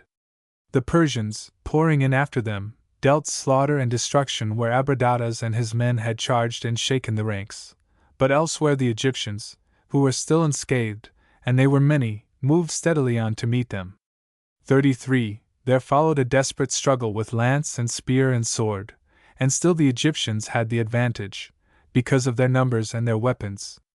Their spears were immensely stout and long, such as they carry to this day, and the huge shield not only gave more protection than corselet and buckler, but aided the thrust of the fighter, slung as it was from the shoulder. 34. Shield locked into shield, they thrust their way forward, and the Persians could not drive them back, with their light bucklers borne on the forearm only. Step by step they gave ground, dealing blow for blow, till they came under cover of their own artillery. Then at last a second shower of blows fell on the Egyptians, while the reserves would allow no flight of the archers or the javelin men. At the sword's point they made them do their duty. 35. Thick was the slaughter, and loud the din of clashing weapons and whirring darts, and shouting warriors, cheering each other and calling on the gods. 36. At this moment Cyrus appeared, cutting his way through his own opponents. To see the Persians thrust from their position was misery to him, but he knew he could check the enemy's advance most quickly by galloping round to their rear, and thither he dashed, bidding his troops follow, and there they fell upon them and smote them as they were gazing ahead, and there they mowed them down. 37. The Egyptians, seeing what had happened, cried out that the enemy had taken them in the rear, and wheeled round under a storm of blows. At this the confusion reached its height, cavalry and infantry struggling all together. An Egyptian fell under Cyrus' horse, and as the hoofs struck him he stabbed the creature in the belly. The charger reared at the blow, and Cyrus was thrown. 38. Then was seen what it is for a leader to be loved by his men. With a terrible cry the men dashed forward, conquering thrust with thrust and blow with blow. One of his squires leapt down and set Cyrus on his own charger. 39. And as Cyrus sprang on the horse he saw the Egyptians worsted everywhere. For by now Hystaspes was on the ground with his cavalry, and Chrysantas also. Still Cyrus would not allow them to charge the Egyptian phalanx. The archers and javelin men were to play on them from outside. Then he made his way along the lines to the artillery, and there he mounted one of the towers to take a survey of the field, and see if any of the foes still held their ground and kept up the fight. 40. But he saw the plain one chaos of flying horses and men and chariots, pursuers and pursued, conquerors and conquered, and nowhere any who still stood firm, save only the Egyptians. These, in sore straits as they were, formed themselves into a circle behind a ring of steel, and sat down under cover of their enormous shields. They no longer attempted to act, but they suffered, and suffered heavily. 41. Cyrus, in admiration and pity, unwilling that men so brave should be done to death, drew off his soldiers who were fighting round them, and would not let another man lift sword. Then he sent them a herald asking if they wished to be cut to pieces for the sake of those who had betrayed them, or save their lives and keep their reputation for gallantry? And they answered, Is it possible that we can be saved and yet keep our reputation untarnished? 42. And Cyrus said, Surely yes, for we ourselves have seen that you alone have held your ground and been ready to fight. But even so, said the Egyptians, how can we act in honor if we save ourselves? By betraying none of those at whose side you fought, answered Cyrus. Only surrender your arms to us, and become our friends, the friends of men who chose to save you when they might have destroyed you. 43. And if we become your friends, said they, how will you treat us? As you treat us, answered he, and the treatment shall be good. And what will that good treatment be? They asked once more.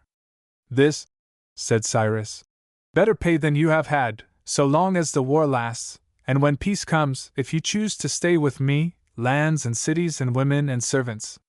44. Then they asked him if he would excuse them from one duty, service against Croesus. Croesus, they said, was the only leader who knew them. For the rest, they were content to agree. And so they came to terms, and took and gave pledges of good faith. 45. Thus it came about that their descendants are to this day faithful subjects of the king, and Cyrus gave them cities, some in the interior, which are still called the cities of the Egyptians, beside Larissa and Kyllene and Kyme on the coast, still held by their descendants. When this matter was arranged, darkness had already fallen, and Cyrus drew off his army and encamped at Thymbrara. 46. In this engagement the Egyptians alone among the enemy won themselves renown, and of the troops under Cyrus the Persian cavalry was held to have done the best, so much so that to this day they are still armed in the manner that Cyrus devised. 47. High praise also was given to the side-bearing chariots, and this engine of war is still employed by the reigning king. 48. As for the camels, all they did was to scare the horses. Their riders could take no part in the slaughter, and were never touched themselves by the enemy's cavalry. For not a horse would come near the camels. 49. It was a useful arm, certainly, but no gallant gentleman would dream of breeding camels for his own use or learning to fight on camelback. And so they returned to their old position among the baggage train. See point 2. Then Cyrus and his men took their evening meal and posted their pickets and went to rest. But Croesus and his army fled in haste to Sardis, and the other tribes hurried away homewards under cover of night as fast and as far as they could. 2. When day broke, Cyrus marched straight for Sardis, and when he came before the citadel he set up his engines as though for the assault, and got out his ladders. But the following night he sent a scaling party of Persians and Chaldeans to climb the fortifications at the steepest point. The guide was a Persian who had served as a slave to one of the garrison in the citadel, and who knew a way down to the river by which one could get up. 4. As soon as it became clear that the heights had been taken, all the Lydians without exception fled from the walls and hid wherever they could. At daybreak Cyrus entered the city and gave orders that not a man was to leave the ranks. 5. Croesus, who had shut himself up inside his palace, cried out on Cyrus, and Cyrus left a guard round the building while he himself went to inspect the captured citadel. Here he found the Persians keeping guard in perfect order, but the Chaldean quarters were deserted, for the men had rushed down to pillage the town. Immediately he summoned their officers, and bade them leave his army at once. 6. I could never endure, he said, to have undisciplined fellows seizing the best of everything. You know well enough, he added, all that was in store for you. I meant to make all who served with me the envy of their fellows, but now, he said, you cannot be surprised if you encounter someone stronger than yourselves on your way home. 7. Fear fell on the Chaldeans at this, and they entreated him to lay aside his anger, and vowed they would give back all the booty they had taken. He answered that he had no need of it himself. But if, he added, you wish to appease me, you will hand it over to those who stayed and guarded the citadel. For if my soldiers see that discipline means reward, all will be well with us. 8. So the Chaldeans did as he bade them, and the faithful and obedient received all manner of good things. Then Cyrus made his troops encamp in the most convenient quarter of the town, and told them to stay at their posts and take their breakfast there. 9. That done, he gave orders that Croesus should be brought to him, and when he came into his presence, Croesus cried, "Hail, Cyrus, my lord and master! Fate has given you that title from now henceforward, and thus must I salute you." 20. "All hail to you likewise," answered Cyrus. "We are both of us men. And tell me now," he continued, "would you be more willing to advise me as a friend?" "I should be more than glad," said Croesus, "to do you any good. It would mean good for myself, I know." 11. "Listen, then," answered Cyrus. "I see that my soldiers have endured much toil and encountered many dangers, and now they are persuaded that they have taken the wealthiest city in all Asia, after Babylon. I would not have them cheated of their recompense, seeing that if they win nothing by their labor, I know not how I can keep them obedient to me for long. Yet I am unwilling to give them this city over to plunder. I believe it would be utterly destroyed, and moreover I know full well that in plunder the worst villains win the most." 12. To this Croesus answered, "Suffer me then to tell what Lydians I please that I have won your promise that the city shall not be sacked, nor their women and children made away with. 13. I promise you in return that my men will bring you willingly everything that is costly and beautiful in Sardis. If I can announce such terms, I am certain there is not one treasure belonging to man or woman that will not be yours tomorrow. Further, on this day year, the city will overflow once more with wealth and beauty. But if you sack it, you will destroy the crafts in its ruin, and they, we know, are the wellspring of all loveliness. 14. Howbeit, you need not decide at once, wait and see what is brought to you. Send first," he added, "to my own treasuries, and let your guards take some of my own men with them." To all this Cyrus consented, and then he said, 15. "And now, O Croesus, tell me one thing more. How did matters go between you and the oracle at Delphi? It is said that you did much reverence to Apollo and obeyed him in all things." 16. "I could wish it had been so," said Croesus. "But, truth to say, from the beginning I have acted in all things against him." "How can that be?" said Cyrus. "Explain it to me, for your words seem strange indeed." 17. "Because," he answered, "in the first place, instead of asking the god for all I wanted, I must needs put him to the test, to see if he could speak the truth. This," he added, "no man of honor could endure, let be the Godhead. Those who are doubted cannot love their doubters." 18. "And yet he stood the test, for though the things I did were strange, and I was many leagues from Delphi, he knew them all. And so I resolved to consult him about my children." 19. "At first he would not so much as answer me, but I sent him many an offering, some of gold and some of silver, and I propitiated him, as I deemed, by countless sacrifices. And at last he answered me when I asked him what I must do that sons might be born to me. He said they should be born. 20. And so they were, in that he uttered no lie, but they brought me no joy. One of them was dumb his whole life long, and the noblest perished in the flower of his youth. And I, crushed by these sorrows, sent again to the god and asked him how I could live in happiness for the rest of my days, and he answered. And when I heard the oracle, I was comforted. 21. I said to myself, the god has laid the lightest of tasks upon me, and promised me happiness in return. Some of his neighbors a man may know and others not, but every one can know himself. 22. So I thought, and in truth so long as I was at peace I had no fault to find with my lot after my son's death. But when the Assyrian persuaded me to march against you I encountered every danger. Yet I was saved, I came to no harm. Once again, therefore, I have no charge to bring against the god. When I knew myself incapable of warring against you, he came to my help and saved mine and me.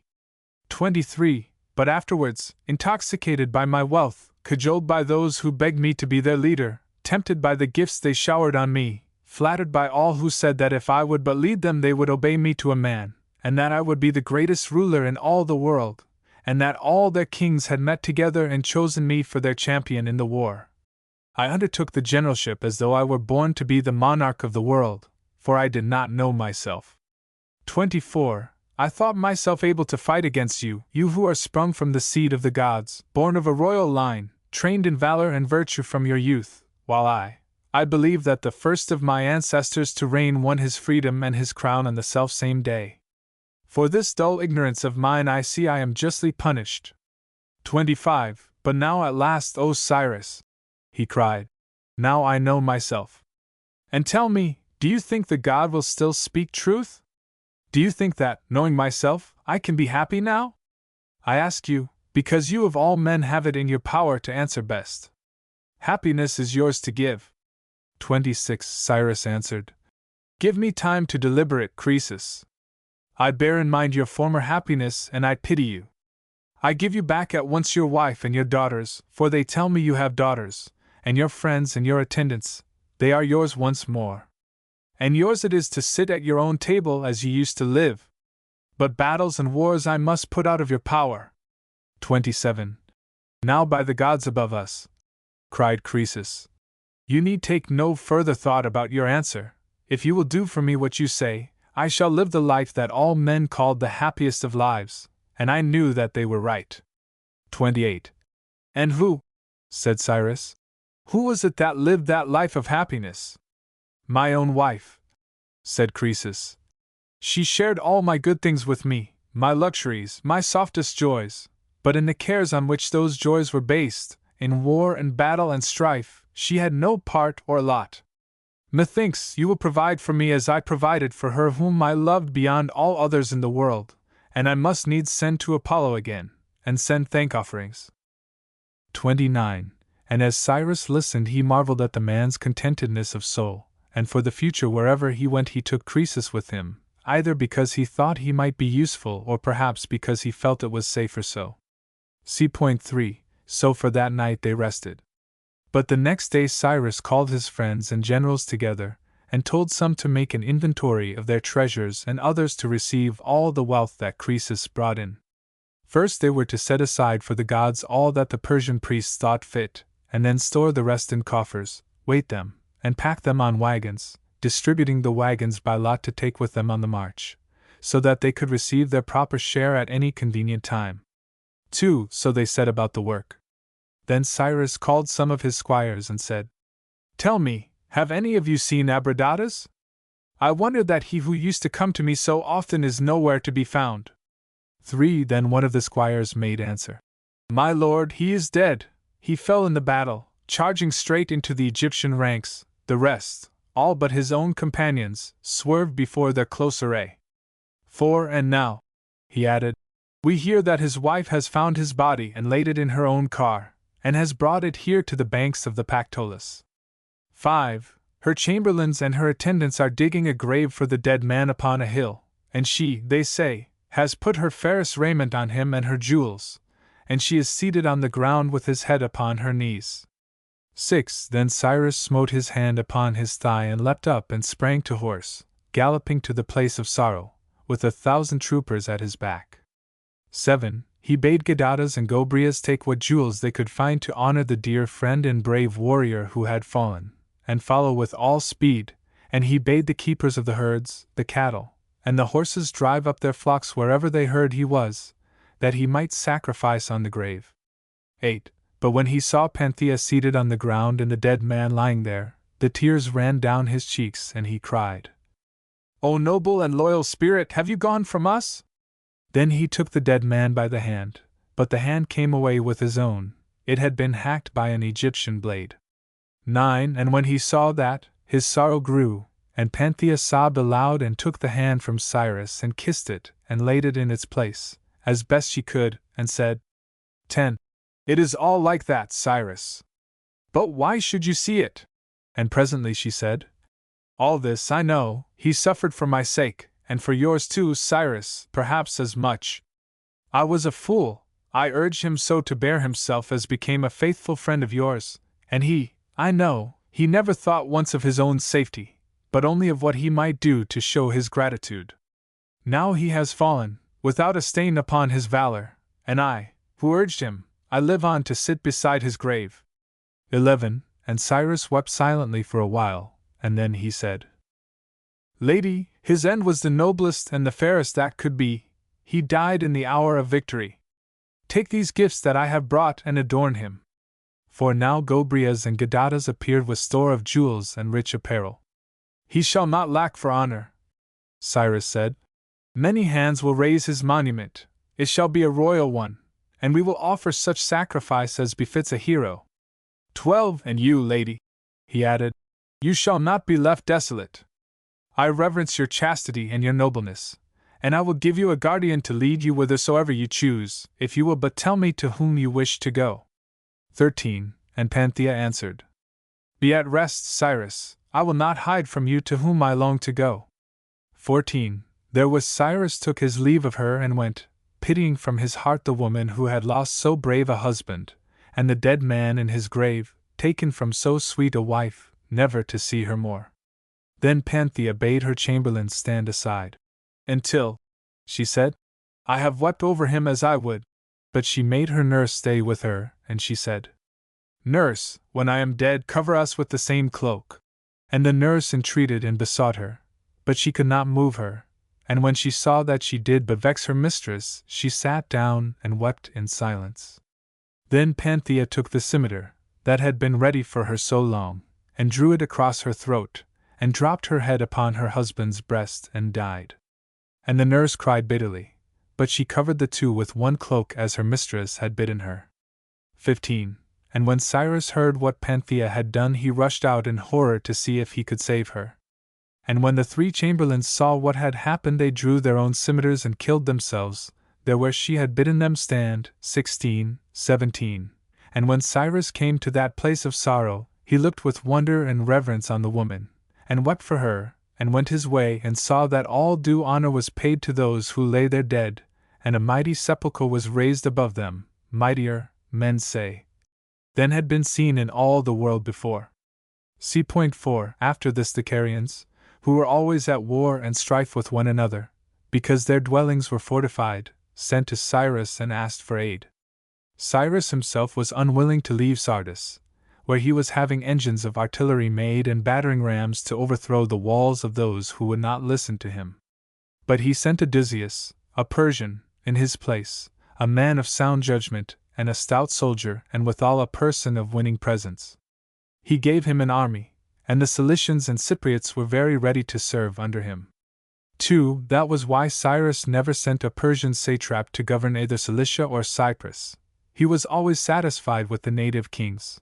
Only he exacted tribute and levied troops whenever he needed them. 3 So Odysseus took his army and marched into Caria, where he was met by the men of both parties, ready to receive him inside their walls to the detriment of their opponents. Odysseus treated each in exactly the same way. He told whichever side was pleading that he thought their case was just, but it was essential that the others should not realize he was their friend. "For thus, you perceive, I will take them unprepared whenever I attack." He insisted they should give him pledges of good faith, and the Carians had to swear they would receive him without fraud or guile within their walls and for the welfare of Cyrus and the Persians, and on his side he was willing to swear that he would enter without fraud or guile himself and for the welfare of those who received him. 4 Having imposed these terms on either party without the knowledge of the other, he fixed on the same night with both, entered the walls, and had the strongholds of both parties in his hands. At break of day he took his place in the midst with his army, and sent for the leading men on either side. Thus confronted with each other they were more than a little vexed, and both imagined they had been cheated. 5 However, Odysseus began, "Gentlemen, I took an oath to you that I would enter your walls without fraud or guile and for the welfare of those who received me. Now if I am forced to destroy either of you, I am persuaded I shall have entered to the detriment of the Carians. But if I give you peace, so that you can till your lands in safety, I imagine I shall have come for your welfare. Therefore from this day forwards you must meet on friendly terms, cultivate your fields without fear, give your children to each other, and if any one offends against these laws, Cyrus and ourselves will be his enemies." 6 At that the city gates were flung wide open, the roads were filled with folk hurrying to one another, the fields were thronged with laborers. They held high festival together, and the land was full of peace and joyfulness. 7 Meanwhile messengers came from Cyrus inquiring whether there was need for more troops or siege engines, but Odysseus answered, On the contrary, his present force was at Cyrus' service to employ elsewhere if he wished, and so drew off his army, only leaving a garrison in the citadels. Thereupon the Carians implored him to remain, and when he would not, they sent to Cyrus begging him to make Odysseus their satrap.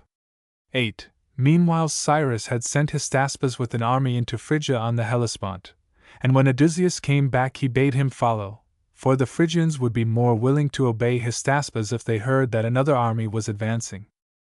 9. Now the Hellenes on the seaboard offered many gifts and bargained not to receive the Asiatics within their walls, but only to pay tribute and serve wherever Cyrus commanded. 10. But the king of Phrygia made preparations to hold his fortresses and not yield, and sent out orders to that effect. However, when his lieutenants deserted him, and he found himself all alone, he had to put himself in the hands of Hystaspes, and leave his fate to the judgment of Cyrus. Then Hystaspes stationed strong Persian garrisons in all the citadels, and departed, taking with him not only his own troops but many mounted men and targeteers from Phrygia.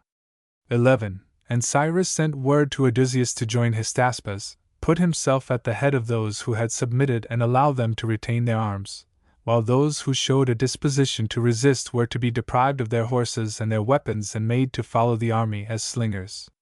12. While his lieutenants were thus employed, Cyrus set out from Sardis, leaving a large force of infantry to garrison the place, and taking Croesus with him, and a long train of wagons laden with riches of every kind.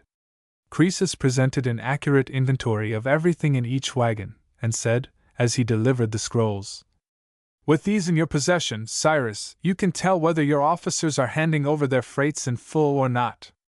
13. And Cyrus answered, "It was kindly done, Croesus, on your part, to take thought for this, but I have arranged that the freights should be in charge of those who are entitled to them, so that if the men steal, they steal their own property." With these words he handed the documents to his friends and officers to serve as checks on their own stewards.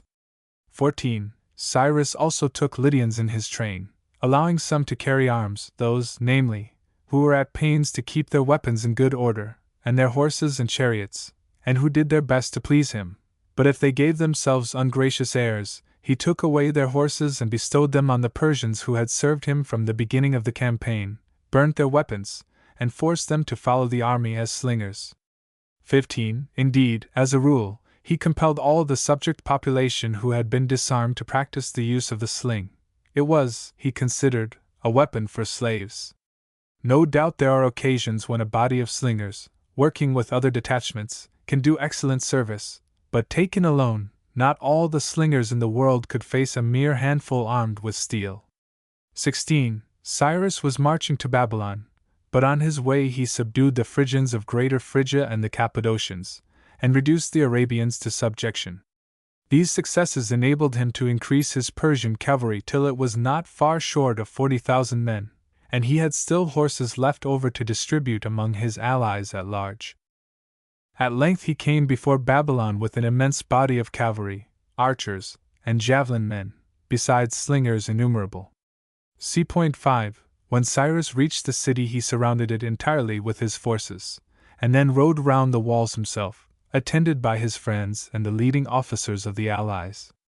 2. Having surveyed the fortifications, he prepared to lead off his troops, and at that moment a deserter came to inform him that the Assyrians intended to attack as soon as he began to withdraw, for they had inspected his forces from the walls and considered them very weak. This was not surprising, for the circuit of the city was so enormous that it was impossible to surround it without seriously thinning the lines. 3. When Cyrus heard of their intention, he took up his post in the center of his troops with his own staff round him and sent orders to the infantry for the wings to double back on either side, marching past the stationary center of the line, until they met in the rear exactly opposite himself. 4. Thus the men in front were immediately encouraged by the doubling of their depth, and those who retired were equally cheered, for they saw that the others would encounter the enemy first. The two wings being united, the power of the whole force was strengthened, those behind being protected by those in front, and those in front supported by those behind. 5. When the phalanx was thus folded back on itself, both the front and the rear ranks were formed of picked men, a disposition that seemed calculated to encourage valor and check flight. On the flanks, the cavalry and the light infantry were drawn nearer and nearer to the commander as the line contracted. 6. When the whole phalanx was in close order, they fell back from the walls, slowly, facing the foe, until they were out of range. Then they turned, marched a few paces, and then wheeled round again to the left, and halted, facing the walls, but the further they got the less often they paused, until, feeling themselves secure, they quickened their pace and went off in an uninterrupted march until they reached their quarters. 7. When they were encamped, Cyrus called a council of his officers and said, "My friends and allies, we have surveyed the city on every side, and for my part one fail to see any possibility of taking by assault walls so lofty and so strong. On the other hand, the greater the population, the more quickly must they yield to hunger, unless they come out to fight. If none of you have any other scheme to suggest, I propose that we reduce them by blockade." 8. Then Chrysantas spoke. "Does not the river flow through the middle of the city, and it is not at least a quarter of a mile in width?" "To be sure it is," answered Gobryas, "and so deep that the water would cover 2 men, one standing on the other's shoulders. In fact, the city is even better protected by its river than by its walls." 9. At which Cyrus said, "Well, Chrysantas, we must forego what is beyond our power, but let us measure off at once the work for each of us, set to, and dig a trench as wide and as deep as we can, that we may need as few guards as possible." 10. Thereupon Cyrus took his measurements all round the city, and leaving a space on either bank of the river large enough for a lofty tower, he had a gigantic trench dug from end to end of the wall, his men heaping up the earth on their own side. 11. Then he set to work to build his towers by the river. The foundations were of palm trees, 100 feet long and more. The palm tree grows to a greater height than that, and under pressure it will curve upwards like the spine of an ass beneath a load. 12. He laid these foundations in order to give the impression that he meant to besiege the town, and was taking precautions so that the river, even if it found its way into his trench, should not carry off his towers. Then he had other towers built along the mound, so as to have as many guard posts as possible. 13. Thus his army was employed, but the men within the walls laughed at his preparations, knowing they had supplies to last them more than 20 years. When Cyrus heard that, he divided his army into 12, each division to keep guard for 1 month in the year. 14. At this the Babylonians laughed louder still, greatly pleased at the idea of being guarded by Phrygians and Lydians and Arabians and Cappadocians, all of whom, they thought, would be more friendly to themselves than to the Persians. 15. However, by this time the trenches were dug.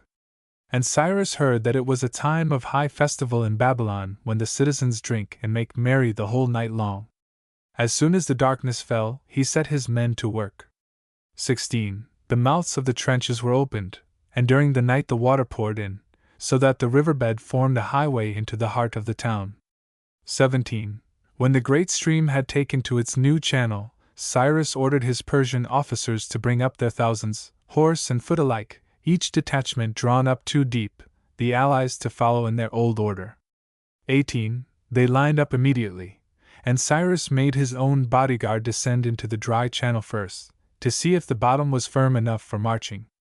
19. When they said it was, he called a council of all his generals and spoke as follows. 20. My friends, the river has stepped aside for us. He offers us a passage by his own high road into Babylon. We must take heart and enter fearlessly, remembering that those against whom we are to march this night are the very men we have conquered before, and that too when they had their allies to help them, when they were awake, alert, and sober, armed to the teeth, and in their battle order. 21. Tonight we go against them when some are asleep and some are drunk, and all are unprepared, and when they learn that we are within the walls, sheer astonishment will make them still more helpless than before. 22. If any of you are troubled by the thought of volleys from the roofs when the army enters the city, I bid you lay these fears aside. If our enemies do climb their roofs, we have a God to help us, the God of fire. Their porches are easily set aflame, for the doors are made of palm wood and varnished with bitumen, the very food of fire. 23. And we shall come with the pine torch to kindle it, and with pitch and tow to feed it. They will be forced to flee from their homes or be burnt to death. 24 Come, take your swords in your hand, God helping me, I will lead you on. Do you, he said, turning to Gadatas and Gobryas, show us the streets, you know them, and once we are inside, lead us straight to the palace. 25 So we will, said Gobryas and his men. And it would not surprise us to find the palace gates unbarred, for this night the whole city is given over to revelry. Still, we are sure to find a guard, for one is always stationed there. Then, said Cyrus, there is no time for lingering, we must be off at once and take them unprepared. 26 Thereupon they entered, and of those they met some were struck down and slain, and others fled into their houses, and some raised the hue and cry, but Gobryas and his friends covered the cry with their shouts, as though they were revelers themselves. And thus, making their way by the quickest route, they soon found themselves before the king's palace. 27 Here the detachment under Gobryas and Gadatas found the gates closed, but the men appointed to attack the guards rushed on them as they lay drinking round a blazing fire, and closed with them then and there. 28 As the din grew louder and louder, those within became aware of the tumult, till, the king bidding them see what it meant, some of them opened the gates and ran out. 29 Gadatas and his men, seeing the gates swing wide, darted in, hard on the heels of the others who fled back again, and they chased them at the sword's point into the presence of the king. 30 They found him on his feet, with his drawn scimitar in his hand. By sheer weight of numbers they overwhelmed him, and not one of his retinue escaped. They were all cut down, some flying, others snatching up anything to serve as a shield and defending themselves as best they could. 31 Cyrus sent squadrons of cavalry down the different roads with orders to kill all they found in the street, while those who knew Assyrian were to warn the inhabitants to stay indoors under pain of death. 32 While they carried out these orders, Gobryas and Gadatas returned, and first they gave thanks to the gods and did obeisance because they had been suffered to take vengeance on their unrighteous king, and then they fell to kissing the hands and feet of Cyrus, shedding tears of joy and gratitude. 33 And when it was day and those who held the heights knew that the city was taken and the king slain, they were persuaded to surrender the citadel themselves. 34 Cyrus took it over forthwith, and sent in a commandant and a garrison, while he delivered the bodies of the fallen to their kinsfolk for burial, and bade his heralds make proclamation that all the citizens must deliver up their arms. Wherever weapons were discovered in any house, all the inmates would be put to death. So the arms were surrendered, and Cyrus had them placed in the citadel for use in case of need. 35 When all was done, he summoned the Persian priests, and told them the city was the captive of his spear, and bade them set aside the first fruits of the booty as an offering to the gods and mark out land for sacred domains. Then he distributed the houses and the public buildings to those whom he counted his partners in the exploit, and the distribution was on the principle accepted, the best prizes to the bravest men, and if any thought they had not received their deserts they were invited to come and tell him. 36 At the same time he issued a proclamation to the Babylonians, bidding them till the soil and pay the dues and render willing service to those under whose rule they were placed. As for his partners the Persians, and such of his allies as elected to remain with him, he gave them to understand they were to treat as subjects the captives they received. 37 After this Cyrus felt that the time was come to assume the style and manner that became a king, and he wished this to be done with the goodwill and concurrence of his friends and in such a way that, without seeming ungracious, he might appear but seldom in public and always with a certain majesty. Therefore he devised the following scheme. At break of day he took his station at some convenient place, and received all who desired speech with him, and then dismissed them. 38 The people, when they heard that he gave audience, thronged to him in multitudes, and in the struggle to gain access there was much jostling and scheming and no little fighting. 39 His attendants did their best to divide the suitors, and introduce them in some order, and whenever any of his personal friends appeared, thrusting their way through the crowd, Cyrus would stretch out his hand and draw them to his side and say, "Wait, my friends, until we have finished with this crowd, and then we can talk at our ease." So his friends would wait, but the multitude would pour on, growing greater and greater, until the evening would fall before there had been a moment's leisure for his friends. 40 All that Cyrus could do then was to say, Perhaps, gentlemen, it is a little late this evening in time that we broke up. Be sure to come early tomorrow. I am very anxious myself to speak with you." With that his friends were only too glad to be dismissed, and made off without more ado. They had done penance enough, fasting and waiting and standing all day long. 41. So they would get to rest at last, but the next morning Cyrus was at the same spot and a much greater concourse of suitors round him than before, already assembled long before his friends arrived. Accordingly Cyrus had a cordon of Persian lancers stationed round him, and gave out that no one except his personal friends and the generals were to be allowed access, and as soon as they were admitted he said, 42. My friends, we cannot exclaim against the gods as though they had failed to fulfill our prayers. They have granted all we asked. But if success means that a man must forfeit his own leisure and the good company of all his friends, why, to that kind of happiness I would rather bid farewell.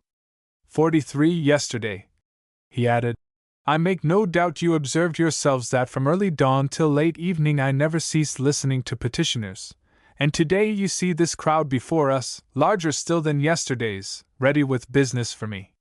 44. If this must be submitted to, I calculate that what you will get of me and I of you will be little enough, and what I shall get of myself will simply be nothing at all. Further, he added, I foresee another absurd consequence.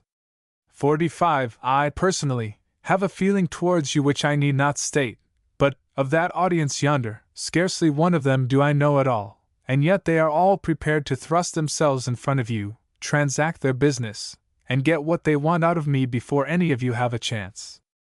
I should have thought it more suitable myself that men of that class, if they wanted anything from me, should pay some court to you, my friends, in the hopes of an introduction.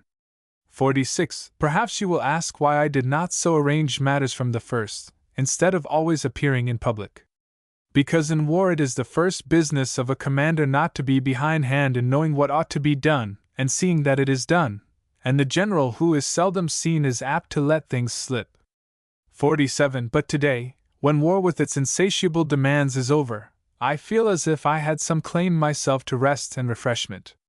I am in some perplexity, however, as to how I can arrange matters so that all goes well, not only with you and me, but also with those whom we are bound to care for. Therefore I seek your advice and counsel, and I would be glad to learn from any of you the happiest solution. 48. Cyrus paused, and up rose Artabazus the Mede, who had claimed to be his kinsman, and said, You did well, Cyrus, to open this matter. Years ago, when you were still a boy, from the very first I longed to be your friend, but I saw you did not need me, and so I shrank from approaching you. 49. Then came a lucky moment when you did have need of me to be your good messenger among the Medes with the order from Cyaxares, and I said to myself that if I did the work well, if I really helped you, I might become your comrade and have the right to talk with you as often as I wished. 50. Well, the work was done, and done so as to win your praise. After that the Hyrcanians joined us, the first friends we made, when we were hungry and thirsty for allies, and we loved them so much we almost carried them about with us in our arms wherever we went. Then the enemy's camp was taken, and I scarcely think you had the leisure to trouble your head with me. Oh, I quite forgave you. 51. The next thing was that Gobryas became your friend, and I had to take my leave, and after him Gadatas, and by that time it was a real task to get hold of you. Then came the alliances with the Sakians, and the Cadusians, and no doubt you had to pay them court. If they danced attendance on you, you must dance attendance on them. 52. So that there I was, back again at my starting point, and yet all the while, as I saw you busy with horses and chariots and artillery, I consoled myself by thinking, when he is done with this he will have a little leisure for me. And then came the terrible news that the whole world was gathering in arms against us. I could not deny that these were important matters, but still I felt certain, if all went well, a time would come at last when you need not grudge me your company, and we should be together to my heart's content, you and I. 53. Now the day has come. We have conquered in the great battle. We have taken Sardis and Babylon. The world is at our feet, and yesterday, by Mithras, unless I had used my fists 100 times, I swear I could never have got near you at all. Well, you grasped my hand and gave me greeting, and bade me wait beside you, and there I waited, the cynosure of every eye, the envy of every man, standing there all day long, without a scrap to eat or a drop to drink. 54. So now, if any way can be found by which we who have served you longest can get the most of you, well and good. But if not, pray send me as your messenger once more, and this time I will tell them they can all leave you, except those who were your friends of old. 55. This appeal set them all laughing, Cyrus with the rest. Then Chrysantas the Persian stood up and spoke as follows. Formerly, Cyrus, it was natural and right that you should appear in public, for the reasons you have given us yourself, and also because we were not the folk you had to pay your court to. We did not need inviting, we were with you for our own sakes. It was necessary to win over the masses by every means, if they were to share our toils and our dangers willingly. 56.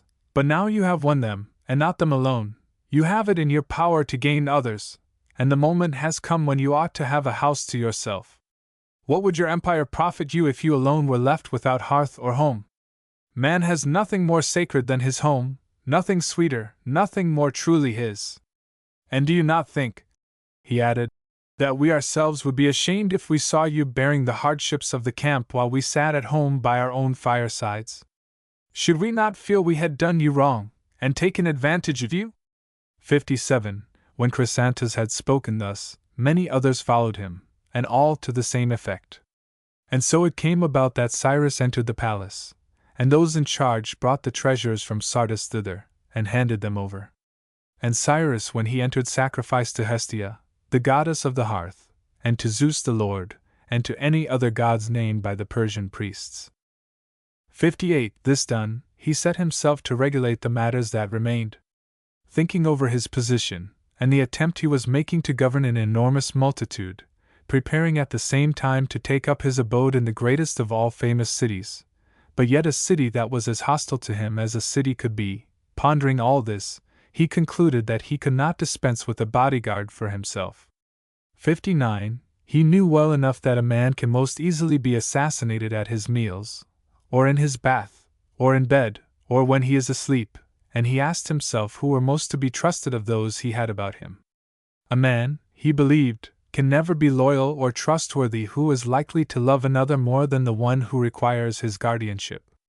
60. He knew that men with children, or wives, or favorites in whom they delight, must needs love them most, while eunuchs, who are deprived of all such dear ones, would surely make most account of him who could enrich them, or help them if they were injured, or crown them with honor.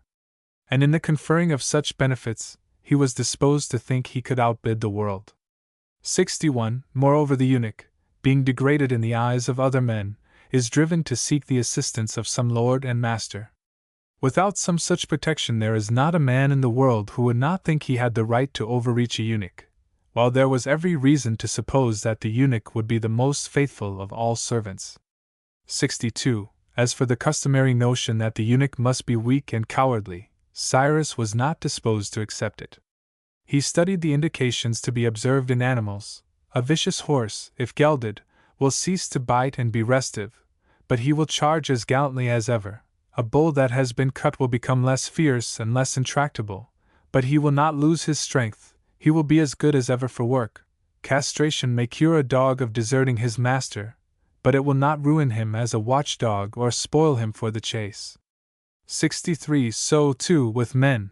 When cut off from this passion, they become gentler, no doubt, but not less quick to obey, not less daring as horsemen, not less skillful with the javelin, not less eager for honor.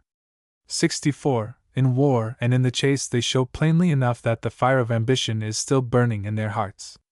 And they have stood the last test of loyalty in the downfall of their masters. No men have shown more faithfulness than eunuchs when ruin has fallen on their lords. 65. In bodily strength, perhaps, the eunuchs seem to be lacking, but steel is a great leveler, and makes the weak man equal to the strong in war. Holding this in mind, Cyrus resolved that his personal attendants, from his doorkeepers onwards, should be eunuchs one and all. 66. This guard, however, he felt was hardly sufficient against the multitude of enemies, and he asked himself whom he could choose among the rest.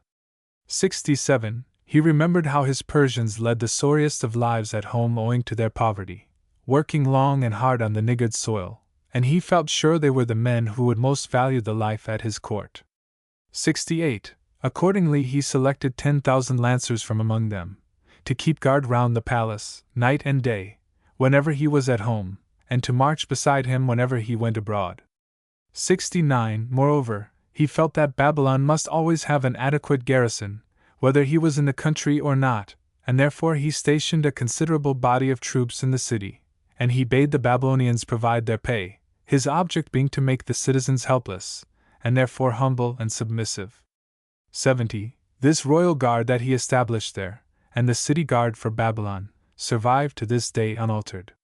Lastly, as he pondered how the whole empire was to be kept together, and possibly another added to it, he felt convinced that his mercenaries did not make up for the smallness of their numbers by their superiority to the subject peoples. Therefore he must keep together those brave warriors, to whom with heaven's help the victory was due, and he must take all care that they did not lose their valor, hardihood, and skill. 71. To avoid the appearance of dictating to them and to bring it about that they should see for themselves, it was best to stay with him, and remember their valor, and their training, he called a council of the peers and of the leading men who seemed to him most worthy of sharing their dangers and their rewards. 72. And when they were met he began. Gentlemen, my friends and allies, we owe the utmost thanks to the gods because they have given us what we believed that we deserved. We are masters today of a great country and a good, and those who till it will support us. We have houses of our own, and all the furniture that is in them is ours.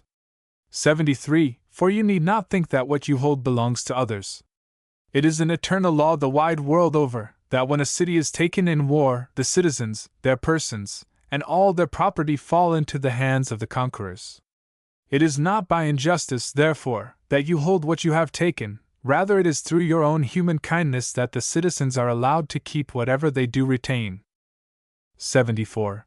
Yet I foresee that if we betake ourselves to the life of indolence and luxury, the life of the degenerate who think that labor is the worst of evils and freedom from toil the height of happiness, the day will come, and speedily, when we shall be unworthy of ourselves, and with the loss of honor will come the loss of wealth. 75. Once to have been valiant is not enough. No man can keep his valor unless he watch over it to the end. As the arts decay through neglect, as the body, once healthy and alert, will grow weak through sloth and indolence, even so the powers of the spirit, temperance, self-control, and courage, if we grow slack in training, fall back once more to rottenness and death. 76. We must watch ourselves. We must not surrender to the sweetness of the day. It is a great work, methinks, to found an empire, but a far greater to keep it safe. To seize it may be the fruit of daring and daring only, but to hold it is impossible without self-restraint and self-command and endless care. 77. We must not forget this. We must train ourselves in virtue from now henceforward with even greater diligence than before we won this glory, remembering that the more a man possesses, the more there are to envy him, to plot against him, and be his enemies, above all when the wealth he wins and the services he receives are yielded by reluctant hands. But the gods, we need not doubt, will be upon our side. We have not triumphed through injustice. We were not the aggressors, it was we who were attacked, and we avenged ourselves. 78. The gods are with us, I say. But next to that supreme support there is a defense we must provide out of our own powers alone, and that is the righteous claim to rule our subjects because we are better men than they. Needs must that we share with our slaves in heat and cold and food and drink and toil and slumber, and we must strive to prove our superiority even in such things as these, and first in these. 79. But in the science of war and the art of it we can admit no share. Those whom we mean to make our laborers and our tributaries can have no part in that. We will set ourselves to defraud them there. We know that such exercises are the very tools of freedom and happiness, given by the gods to mortal men. We have taken their arms away from our slaves, and we must never lay our own aside, knowing well that the nearer the sword hilt the closer the heart's desire.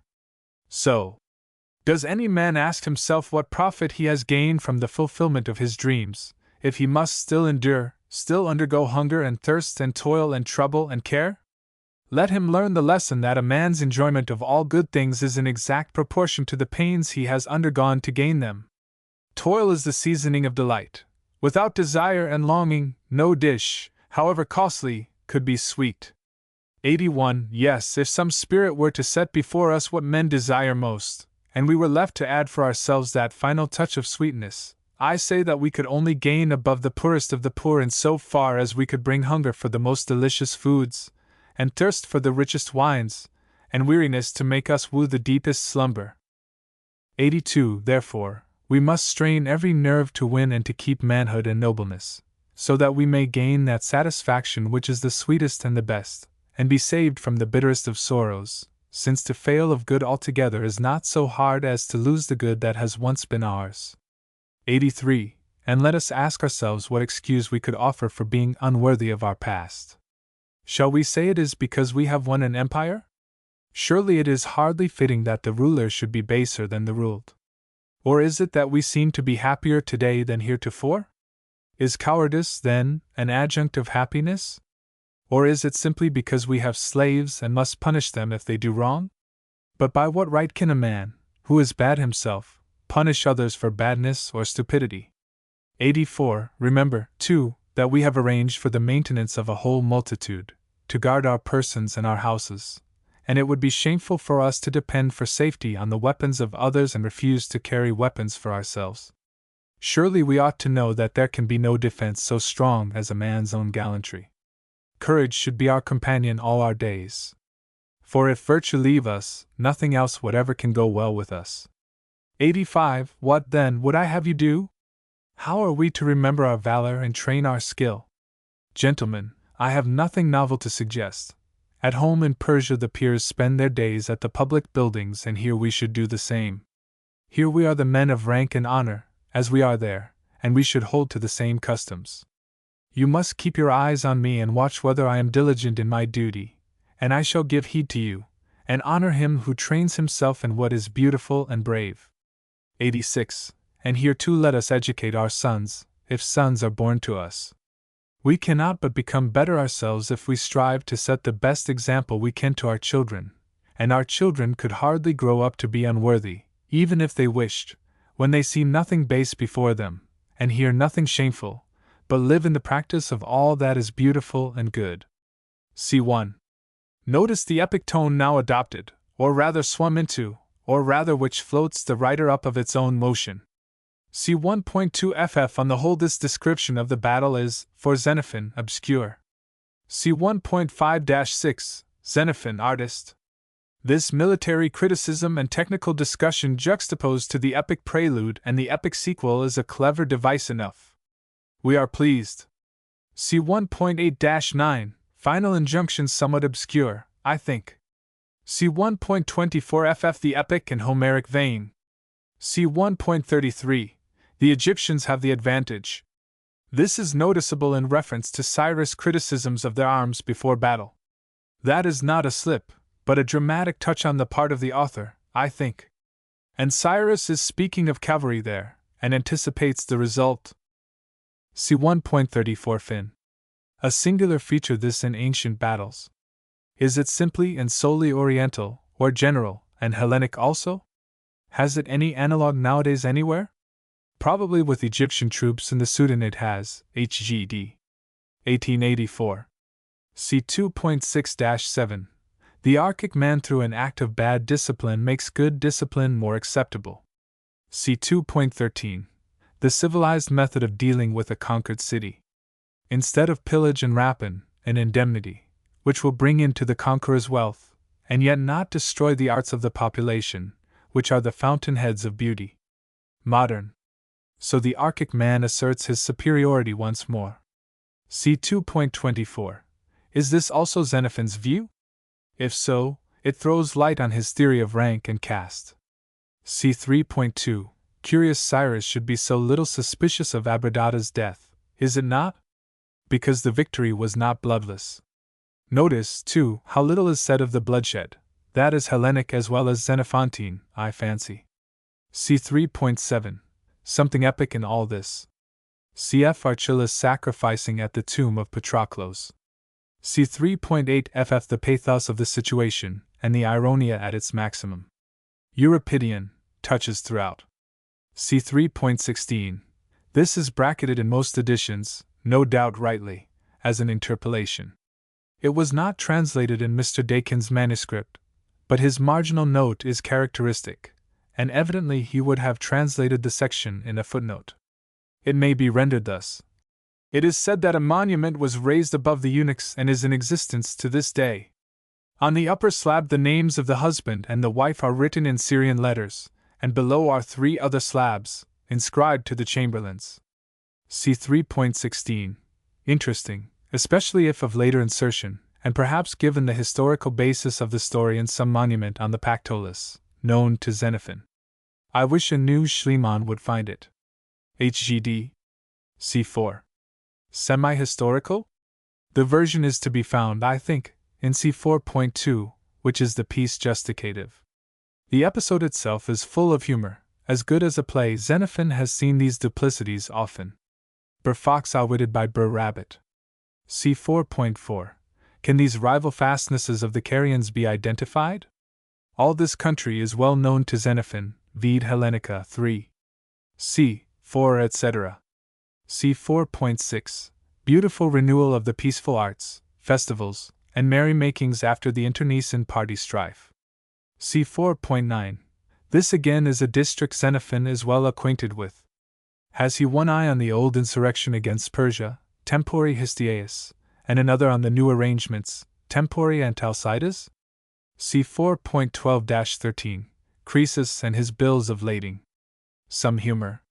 It also brings out the Archic man in opposition to the shopkeeper man of the mere business type. But still the bills of lading are needed. Croesus only doesn't twig the right persons to check. It's the opposition between despot and true ruler. See 5.9. Cyrus has an idea, the nature of which we shall discover later. See 5.15. Belshazzar's feast, vide Daniel, cf. HDT. Why plural, the trenches? Is Xenophon obscure? His obscurity is mostly this: he expects his reader intelligently to follow him. See 5.32.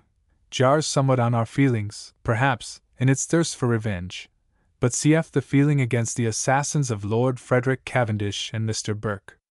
Written at the time of the Phoenix Park murders. See 5.37.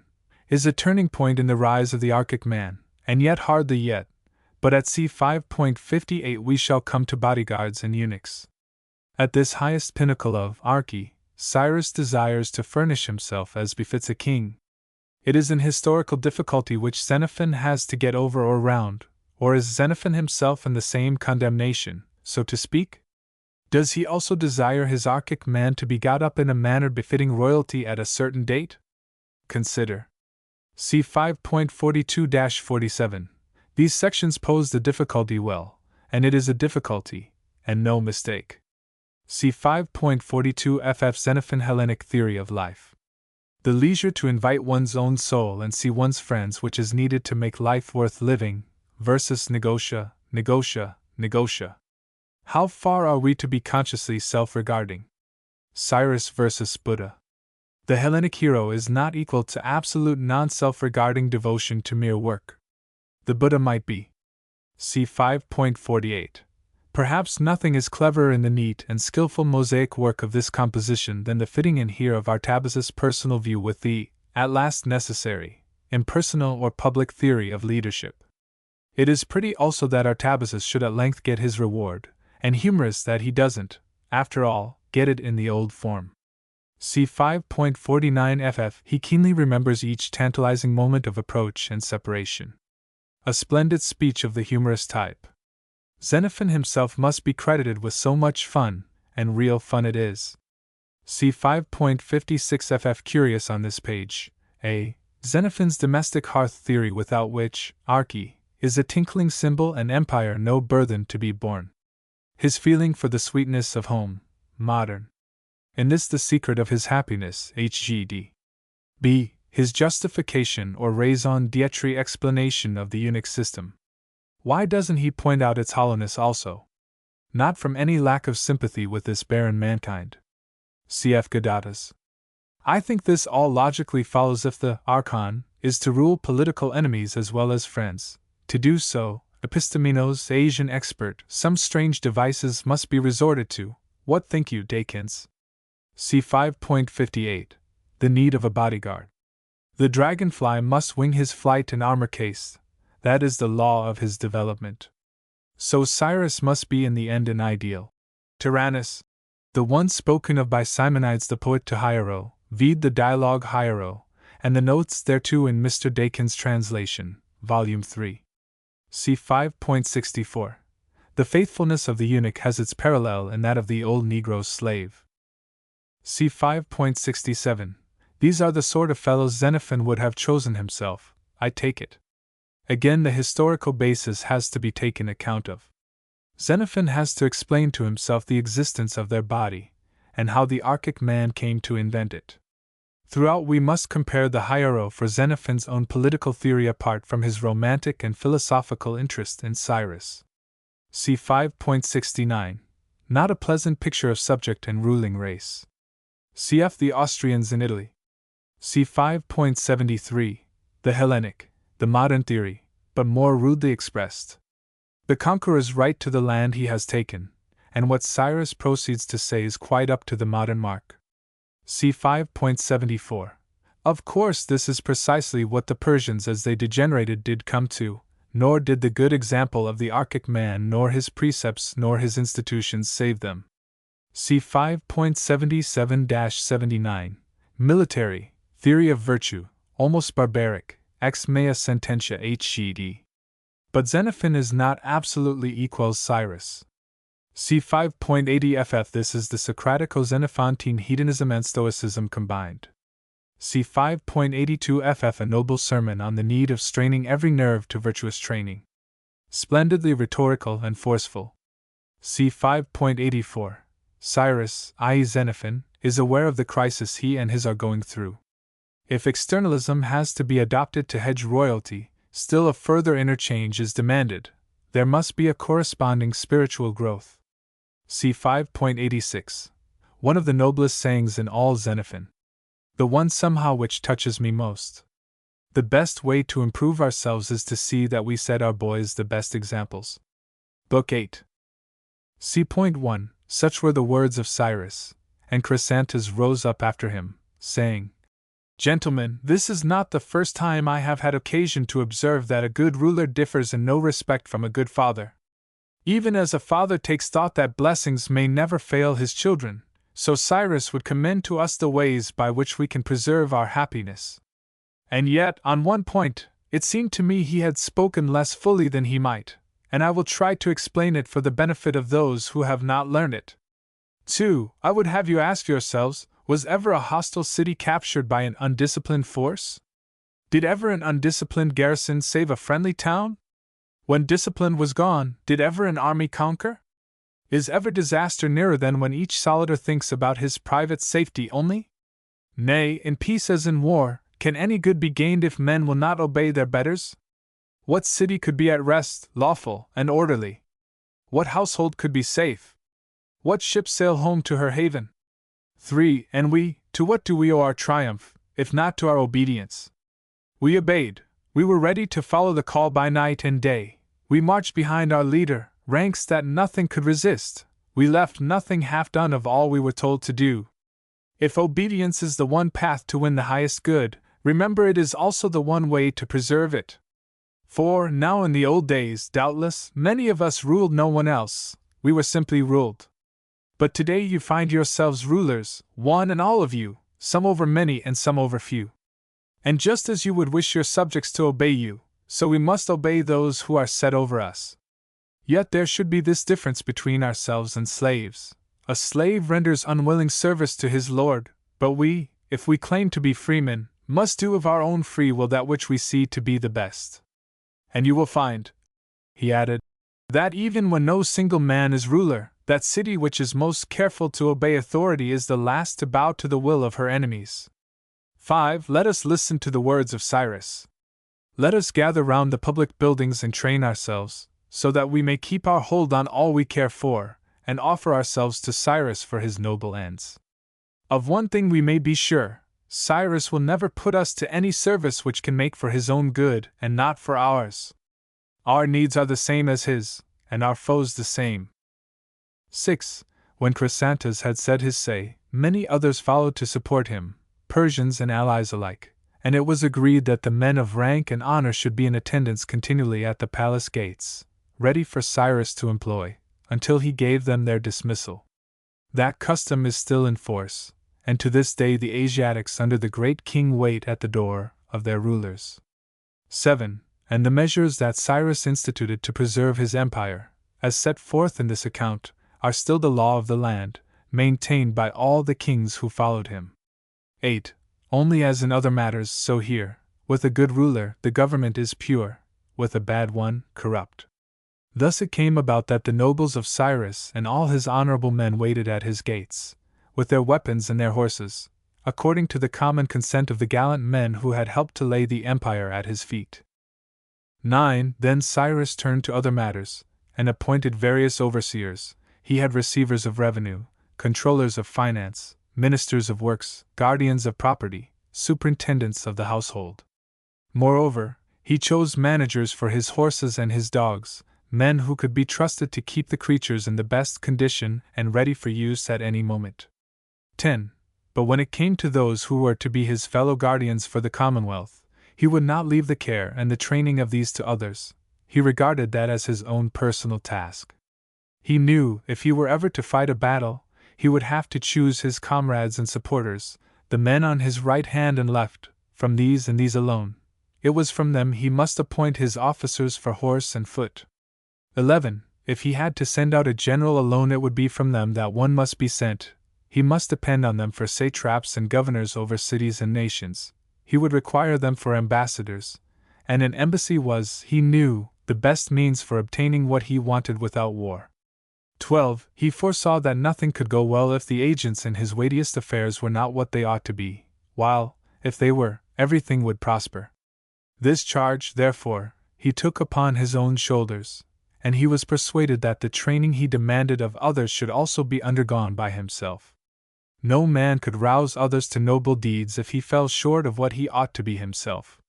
13. The more he pondered the matter, the more he felt the need of leisure, if he were to deal worthily with the highest matters.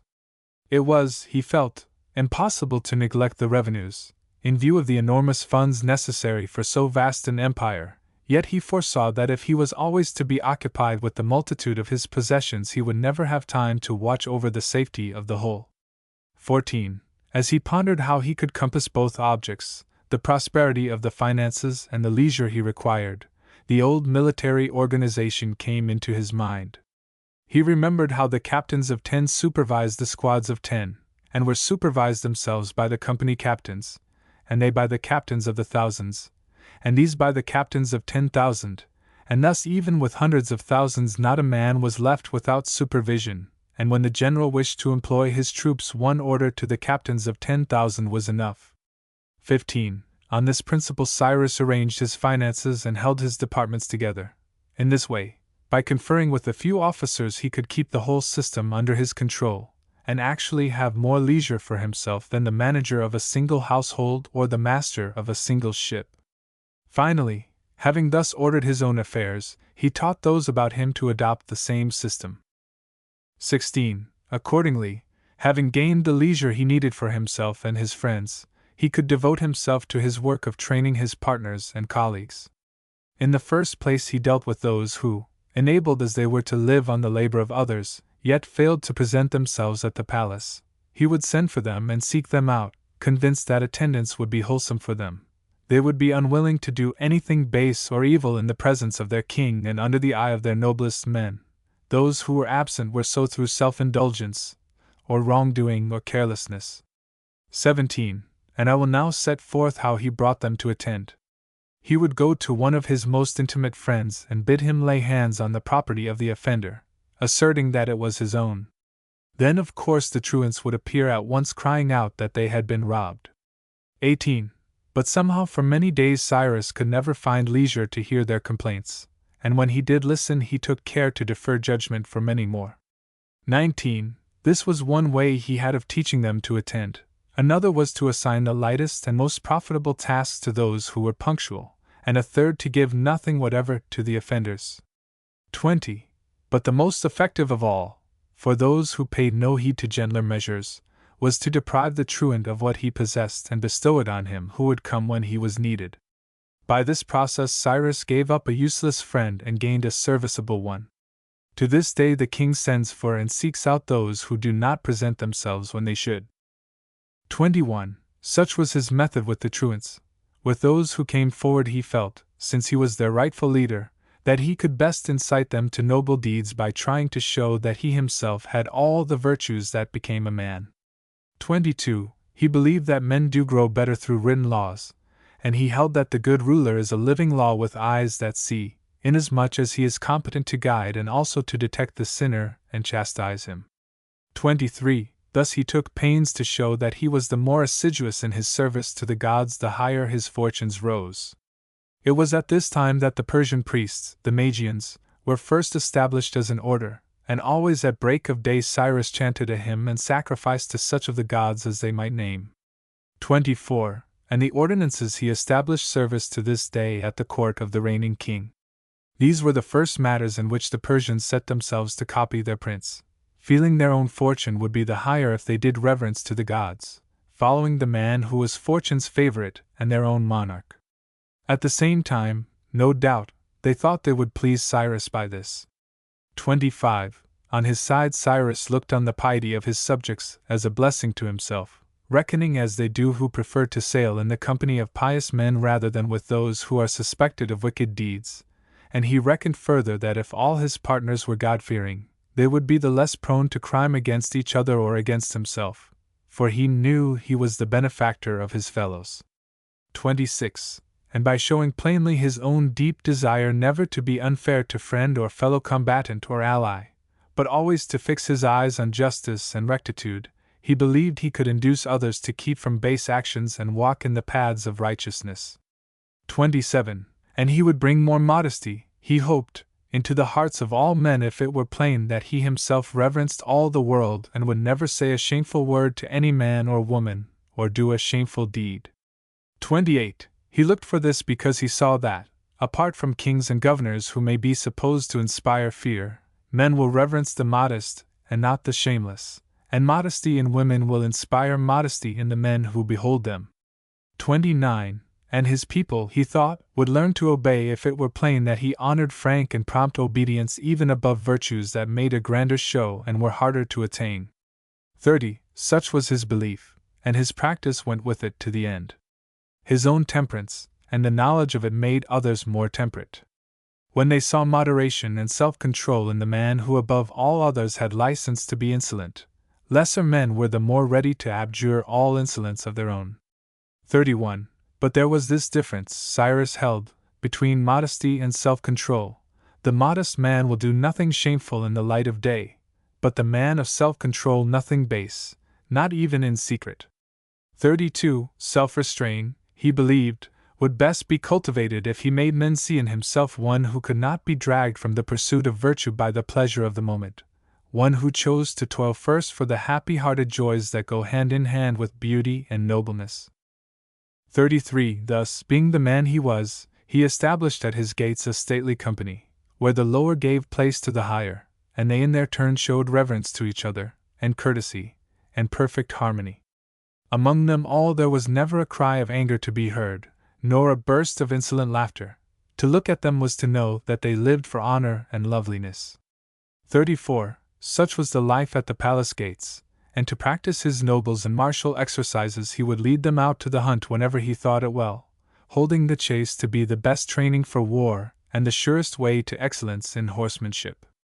35. A man learns to keep his seat, no matter what the ground may be, as he follows the flying quarry, learns to hurl and strike on horseback in his eagerness to bring down the game and win applause. 36. And here, above all, was the field in which to inure his colleagues to toil and hardship and cold and heat and hunger and thirst. Thus to this day the Persian monarch and his court spend their leisure in the chase. 37. From all that has been said, it is clear Cyrus was convinced that no one has a right to rule who is not superior to his subjects, and he held that by imposing such exercises as these on those about him, he would lead them to self-control and bring to perfection the art and discipline of war. 38. Accordingly, he would put himself at the head of the hunting parties and take them out himself unless he was bound to stay at home, and if he was, he would hunt in his parks among the wild creatures he had reared. He would never touch the evening meal himself until he had sweated for it, nor give his horses their corn until they had been exercised, and he would invite his own mace-bearers to join him in the chase. 39. Therefore he excelled in all knightly accomplishments, he and those about him, because of their constant practice. Such was the example he set before his friends. But he also kept his eye on others, and would single out those who worshipped noble deeds, and reward them with gifts, and high commands, and seats at festivals, and every kind of honor. And thus their hearts were filled with ambition, and every man longed to outdo his fellows in the eyes of Cyrus. 40. But we seem to learn also that Cyrus thought it necessary for the ruler not only to surpass his subjects by his own native worth, but also to charm them through deception and artifice. At any rate, he adopted the Median dress, and persuaded his comrades to do likewise. He thought it concealed any bodily defect, enhancing the beauty and stature of the wearer. 41. The shoe, for instance, was so devised that a sole could be added without notice, and the man would seem taller than he really was. So also Cyrus encouraged the use of ointments to make the eyes more brilliant, and pigments to make the skin look fairer. 42. And he trained his courtiers never to spit or blow the nose in public or turn aside to stare at anything. They were to keep the stately air of persons whom nothing can surprise. These were all means to one end, to make it impossible for the subjects to despise their rulers. 43. Thus he molded the men he considered worthy of command by his own example, by the training he gave them, and by the dignity of his own leadership. But the treatment of those he prepared for slavery was widely different. Not one of them would he incite to any noble toil, he would not even let them carry arms, and he was careful that they should never lack food or drink in any manly sort. 44. When the beaters drove the wild creatures into the plain, he would allow food to be brought for the servants, but not for the free men. On a march he would lead the slaves to the water springs as he led the beasts of burden. Or when it was the hour of breakfast he would wait himself till they had taken a snatch of food and stayed their wolfish hunger. And the end of it was they called him their father, even as the nobles did, because he cared for them, but the object of his care was to keep them slaves forever. 45. Thus he secured the safety of the Persian Empire. He himself, he felt sure, ran no danger from the massages of the conquered people. He saw they had no courage, no unity, and no discipline, and moreover, not one of them could ever come near him, day or night. 46. But there were others whom he knew to be true warriors, who carried arms, and who held by one another, commanders of horse and foot, many of them men of spirit, confident, as he could plainly see, of their own power to rule, men who were in close touch with his own guards, and many of them in constant intercourse with himself, as indeed was essential if he was to make any use of them at all. It was from them that danger was to be feared, and that in 1,000 ways. 47. How was he to guard against it? He rejected the idea of disarming them. He thought this unjust, and that it would lead to the dissolution of the empire. To refuse them admission into his presence, to show them his distrust, would be, he considered, a declaration of war. 48. But there was one method, he felt, worth all the rest, an honorable method and one that would secure his safety absolutely. To win their friendship if he could, and make them more devoted to himself than to each other. I will now endeavor to set forth the methods, so far as I conceive them, by which he gained their love. See point 2. In the first place, he never lost an opportunity of showing kindliness wherever he could, convinced that just as it is not easy to love those who hate us, so it is scarcely possible to feel enmity for those who love us and wish us well. 2. So long as he had lacked the power to confer benefits by wealth, all he could do then was to show his personal care for his comrades and his soldiers, to labor in their behalf, manifest his joy in their good fortune and his sympathy in their sorrows, and try to win them in that way. But when the time came for the gifts of wealth, he realized that of all the kindnesses between man and man none come with a more natural grace than the gifts of meat and drink.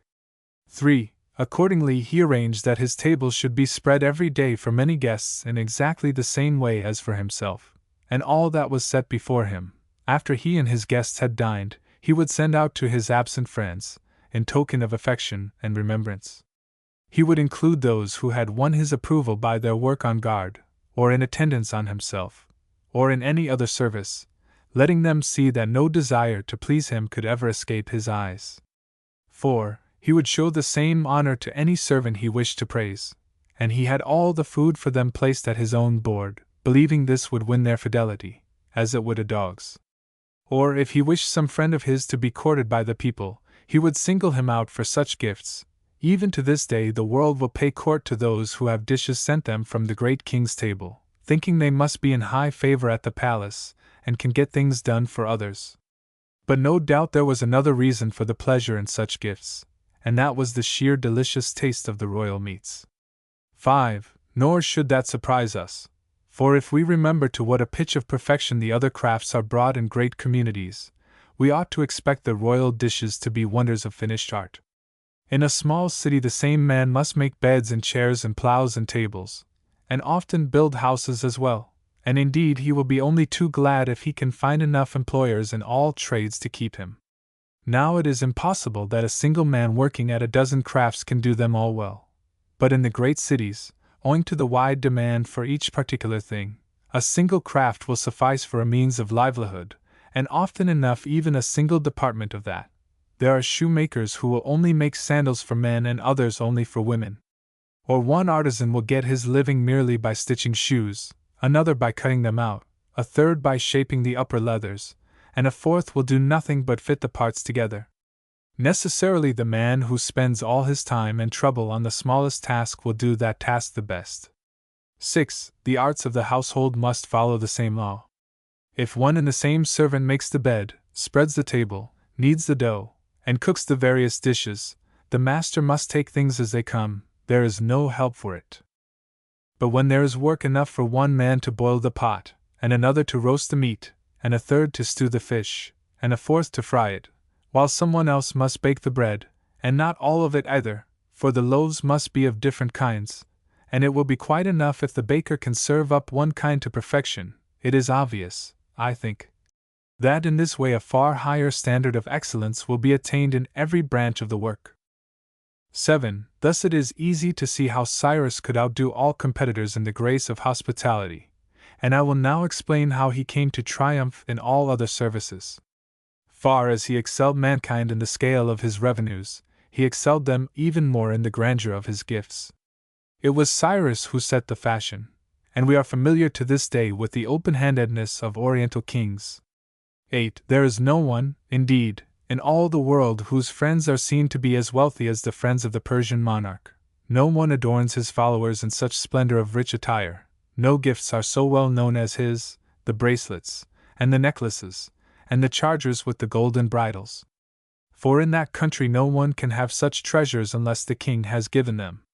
9. And of whom but the great king could it be said that through the splendor of his presence he could steal the hearts of men and turn them to himself, away from brothers, fathers, sons? Who but he could stretch out an arm and take vengeance on his enemies when yet they were months and months away? Who but Cyrus ever won an empire in war, and when he died was called father by the people he overcame, a title that proclaims the benefactor and not the robber? 10. Indeed, we are led to think that the office is called the king's eyes, and the king's ears, came into being through this system of gifts and honors. Cyrus' munificence toward all who told him what it was well for him to know set countless people listening with all their ears and watching with all their eyes for news that might be of service to him. 11. Thus there sprang up a host of king's eyes and king's ears, as they were called, known and reputed to be such. But it is a mistake to suppose that the king has one chosen eye.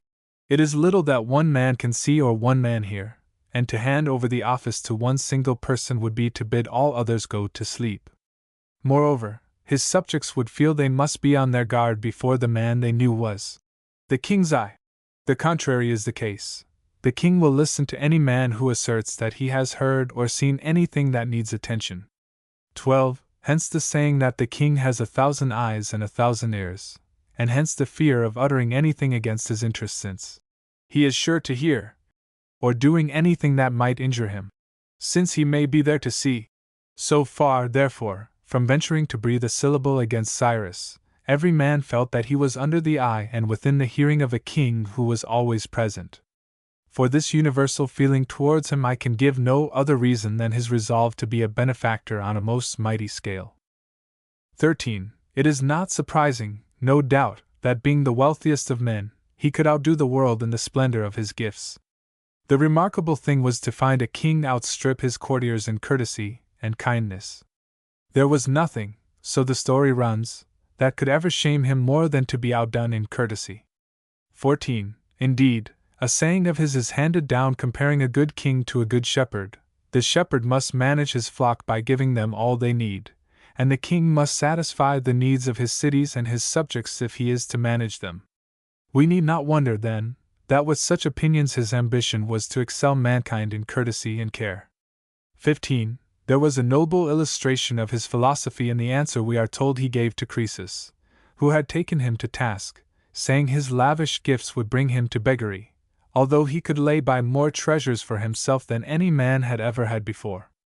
Cyrus, it is said, asked him in return, "How much wealth do you suppose I could have amassed already, had I collected gold, as you bid me, ever since I came into my empire?" 16. And Croesus named an enormous sum. Then Cyrus said, "Listen, Croesus, here is my friend, Hystaspes, and you must send with him a man that you can trust." Then, turning to Hystaspes, "Do you," he said, "go round to my friends and tell them that I need money for a certain enterprise, and that is true, I do need it. Bid each of them write down the amount he can give me, seal the letter, and hand it to the messenger of Croesus, who will bring it here." 17. Thereupon Cyrus wrote his wishes and put his seal on the letter, and gave it to Hystaspes to carry round, only he added a request that they should all welcome Hystaspes as a friend of his. And when the messengers came back, the officer of Croesus carrying the answers, Hystaspes cried, "Cyrus, my lord, you must know I am a rich man now. I have made my fortune, thanks to your letter. They have loaded me with gifts." 18. And Cyrus said, "There, Croesus, that is treasure number 1, and now run through the rest, and count what sums I have in hand, in case I need them." And Croesus counted, and found, so the story tells us, that the sum was far larger than the amount he had said would have been lying in the treasury if only Cyrus had made a hoard. 19. At this discovery Cyrus said, so we are told, "You see, Croesus, I have my treasures too. Only you advised me to collect them and hide them, and be envied and hated because of them, and set mercenaries to guard them, putting my trust in hirelings.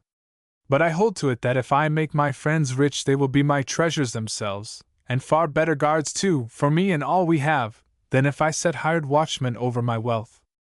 20. And I have somewhat else to say. I tell you, Croesus, there is something the gods have implanted in our souls, and there they have made us all beggars alike, something I can never overcome.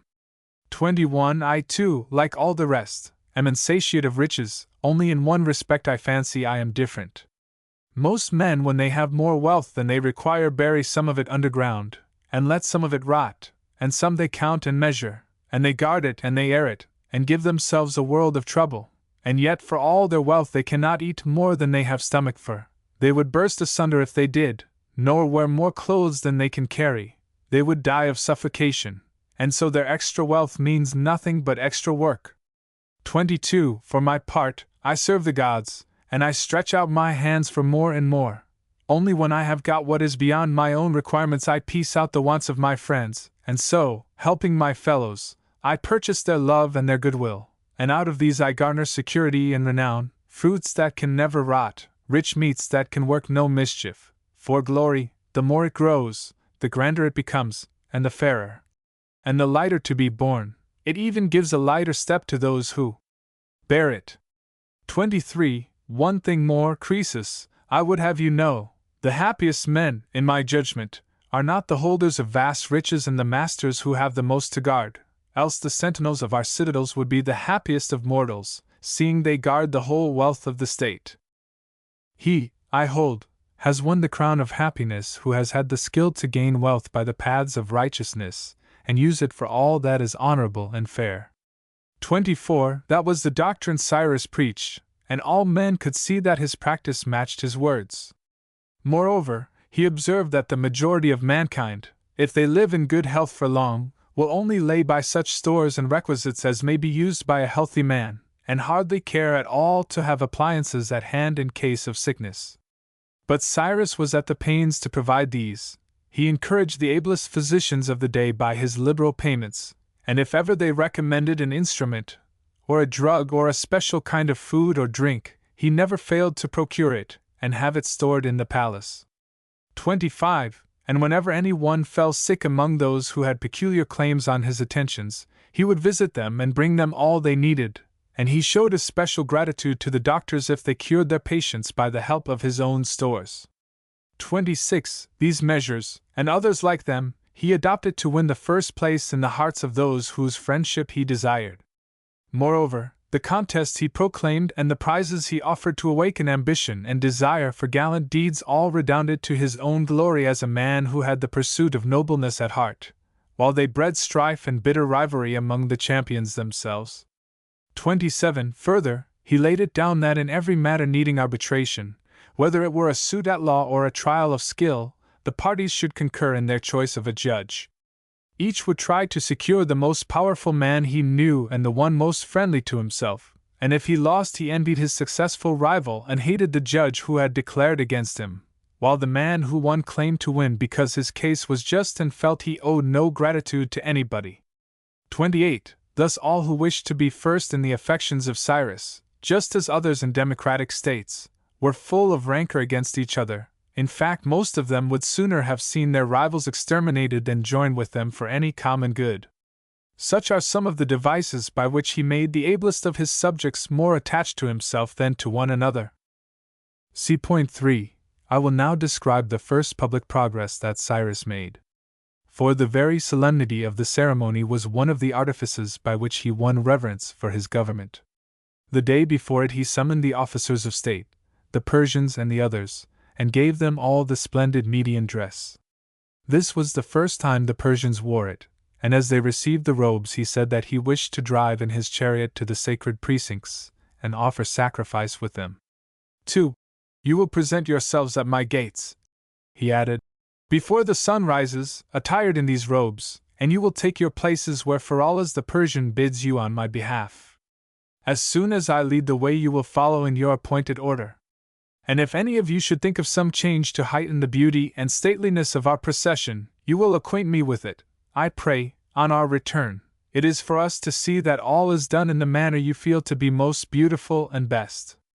3. With that Cyrus gave the most splendid robes to his chief notables, and then he brought out others, for he had stores of Median garments, purple and scarlet and crimson and glowing red, and gave a share to each of his generals and said to them, Adorn your friends as I have adorned you.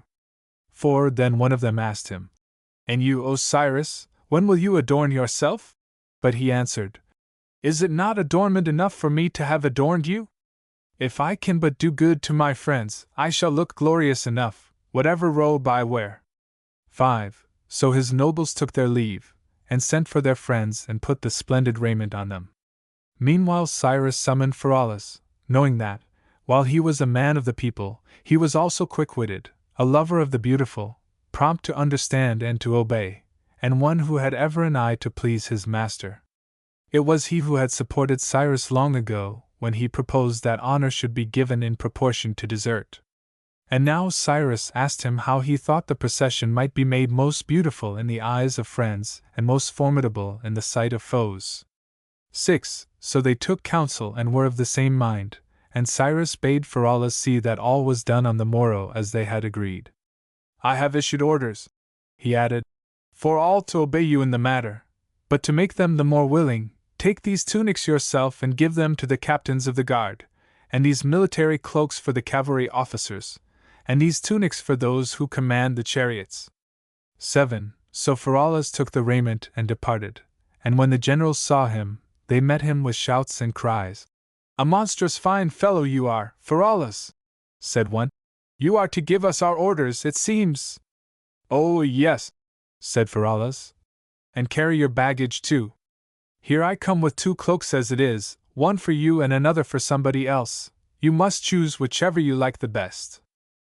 8. At that the officer put out his hand to take the cloak. He had clean forgotten his jealousy, and fell to asking Pheraulas which he had better choose.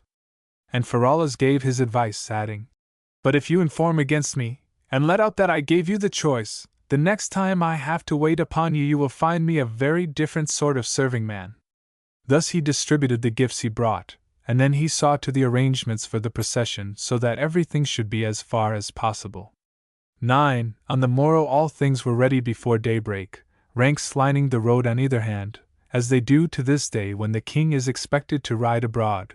No one may pass within the lines unless he is a man of mark, and constables were posted with whips, to use at any sign of disturbance. In front of the palace stood the imperial guard of lancers, 4,000 strong, drawn up 4 deep on either side of the gates. 10.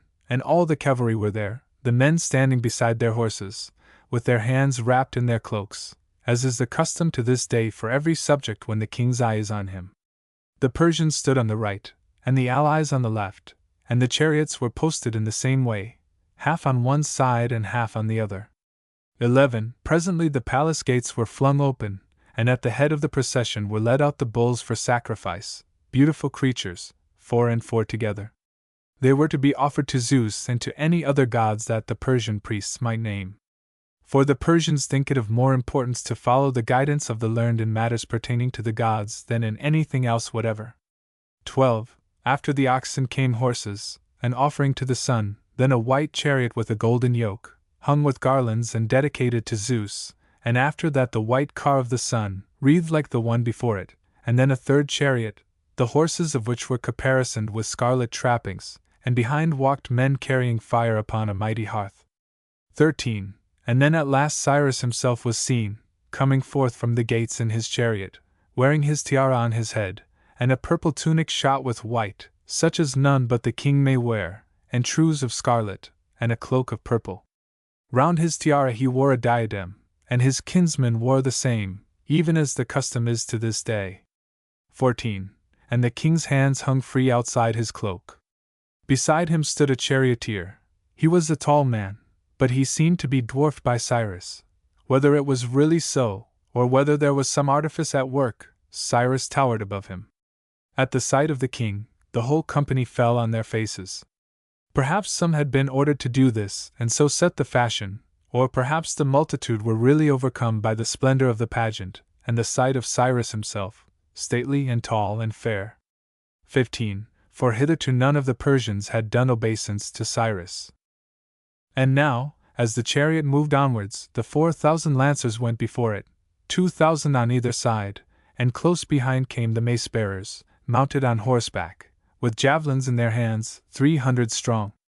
16. Then the royal steeds were led past, with golden bridles and striped housings, 200 and more, and then followed 2,000 spearmen, and after them the squadron of cavalry first formed, 10,000 men, 100 deep and 100 riding abreast, with Chrysantas at their head. 17. And behind them the second body of the Persian horse, 10,000 more, in the same order, under Hystaspas, and then again 10,000 under Datamas, and others behind them under Gadatas. 18. And after them the Median cavalry, and then the Armenians, the Hyrcanians, the Cadusians, and the Sakians in their order, and after the cavalry a squadron of war chariots, drawn up 4 deep, with Artabatas the Persian in command. 19. All along the route thousands of men followed, outside the barriers, with petitions to Cyrus. Accordingly he sent his mace-bearers, who rode beside him for the purpose, 3 on either side of his chariot, bidding them tell the crowd of suitors, if they had need of anything, to acquaint one of the cavalry officers and he would speak for them. So the petitioners withdrew, and fell to marching along the lines of the cavalry, considering whom they should address. 20. Cyrus meanwhile would send messengers to the friends he wished to be courted, saying to them, "If any man appeals to you and you think nothing of what he says, pay no heed to him, but if his request seems just, report it to me, and we will discuss it together and arrange matters for him." 21. As a rule the officers so summoned did not loiter, but dashed up at full speed, glad to enhance the authority of Cyrus and to show their own allegiance. But there was a certain Deipharnes, a person of somewhat boorish manners, who fancied that he would make a show of greater independence if he did not hurry himself. 22. Cyrus noted this, and quietly, before the man could reach him, sent another messenger to say he had no further need of him, and that was the last time Deipharnes was ever summoned. 23. And when the next officer rode up, in front of Deipharnes those sent for after him, Cyrus presented him with a horse from his train and bade one of the mace-bearers lead it wherever he wished. The people saw in this a high mark of honor, and a greater crowd than ever paid their court to the favored man. 24. When the procession reached the sacred precincts, sacrifice was offered to Zeus, a whole burnt offering of bulls, and a whole burnt offering of horses to the sun, and then they sacrificed to the earth, slaying the victims as the Persian priests prescribed, and then to the heroes who hold the Syrian land. 25. And when the rites were done, Cyrus, seeing that the ground was suitable for racing, marked out a goal, and a course 1/2 mile in length, and bade the cavalry and the chariots match their horses against each other, tribe by tribe. He himself raced among his Persians, and won with ease, for he was far the best horseman there. The winner among the Medes was Artabazus, the horse he rode being a gift from Cyrus. The Syrian race was won by their chieftain, the Armenian by Tigranes, the Hyrcanian by the general's son, and the Sakian by a private soldier who left all his rivals half the course behind him. 26. Cyrus, so the story says, asked the young man if he would take a kingdom for his horse. "No kingdom for me," answered the soldier, "but I would take the thanks of a gallant fellow." 27. "Well," said Cyrus, "I would like to show you where you could hardly fail to hit one, even if you shut your eyes." "Be so good as to show me now," said the Sakian, "and I will take aim with this clod," picking up one from the ground.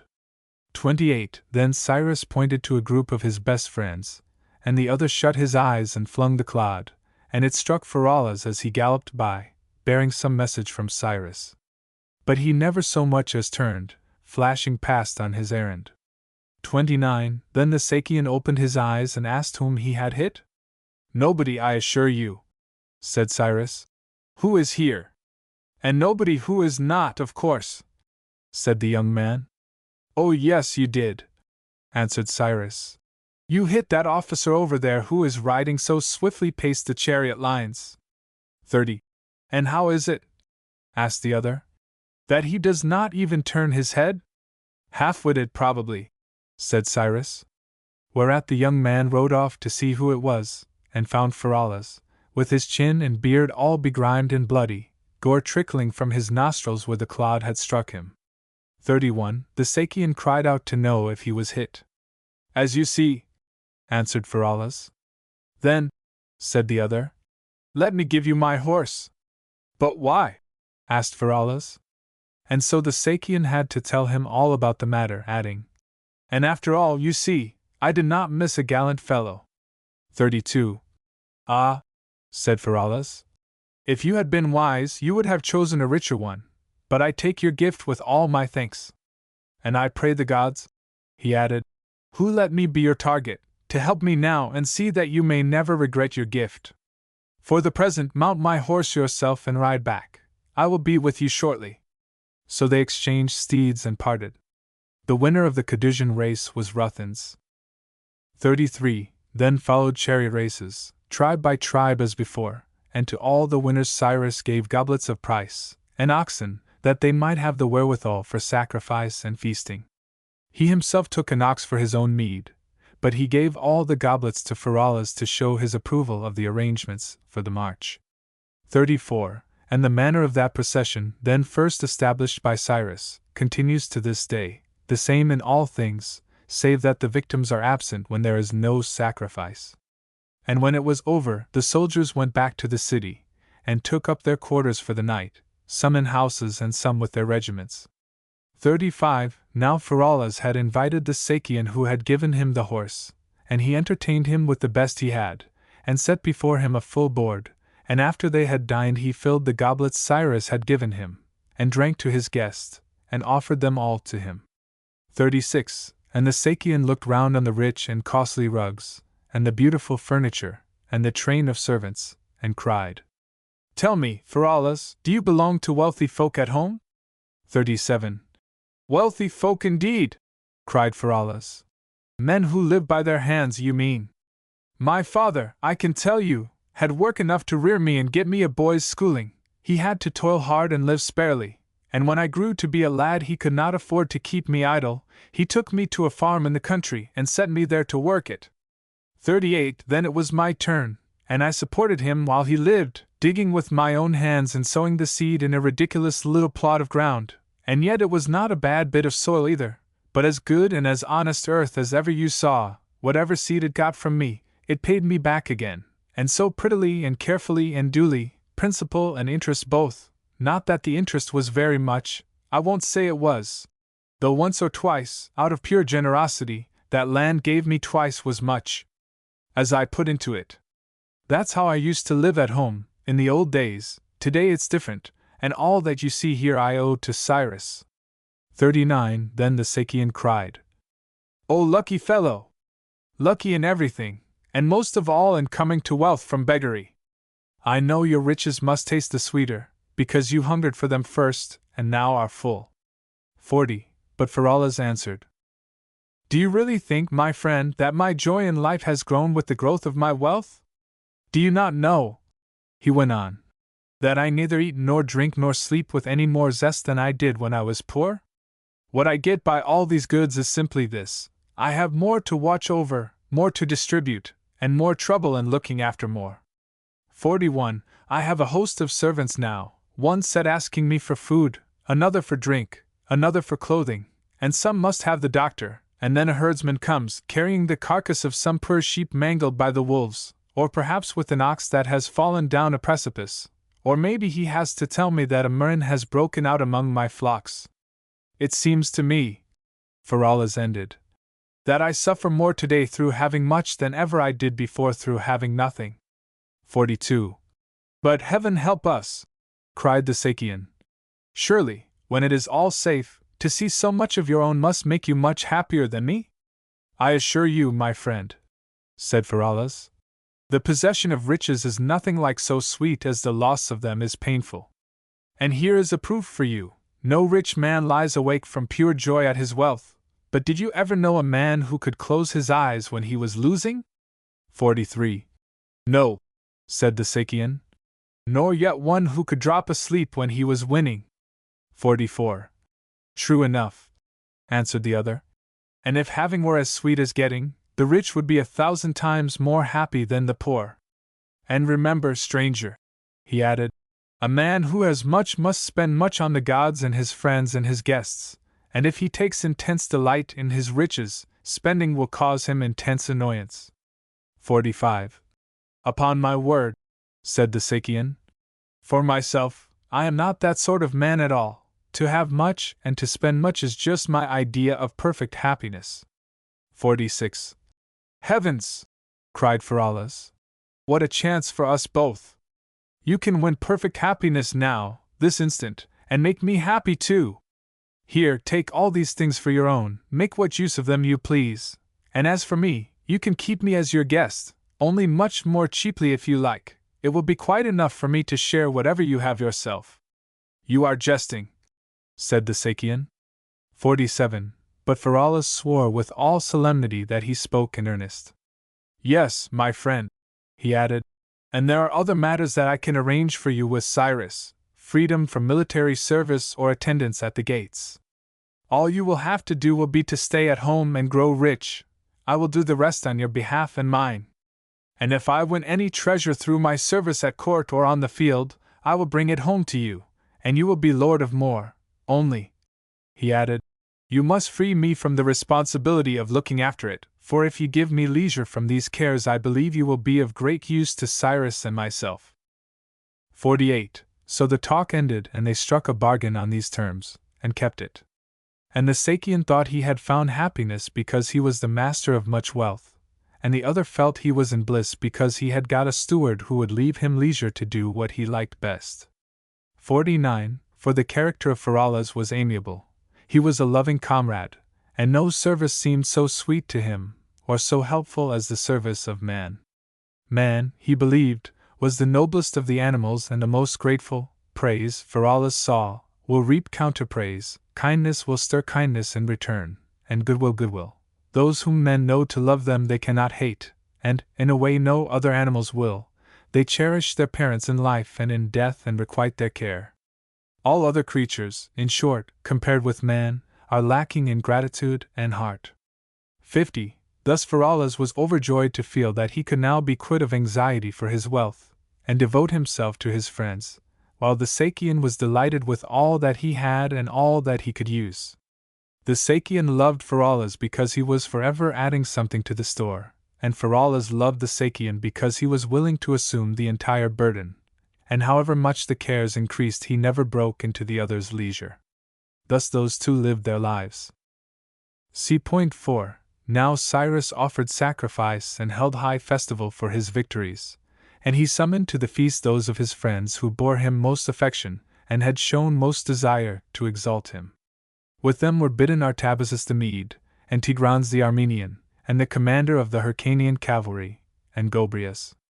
2. Gadatas was the chief of the mace-bearers, and the whole household was arranged as he advised. When there were guests at dinner, Gadatas would not sit down, but saw to everything, and when they were alone he sat at meat with Cyrus, who took delight in his company, and in return for all his services he was greatly honored by Cyrus, and that led to more honors for others. 3. As the guests entered, Gadatas would show each man to his seat, and the places were chosen with care. The friend whom Cyrus honored most was placed on his left hand, for that was the side most open to attack, the second on his right, the third next to the left-hand guest, and the fourth next to the right, and so on, whatever the number of guests might be. 4. Cyrus thought it well it should be known how much each man was honored, for he saw that where the world believes merit will win no crown and receive no proclamation, there the spirit of emulation dies. But if all see that the best man gains most, then the rivalry grows keen. 5. Thus it was that Cyrus marked out the men he favored by the seat of honor and the order of precedence. Nor did he assign the honorable place to one friend for all time. He made it a law that by good deeds a man might rise into a higher seat or through sloth descend into a lower, and he would have felt ashamed if it were not known that the guests most honored at his table received most favors at his hands. These customs that arose in the reign of Cyrus continue to our time, as we can testify. 6. While they were at the feast that day it struck Gobryas that though there was nothing surprising in the abundance and variety at the table of one who was lord over so vast an empire, yet it was strange that Cyrus, who had done such mighty deeds, should never keep any dainty for himself, but must always be at pains to share it with the company. More than once also he saw Cyrus send off to an absent friend some dish that had chanced to please him. 7. So that by the time they had finished their meal all the viands had been given away by Cyrus, and the board was bare. Then Gobryas said, "Truly, Cyrus, until today I used to think it was in generalship that you outshone other men the most, but by heaven! I say now it is not in generalship at all, it is generosity." 8. "Maybe," said Cyrus. "At least I take far more pride in this work than in the other." "How can that be?" asked Gobryas. "Because," said he, "the one does good to man and the other injury." 9. Presently as the wine went round and round, Hystaspes turned to Cyrus and said, "Would you be angry, Cyrus, if I asked something I long to know?" "On the contrary," answered Cyrus, "I should be vexed if I saw you silent when you longed to ask." "Tell me then," said the other, "have you ever called me and found I refused to come?" "What a question!" said Cyrus. "Of course not." "Well, have I ever been slow in coming?" "No, never." "Or failed to do anything you ordered?" "No," said Cyrus. "I have no fault to find at all. Whatever I had to do, I always did it eagerly and with all my heart, did I not?" "Most assuredly," answered Cyrus. 10. Then why, Cyrus, why, in heaven's name, have you singled out Chrysantas for a more honorable seat than me? "Shall I really tell you?" asked Cyrus in his turn. "By all means," said the other. "And you will not be annoyed if I tell you the plain truth?" 11. "On the contrary, it will comfort me to know I have not been wronged." "Well, then, Chrysantas never waited to be called, he came of his own accord on our behalf, and he made it his business to do, not merely what he was ordered, but whatever he thought would help us. When something had to be said to the Allies, he would not only suggest what was fitting for me to say myself, he would guess what I wanted the Allies to know but could not bring myself to utter, since it was about myself, and he would say it for me as though it were his own opinion. In fact, for everything of the kind he was nothing less to me than a second and a better self. And now he is always insisting that what he has already got is quite enough for himself, and always trying to discover something more for me. He takes a greater pride and joy in all my triumphs than I do myself. 12. By Hera, said Hystaspas, I am right glad I asked you. Only one thing puzzles me. How am I to show my joy at your success? Shall I clap my hands and laugh, or what shall I do? Dance the Persian dance, of course, said Artabazus. And all the company laughed. 13. And as the drinking deepened, Cyrus put a question to Gobryas. Tell me, Gobryas, would you be better pleased to give your daughter to one of our company today than the day when you met us first? Well, said Gobryas, am I also to tell the truth? Certainly, said Cyrus. No question looks for a lie. Then, said Gobryas, I assure you, I would far rather give her in marriage today. Can you tell us why? Said Cyrus. That I can, said he. 14. Say on, then. At that time I saw, it is true, the gallant manner in which your men endured toil and danger, but today I see the modesty with which they bear success. And I believe, Cyrus, that the man who takes good fortune well is further to seek than he who can endure adversity, for success engenders insolence in many hearts, while suffering teaches sobriety and fortitude. 15. And Cyrus said, Hystaspas, did you hear the saying of Gobryas? I did indeed, he answered, and if he has many more as good, he will find me a suitor for his daughter, a far more eager one than if he had shown me all his goblets. 16. Well, said Gobryas, I have many such written down at home, and you may have them all if you take my daughter to wife. And as for goblets, he added, since it seems you cannot away with them, perhaps I might give them to Chrysantas to punish him for having filled your seat. 17. Listen to me, said Cyrus, Hystaspas, and all of you. If you will but tell me, any of you, when you propose to marry, you would soon discover what a clever advocate you had in me. 18. But Gobryas interposed. And if one of us wants to give his daughter in marriage, to whom should he apply? To me also, answered Cyrus. I assure you, I am adept in the art. What art is that? Chrysantas inquired. 19. The art of discerning the wife to suit each man. Then by all the gods, said Chrysantas, tell me what sort of wife would do for me. 20. In the first place, he answered, she must be short, for you are not tall yourself, and if you married a tall maiden and wanted to give her a kiss when she stood up straight, you would have to jump to reach her like a little dog. Your advice is straight enough, said Chrysantas, and I am but a sorry jumper at the best. 21. In the next place, Cyrus went on, a flat nose would suit you very well. A flat nose? Said the other. Why? Because your own is high enough, and flatness, you may be sure, will go best with height. You might as well say, retorted Chrysantas, that one who has dined well, like myself, is best matched with the dinnerless. Quite so, answered Cyrus. A full stomach is high and an empty paunch is flat. 22. And now, said Chrysantas, in heaven's name, tell us the bride for a flat king? But at this Cyrus laughed outright, and all the others with him. 23. And the laughter still rang loud when Hystaspas said, There is one thing, Cyrus, that I envy in your royal state more than all the rest. And what is that? Said Cyrus. That though you are flat, you can raise a laugh. Ah, said Cyrus, what would you give to have as much said of you? To have it reported on all sides and wherever you wished to stand well that you were a man of wit? Thus they bantered each other, and gave jest for jest. 24. Then Cyrus brought out a woman's attire and ornaments of price and gave them to Tigranes as a present for his wife, because she had followed her husband so manfully to the war, and he gave a golden goblet to Artabazus, and a horse to the Hyrcanian leader, and many another splendid gift among the company. And to you, Gobryas, said he, I will give a husband for your daughter. 25. Let me be the gift, said Hystaspes, and then I shall get those writings. But have you a fortune on your side? Asked Cyrus. To match the bride's? Certainly I have, he answered. I may say 20 times as great. And where? Asked Cyrus. May those treasures be? At the foot of your throne, he answered. My gracious lord. I ask no more, said Gobryas, and held out his right hand. Give him to me, Cyrus, he said. I accept him. 26. At that Cyrus took the right hand of Hystaspes and laid it in the hand of Gobryas, and the pledge was given and received. Then Cyrus gave beautiful gifts to Hystaspes for his bride, but he drew Chrysantas to his breast and kissed him. 27. Thereupon Artabazus cried, Heaven help us, Cyrus!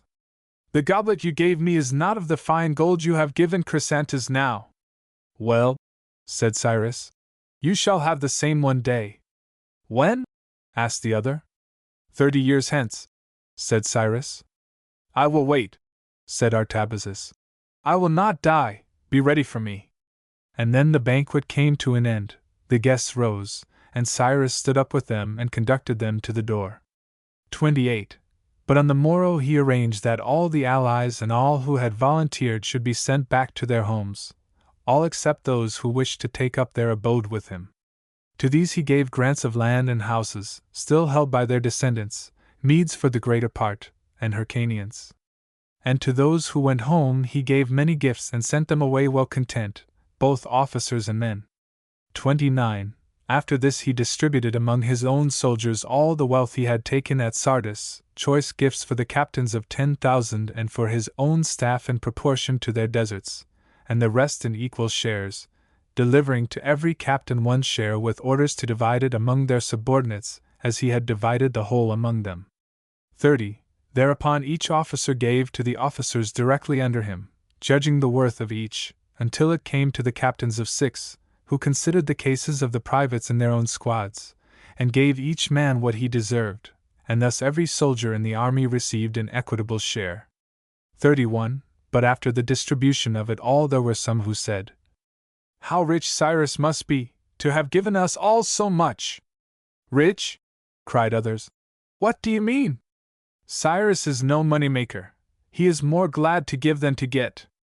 32. When Cyrus heard of this talk and the opinions held about him, he gathered together his friends and the chief men of the state and spoke as follows. Gentlemen and friends of mine, I have known men who were anxious to have it thought they possessed more than they really had, thinking this would give them an air of freedom and nobility. But in my opinion the result was the very opposite of what they wished. If it is thought that a man has great riches and does not help his friends in proportion to his wealth, he cannot but appear ignoble and niggardly. 33. There are others, he went on, who would have their wealth forgotten, and these I look upon as traitors to their friends, for it must often happen that a comrade is in need and yet hesitates to tell them because he does not know how much they have, and so he is kept in the dark and left to starve.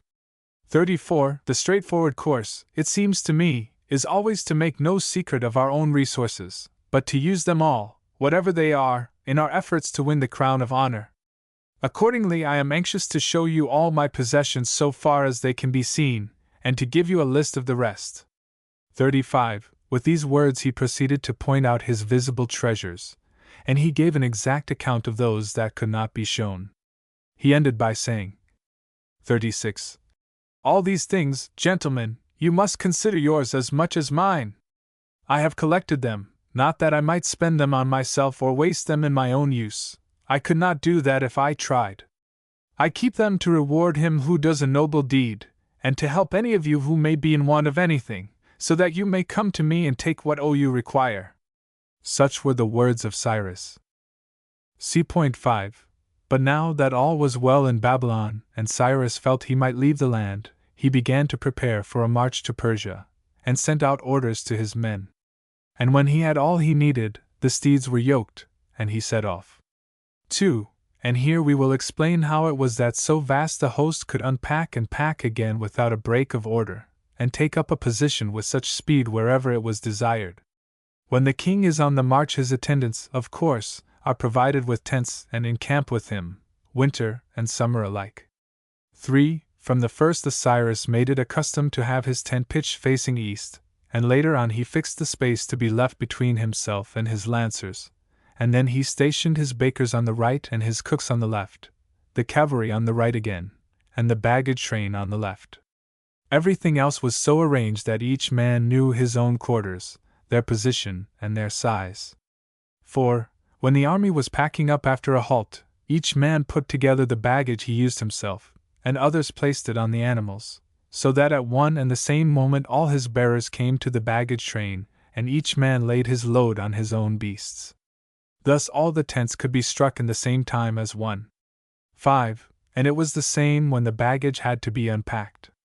Again, in order that the necessaries should be prepared in time, each man was told beforehand what he had to do, and thus all the divisions could be provided for as speedily as one. 6. And just as the serving men had their appointed places, so the different regiments had their own stations, adapted to their special style of fighting, and each detachment knew their quarters and went to them without hesitation. 7. Even in a private house, orderliness, Cyrus knew, was a most excellent thing. Every one, if he needed anything, would then know where to get it, but he held it still more desirable for the arrangement of an army, seeing that the moment for action passes far more quickly in war and the evil from being too late is far more grave.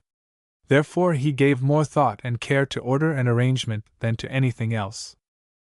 8. His own position, to begin with, must be at the center of the camp, as this was the safest place, and next to him must come his most faithful followers, as their habit was.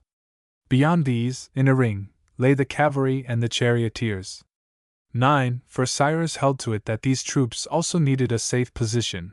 Their equipment could not be kept at hand for them, and if they were to be of any use at all, they needed considerable time for arming. 10. The targeteers were placed to left and right of the cavalry, and the bowmen in front and rear.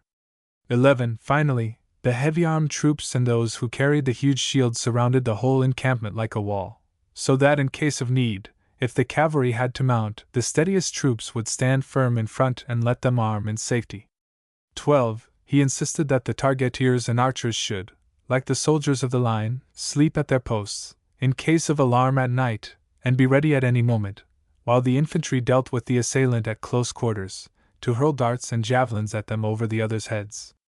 13. Moreover, all the generals had standards on their tents, and just as an intelligent serving man in a city will know most of the houses, at any rate of the most important people, so the squires of Cyrus knew the ways of the camp and the quarters of the generals and the standards of each. Thus, if Cyrus needed any one, they had not to search and seek, but could run by the shortest road and summon him at once.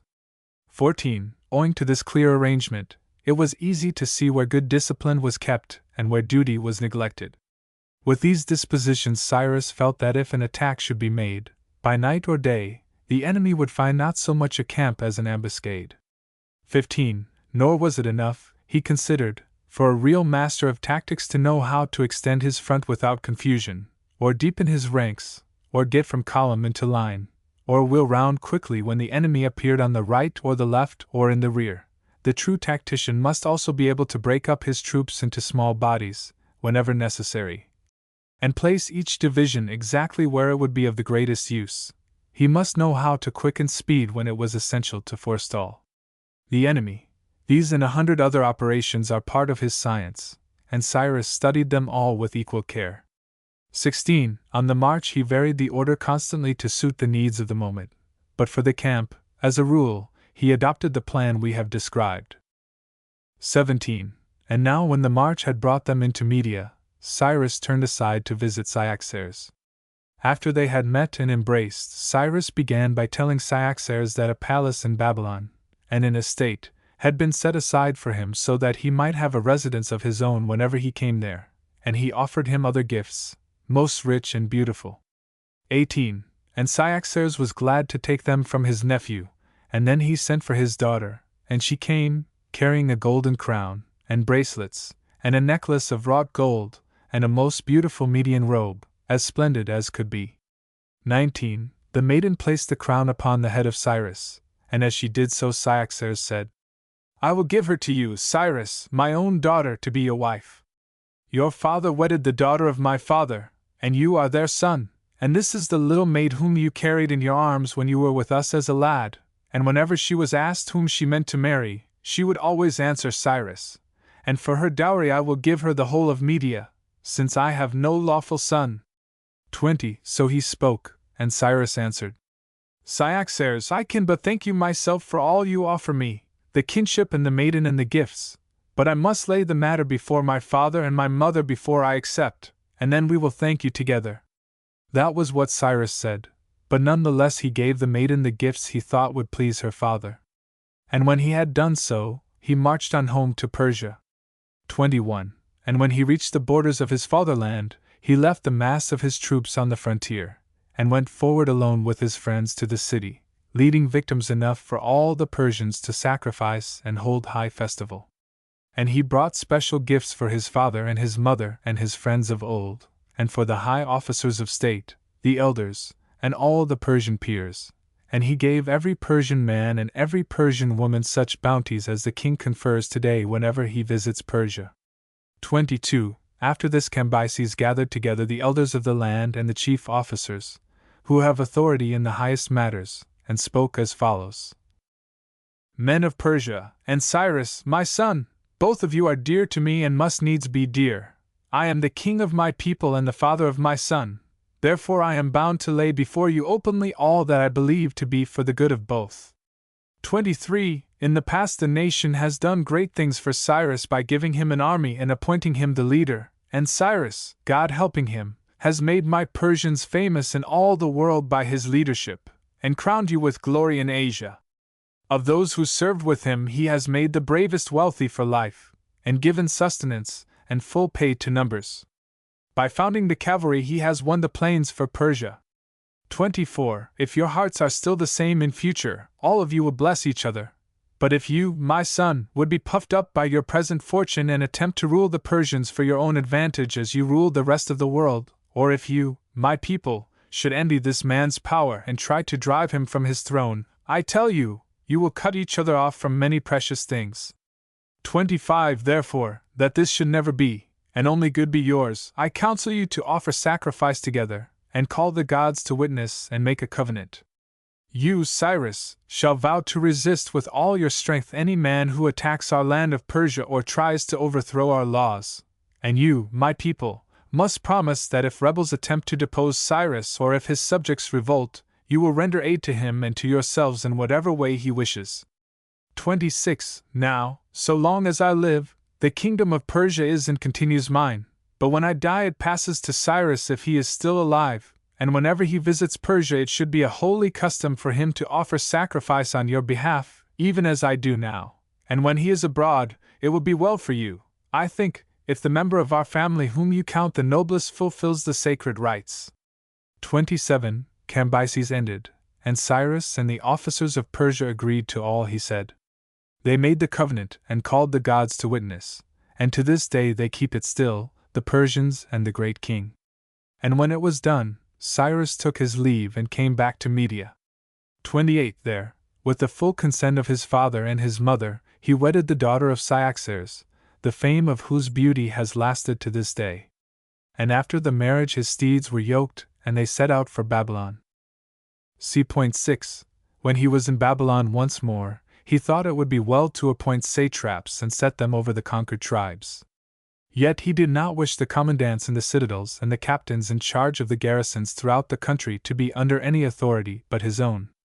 Herein he showed his foresight, realizing that if any satrap became insolent and rebellious, relying on his own wealth and the numbers at his back, he would at once find a power to oppose him within his own district. 2. In order to carry out this plan, Cyrus resolved to summon a council of the leading men and explain the terms on which the satraps who went would go. In this way, he thought, they would not feel aggrieved, whereas, if a man found himself appointed and then learnt the restrictions for the first time, he might well take it ill, fancying it a sign of personal mistrust. 3. So it was that Cyrus called a council and spoke as follows. Gentlemen and friends of mine, you are aware that we have garrisons and commandants in the cities we conquered, stationed there at the time. I left them with orders simply to guard the fortifications and not meddle with anything else. Now I do not wish to remove them from their commands, for they have done their duty nobly, but I propose to send others, satraps, who will govern the inhabitants, receive the tribute, give the garrisons their pay, and discharge all necessary dues. For, further, I think it right that certain of you who live here and yet on whom I may lay the task of traveling to these nations and working for me among them, should possess houses there and estates, where tribute may be brought them, and where they may find a place of their own to lodge in. 5. With these words he assigned houses and districts to many of his friends among the lands he had subdued, and to this day their descendants possess the estates, although they reside at court themselves. 6. Now, he added, we must choose for the satraps who are to go abroad persons who will not forget to send us anything of value in their districts, so that we who are at home may share in all the wealth of the world. For if any danger comes, it is we who must ward it off. 7. With that he ended for the time, but later on, when he came to know what friends of his were ready and willing to go on the terms prescribed, he selected those he thought best qualified for the work, and sent Magabazus to Arabia, Artabazus to Cappadocia, Artacamas to Greater Phrygia, Chrysantas to Lydia and Sygia, Odysseus, whom the Carians had asked for themselves, to Caria, and Pharnoucus to Aeolia and Phrygia by the Hellespont. 8. But to Cilicia, Cyprus, and Paphlagonia, Cyrus sent no satraps, because they had shown their willingness to march against Babylon. Tribute, however, was imposed on them as on the others. 9. In accordance with the rules then laid down by Cyrus, the citadel garrisons and the captains of the guard are to this day appointed directly by the king, and have their names on the royal list. 10. All satraps whom Cyprus sent out were ordered to do as they saw him doing. Each was to raise a body of cavalry and a chariot force from the Persians and the allies who went out with him, and all who received grants of land and official residences were to present themselves at the palace gates, study temperance and self-control, and hold themselves in readiness for the service of their satrap.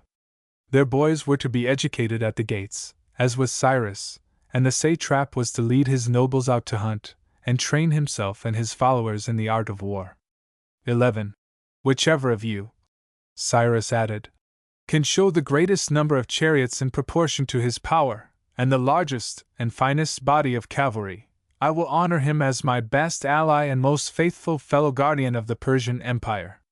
Let the best men always have the preference at your courts as they have at mine, give them seats of honor as I do, and let your table be spread, as mine is, not only for your own household, but for your friends also, and for the honor of him who may accomplish any noble deed.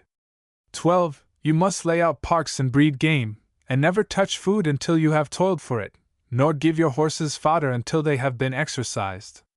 I am but a single man, with only human strength and human virtue, and I could not by myself preserve the good things that are yours. I must have good comrades to help me in goodness, and only thus can I be your defender, and you likewise, if you are to help me, must be good yourselves and have good men at your side. 13. Remember that I have not spoken unto you as unto slaves. What I say you ought to do I strive to do myself. And even as I bid you follow me, so I would have you teach those in authority under you to follow you. 14. Such were the principles then laid down by Cyrus, and to this day all the royal garrisons are appointed in the same manner, the gates of all the governors are thronged in the same way, the houses, great and small, are managed in the same fashion, everywhere the most distinguished guests are given seats of honor, every province is visited on the same system, and everywhere the threads of numberless affairs are gathered into the hands of a few superiors. 15. Having given these instructions, Cyrus assigned a body of troops to each of his satraps, and sent them out to their provinces, bidding them to be ready for a campaign in the new year and for a review of their soldiers, their weapons, their horses, and their chariots. 16. And here I may notice another custom, also instituted by Cyrus, it is said, and still in force today. Every year a progress of inspection is made by an officer at the head of an army, to help any satrap who may require aid, or bring the insolent to their senses. and if there has been negligence in the delivery of tribute, or the protection of the inhabitants, or the cultivation of the soil, or indeed any omission of duty whatsoever, the officer is there to put the matter right, or if he cannot do so himself, to report it to the king, who decides what is to be done about the offender. The announcements so often made, such as, "The king's son is coming down," or "The king's brother," or "The king's eye," refer to these inspectors, but sometimes no one appears, for at any moment the officer may be turned back at the king's command. 17. We hear of another arrangement, devised to meet the huge size of the empire and enable the king to learn with great celerity the state of affairs at any distance. Cyrus first ascertained how far a horse could travel in one day without being overridden, and then he had a series of posting stations built, one day's ride apart, with relays of horses, and grooms to take care of them, and a proper man in charge of each station to receive the dispatches and hand them on, take over the jaded horses and men, and furnish fresh ones. 18. Sometimes, we are told, this post does not even halt at night. The night messenger relieves the day messenger and rides on. Some say that, when this is done, the post travels more quickly than the crane can fly, and whether that is true or not, there is no doubt it is the quickest way in which a human being can travel on land. To learn of events so rapidly and be able to deal with them at once is of course a great advantage. 19. After a year had passed, Cyrus collected all his troops at Babylon, amounting, it is said, to 120,000 horse, 2,000 side-bearing chariots, and 600,000 foot. 20. Then, seeing that all was got together, he set out for that campaign of his, on which, the story says, he subdued the nations from the borders of Syria as far as the Red Sea. After that there followed, we are told, the expedition against Egypt and its conquest. 21. From that time forward his empire was bounded on the east by the Red Sea, on the north by the Euxine, on the west by Cyprus and Egypt, and towards the south by Ethiopia. Of these outlying districts, some were scarcely habitable, owing to heat or cold, drought or excessive rain. 22. But Cyrus himself always lived at the center of his dominions, 7 months in Babylon during the winter season, where the land is warm and sunny, 3 months at Susa in the spring, and during the height of summer in Ecbatana, so that for him it was springtime all the year. 23. Towards him the disposition of all men was such that every nation felt they had failed unless they could send Cyrus the treasures of their land, plants, or animals, or works of art. And every city felt the same, and every private person counted himself on the road to riches if he could do Cyrus some special service, for Cyrus took only such things as they had in abundance, and gave them in return what he saw they lacked. See point 7. Thus the years passed on, and Cyrus was now in a ripe old age, and he journeyed to Persia for the 7th time in his reign. His father and mother were long since dead in the course of nature, and Cyrus offered sacrifice according to the law, and led the sacred dance of his Persians after the manner of his forefathers, and gave gifts to every man according to his wont. 2. But one night, as he lay asleep in the royal palace, he dreamt a dream. It seemed to him that someone met him, greater than a man, and said to him, "Set your house in order, Cyrus, the time has come, and you are going to the gods." With that Cyrus awoke out of sleep, and he all but seemed to know that the end of his life was at hand. 3. Straightway he took victims and offered sacrifice to Zeus, the god of his fathers, and to the sun, and all the other gods, on the high places where the Persians sacrifice, and then he made this prayer: Zeus, god of my fathers, and thou, O sun, and all ye gods, accept this sacrifice, my offering for many a noble enterprise, and suffer me to thank you for the grace ye have shown me, telling me all my life, by victims and by signs from heaven, by birds and by the voices of men, what things I ought to do and what I ought to refrain from doing. Deep is my thankfulness that I was able to recognize your care, and never lifted up my heart too high even in my prosperity. I beseech you now to bless my children also, and my wife, and my friends, and my fatherland, and for myself, may my death be as my life has been. 4. Then Cyrus went home again and lay down on his bed, for he longed to rest. And when the hour was come, his attendants came to him, and bade him take his bath. But he said he would rather rest.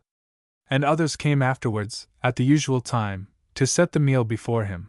But he could not bring himself to take food, he seemed only to thirst, and drank readily. 5. It was the same the second day, and the third, and then he called his sons to his side. It chanced they had followed him to Persia, and he summoned his friends also and the chief magistrates of the land, and when they were all met, he began. 6. My sons, and friends of mine, the end of my life is at hand, I know it by many signs. And when I am dead, you must show by word and deed that you think of me as happy. When I was a child, I had all the joys and triumphs of a child, and I reaped the treasures of youth as I grew up, and all the glories of a man when I came to manly estate. And as the years passed, I seemed to find my powers grow with them, so that I never felt my old age weaker than my youth, nor can I think of anything I attempted or desired wherein I failed. 7. Moreover, I have seen my friends made happy by my means, and my enemies crushed beneath my hand. This my fatherland, which was once of no account in Asia, I leave at the height of power, and of all that I won I think I have lost nothing. Throughout my whole life I have fared as I prayed to fare, and the dread that was ever with me lest in days to come I might see or hear or suffer evil, this dread would never let me think too highly of myself, or rejoice as a fool rejoices. 8. And if I die now, I leave my sons behind me, the sons the gods have given me, and I leave my fatherland in happiness, and my friends. Surely I may hope that men will count me blessed and cherish my memory. 9. And now I must leave instructions about my kingdom, that there may be no dispute among you after my death. Sons of mine, I love you both alike, but I choose the elder born, the one whose experience of life is the greater, to be the leader in counsel and the guide in action. 10. Thus was I trained myself, in the fatherland that is yours and mine, to yield to my elders, my brothers or my fellow citizens, in the street, or in the place of meeting, or in the assembly for debate. And thus have I trained both of you, to honor your elders and be honored by those who are younger than yourselves. These are the principles that I leave with you, sanctioned by time, ingrained in our customs, embodied in our laws. 11. The sovereignty is yours, Cambyses. The gods have given it to you, and I also, as far as in me lies, and to you, Tanaoxeres, I give the satrapy over the Medes and the Armenians and the Cadusians, these three, and though I leave your elder brother a larger empire and the name of king, your inheritance will bring you, I believe, more perfect happiness than his. 12. I ask myself what human joy will be lacking to you. All things which gladden the hearts of men will be yours, but the craving for what is out of reach, the load of cares, the restless passion to rival my achievements, the plots and counterplots, they will follow him who wears the crown, and they are things, be well assured, that leave little leisure for happiness. 13. And you, Cambyses, you know of yourself, without words from me, that your kingdom is not guarded by this golden scepter, but by faithful friends. Their loyalty is your true staff, a scepter which shall not fail. But never think that loyal hearts grow up by nature as the grass grows in the field. If that were so, the same men would be loyal to all alike, even as all natural objects are the same to all mankind. No, every leader must win his own followers for himself, and the way to win them is not by violence but by loving kindness. 14. And if you would seek for friends to stand by you and guard your throne, who's so fit to be the first of them as he who is sprung from the self-same loins? Our fellow citizens are nearer to us than foreigners, and our messmates dearer than strangers. And what of those who are sprung from the same seed, suckled at the same breast, reared in the same home, loved by the same parents, the same mother, the same father? 15. What the gods have given to be the seal of brotherhood do not make of none effect yourselves, but build upon it, make it the foundation for other loving deeds, and thus the love between you shall never be overcome. The man who takes thought for his brother cares for his own self. For who but a brother can win glory from a brother's greatness? Who can be honored as a brother can through a brother's power? Or who so safe from injury as the brother of the great? 16. Let no one, Tanaoxeres, be more eager than yourself to obey your brother and support him. To no one can his triumph or his danger come so near. Ask yourself from whom you could win a richer reward for any kindness. Who could give you stouter help in return for your own support? And where is coldness so ugly as between brothers? Or where is reverence so beautiful? And remember, Cambyses, only the brother who holds preeminence in a brother's heart can be safe from the jealousy of the world. 17. I implore you both, my sons, by the gods of our fathers, hold each other in honor, if you care at all to do me pleasure, and none of you can say you know that I shall cease to be when I cease to live this life of ours. With your bodily eyes you have never seen my soul, and yet you have discerned its presence through its working. 18. And have you never marked the terrors which the spirits of those who have suffered wrong can send into the hearts of their murderers, and the avenging furies they let loose upon the wicked? Think you the honors of the dead would still abide, if the souls of the departed were altogether powerless? 19. Never yet, my sons, could I be persuaded that the soul only lives so long as she dwells within this mortal body, and falls dead so soon as she is quit of that. Nay, I see for myself that it is the soul which lends life to it, while she inhabits there. 20. I cannot believe that she must lose all sense on her separation from the senseless body, but rather that she will reach her highest wisdom when she is set free, pure and untrammeled at last. And when this body crumbles in dissolution, we see the several parts thereof return to their kindred elements, but we do not see the soul, whether she stays or whether she departs. 21. Consider, he went on, how these two resemble one another, death and his twin brother sleep, and it is in sleep that the soul of a man shows her nature most divine, and is able to catch a glimpse of what is about to be, for it is then, perhaps, that she is nearest to her freedom. 22. Therefore, if these things are as I believe, and the spirit leaves the body behind and is set free, reverence my soul, O sons of mine, and do as I desire. And even if it be not so, if the spirit must stay with the body and perish, yet the everlasting gods abide, who behold all things, with whom is all power, who uphold the order of this universe, unmarred, unaging, unerring, unfathomable in beauty and in splendor. Fear them, my sons, and never yield to sin or wickedness, in thought or word or deed. 23. And after the gods, I would have you reverence the whole race of man, as it renews itself forever. For the gods have not hidden you in the darkness, but your deeds will be manifest in the eyes of all mankind, and if they be righteous deeds and pure from iniquity, they will blazon forth your power. But if you meditate evil against each other, you will forfeit the confidence of every man. For no man can trust you, even though he should desire it, if he sees you wrong him whom above all you are bound to love. 24. Therefore, if my words are strong enough to teach you your duty to one another, it is well. But if not, let history teach you, and there is no better teacher. For the most part, parents have shown kindness to their children and brothers to their brothers, but it has been otherwise with some. Look, then, and see which conduct has brought success, choose to follow that, and your choice will be wise. 25. And now maybe I have said enough of this. As for my body, when I am dead, I would not have you lay it up in gold or silver or any coffin whatsoever, but give it back to the earth with all speed. What could be more blessed than to lie in the lap of earth, the mother of all things beautiful, the nurse of all things good? I have been a lover of men all my life, and methinks I would fain become a part of that which does good to man. 26. And now, he added, now it seems to me that my life begins to ebb. I feel my spirit slipping away from those parts she leaves the first. If you would take my hand once more, or look into my eyes while life is there, draw near me now. But when I have covered my face, let no man look on me again, not even you, my sons. 27. But you shall bid the Persians come, and all our allies, to my sepulchre, and you shall rejoice with me and congratulate me that I am safe at last, free from suffering or sorrow, whether I am with God or whether I have ceased to be. Give all who come the entertainment that is fitting in honor of a man whose life on earth was happy, and so send them away. 28. Remember my last saying, show kindness to your friends, and then shall you have it in your power to chastise your enemies. Goodbye, my dear sons, bid your mother goodbye for me.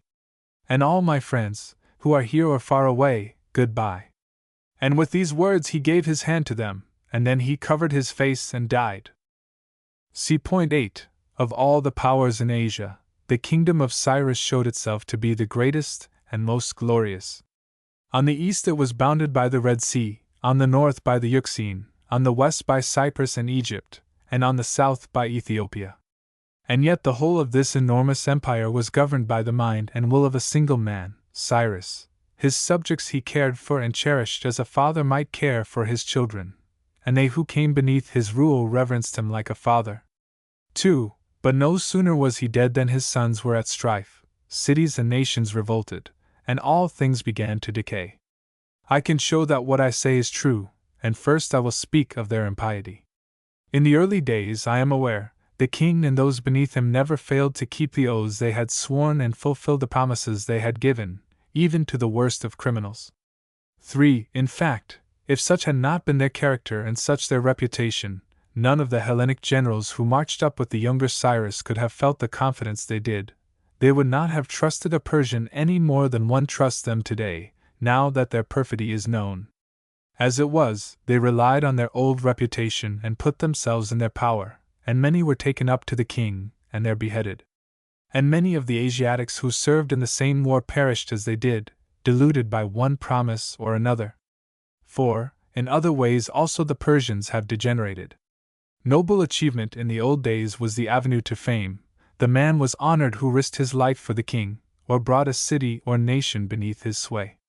But now, if some Mithridates has betrayed his father Ariobarzanes, or some Rheomithres has left his wife and children and the sons of his friend as hostages at the court of Egypt, and then has broken the most solemn of all pledges, it is they and their like who are loaded with the highest honors, if only they are thought to have gained some advantage for the king. 5. With such examples before them, all the Asiatics have turned to injustice and impiety. For what the leaders are, that, as a rule, will the men below them be. Thus has lawlessness increased and grown among them. 6. And injustice has grown, and thieving. Not only criminals, but men who are absolutely innocent are arrested and forced to pay fines for no reason whatsoever. To be known to have wealth is more dangerous than guilt, so that the rich do not care to have any dealings with the powerful, and dare not even risk appearing at the muster of the royal troops. 7. Therefore, when any man makes war on Persia, whoever he may be, he can roam up and down the country to his heart's content without striking a blow, because they have forgotten the gods and are unjust to their fellowmen. In every way their hearts and minds are lower than in days gone by. 8. Nor do they care for their bodies as they did of old. It was always their custom neither to spit nor blow the nose, only it is clear this was instituted not from concern for the humors of the body, but in order to strengthen themselves by toil and sweat. But nowadays, though this habit is still in vogue, to harden the body by exercise has quite gone out of fashion. 9. Again, from the first it was their rule only to take a single meal in the day, which left them free to give their time to business and exercise. The single meal is still the rule, but it commences at the earliest hour ever chosen for breakfast, and the eating and drinking goes until the last moment which the latest reveller would choose for bed. 10. It was always forbidden to bring chamber pots into the banquet hall, but the reason lay in their belief that the right way to keep body and brain from weakness was to avoid drinking in excess. But today, though as in the old time no such vessels may be carried in, they drink so deep that they themselves are carried out, too weak to stand on their own legs. 11. It was a national custom from the first not to eat and drink on the march nor be seen satisfying the wants of nature, but nowadays, though they still abstain, they make each march so short that no man need wonder at their abstinence. 12. In the old time they went out to hunt so often that the chase gave enough exercise and training for man and horse alike. But when the day came that Artaxerxes and all his court were the worse for wine, the old custom of the king leading the hunt in person began to pass away.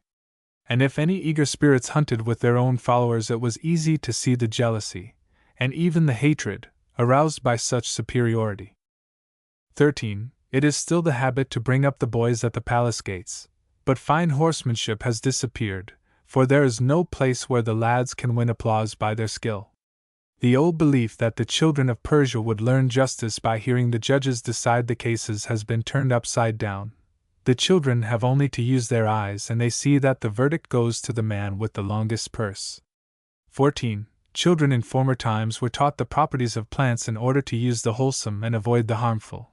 But now they seem to learn it for the mere sake of doing harm. At any rate, there is no country where deaths from poison are so common. 15. And the Persian today is far more luxurious than he was in the time of Cyrus. Then they still clung to the Persian style of education and the Persian self-restraint, merely adopting the Median dress and a certain grace of life. But now the old Persian hardihood may perish for all they care, if only they preserve the softness of the Mede. 16. I might give instances of their luxury. They are not content with soft sheets and rugs for their beds. They must have carpets laid under the bedposts to prevent any jarring from the floor. They have given up none of the cooked dishes invented in former days. On the contrary, they are always devising new ones, and condiments to boot. In fact, they keep men for the very purpose. 17. In the winter it is not enough to have the body covered, and the head and the feet, they must have warm sleeves as well and gloves for the hands. And in the summer they are not content with the shade from the trees or the rocks, they must have servants standing beside them with artificial screens. 18. To have an endless array of cups and goblets is their special pride, and if these are come by unjustly, and all the world knows it, why, there is nothing to blush for in that. Injustice has grown too common among them, and ill-gotten gain. 19. Formerly no Persian was ever to be seen on foot, but the sole object of the custom was to make them perfect horsemen. Now they lay more rugs on their horses' backs than on their own beds. It is not a firm seat they care for, but a soft saddle. 20. As soldiers we may imagine how they have sunk below the ancient standard. In past times it was a national institution that the landowner should furnish troopers from his own estate, and men were bound to go on active service, while the garrison troops in the country received regular pay.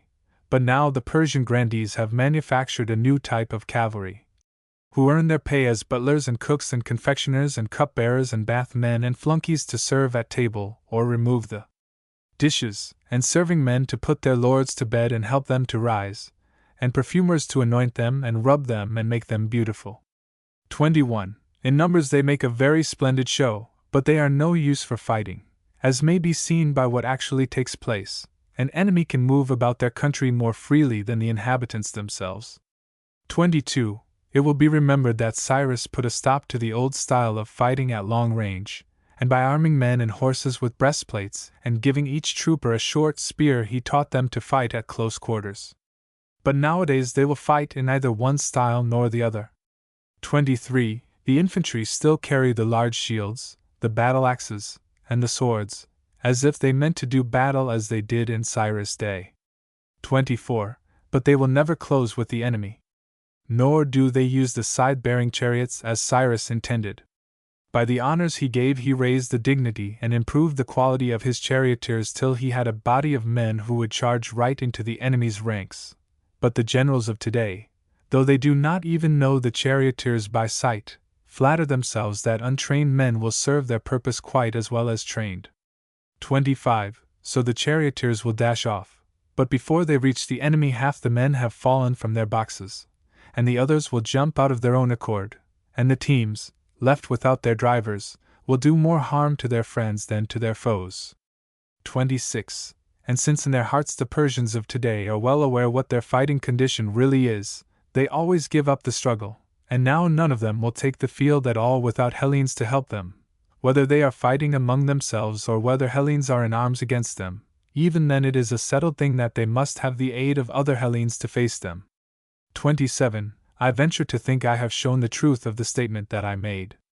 I asserted that the Persians of today and their allies are less religious than they were of old, less dutiful to their kindred, less just and righteous towards other men, and less valiant in war. And if any man doubts me, let him examine their actions for himself, and he will find full confirmation of all I say. C1. Xenophon puts into the mouth of Chrysantas his favorite theory of monarchism, the relationship strongly cemented by obedience and trust between subjects and king. C1.4 Med on willing service. This again is one of the best utterances in all Xenophon. It has a deep spiritual import. C1.4 Fin. He is thinking of Athens, perhaps. It is a choice, obey the ruler or knock under to foreign foes. C1.8 Surely a remark of the author. It is an old and veteran thought of his. The master's eye. I feel the old man at times. C1.9-10 This side of the Persian state machine strongly impressed the mind and imagination of Xenophon. Hence he works it into the treatise on economy as well as here. In fact, his expansion of the Socratic reflections into the economist has to do, I believe, with these reflections on state economy. See 1.13, Hellenic Aristocratic Theory of Existence. Leisure for the grand duties which devolve on the lords of mankind. It doesn't seem to strike Xenophon that this rigid system of self-absorption in the higher selfhood of the social system might be destructive of individual life. Of course, he would say, no, it enlarges the individual life. See 1.17-20. Seems to me to show Xenophon struggling with the hard parts of the later Persian system. The theory of Persian feudalism is too high-strung for these grand satraps, rulers of provinces as big as ordinary kingdoms. It tends to snap, and from the beginning did. The archaic man has no charm to compel his followers to archaic virtue. It is a negative episteme, after all. Does Xenophon realize this, or is Hgd wrong? See 1.21. Cf. Headmasters with preposters in a public school, based on the same system of high aims and duties corresponding to rights. See 1.23 in it. Cf. Louis Napoleon in Browning's poem, Prince Hohenstiel-Schwangau. See 1.23, Med the Magians, the Persian order of priests. Yet we have heard of them throughout. See 1.27. A very true saying and very nice the feeling it gives us towards Xenophon. We think of him with his wife and his little sons and his friends and their friends. See 1.28. How true of women. See 1.33. A reduplication of the description in BKI, and also a summing up of Xenophon's own earthly paradise, quite Tennysonian. See 1.37. An important point to a principle in Xenophon's political theory, indeed the key and tone of it: no one has a right to command except by virtue of personal superiority. See 1.44. How art thou fallen from heaven, O Lucifer, son of the morning? The section, if, as I think it is, by Xenophon, throws light on the nature and composition of the book. The author isn't so disengaged from history that he can set aside obviously integral parts of the Persian system traceable to Cyrus, or at any rate probably original, and their false-seeming and bamboozling mode of keeping up dignity has to be taken account of. It has its analogy in the admission of thaumaturgy on the part of religious teachers, and no doubt a good deal can be said for it. The archaic man in low spirits, if he ever is so, has some need of bamboozling himself. Titles do give some moral support even nowadays to certain kinds of minds. See 1.46-48. The archaic man's dealings by those of his subjects who are apt to rule, the men of high thoughts and ambitions, with whom he must come into constant personal contact. With them the spiritual dominance alone will do. They shall be made to love him rather than themselves. The only thing just here that jars is a sort of Machiavellian self-consciousness, resented in the archaic man. See 1.46. A cumbrous disjointed sentence, but the thought of it is clear enough. Even Xenophon's style breaks down when he tries to say in a breath more than he naturally can. Is it a sign of senility, or half-thought-out ideas, or what? See 2.2 Fin. Does Xenophon feel the bathos of this, or is HDG wrong and there is no bathos? It may be said that the sacramental and spiritual side is not in abeyance. Xenophon has to account for the common board, and he has the Spartan Lycurgan, common board, to encourage him, so that imaginatively he provides this royal being with a sumptuous table at which thousands will share alike. See 2.3. How far was this a custom among Hellenes? It reveals a curious state of society, real or imaginary, but I suppose that at Rome in imperial days, cf. Panem et Circenses, the theory of meat and drink largesses being the best would hold. See 2.4 Fin. The last remark is so silly, I am almost disposed to follow Link and admit interpolation. Yet on the whole I think it is the voice of the old man explaining in his Vicar of Wakefield style, to his admiring auditors, wife, children, and grandsons, I fancy, and slaves, the raison d'etre of Persian dinner largesse customs. See 2.6, QI. What was Xenophon's manner of composing? The style here is loose, like that of a man talking. Perhaps he lectured and the amanuensis took down what he said. See 2.8, Ineptitudes. One does somewhat sniff an editor here, I think, but I am not sure. There's a similar touch of ineptitude, senility, perhaps, in the memorabilia ad fin. On the other hand, I can imagine Xenophon purring over this side of Orientalism quite naturally. See 2.12, this slipshod style, how accounted for? The most puzzling thing of all is the sort of mental confusion between Cyrus and the king in general. See 2.15-16, thoroughly Xenophantine and Ruskinian and eternal. See 2.24. Here is the germ of benefit societies and clubs and insurances and hospitals.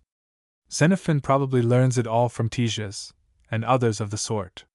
Cyrus provides doctors and instruments and medicines and diet, in fact, all the requisites of a hospital, in his palace.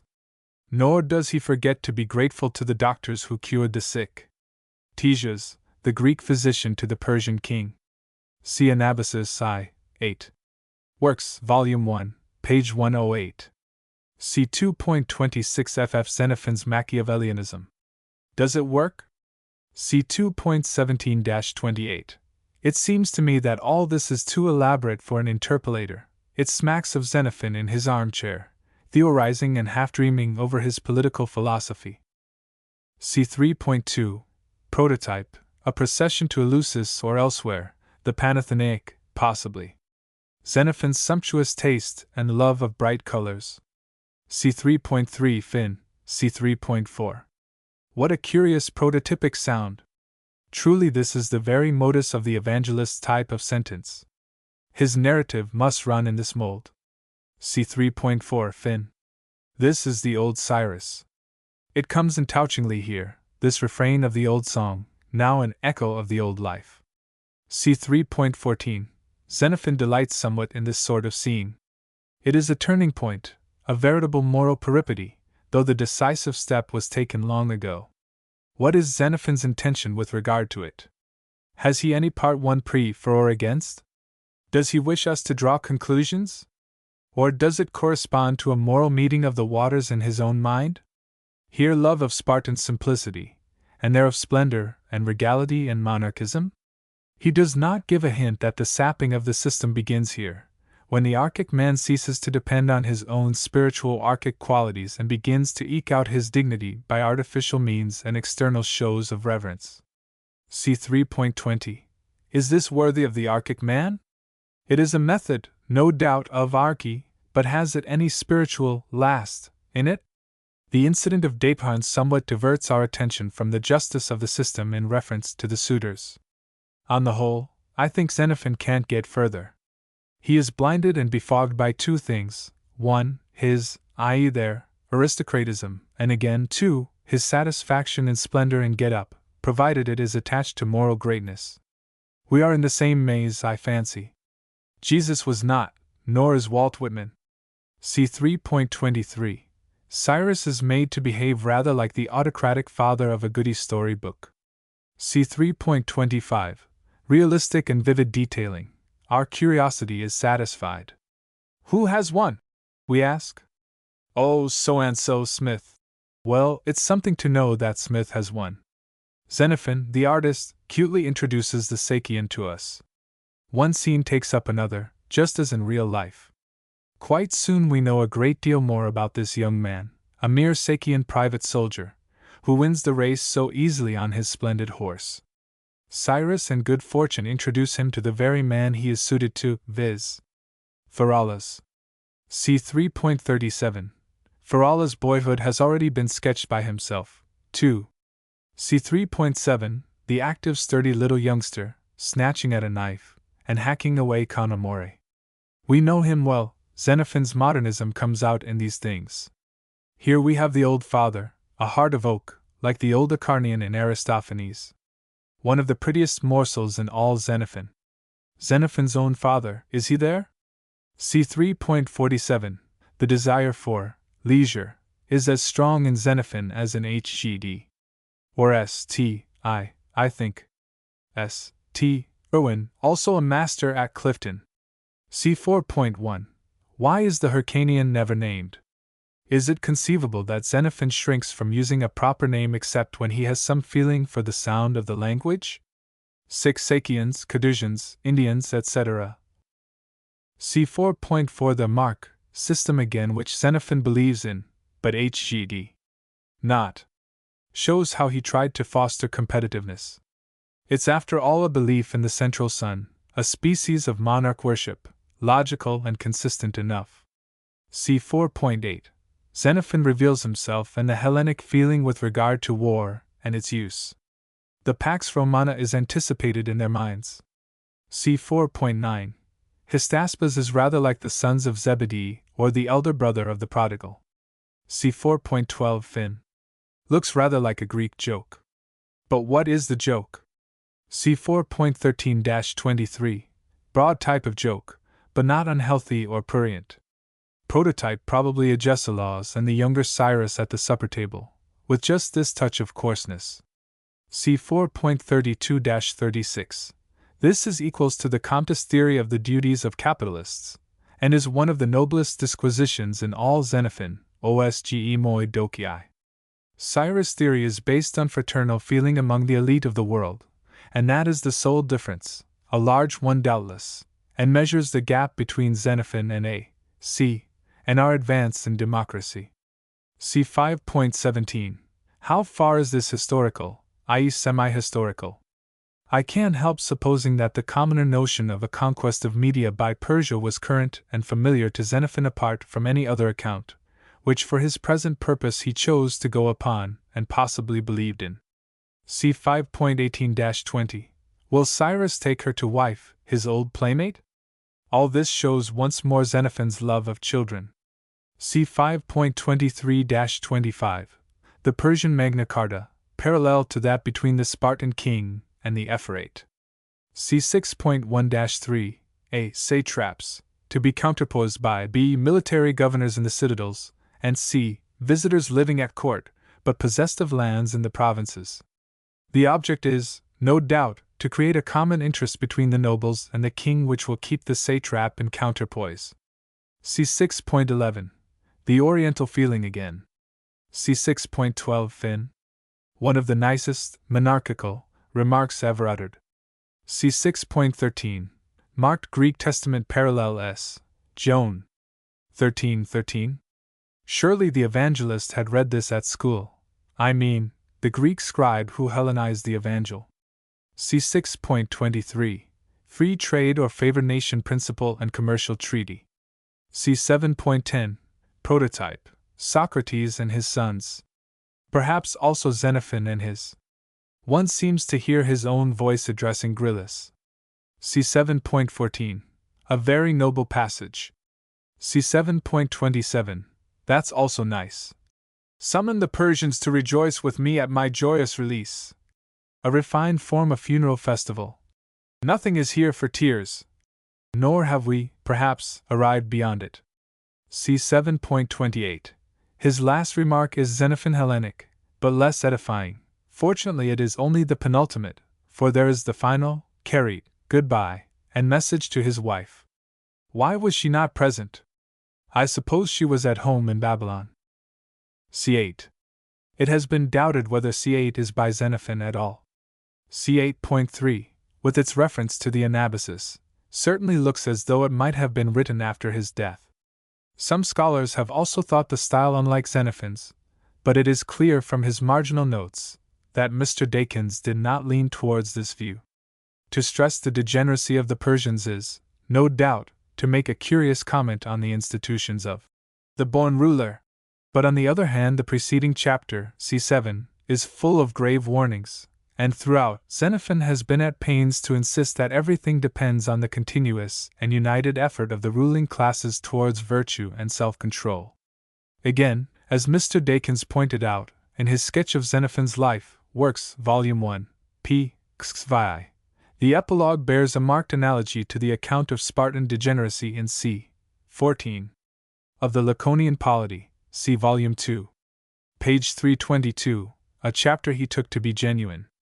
On the whole, therefore, we may conclude that he would have considered this epilogue to be genuine also.